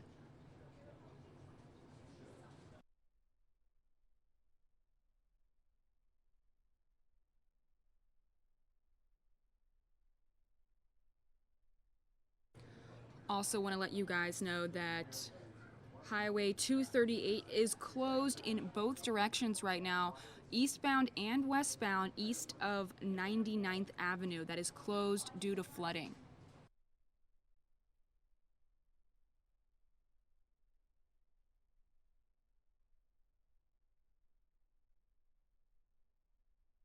And the rain that you're seeing in this image here, full screen, is in Gilbert. And in the upper right-hand corner is a live look at the traffic right now.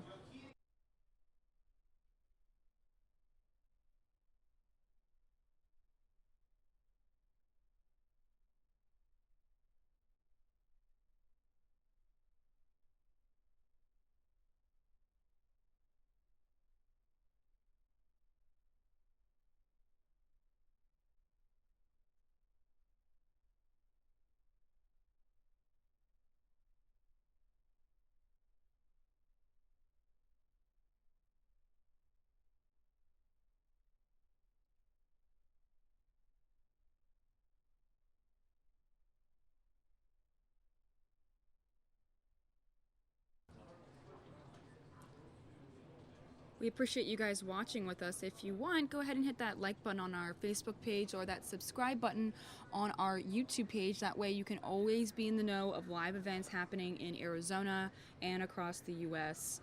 We want to let you guys know that there is a tornado warning between Winslow and Holbrook near I-40 until 5 p.m.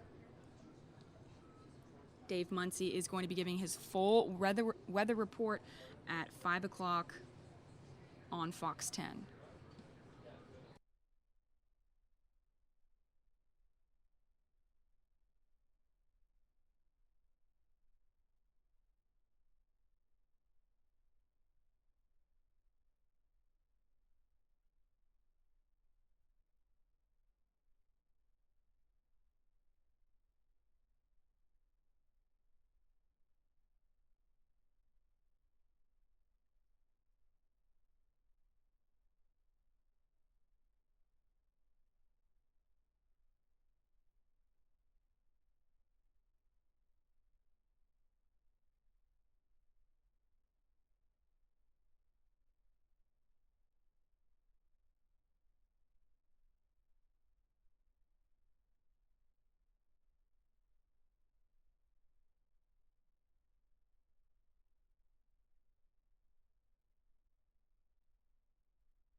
I also want to give you guys a live update right now. I-10 westbound at the US 60 overpass.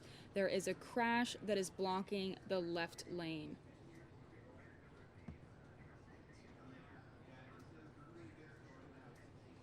Also want to let you guys know that I-19 southbound near Tucson is clear.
Christine says that she's watching from Ireland right now. That's pretty cool. And Richard says he's watching from Ohio. And that's where I'm from. You know, I mean, weather like this can be, you know, not so fun for a Thursday afternoon in Arizona, but at least there's the palm trees, right? Those are always pretty to look at.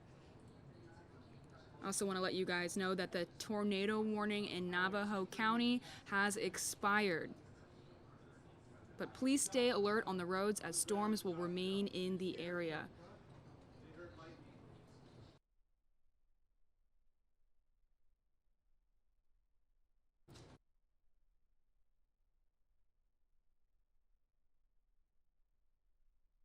And again, storms are going to be continuing in Tucson into the evening hours.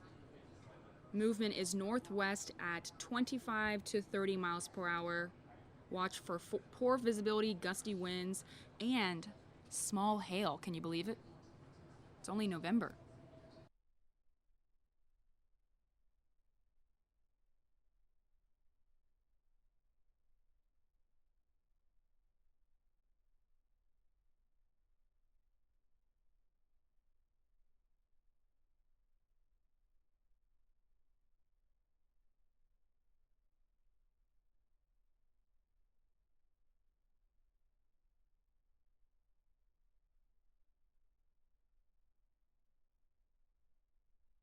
Again, this is a live look of traffic right there. Moving relatively quickly, but roads are slick. It's important to be careful when you're out there driving.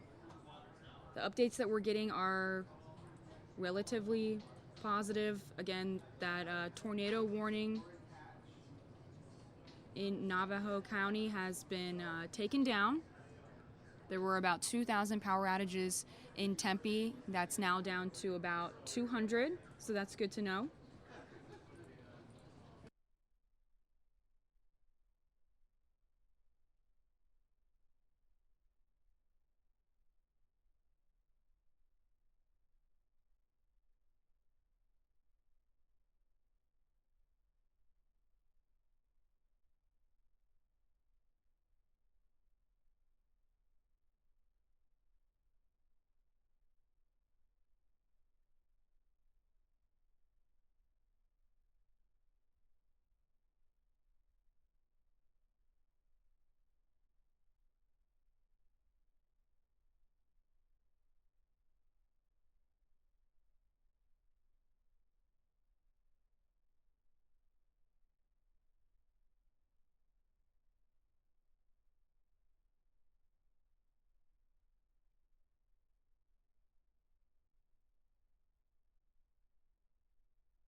In just a few minutes, we'll have our reporter Marcy, who's outside.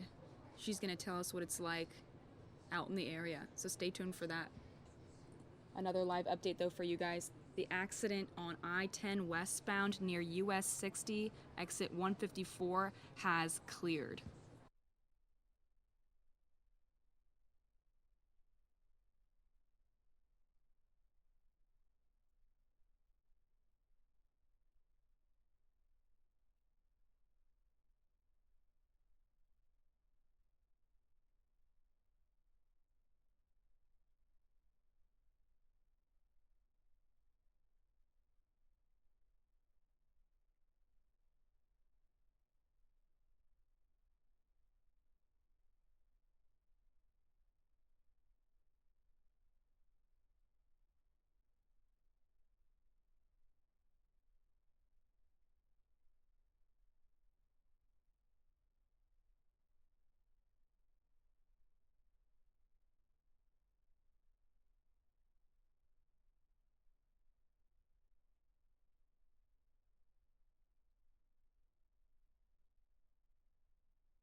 All right, you guys, we are going to go live to our reporter, Marcy, who is out in the field right now. Marcy, what's it like out there? Oh, it's glorious. I don't know what I did on Halloween to deserve this, but I'm definitely paying for something right now. I'm going to show you what's happening out here. It really is coming down like cats and dogs. It was just drizzling earlier, and my fabulous photojournalist, Joe Keating, who is a father, by the way, not of a daughter, but of a son, and he told me, oh, it's just drizzling, it'll be fine. It's not fine. It's really wet out here. As you can see, this is what we use to make lighting look so good sometimes when it's uneven on our faces, and it's actually acting as an amazing umbrella right now because I was not prepared. That was my fault. I'll take responsibility for that. But it's really coming down here in Gilbert, and normally, okay, I've only been in Arizona for a year, so I'm not an expert by any means, but normally when it rains around here, it's for 5-10 minutes and then it stops, and then it really just either does that again and it's a small shower. I haven't really seen something like this where it's substantially coming down for a long period of time, and that's exactly what's happening. So I'm sure that we're going to be covering the rain if this continues, which I'm excited about. I really am. I just have to stop at Target and get a few. I should get a rain jacket. I'm a reporter, right? I should get a rain jacket. But yeah, it's coming down. We're at a scene of a condo fire that happened 3 weeks ago, but as you can see on the ground, it's starting to kind of puddle up. I haven't seen that many accidents. We haven't been out on the road, but I do know this is a great time to. Do you hear that thunder? It's coming in. This is a great time to kind of slow down. Don't go very fast on the roads, especially since, it is dry a lot, and I know that sometimes oil collects on the roads and it gets hard to stop and all that kind of stuff. So, Joe, no, if I have to be out here, you do too. He's trying to hide under the hood of the car. Nope. We get creative out here when we have to. Usually we'll try to go under like an underpass of a bank or a drive-through. Sonic is great for that, but this is just lovely. It's a side rain, so it's not even coming down straight. It's really just hitting me right in the face. I'm sorry if my false eyelashes come off during this hit, girl. No. I mean, hey, you look great out there. I like that you were resourceful with the lighting thing, that you can, stay dry. Is it chilly right now? I mean, how's it feel? Girl. It is chilly. It's getting a little bit more chilly as we speak, just because the rain is hitting me and then the wind comes in and it's like a 1-2 punch. And it's... Joe, stop. He's loving it too. I mean, it's a fantastic combination. I know that we have Christy out doing weather as well, and I'm not sure exactly where she is right now, but we had that dust come in, and we're just getting the works right now. People are always saying, oh, I wish I had seasons, or we wish we had more weather. Well, here it is, folks. Wish granted. We got wind, we got rain, we got the whole thing. Aren't you upset that Fox News Now can't be out in the field? I am so upset. I'm so jealous of you right now. Well, yes, Marcy, girl. Well, it's a sight to see. Thank you so much, and please stay dry, okay? Absolutely. Thank you. All right, you guys, well, that was our reporter, Marcy, for us. Isn't she great? She was out there braving the storm for us. As you can see, it's pretty uncomfortable out there right now. Let's give you a live look of the traffic. Traffic's moving relatively normally. We did have some video for you out of Gilbert. This is what it looked like in Gilbert earlier, just moments ago.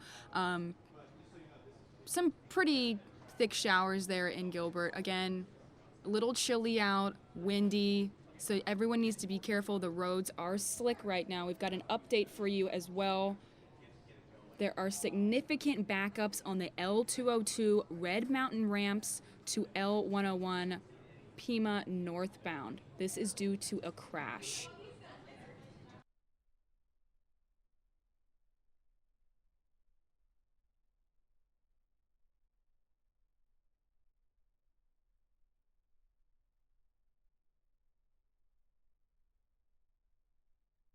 We'll put the live traffic map in the upper right-hand corner for you. We do lose the feed a little bit here and there because I'm sure that everyone's just losing power around here. We're even losing power on that camera on the upper right-hand corner, but we'll make sure to keep it up there for you guys so you can see how the traffic is looking right now.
Another backup for you guys that we need to report. There are backups reported on US 60 westbound in Superior. There was a planned closure. The roadway is expected to open soon.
All right, you guys. Well, we're going to move out of weather now and take you to a live event that's happening right now. Donald Trump is speaking in Selma, North Carolina.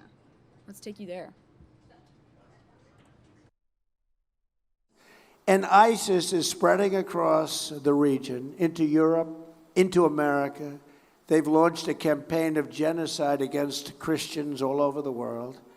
They're in 32 countries. Yet, after all of this, Hillary Clinton can't even say the words radical Islamic terror. Can't say the words. She won't say the words, and our president won't say the words. And unless you're going to know what the words are, or unless you're going to admit what the problem is, you're never going to solve the problem. She won't say the words. He won't say the words. He'll tell you for a half an hour why he won't say the words. At the end of the half hour, people look and say, what's going on? Anyone who cannot name the enemy cannot lead the country.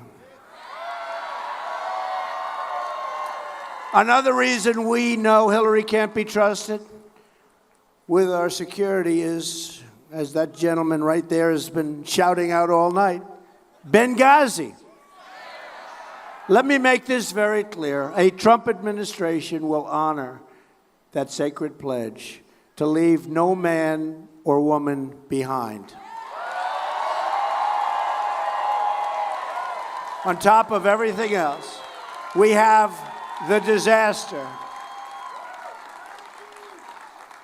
We have the disaster of humiliation in Iran. Our sailors were forced to their knees because they were a little off course. Remember that? The humiliation of the 10 sailors? They feel ruined and permanently humiliated. They humiliated our country after we signed a deal that was one of the dumbest deals I've ever seen in my life. It's going to be a path to nuclear weapons within 10 years. They'll be much quicker than that. We gave them, remember? We gave them all of that money. We gave them $1.7 billion in cash. They thought it was $400 million. You know what $1.7 billion in cash is? That's like, we could get the generals, the admirals, the Medal of Honor winners, get them off the stage because we wouldn't have enough room to put them. That cash would fill up that stage and more. We gave him in cash, and it was a ransom. He said it wasn't a ransom, another lie. Just like he lied about, remember, Obamacare. You can keep your doctor, you can keep your plan. He lied. Well, he lied about this. And now Iran is demanding billions more in new ransom payments because they've got some other people. They want billions more. So we made a horrible deal. This is what happens when you make bad deals. They become emboldened because they think you're stupid people. They're circling our ships with their little boats. And who knows what they're saying. I think I know what they're saying without even asking. They're going next to our planes with their fighter jets. They became emboldened. With all of the money, all of the humiliation, we gave them $150 billion back, and they become nastier. And they were in trouble. When Obama started, when Hillary started that deal, she started it, by the way, they were in deep trouble. We could have made a great deal. Sometimes you have to walk and walk and walk. But we made one of the dumbest I've ever seen. Hillary put them on a path to regional dominance and nuclear weapons. Because of our failed leaders, including from the campaigner-in-chief, Obama. This guy does nothing but campaign. You know, I said the other day, I said, let him work on bringing our jobs back from Mexico, who stole our jobs. Let him work on building up our very depleted, you know it better than anybody, our depleted military, the greatest people in the world. We have fighter jets that are so old they don't make parts to them anymore. You people know this better than me. We have to go to airplane graveyards and museums to get parts for our fighter jets that we're currently using. You ought to be doing that. He ought to be working on our borders. He ought to be working on crime. Instead, he's campaigning with somebody that's under FBI investigation. America is not respected, sadly, around the world because of our leadership. And at home, our cities have seen an alarming rise in violence. Communities are trapped in poverty. And 400,000, think of it, we have so many people that are living badly. So many people. We have over 40,000 homeless veterans, even as we spend trillions of dollars to support illegal immigration. You have illegal immigrants that are treated far better than our great veterans. That's not going to happen anymore, folks. Hillary Clinton wants to send American troops to defend our borders and the borders of foreign countries, but refuse to protect the borders of our own country. And without borders, we don't have a country. Isn't it amazing? We spend billions of dollars to protect borders and to establish borders of countries. But the United States essentially doesn't have borders.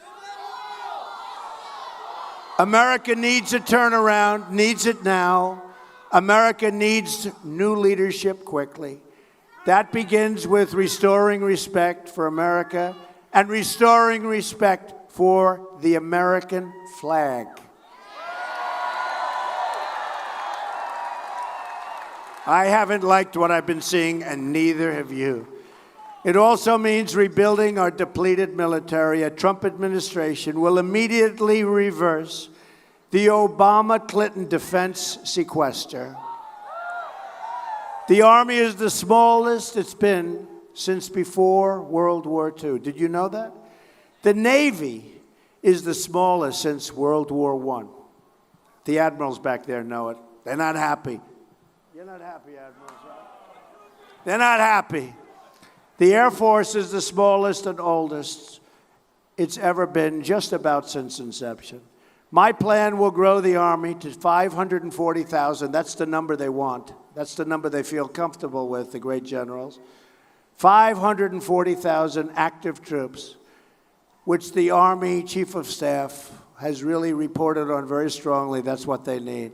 That means more brigade combat teams at Fort Bragg. Fort Bragg, by the way, the reputation of Fort Bragg, great. The men and women of Fort Bragg, great. It's great. We will build the 1,200 modern fighters our Air Force needs. These are the jets. And that means more planes flying out of locations like Seymour Johnson Air Force Base and Marine Corps Air Station, Cherry Point. Our Marine Corps will grow from 27 to 36 battalions. I don't know, maybe you like it the way it is, a little nice and easy. No, you want it to grow, right? It needs to grow. And that's going to mean a lot more Marines at Camp Lejeune. I've been to Camp Lejeune. And new military technologies will be produced at the Research Triangle right here in North Carolina. In summary, my policy can be based on three very important words: peace through strength. We need it. We need it. We need it. Almost as much as ever before, we need strength. We need strong military. Strength also means, yes, I agree. Strength also means we need to save America's economy. That begins with immediately repealing and replacing Obamacare. It's a disaster. It's a disaster. It's just been announced that the residents of North Carolina are going to experience a massive, massive double-digit premium hike. 95 of 100 North Carolina counties will have only one insurer in Obamacare exchange next year. Lots of luck negotiating that one, folks. That's not going to be easy. But it doesn't matter, because if I win, we're terminating it. We're going to have great insurance, so that's all. Doesn't matter. It's not going to matter.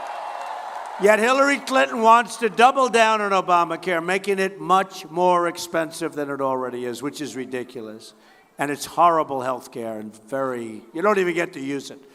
I'm asking for your vote so we can repeal Obamacare and save health care for every family in North Carolina and this country.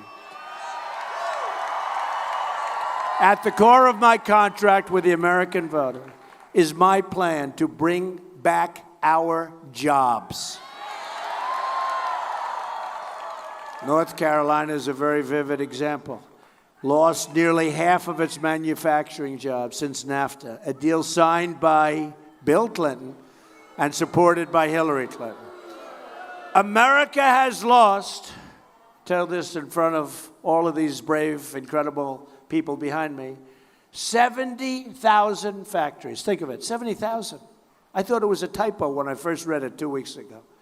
70,000 factories since China entered the World Trade Organization. Another Bill Clinton disaster, backed very strongly by Hillary. We are living through the greatest jobs theft in the history of the world.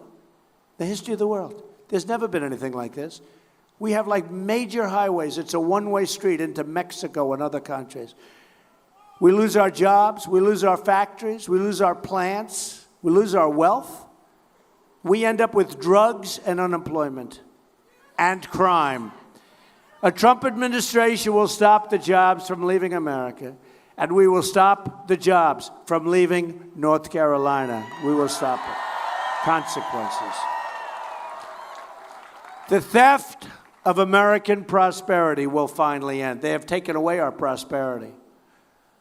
Believe me, we're in a bubble. They have taken away our prosperity. If a company wants to fire their workers, move to another country, and then try to ship their products back into the United States, where we will now have a very, very strong border, we will apply a 35% tax on all of those goods. And you know what's going to happen? Those companies will never leave. It's very simple. It's very simple. They'll never leave because the model no longer works. A Trump administration will renegotiate totally NAFTA, this disaster called NAFTA. And if we don't get the deal we want, we will terminate NAFTA and get a much better deal for our workers. We will also stop, and I mean immediately, the job-killing Trans-Pacific Partnership that's being talked about right now. That'll be another NAFTA, although nothing's as bad as NAFTA. But we will stop it. That'll take the rest of your jobs. As part of our plan, thank you. I love you too. Tough guy over there. It's a rough-looking guy. He says he loves me. I don't know. But I love him. I love you all, believe me. As part of our plan, thank you. As part of our plan to bring back jobs, we are going to lower taxes on American business from 35% to 15%. We will become a rich nation again. But to be a rich nation, we must also be a safe nation. Hillary supports total open borders, there goes your country, and supports sanctuary cities like in San Francisco, where Kate Steinle, the great, beautiful, wonderful person, Kate Steinle was murdered by an illegal immigrant who had been deported perhaps more than 5 times. A Trump administration will cancel all federal funding to sanctuary cities. Very simple. We will deport all criminal aliens, stop the drugs from pouring into our communities, and we will protect American workers. It's time. And that's just the beginning. Just think about what we can accomplish in the first 100 days of a Trump administration. We're going to have the biggest tax cut since Ronald Reagan. Hillary Clinton is raising your taxes substantially. She's going for a major tax increase, remember that. We're the highest taxed nation in the world, and she wants a tax increase. I don't think so. We're going to eliminate every unnecessary job-killing regulation. Cancel every illegal Obama executive order. Rebuild our military and take care of our vets. Provide school choice and put an end to Common Core. We're bringing our education local. We are going to support the truly great men and women of law enforcement. We will save our Second Amendment, which is under siege, and appoint justices to the United States Supreme Court who will uphold and defend the Constitution of the United States. It's time to cut our ties with the failed and bitter politics of the past, and they are failed and they are bitter. Hillary Clinton, if she's even allowed to run, is the candidate of yesterday. We are the movement of the future. We. I'm just the messenger, folks. Thank you. Thank you very much.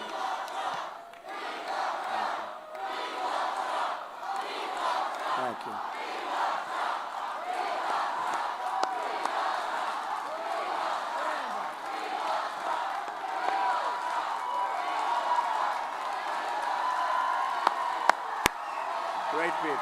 Great people. Great people. Thank you very much. You're the ones. I'm the messenger. But I have done a good job as a messenger, you have to say. I mean, we've done a good job. You know, I was on the other side, you know that. I was like, when you talk about insider, who was a better insider than me? But I love this country. I saw what was happening to our country. And I said, I have to do this. Hard work. It's hard work. But I have to do this. And we're going to make our country great again. You watch, and fast. We are asking for the votes of Republicans, Democrats, Independents, and first-time voters, of which there are many. You take a look at the lines in Florida. You take a look at the lines right here. You take a look at the lines in Texas and in Georgia and all over. It is unbelievable what's going on. I'll tell you, you talk about movement, it is a real movement. Never had anything like this in this country. And even the pundits, even the ones that don't like me, they say there's never been anything like what's, you just take a look at this field. We are fighting for every citizen who believes that government should serve the people, not the donors and not the special interests. We are fighting to unlock the potential of every American community and every American family who hope and pray and yearn for a better future. With your vote in just, can you believe this, 5 days, can you believe it? Started on June 16th of last year. And look where we are. Look where we are. Such progress, such unbelievable progress. We're just 5 days away from the change you've been waiting for your entire life. Be very happy. You're going to remember this night as a very important night. And you are going to remember your vote, hopefully as the greatest vote you have ever cast, because our country will start winning again. We're going to win. We're going to win with trade. We're going to win at the borders. We're going to win with our great military. We're going to knock out ISIS the way it should be. You know, I tell the story of Mosul, and I heard about Mosul for a long time. You know, we had Mosul. It was only the way Obama got out that we lost it. Now we're trying to retake it with great, great people. But I said, whatever happened to the element of surprise? Because about 4 months ago, I heard, you know what I'm talking about. They know what I'm talking about better than anybody. I said, whatever happened to the element of surprise? So 4 months ago, I hear, we are going to go in and take Mosul. I said, I don't want to hear it. Just do it. Do it quietly. Don't talk about it. And one of the reasons we're going to take it is we are going to get the leaders of ISIS who are in Mosul. I said, wait a minute, these are smart people. If they think you're going in, they're going to leave. And they're going to build up and leave lots of people behind. And you see what they're doing, right? It's much tougher than they thought. Then I heard 3 months ago again, we're going into Mosul. We're going to get the leaders. Then 2 months ago. Then 1 month ago. I kept saying, why are they doing this? What's wrong with talking about it? Not at all. Let's have a news conference in a week after it's done.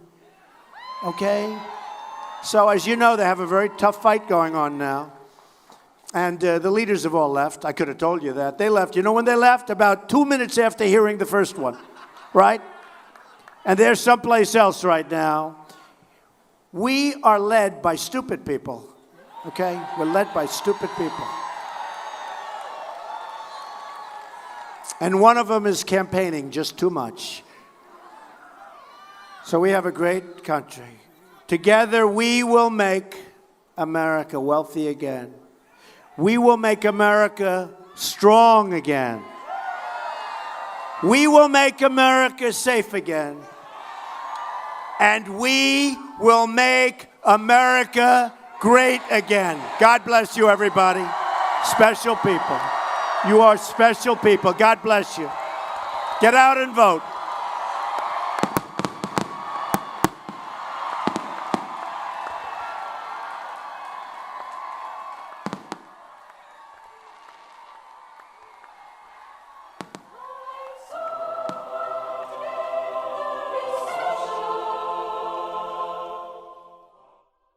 All right, everybody. Well, that was Donald Trump speaking live in Selma, North Carolina. Hillary Clinton is still speaking at her event, which is also in North Carolina. This is in Raleigh, North Carolina. I could be pronouncing that wrong, but let's take you there.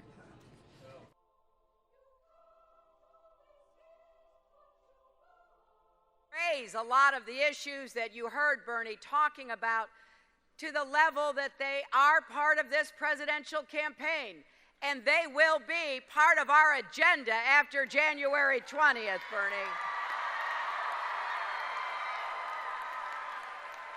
And I've got to say, too, this election's been a lot more fun now that we're on the same side.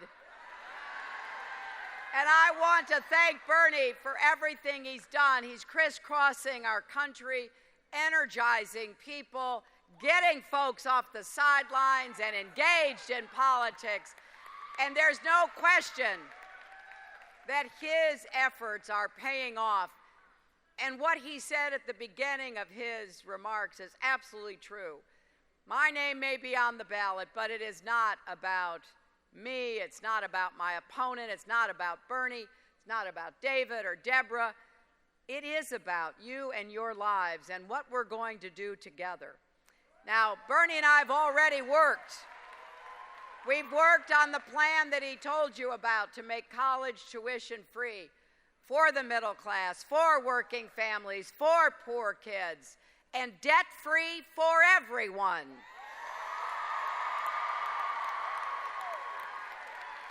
Because as Bernie said earlier this year, when people who care about progressive causes stand together, we win. And then we can get to work on making those causes into realities for the lives of our people.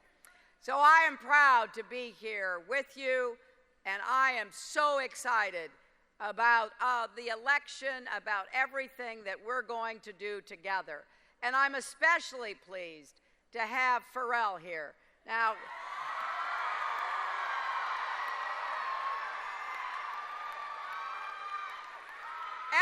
every time I see him, which is not often enough, we always have a good conversation like we did before this event. He always gets you to think. Not only is he a world-class talent, but he is a passionate advocate for issues that are too often overlooked and ignored. He wants to, and I'm going to do everything I can help him, to deliver giving kids who are at risk access to educational and arts programs that they deserve to have just as much as any other child. So tell me this, North Carolina. Tell me, North Carolina, are you really, really, really happy that we're here tonight?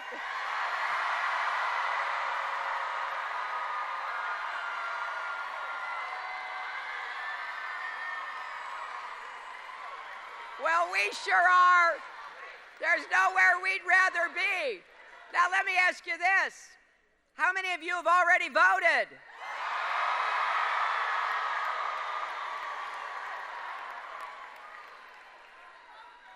Well, I hope you're going to bring more people to vote as well, right?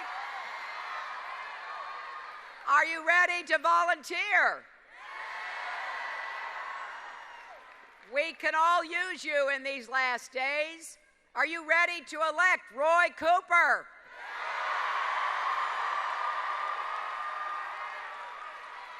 Well, I'm glad to hear that, because it's time you had a governor who puts families first, not radical ideology.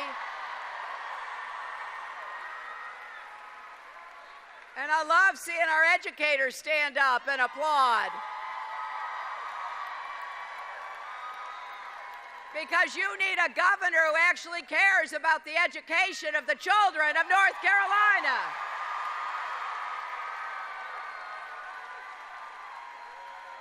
Now, are you ready to elect Deborah Ross to the United States Senate?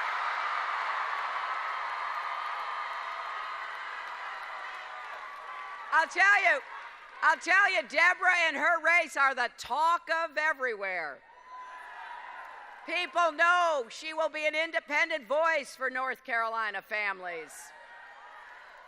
That she will represent you with integrity and excellence. And unlike her opponent, she's never been afraid to stand up to Donald Trump.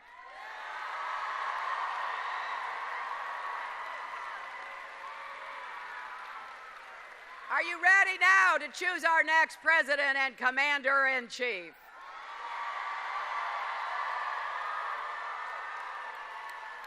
Well, I'm excited. Did any of you see the debates? Well, you know, there are several notable aspects of those debates. I mean, one is the very fact that I stood on the stage for 4.5 hours with my opponent, proving once and for all I have the stamina to be president and commander-in-chief.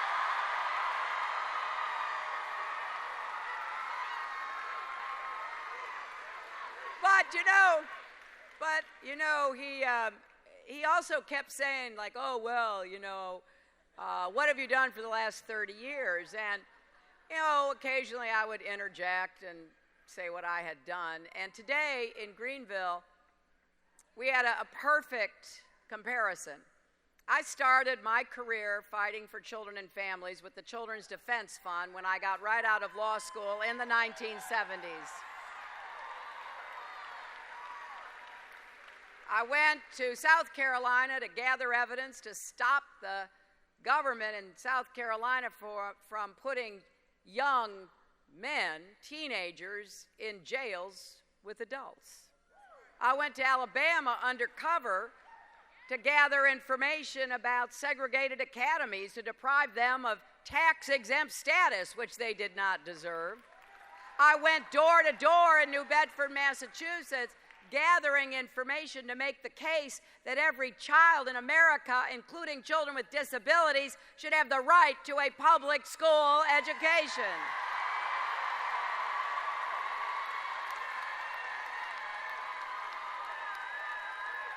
And as we heard this morning from just a wonderful, distinguished older woman by the name of May Wiggins, who came all the way down to tell her story. She was a nurse in New York City back in the 1970s, excited about being a young nurse, getting her career off to a start. And she was looking for a place to live, and she had a budget like everybody does. And she found what she thought would be the perfect place. It was within her budget, it was close to work. She went to apply for an apartment. It was a new building, brand new building. Wasn't even totally finished yet. She went into the little office and asked for an application, and they said, oh, we don't have any apartments. She said, but I saw the advertisement. Well, we have no apartments left. Well, she thought that was pretty peculiar. And so she decided to do a little investigation, and she found out that all of her African-American friends who'd gone to that apartment, run by Donald Trump and his father, Fred, had been told there were no apartments. So she had the gumption to go and make a complaint which led to the Justice Department suing them for discrimination. They settled the suit, but then they had to come back a year later and sue them again because they were still discriminating. So when you hear, as Bernie so powerfully said at the end of his remarks, that we are standing against the possibility of returning and normalizing discrimination, take it seriously, my friends, because it truly is. It truly is at stake in this election. And I was also very, very grateful I had a role in helping to create the Children's Health Insurance Program as First Lady. And let me tell you, one of the great honors as I travel across the country is meeting young people who are the beneficiaries or meeting their families. I met a woman here in North Carolina who told her story, and we actually recorded it because all of us were so moved by what she had to say. When her baby was born, her daughter, she was deaf. And the doctors all said she'll never communicate. So she cannot learn to speak, so you need to teach her sign language. And the mom did all this research and concluded that there were some treatments that might help her daughter, but she didn't have that kind of money. They didn't have that kind of insurance. And she was telling her doctor she didn't know what to do, and the doctor just serendipitously said, you know, there's this new program. It's called the Children's Health Insurance Program. It's for people who are not poor, but they don't make enough money to afford that kind of insurance, and they don't work for an employer who provides it. You should look into it. And she did. And that began the process of her getting the treatment that her daughter needed. And when I met the mother, I also met the daughter right here. I talked with her. She told me how proud she was because she had just graduated from college, George Washington University. So yes, you know, I do sweat the details, and I do have a lot of plans. Tim Kaine and I put a whole book out called Stronger Together, telling you exactly what we're going to try to do if we're fortunate enough to be president and vice president, because I actually think it's important for you to know what we're going to do together. And as a senator, I helped to rebuild New York City after 9/11 and provided health care to our brave first responders. As your Secretary of State, I traveled to 112 countries, negotiated ceasefires, reduced the threat of nuclear weapons, stood up for human rights and women's rights and LGBT rights all around the world.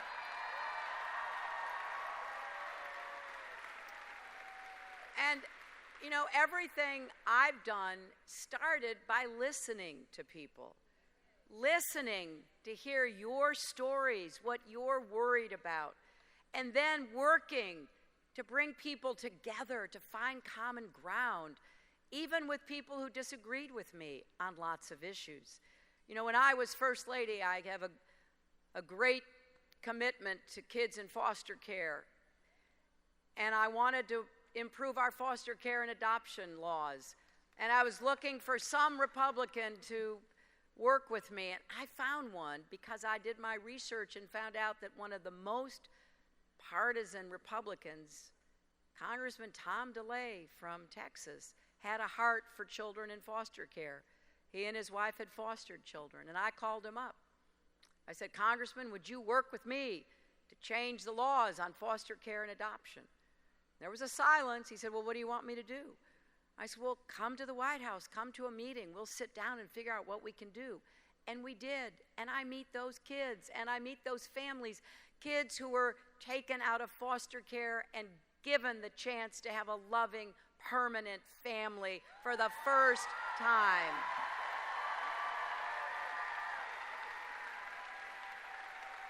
Now, I'm telling you this because I really believe that's the only way we're going to get things done. And if you elect me next Tuesday, that is the kind of president I will be.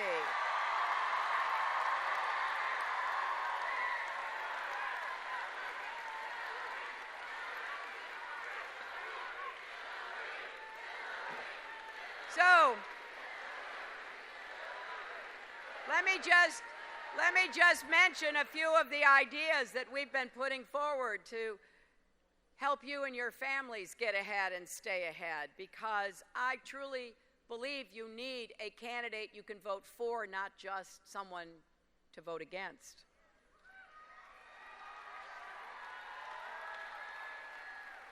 But as you're making this choice, we need to be clear about what the choice is, because come January 20th, America will have a new president. It will either be me or my opponent. Now, I think it's fair to say things are going to change. Change is part of life. That much is certain. The question is, what kind of change are we going to see? Are we going to build a stronger, fairer, better America? Or are we going to fear each other and fear our future? I want you just to imagine the different kinds of futures that are available depending upon who's elected on January 20th. Because by imagining it, I want you to think about every issue you care about. Everything that is dear to you, everything that you heard from Pharrell and from Bernie. It's hard for me to imagine that we would have a president who has demeaned women, mocked the disabled, insulted African Americans and Latinos, pitted people against each other instead of bringing them together. That is, unfortunately, though, what we have seen in this campaign. What we have seen, what's been said, and how distressful it's been. I know there are a lot of people who are upset about what's gone on in this campaign, aren't there? People come and talk to me. I've had people say that they can't sleep, that their stomachs are bothering them, they have headaches. And I think that's an important signal, because this is a big decision. And as Michelle Obama has said, the presidency doesn't change you who you are, it reveals who you are. And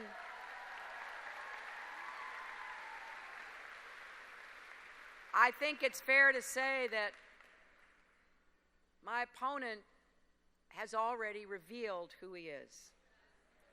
And he wants to ban every Muslim in the world from coming to the United States. Our country is founded on religious freedom. It is one of the most important building blocks of our democracy. He has said that he thinks the lives of black people are all crime and poverty and despair. He has no idea about the strength of the black church, the vibrancy of black-owned businesses, the excellence of historically black colleges and universities. He seems not to recognize the rise of a new generation of black activists for social justice and the success of black leaders in every field. And we saw that again in the way he treated the Central Park Five. These were 5 black and Latino kids, some as young as 14, who were wrongly convicted of a terrible crime in New York City back in 1990. Donald Trump took out full-page ads in 4 newspapers calling for the death penalty for these kids. Nearly 3 decades later, they were exonerated by DNA evidence.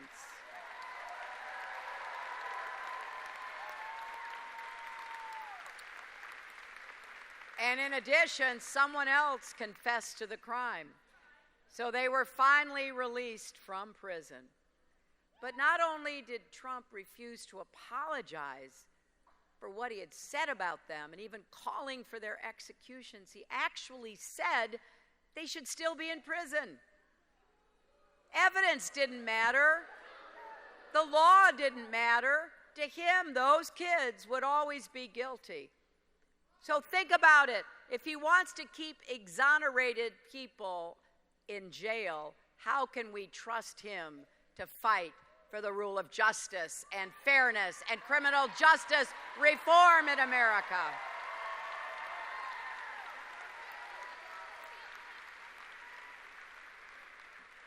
Do we want him appointing our judges? Do we want him controlling the Justice Department? Well, I've said many times, he has shown us who he is. Now it is up to us to decide who we are. And right now, people across our country are coming together to do just that. They are rejecting the dark and divisive vision for one that is more hopeful and inclusive. We know that America is big-hearted, not small-minded. We want to lift people up, not tear each other down.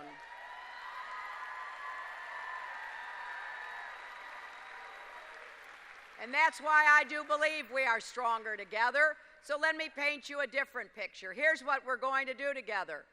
We're going to take on systemic racism with a full commitment and real follow-through. Because we refuse to accept as normal some of what we're seeing across America. What happened to that church in Mississippi yesterday should not have happened, and it should never be accepted. People painted the words "Vote Trump" on the side and then set it on fire.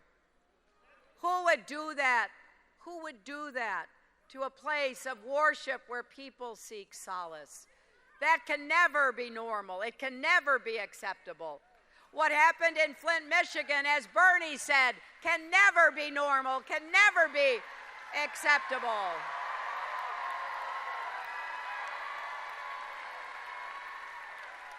Little children drinking and bathing in poisoned water that will affect their health for years to come. And then we know, don't we? Too many young African Americans are dying in police incidents or because of gun violence.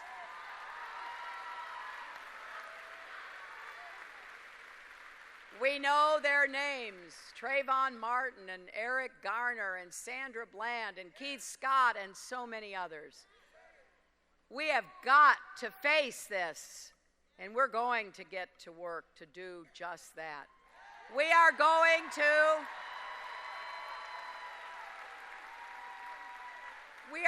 to dismantle the so-called school-to-prison pipeline.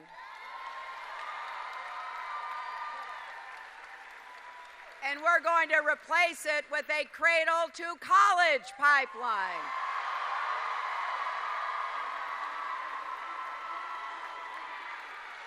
And we're going to start with our youngest kids and their families to give them the support that they need.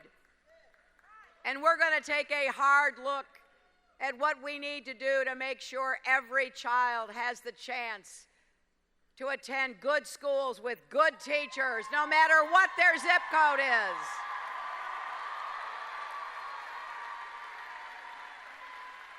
And we will reform our criminal justice system from end to end. It is wrong, my friends, that black men are far more likely to be stopped by police, charged, and sentenced to longer prison terms than white men for the same offenses.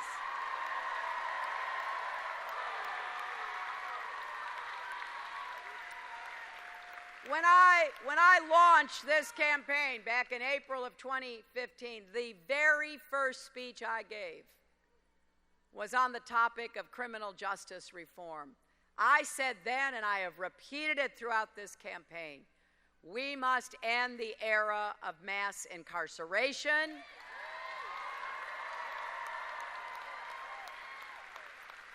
Too many families have been broken up. Too many communities have been so badly affected. We have to reform these mandatory minimums and sentencing.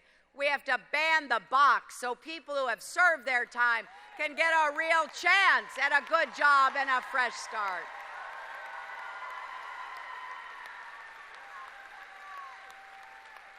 And we have to restore trust between police and communities. We are all safer when everyone has respect for the law and everyone is respected by the law.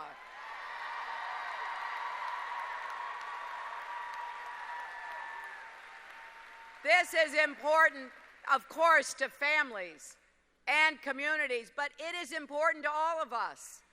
This is about who we are as a country, about whether we really are a nation that believes in freedom and justice for all. Too often, despite the progress we've made, we fall short of that goal. And we have to be honest about it. I am determined to make this one of the most important projects of my presidency, and I hope all of you will join me in doing that.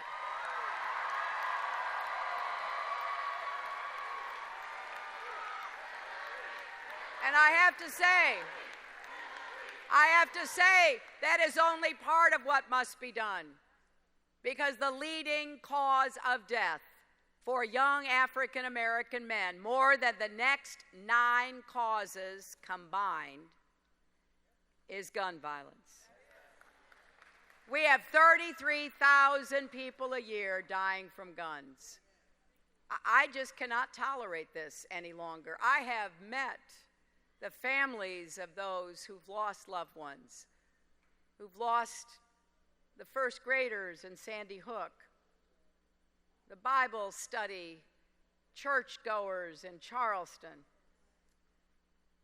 the club goers in Orlando, the movie goers in Aurora, Colorado, people going about their lives being cut down and cut senselessly short. We have to take steps to reduce gun violence, and I know we can do that because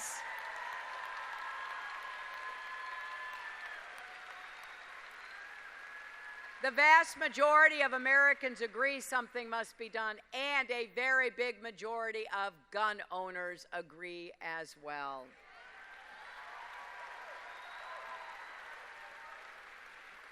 And we've got to make investments in those communities that are struggling, especially communities of color. When I was in eastern North Carolina today and I was talking to people there who had been devastated by Hurricane Matthew, people who didn't have very much to start with, who've lost everything, farmers with 100, 200 acres growing sweet potatoes, wiped out. We've got to help everybody get ahead. I believe that the economy must work for everyone, not just those at the top. And I think hardworking Americans deserve a raise, and women deserve equal pay.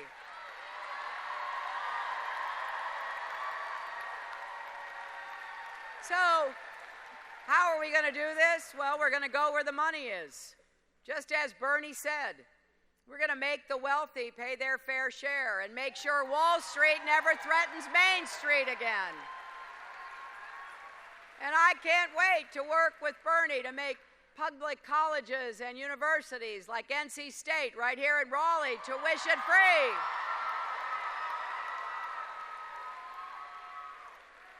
I know that this is another issue Pharrell feels passionately about as well. If you're struggling with student debt, we're going to cut that and help you pay it back and get out from under it.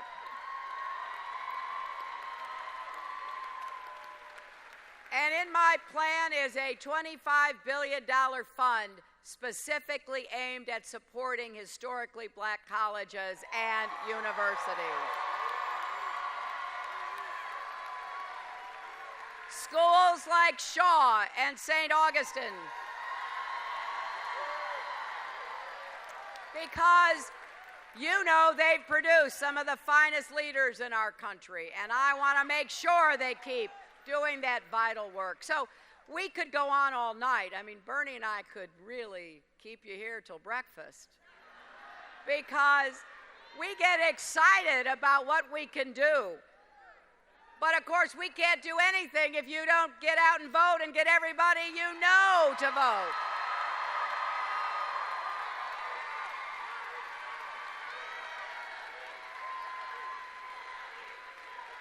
This is going to be one of the most consequential elections in our country's history. You know that. Because we are at a crossroads. It's not just who my opponent is. Farrell is right. We don't even have to mention his name very much. Right? It's not just about him, although there are some special features that certainly raise deep concerns. It's about who we are. It's about what we want, what we're going to do to make our mark on our country at this time in our history.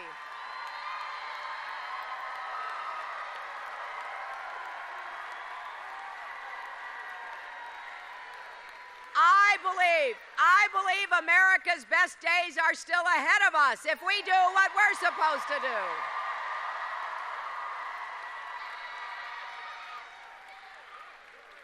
Every social movement, every economic advance has only come about because people were willing to work and sacrifice and keep pushing forward in the face of adversity. It's not easy. It wasn't easy to get the vote for women. It wasn't easy to have the final efforts made to ensure that the Civil Rights Act was enforced. It wasn't easy because there are powerful interests still trying to push us back and push us down. And right now, you know, because in this state a lot of effort was put into trying to suppress the vote, right? And some people got discouraged about that. I've met some people who say, well, you know, I don't even know what they want, what kind of identification. It gets a little discouraging. You cannot get discouraged. Do not grow weary while doing good, right?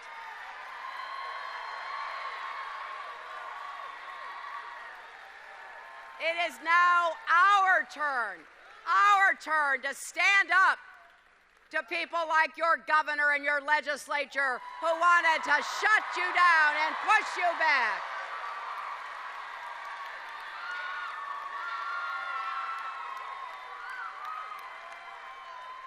Because we are fundamentally a good nation,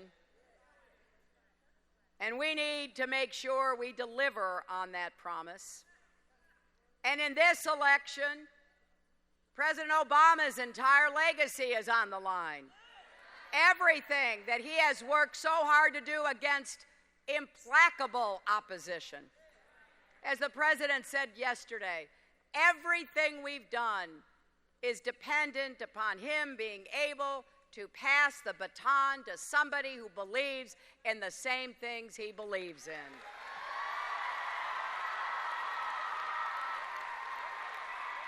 So I got to tell you, I've told the president I'm ready to take the baton, but he's going to have to bend over because he's a lot taller than I am. But I'm not just taking it. All of us are taking it. We are ready to grab that baton, to defend and build upon the progress of his presidency, and that is why everyone must vote. Early vote, and vote on Tuesday if you can't get to early vote. More than 31 million Americans have already voted.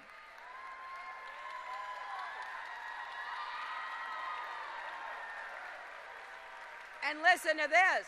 More than 2 million right here in North Carolina have already voted.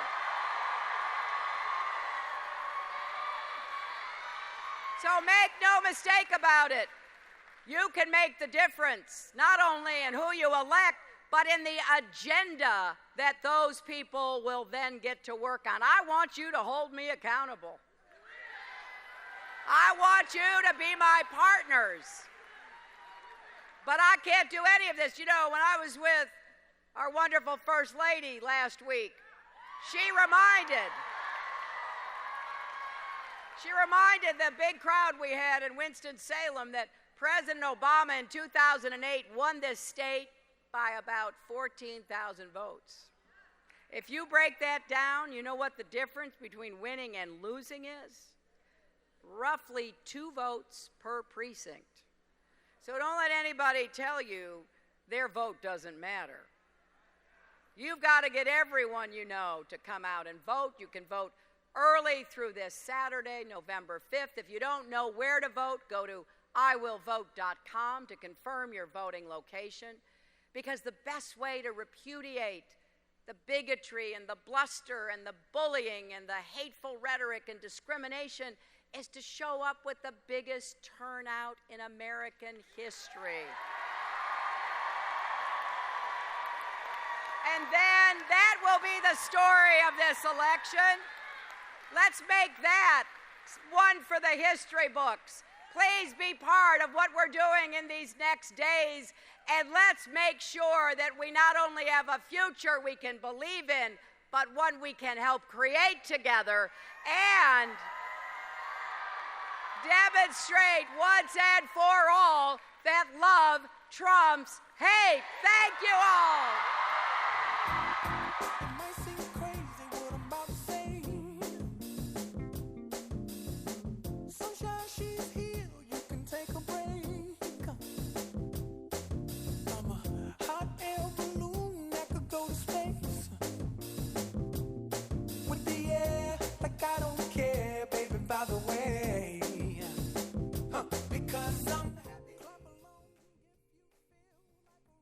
All right, everybody. Well, that was Hillary Clinton campaigning live in North Carolina this evening in a pretty pink pantsuit. That's a pretty color.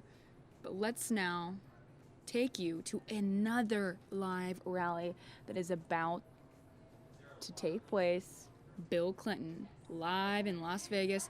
We've got the stage for you guys. He hasn't taken it yet, but we'll wait until he takes that stage.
I also want to mention to you guys that this is an early vote event, or I guess I should call it a get out and vote event.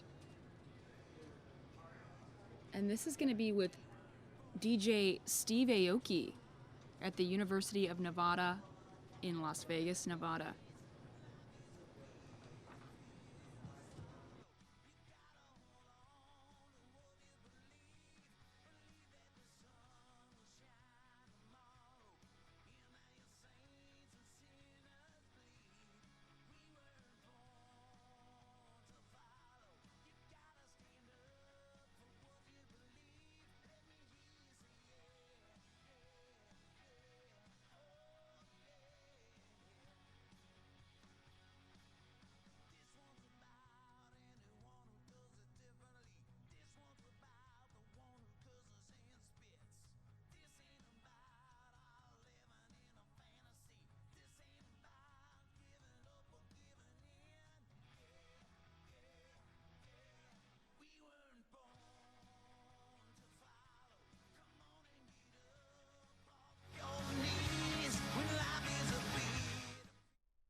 Now, in recent news, President Obama criticized the FBI for telling the world that it found new emails to add to Hillary Clinton's inbox drama. Earlier this year, the FBI looked into whether Hillary mishandled classified information by using a private email server while Secretary of State. The FBI recommended not to bring any charges against her. But then, last week, FBI Director James Comey said, hold up, because the feds had found new emails that could also be connected to their earlier investigation. The feds found these emails while digging into former Congressman Anthony Weiner's past. As you know, Anthony Weiner has gotten in trouble for sexting, and he's married to Huma Abedin, who is Hillary Clinton's right-hand woman. Problem is, no one knows what's inside those emails right now, meaning a lot of people have criticized Comey for potentially swaying voters and also maybe breaking the law by releasing this information so close to Election Day. Yesterday, President Obama said, quote, "We don't operate on incomplete information," end quote. Let me know in the live chat or in the comment section, do you think this sways voters' opinions on Hillary Clinton? Now, the email scandal is a big deal, but do you think someone that was going to be voting for Hillary Clinton, do you think this would change their mind? Yes or no? Let me know what you guys think in the live chat.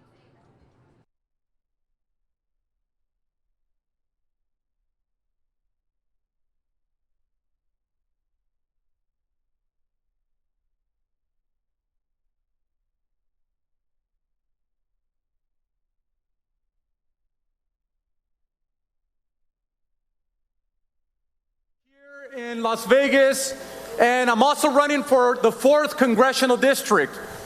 Today, I want to welcome you, first of all, to UNLV. As a proud rebel, I graduated a few years ago, but I have a very special place in my heart for UNLV. This is where I began my career, volunteering in campaigns, and I see around this room, and I see a lot of young folks. I see a lot of volunteers who have been working tirelessly, knocking door to door and making phone calls to make sure that we elect the first woman president in American history. And I see folks around here who might be tired. Maybe some of you just got out of class. Or maybe some of you are ditching class, I don't know. But we just want to welcome you. Look, we have a very exciting night tonight. We have President Bill Clinton in the house. We have Steve Aoki in the house. Let me tell you all, I was hanging out with them backstage. I got my selfie with them already. And we're debating who's going to get caked around here.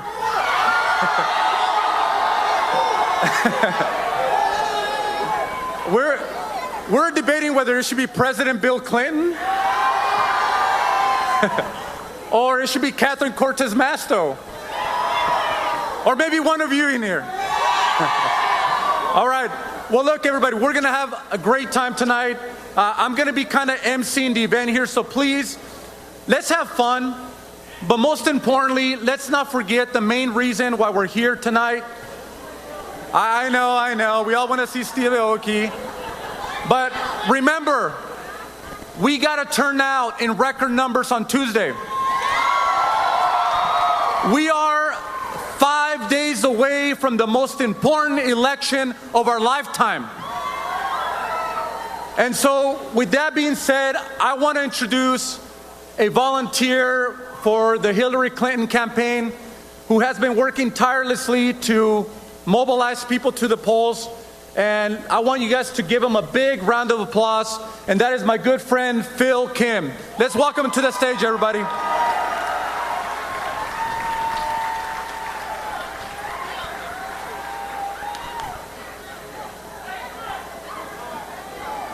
What's up again, UNLV? So, really quickly, again, my name is Phil Kim. I'm with the Nevada State Democratic Party. Want to take a second to introduce myself before we get the party turned up. So I am a first-generation college student, and I'm a son of 2 Asian parents from Korea, and I'm proud of it. And when I was in college, I was trying to figure out what I was trying to do. And so what I ended up deciding to do was get involved with Barack Obama's campaign in 2012.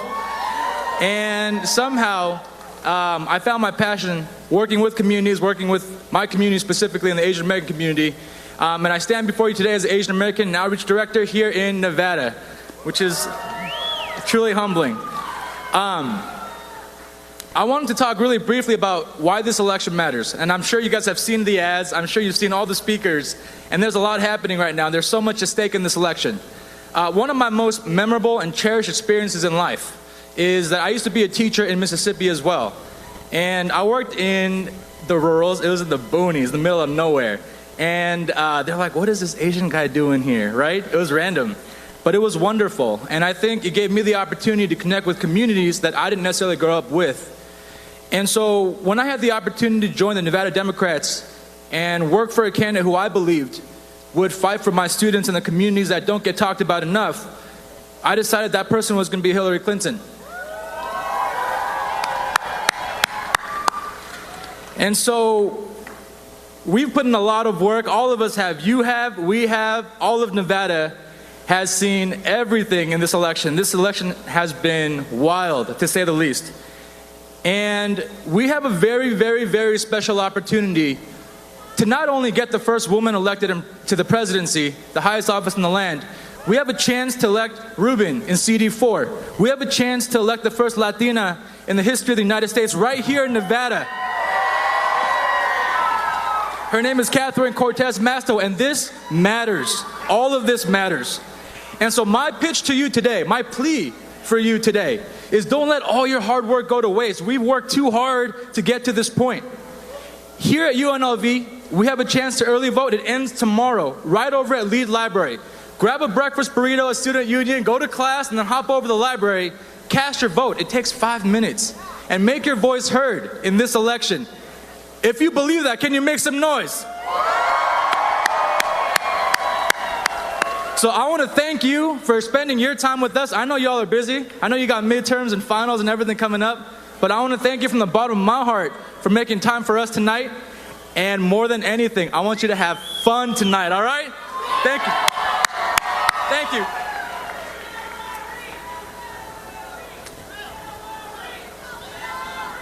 Hillary! Hillary! Hillary! That's right. Let's give it up for Phil Kim once again, everybody. Thank you, Phil. You know, before I introduce our next speaker and somebody who is about to make history in America, I want to share with you a little bit about me. Before being a state senator and before being a state assemblyman, I am the son of a housekeeper. My mom works right up the street here at the MGM. She's been working there for the last 23 years as a housekeeper. You know, I'm not the son of a politician. I'm not the son of a multimillionaire. My parents worked hard. And, you know, that's right. And my mom didn't have an opportunity to get a good education like all of us are getting here at UNLV. But I'll tell you what, the work that my mom does, she does it well. And she does it with a lot of integrity and a lot of honor, because that is the job that has helped to provide for her family. And when I see people like Donald Trump saying that, that's right. When you have people like Donald Trump saying that immigrants and Latinos are criminals and rapists, you know what, Mr. Trump? My mom is not a rapist or a criminal. And my mom and all her housekeepers and her friends at work are going to come out and vote against you. So we need to make sure, remember you guys, this election is beyond one candidate. Look, I am proud to support Hillary Clinton for president, but this election is about the integrity and the fabric of America. If you look around this room, this is America. You see African Americans, Latinos, Asians, white, gay, lesbian, women, young, older. That is America.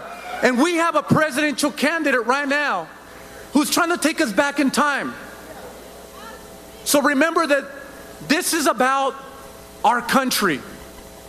When I came here to the U.S. when I was 8 years old, never in my life did my parents imagine that they would vote for their son to be a United States congressman. That, you guys, is the American dream. That if you come here, regardless of where you come from or who you are, that if you worked hard and sacrificed and played by the rules, that you can become anyone. And I'll tell you what, my father's here today. I don't know where he's at, somewhere in the crowd. He's getting ready to get caked, I think. But my dad's right over here. And let me tell you, when I took him to the polls on Saturday. I took him to the polls, him and my mom. And when they came out, they looked at me and they just said, we just voted for our son to be a member of the House of Representatives in the most powerful country in the world. So you guys, this is the country that we're fighting for. Hillary Clinton is fighting for that American dream. And this next person that I'm going to introduce is fighting for the American dream. So we need you to show up. We need you to go out there in record numbers.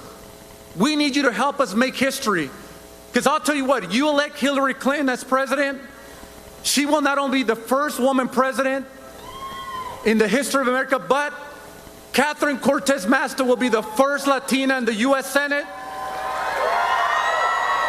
And if you send me to Congress to be your congressman, I will be the first Latino American to serve in Congress from the state of Nevada. Triple history, you guys.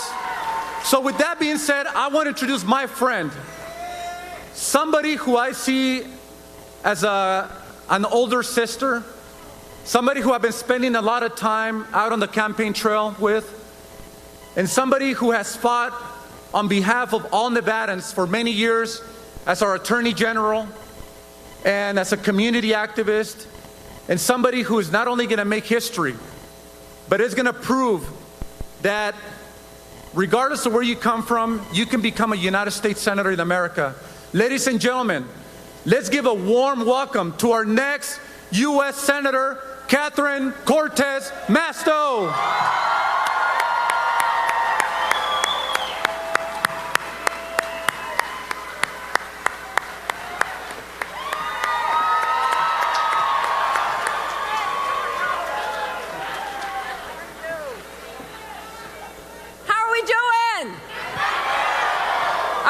To elect Hillary to the White House? Yeah. Are we ready to put Reuben in Congress to work with her? How many have already voted? All right. And how many are getting ready to vote? Come on, come on. Listen, you've heard I'm Catherine Cortez Masto, and I'm running to be your next United States Senator. And I'll tell you what, this is my hometown, born and raised, and this is a wonderful place to be, and there is so much work that we need to do, and we need to fight, because there is a clear choice in this election between who is fighting for our interests and who is fighting to support corporate interests, right? How many of you think that you should be able to get a college education without having to mortgage your future with exorbitant debt? Right? How many of you believe in climate change and think we need to protect our environment? And how many of you believe that we should be free to love and live and work with anyone and anywhere without discrimination? And that's what Hillary is fighting for. That's what Reuben is fighting for. That's what I am fighting for, to ensure we are protecting our interests. But you know what? We can't get it done without all of you. And now's the time. We are in the middle of early voting. 60% of our voters vote now. And you know today, just today, 33,000 people voted here in Clark County before 6 p.m. Right? And we've got to keep it going, because I'll tell you what, right now, here in Nevada, the Koch brothers are here trying to buy this election for my opponent, Congressman Heck. And we can't let them do that. You know what? They may have all the money, but we've got the masses. And if we show up and we turn out, we win. That's what this is about. So you still have an opportunity to get out and vote, particularly right here at UNLV. Tomorrow is the last day for early voting. So get out and vote, because we need to make sure Ruben is there. We need to make sure Jackie Rosen is there. We need to make sure we're returning Dina Titus to Congress. And most importantly, we need to ensure that we give Hillary Clinton a Democratic majority in the Senate that she can work with. The Democratic majority, think about this, a Democratic majority that is going to decide for decades to come who sits on our United States Supreme Court. And if you care about overturning Citizens United and addressing all of that money that's coming in to buy this election, then it's time to vote. Get out and vote. So I want to thank all of you for all of the hard work. Many of you are already spending your time phone banking, canvassing, knocking on doors. You are going to make the difference for all of us, because at the end of the day, it's not my voice I'm taking to Washington. It's all of ours. So we've got to get something done. So thank you all for coming out. Enjoy the evening. You're going to hear from President Bill Clinton is in the house, right? We know Steve Aoki's in the house, and that's why we're here. And one final thing, I want to make sure it's Ruben that gets caked and not me. So let's make sure that we're having a great time and you guys get out and vote. Thank you very much. Great to see all of you. You right in a special way, girl. You light my fire.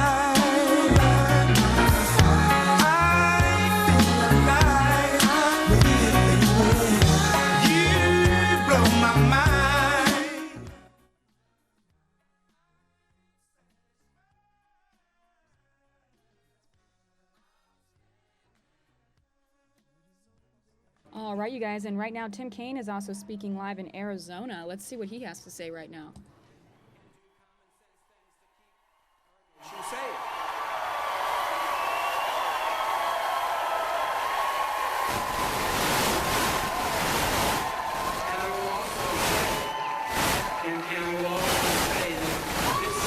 This is a matter that's very personal to me, very personal to me. Because when I was governor of Virginia, we had one of the most horrific shootings in the history of our country, the Virginia attack in April of 2007. And it was very, very tragic. You may remember that horrible shooting in April of 2007, where we had 32 people lost their lives because someone bought a gun who was not supposed to be able to have one. The background record check system failed. This is one of the things that Gabby and others have tried to advocate, that we'll be safer if we have a background record check system that really works. And that's why I'm so proud to be a friend of Gabby's.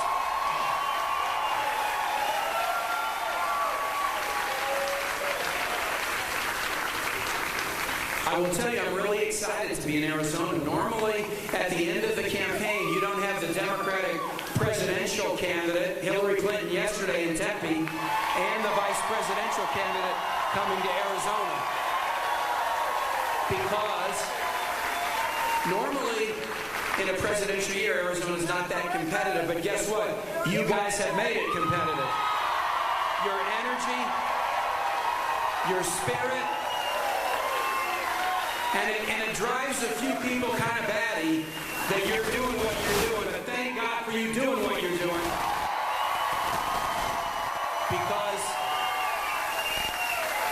Because we know what the stakes are, and we know that our nation is already great. And those who are telling us that it's not great, I don't like them talking down our country. We know that our nation is great, and we can make it better still with Hillary Clinton as president. And that's why your energy is so strong.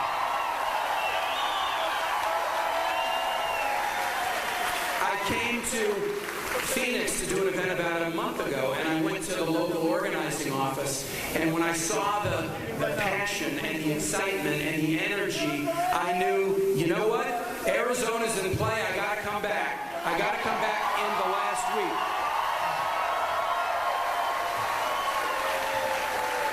And so today, I went back to Phoenix, and I did something that apparently had not ever been done in a presidential campaign. We gathered in a community center in Phoenix, and we did a rally all in Spanish, speaking to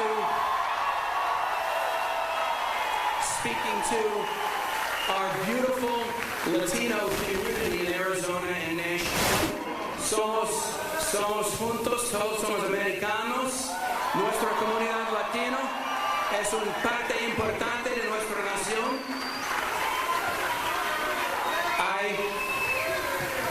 I lived in Honduras for a year as a missionary hace mucho tiempo, and I came to appreciate the Latino community's values of faith and family and hard work were the same values that my Irish Catholic parents taught me in Kansas City when I grew up. Spanish is a language that's been spoken in the United States before English.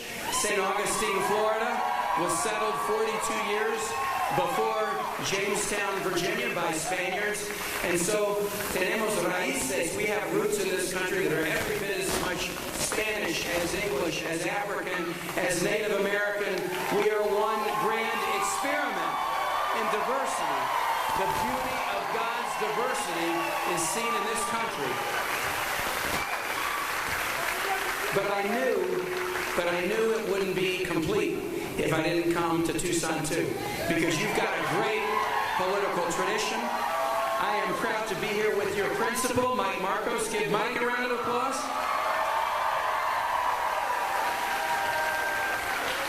And I'm glad to be here and have a chance just to talk to you for a few minutes. I want to talk a little bit about three things. What's at stake in terms of the person of Hillary Clinton and the person of Donald Trump. Because issues are really important, but it flows from the individuals. It's not a laundry list. It's not a grocery list. It's about people. And I want to talk to you about the kind of leader that Hillary Clinton is and how that contrasts with the kind of leader Donald Trump has shown that he would be. Second, I do want to talk about a couple of issues that Hillary and I want to tackle right out of the gate if we have the honor, si Dios quiere, if we have the honor to serve as your next president and vice president. And then third, I want to talk about the most important thing, which is how we win. How we win. But before I do, I got to pay you a compliment. There was a front page article in the Arizona Republic today. Well, actually, the top talked about Los Ositos, the Cubs, who are in spring training in Arizona. But then the article talked about the tremendous surge in early vote in Arizona, especially among Latinos, and it indicated that it is the greatest increase in Latino vote in any state in the country. So I congratulate you for that. I congratulate you for that. That's your work. That's all of your work. What is at stake? Every presidential election, of course, is a difference between candidates on issues of importance. That goes without saying, and I'll talk about a couple issues in a minute, but it's deeper than that. It is a difference of visions about who this country is. Hillary has chosen, as you know, the campaign theme Stronger Together. That's who she is. That's how she looks at our country, and that's the direction that she wants to take us as president. It's that simple notion that in this beauty, diversity that we have, we are truly stronger together. Hillary believes that, and that's a vision. Donald Trump, when he was running for president, he wrote a book declaring what he thought. This was his book laying out his case for president, and the title of it was very different than Stronger Together. The title was Crippled America. That's what Donald Trump thinks when he looks at the United States. Now that's a phrase that already is an old-timey kind of disrespectful phrase, but it indicates that he's a guy who sits up in his penthouse in the ivory tower, kind of looks down at this country. He doesn't even think we know how to run an election, right? If you think so poorly of this country, how dare you run for president? How dare you run for president?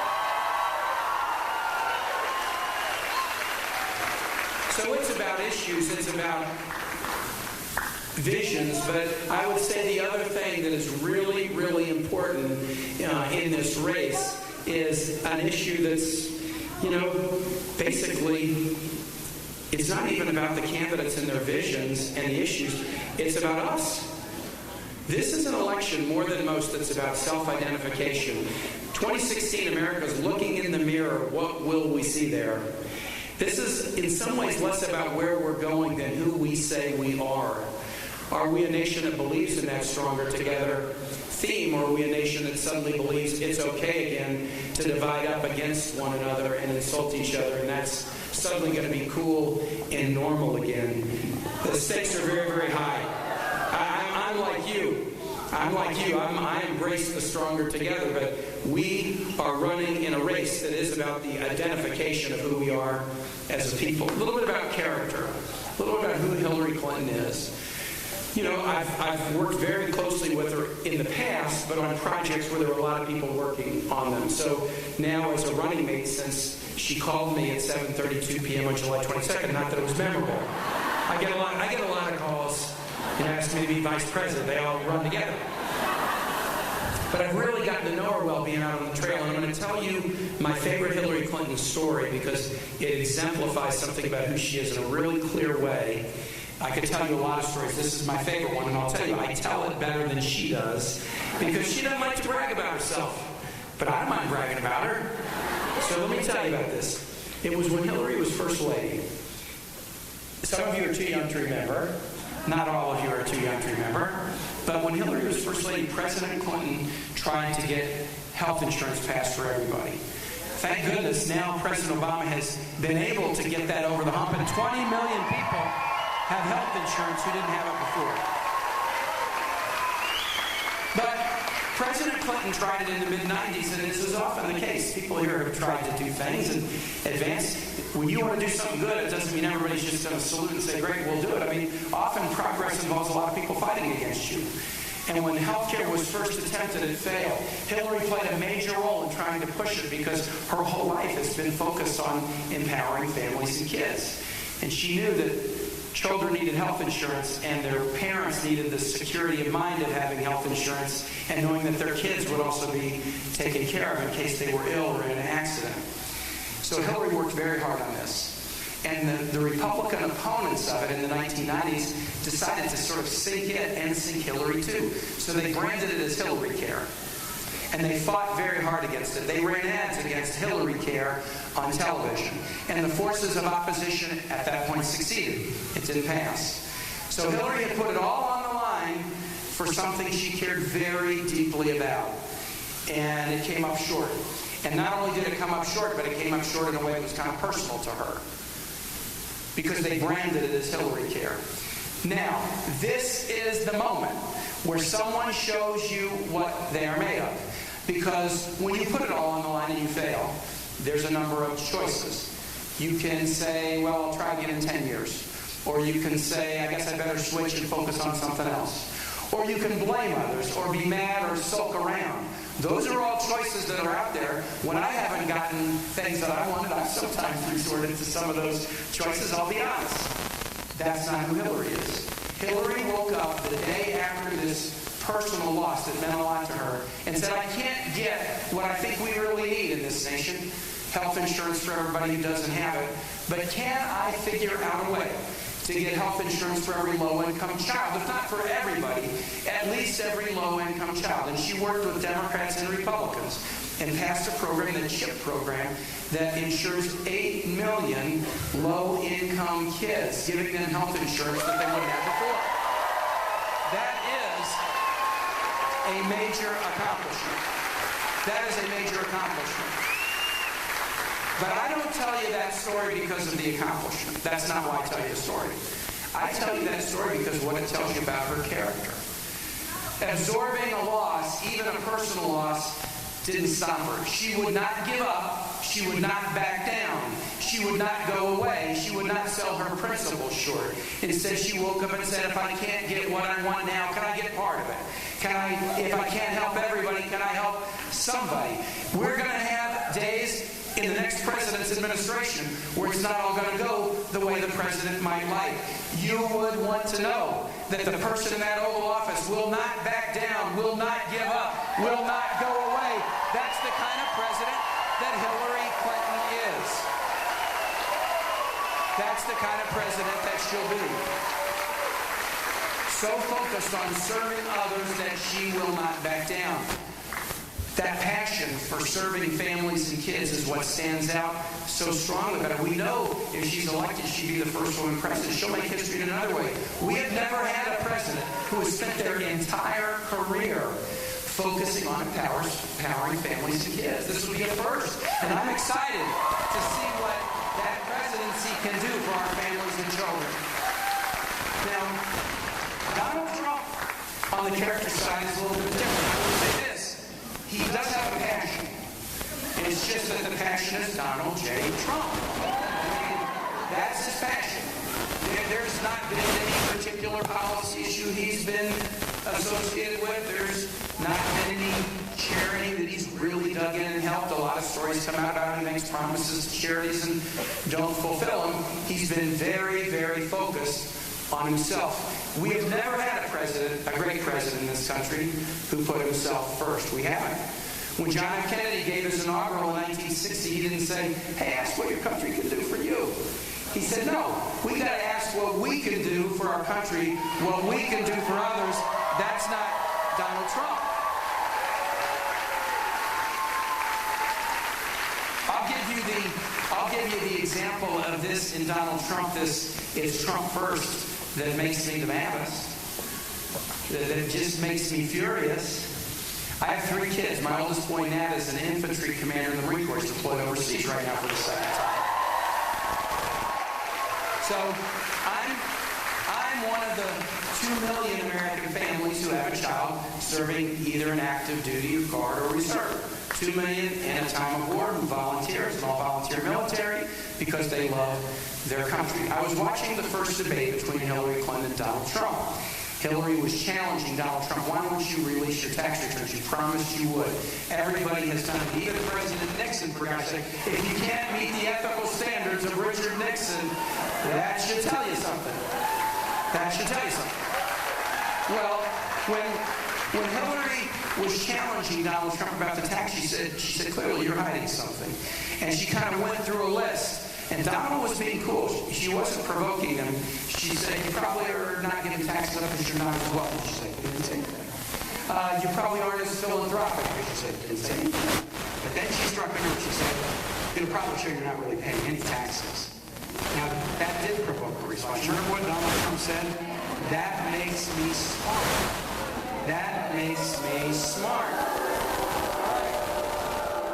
So, I guess, how does that make us who are going to work, and even if we don't love it, we know that there are 2 million young men and women who volunteer in a time of war. 1% of the nation volunteer to serve in the military, which means that 99% of the adult population doesn't have to. Is there no obligation between the 99% and that 1% who volunteer? No, the obligation is to support them.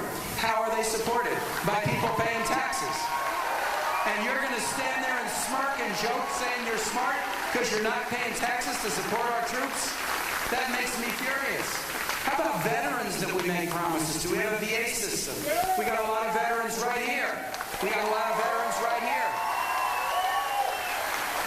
We made a promise that if you have a need and you come back, that we'll be there for you. We have a VA that works well in many instances, but still needs an awful lot of improvement. But how is that promise going to be met? It's going to be met because we're writing out checks with some taxes that are supporting the VA system, and we're doing it because we did make a promise, and people have earned that benefit.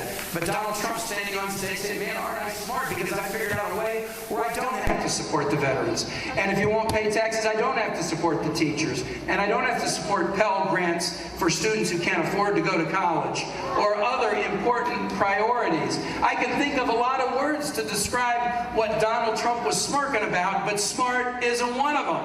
Smart's not one of them. You can't stiff our troops, stiff our vets, stiff our teachers, stiff other important priorities, and talk about how smart you are, and then you have the nerve to jump on stage and say, now I'm going to be great for the military. I'm going to be great for the vets. If you've been stiffing them your whole life, don't try to trick us and come in and say, now all of a sudden you're going to be everybody's best friend. It just doesn't work that way. It doesn't work that way.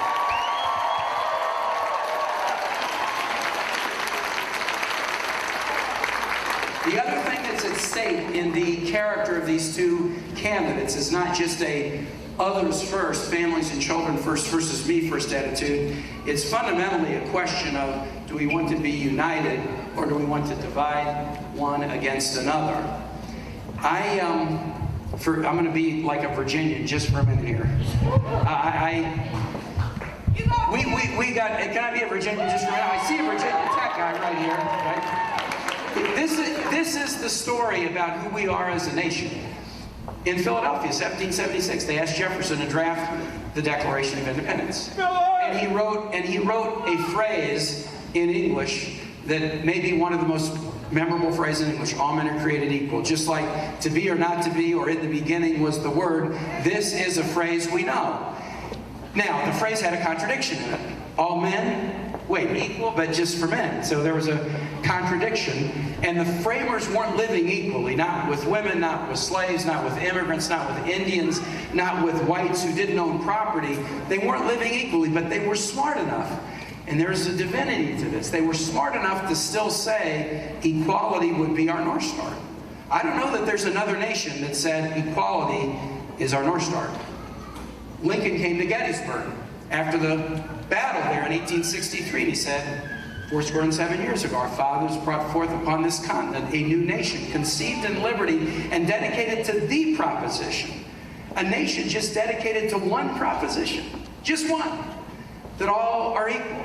And so here's the story of our country, short formed. We said we would be this way. We said it would be about equality. Every generation wakes up and has an epiphany. A generation wakes up and says, wait a minute, we said this about ourselves with slavery?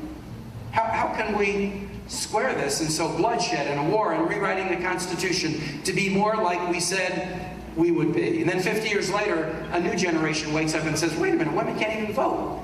How can this be when we said it was about equality? So you change the Constitution to be more like we said we were going to be. You get into the 1960s, people can't vote or rent houses or get jobs because of their minority status. So we changed the laws to be more like we said we were going to be. At that time in the 1960s, we had quotas in immigration where we treated people from different countries differently. We struck that out because we wanted to be more like that people we said we would be. And then this generation, you've had an epiphany that has educated us all. You said, why can't LGBT people be treated equally like everybody else?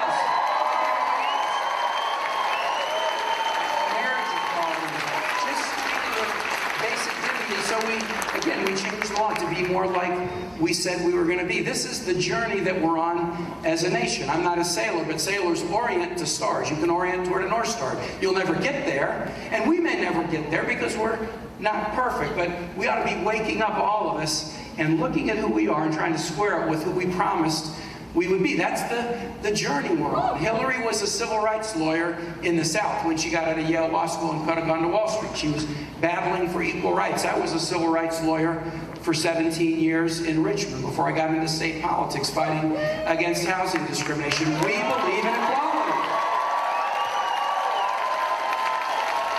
That's a basic value. If our nation is about anything, it has to be about that. And so Hillary and I are for voting rights and expanding people's ability to participate, and for LGBT equality. And we think women should get paid the same as men, and make health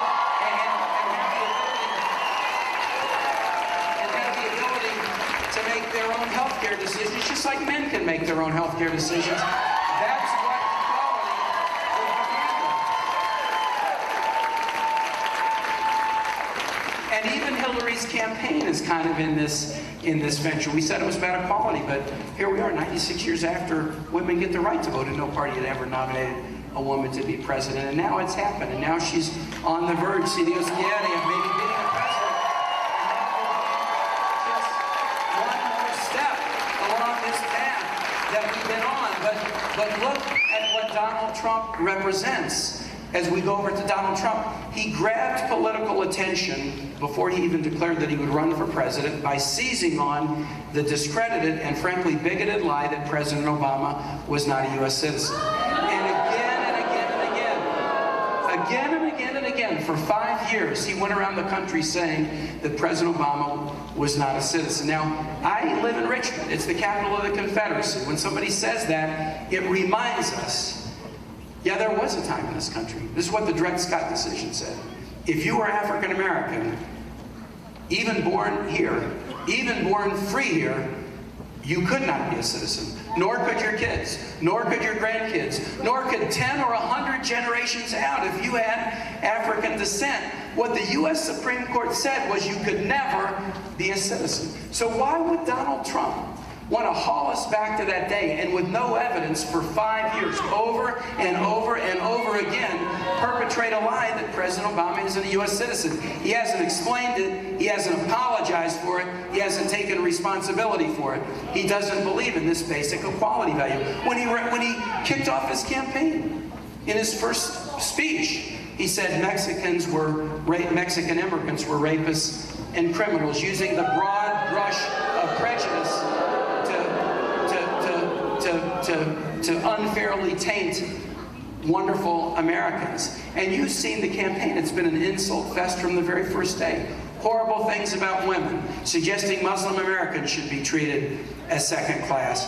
Horrible things about LGBT Americans and policies that would hurt them. He ridiculed John McCain, for gosh sake, and said he couldn't be a hero because he'd been captured and a prisoner of war in Vietnam. And recently, he went after the Virginia family, the Khan family. They're from Charlottesville. They had a son, Humayun Khan, who was a captain in the army, who, saving the lives of others deployed in Iraq, was killed. And when his parents heard Donald Trump saying that Muslim Americans couldn't be patriotic, they said, hold on a second. What more do we have to give? Once we give the most precious thing we have to give, what more do we have to give to show you that Muslim Americans can be patriotic? And then Donald Trump proceeded to ridicule and go after them. Now, this is fundamental. Do we believe in equality and that we all ought to be around the table and that we do better when everybody's around the table and we can learn from each other? Or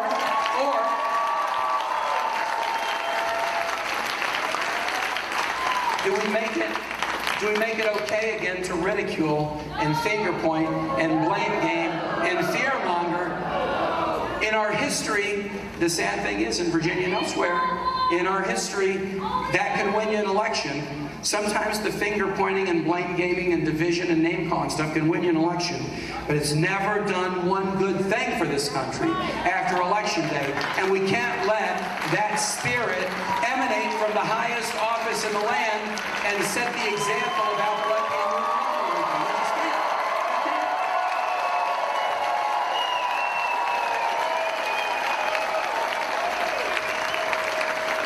I told you I wanted to talk about two issues, and this is what I talked about in Phoenix. Hillary has made two promises about issues she wants to tackle in the first 100 days if we are fortunate enough to be elected. Obviously, there's so many issues, but she's talked about two.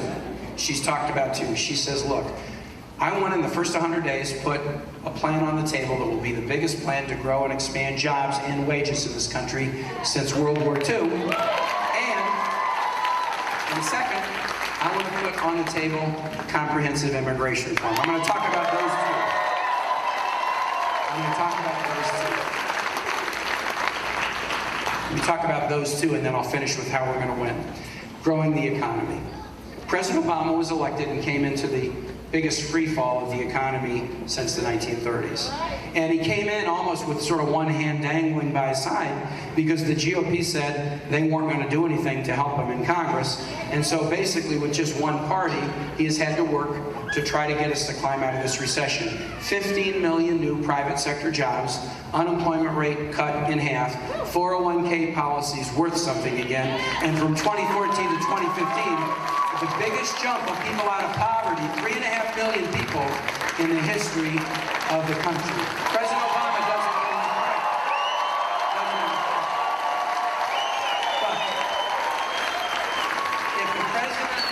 But if the president were here, though, he'd say this thing next. But we still got a long way to go. We still have a very long way to go because there's too many people in this country. They can read a headline about GDP growing up or the unemployment rate coming down, but they don't see the path for themselves to succeed. They don't see a ladder that they can climb, maybe because of the zip code where they live, or maybe because of the industry they were trained in. They don't see the ladder that they can climb to be successful. So that's the biggest obligation on our shoulders, is creating that economy that works for everybody, where we truly do have growth and prosperity, but everybody sees that they have a path, if they're willing to climb, they have a path to reach success.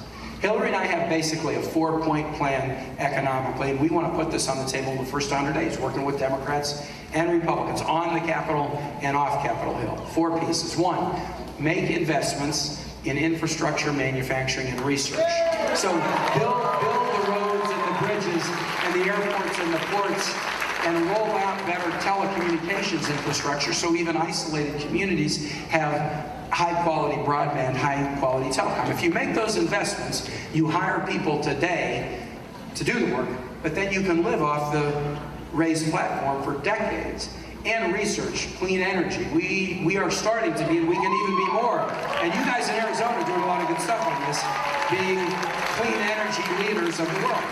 So that's number 1. Grow the jobs of tomorrow by making these investments. Number 2, grow our competitiveness by making investments in our workforce, and that starts early. Expanded pre-K education, celebrating great teachers, making college more affordable, debt-free, and more affordable for families of all age. Make it easier to refinance student loan debt if you have debt on your shoulders. That's point 3, work on wages to boost wages up. We shouldn't have a minimum wage in this country where if you work full-time with a dependent, you're below the poverty level. We shouldn't. So we need to raise the minimum wage so that work is treated as dignified and you can work full-time and be above it. And women should get paid the same thing for equal pay for equal work. That's important too. And then finally, the last piece of our plan is, where do jobs come from? Overwhelmingly small businesses. 65% of new jobs from small businesses, small, women, minority owned. My dad ran a welding shop. It was ironworker organized, 5 employees in a tough year, 10 in a good year, plus my mom and my brothers. It was a small business. It wasn't on the New York Stock Exchange. Nobody ever saw an ad about it on TV. Hillary's dad ran a drapery printing business that was silk screening, designs on fabric and selling them to local hotels in Scranton and in Chicago. Just a handful of employees. But this is the guts of the American economy. And so Hillary and I are saying it's less about, you don't have to focus on helping Wall Street do well. Help small businesses, make them easier to start, easier to grow, easier to hire employees, easier to pay taxes, easier to deal with regulations, easier to buy health insurance. Now, if you do those 4 things that I just laid out, independent economists, Moody's Analytics says those 4 things, you do them, by the end of the first term, there will be 10.5 million new jobs in this country. They also looked at Donald Trump's plan. Trump's plan is different. It's largely about tax cuts for those at the very top. Now, we did that. We did it in 2002, and it tanked the economy, put us into a recession along with some other things, exploded the debt. And you remember how bad it was. How many homes were lost? How many pensions went belly up? How many people lost their jobs? Because we did that. Why would we do that again? Why would a presidential candidate running saying this is the plan for success, which is 10 years ago? We tried it and it failed.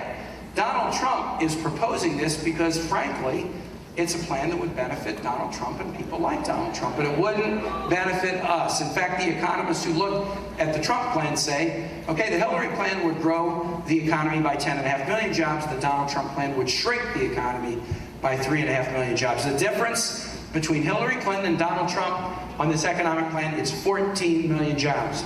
That's the difference between a you're hired president and a you're fired president.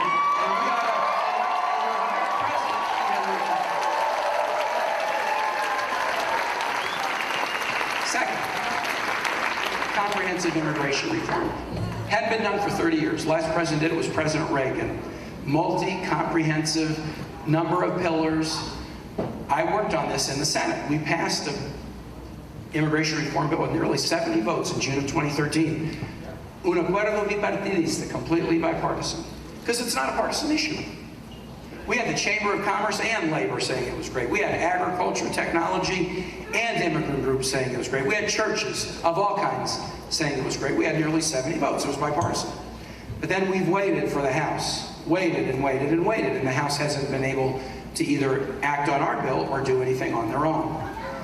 And so what we're hoping is that this election will send un mensaje bien claro al Congreso, a message very clear to Congress that we want a comprehensive reform. Because the choice on this one is very clear. I think the immigration issue is probably more central to this presidential campaign than it's been in any presidential campaign. Right? So we have a proposal, comprehensive and bipartisan reform, and Donald Trump has a proposal too. Construir un muro y ser una nación de deportación. Build a wall and be a nation of deportation. That's not what we're going to do. The choice is very clear. Donald Trump wants to deport 16 million people, 11.5 million people who are here without documents. But Donald Trump also takes the position that 4.5 million American citizens who were born to parents without documents, they should have their citizenship taken away and they should be deported too. That definition of citizenship has been in place since the 1860s, the late 1860s, and he wants to change it to deport 16 million people, house to house, neighborhood to neighborhood, school to school, business to business. We need to tell everybody that that is a clear choice. And when the voters vote, I think they're going to pick, we want comprehensive reform, not deportation nation. And then Hillary and I will go to Congress. We will go to Congress. And we will say the people have spoken. They told us what they want, and it's up to us to do it. Those are the first two issues, and we'll tackle them in the first 100 days. There's so many more issues to talk about, but you guys have been here for a while, and I want to get to the punchline. There's 5 days left before election. How do we win this thing? How do we win this thing? So, first thing is, how about voto temprano, verdad? Let's vote early. I mean, early vote in Arizona goes up through the end of the day tomorrow.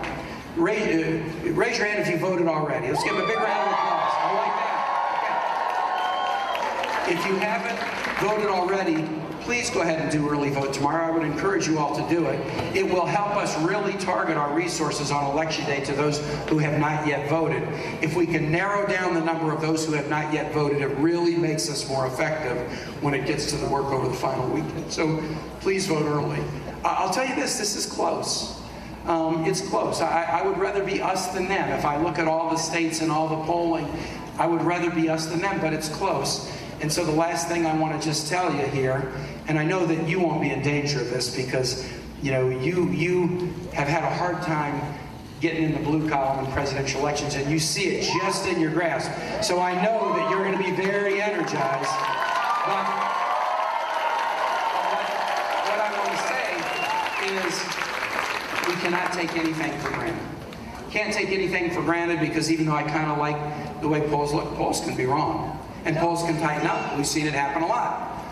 Can't take anything for granted because for the first time in the history of our country, We have a foreign government trying to influence the outcome of the race. Our national intelligence professionals have basically said, look, Russia is engaged in cyber activities, not just against parties or individuals or hacking into particular people's emails. They've been caught hacking into websites of state boards of election. When you have that happening, you can't take anything for granted. Can't take anything for granted because Donald Trump's doing a lot of whining. You hear he's saying, oh, the election is rigged. He's setting it up so that if he loses, he's going to blame everybody else rather than take responsibility for himself. Well, he can whine all he wants, but if we work hard and win big, the bigger we win, the harder it is for him to convince anybody.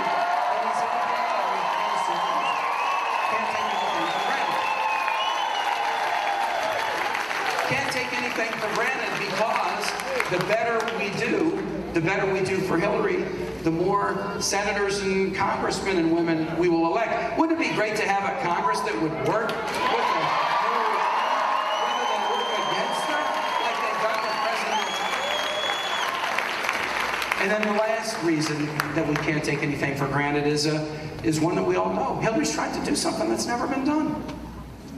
If it had been easy for there to be a woman president, there would have been a woman president.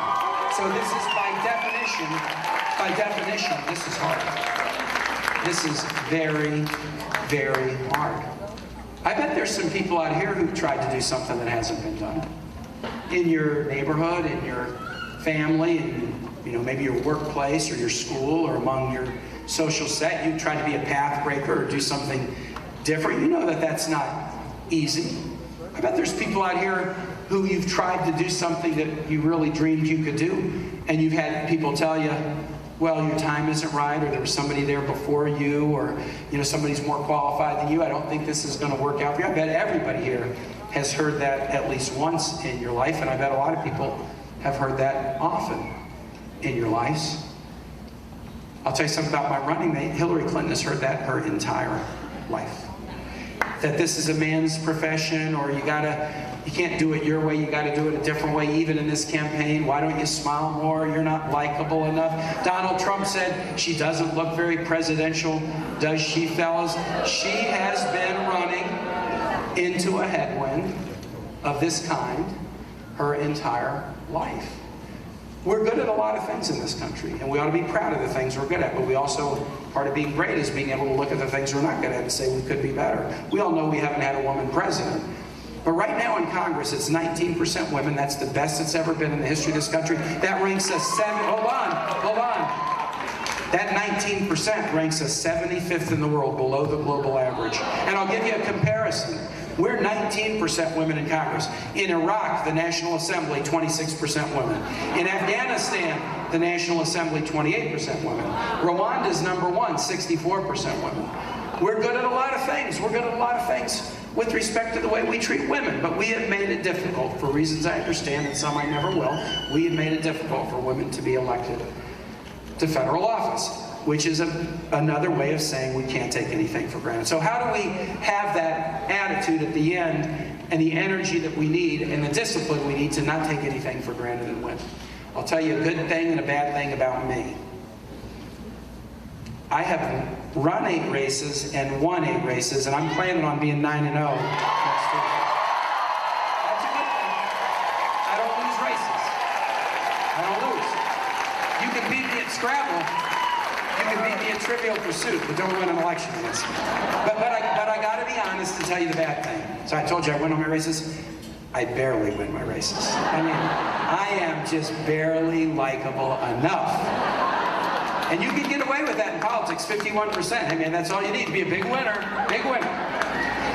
I barely win my races because Virginia's tough. I'm not running in the bluest state in a bunch. We're a little bit better now than we used to be, but we're a tough state. Every race I run in tough real estate. That makes it hard. When I'm running in tough real estate, when I'm running into a headwind, I put a thought in my mind and I want you to put it in yours. I'm the underdog until they call me the winner. I'm the underdog until they call me the winner. That's what we ought to be thinking between now and when the polls close Tuesday evening. Because we're trying to do something that's never been done. I I like that phrase because it's not just about campaigns, it's also a little bit about life. I used to be chairman of the Democratic Party. I travel all around the country and go to meetings of Democrats. We are a pleasantly ragtag, dysfunctional, quirky bunch, and I say that with love and affection. Will Rogers said in the 1920s, "I don't believe in organized politics. That's why I'm a Democrat." And it's still, you know, I don't know, it still kind of rings true. And I would go to all these meetings around the country, and I would ask myself, okay, I'm the chairman of this party. It's the oldest continuously operating party in the world, but what is it that unifies us? What is it that unifies the conservative blue dogs and the super progressives and the labor folks and the environmentalists and the new American activists and the millennials? What is it that unifies us? And it occurred to me one day, we're underdog people. We're underdog people. That is as good as I could do in describing who we are. We just got a passion for the underdog. It might be genetic, it might just be some personality inclination. We have a passion for the underdog. So it's not just about having an underdog mentality to win the race. It really describes something about who we are. In my church, we use the story, and it's a story that's known beyond my church, of the Good Samaritan. There's somebody beaten up and lying at the side of the road, and they're asking for help. And on the road, a lot of people are passing by. And some have titles, and some are kind of, you know, moral leaders, religious figures, people who should know better, and they just pass by. And I'm sure somebody passed by back in the day and said, "You're a loser," you know. That's probably what somebody said back in the day. But then the story, and this isn't a story about yesterday, it's a story about today, and it's a story about tomorrow. The Samaritan in the story is a despised minority. He's an outcast. And he's on the road too, he's got something else to do. But he sees a person who needs a hand and says, "Well, I got something else to do, but I'm not just going to pass him by. I need to reach out and try to offer help." You know this here in Tucson and Arizona, just like I know it in Virginia. Every zip code in this country, there are people on the side of the road asking for our help. Victims of violence, Gabby and her mission speak to that. But not just that, people who got a diagnosis of a healthcare problem that they're struggling with, people who are trying to figure out a way to pay for college, a middle schooler who's getting bullied in school because of who he or she is and doesn't know where to turn for help, a business that's worried about closing, somebody who's just lost a job, somebody who made a mistake when they're younger and now they're just looking for anybody to give them a second chance. Maybe somebody just needs a friend or somebody that they can talk to. And the question for us in life is, we're on the road. There's people here asking for help. Are we going to be the kind of people that just walk on by, or are we going to be the kind of people who go over and try to help out? You don't have to have all the answers. You don't even have to have any of the answers. You don't have to know the words to say.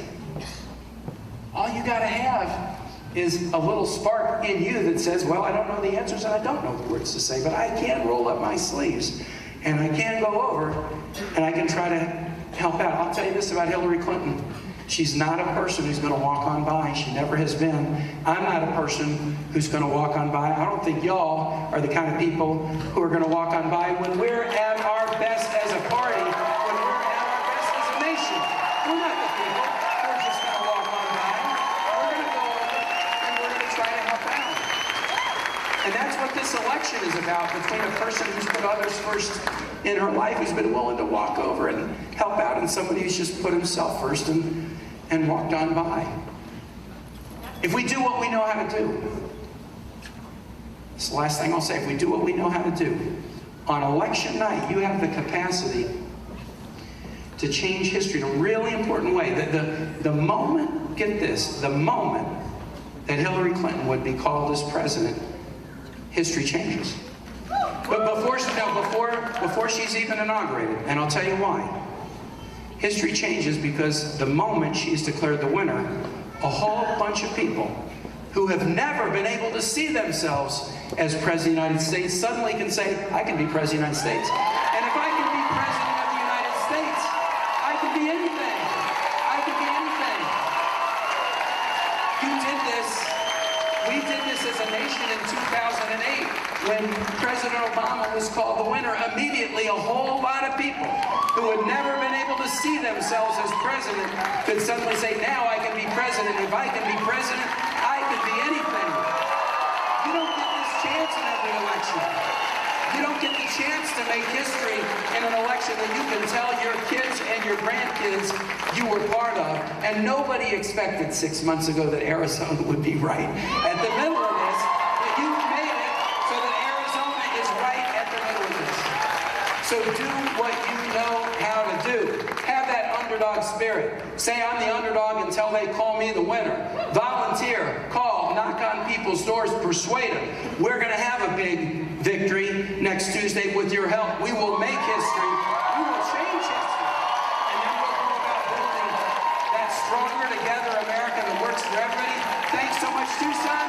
Great to be with you. Let's go win.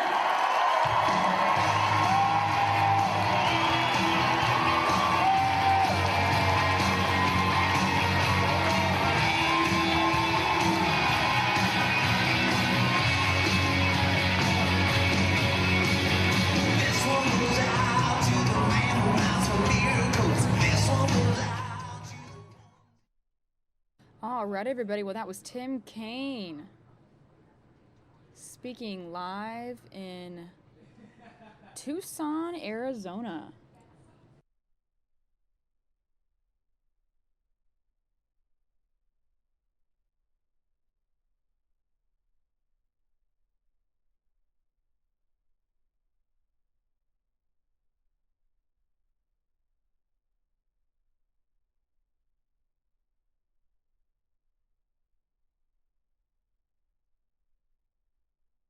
Take you now to Donald Trump's rally that happened just moments ago that we didn't get a chance to see.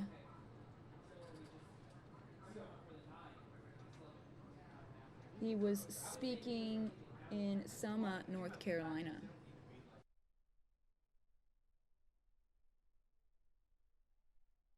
This land, God bless the USA.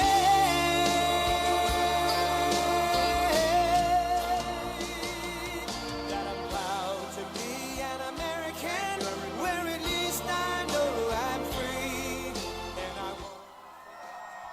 Thank you, everybody. What an honor. Some brave people back there. Very brave people. Wow, look at that crowd. 15,000. More than 15,000.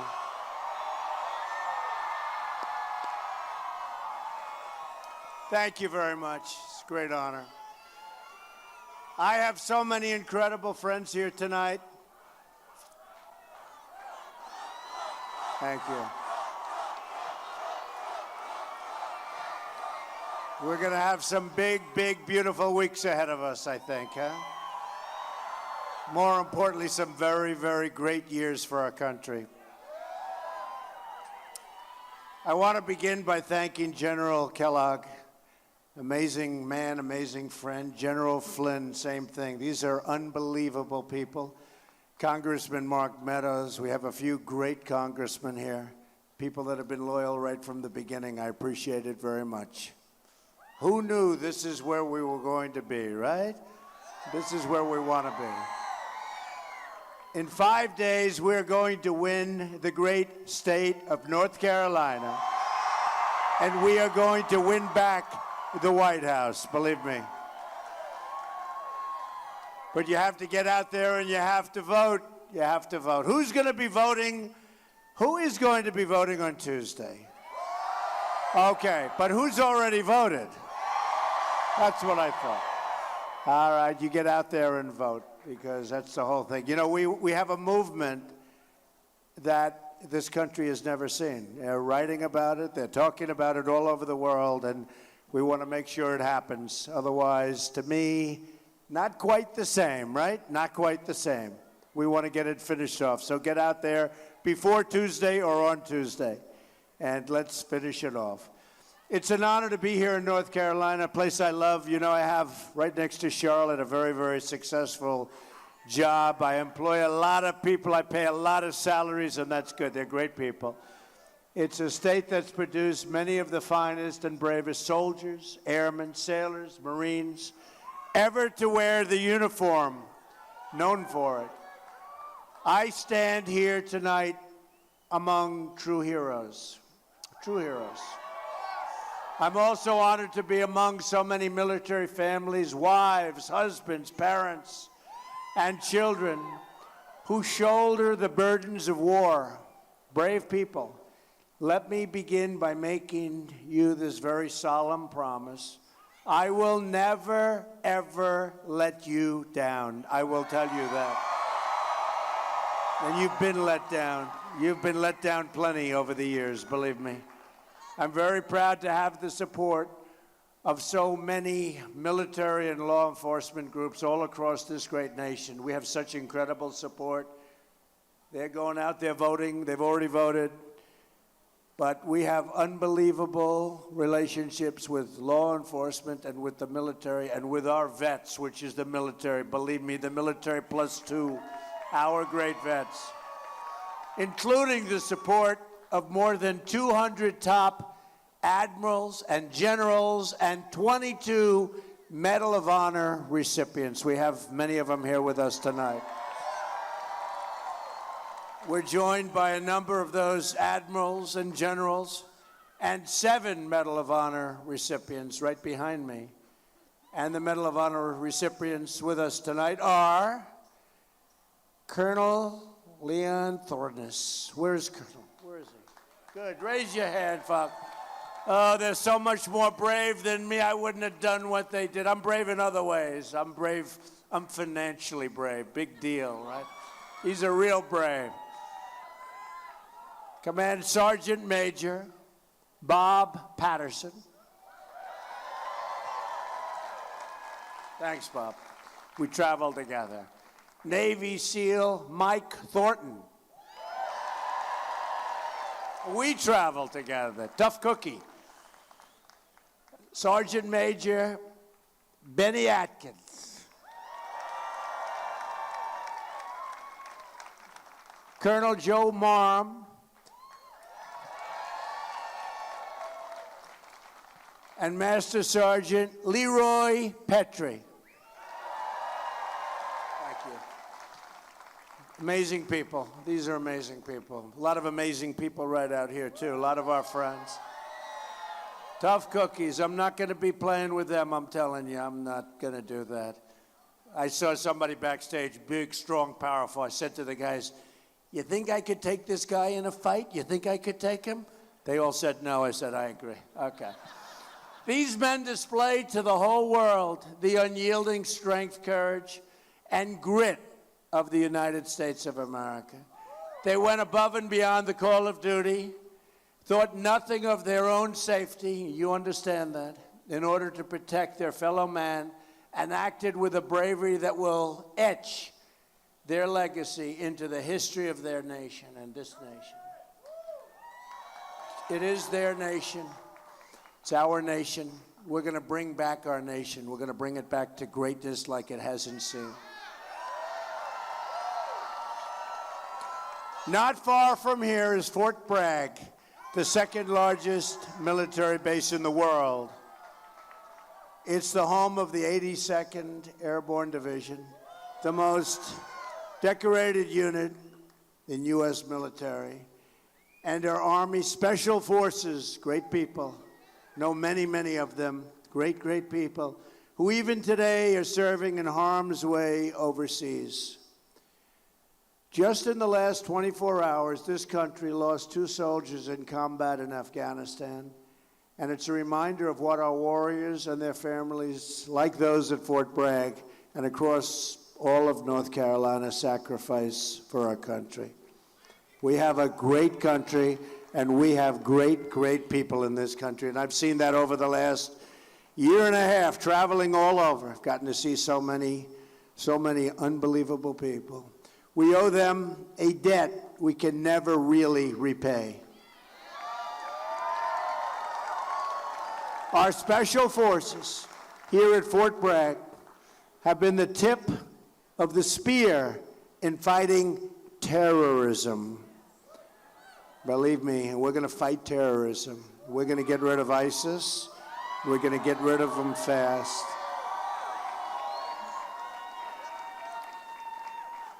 All we need is leadership at the top level. You understand what I mean, right? Does everybody understand? Believe me. The war, we never win. The motto of our Army Special Forces is to free the oppressed. And that is exactly what they have been doing and what we will do. The military families of North Carolina have shed their blood and poured out their hearts for our country. If given the honor of serving as your president, it will be my solemn duty to ensure the following. All men and women in uniform will have the supplies, the support, the equipment, the medical care, and the resources they need to get the job properly done.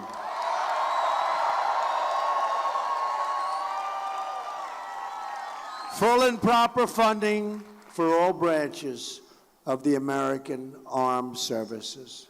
And you have that from me, folks.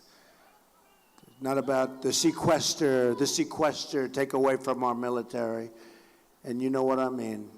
A commitment from our allies to pay their fair share of our military burden. You know, I brought that up. Nobody's ever brought that up, right? But we're protecting people all over the world, and they're not treating us properly. And they will. They will. Our allies will. But somebody has to ask them. I'll ask them. They will. We'll have better relationships than we have right now, far better. And you all understand what I mean. Support for military families, including jobs, education, and housing. The best care in the world for our unbelievable, great veterans. And the veterans have supported me as much as anybody else.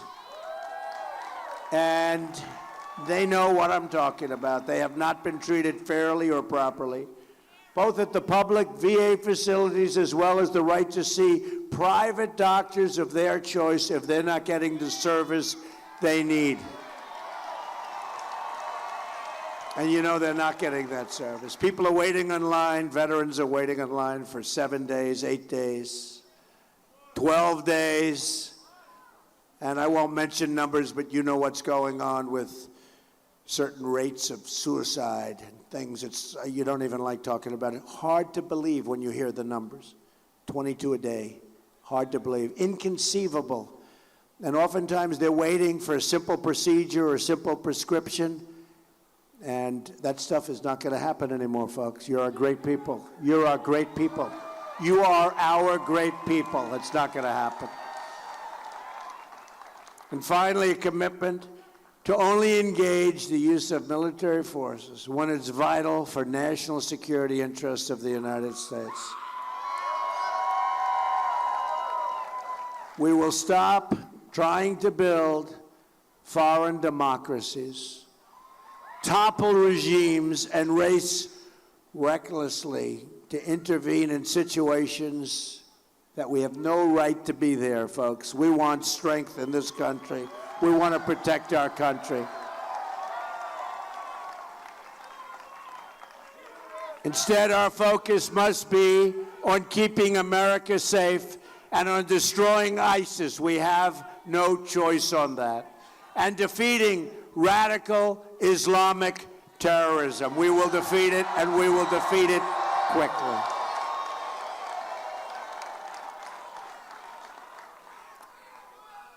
Any nation that shares our goal of destroying ISIS and defeating terrorists will be our partner in this mission. Under the failed leadership, we will build the wall. This guy's, don't worry about it. It will be a great wall. It will be a real wall, folks. It will be a real wall. It will be a wall.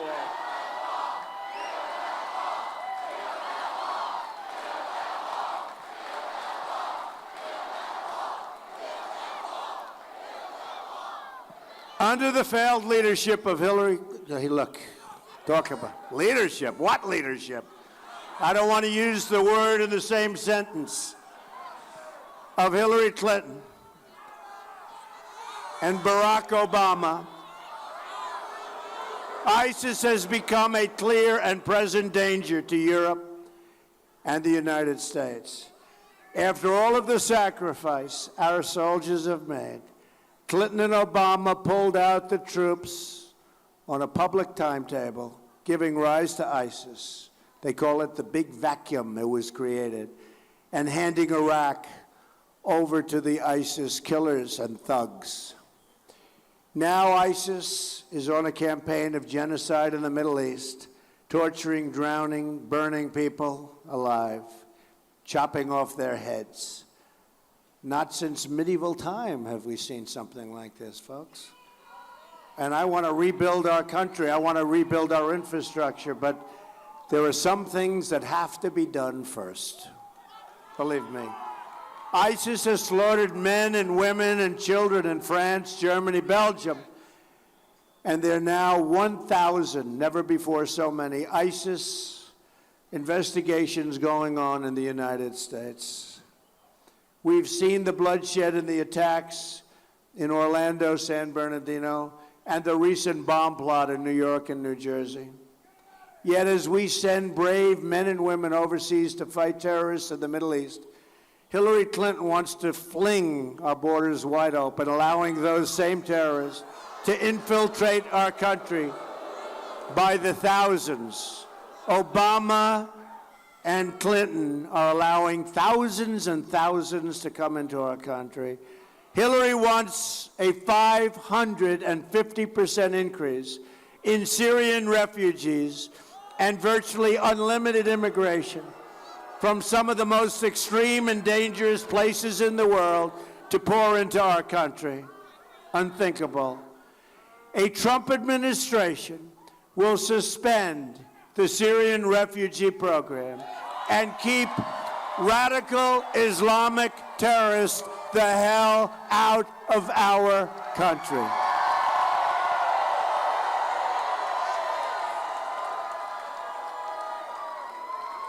And we all have heart, and we don't want to see people hurt.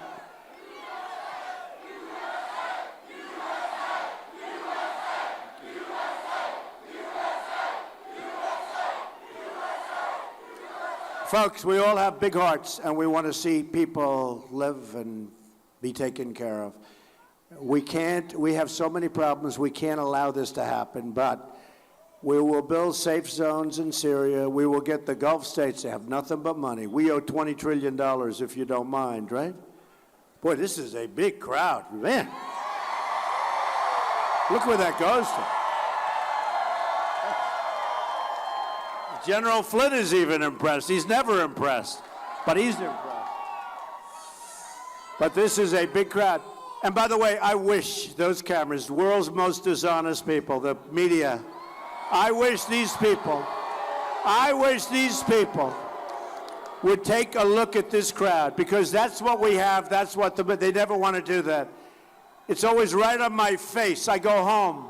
I say to my wife, did they show the crowd? No, they just showed your face. I don't want that. There is a big lot of people, over 15,000 people in this field.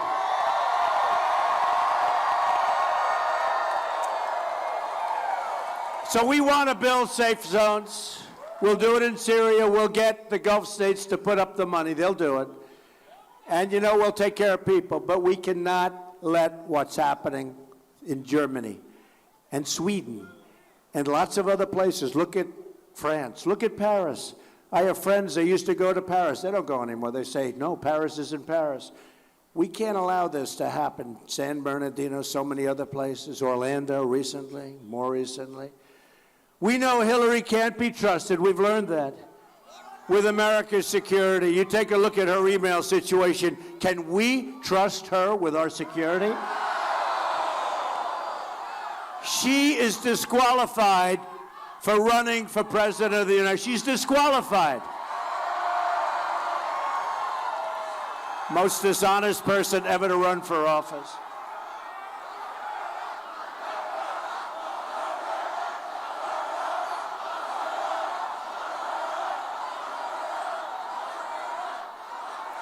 You know, when I look at these great admirals and these great generals and these great Medal of Honor recipients behind me, to think of her being their boss?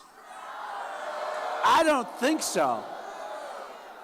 And you know, they're incredible patriots. They would never say a thing, but I know what they're thinking.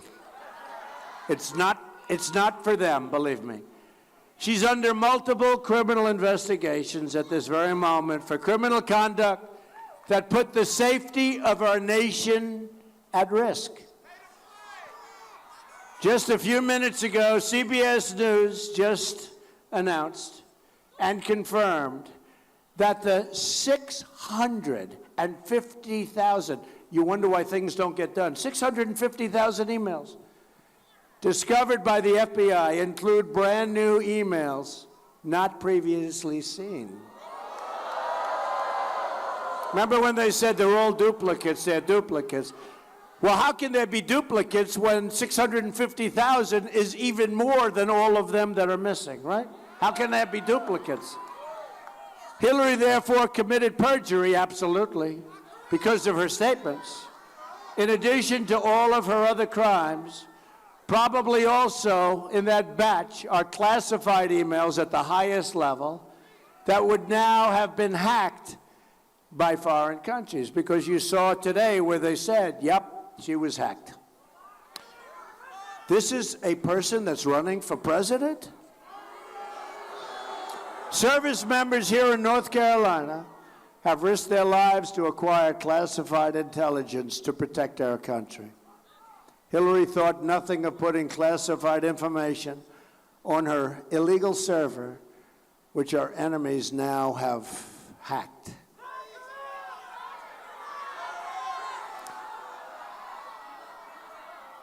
And as you know, four-star General Cartwright, 2 weeks ago, James Cartwright, somebody respected by a lot of these people, by all of them that I spoke to, can tell you, General Kellogg, General Flynn, great respect for them, for him. He is in such, he could go to jail now for 5 years for doing something that's a tiny fraction of what she did. She's protected by the Department of Justice. And what's going on in our country, this has never happened, ever happened before. And the FBI is in there. They're doing their job, and they're not allowed to be doing their job. What's going on is a disgrace. We know now with almost 100% confidence that at least 5 foreign intelligence agencies bleached the Clinton server.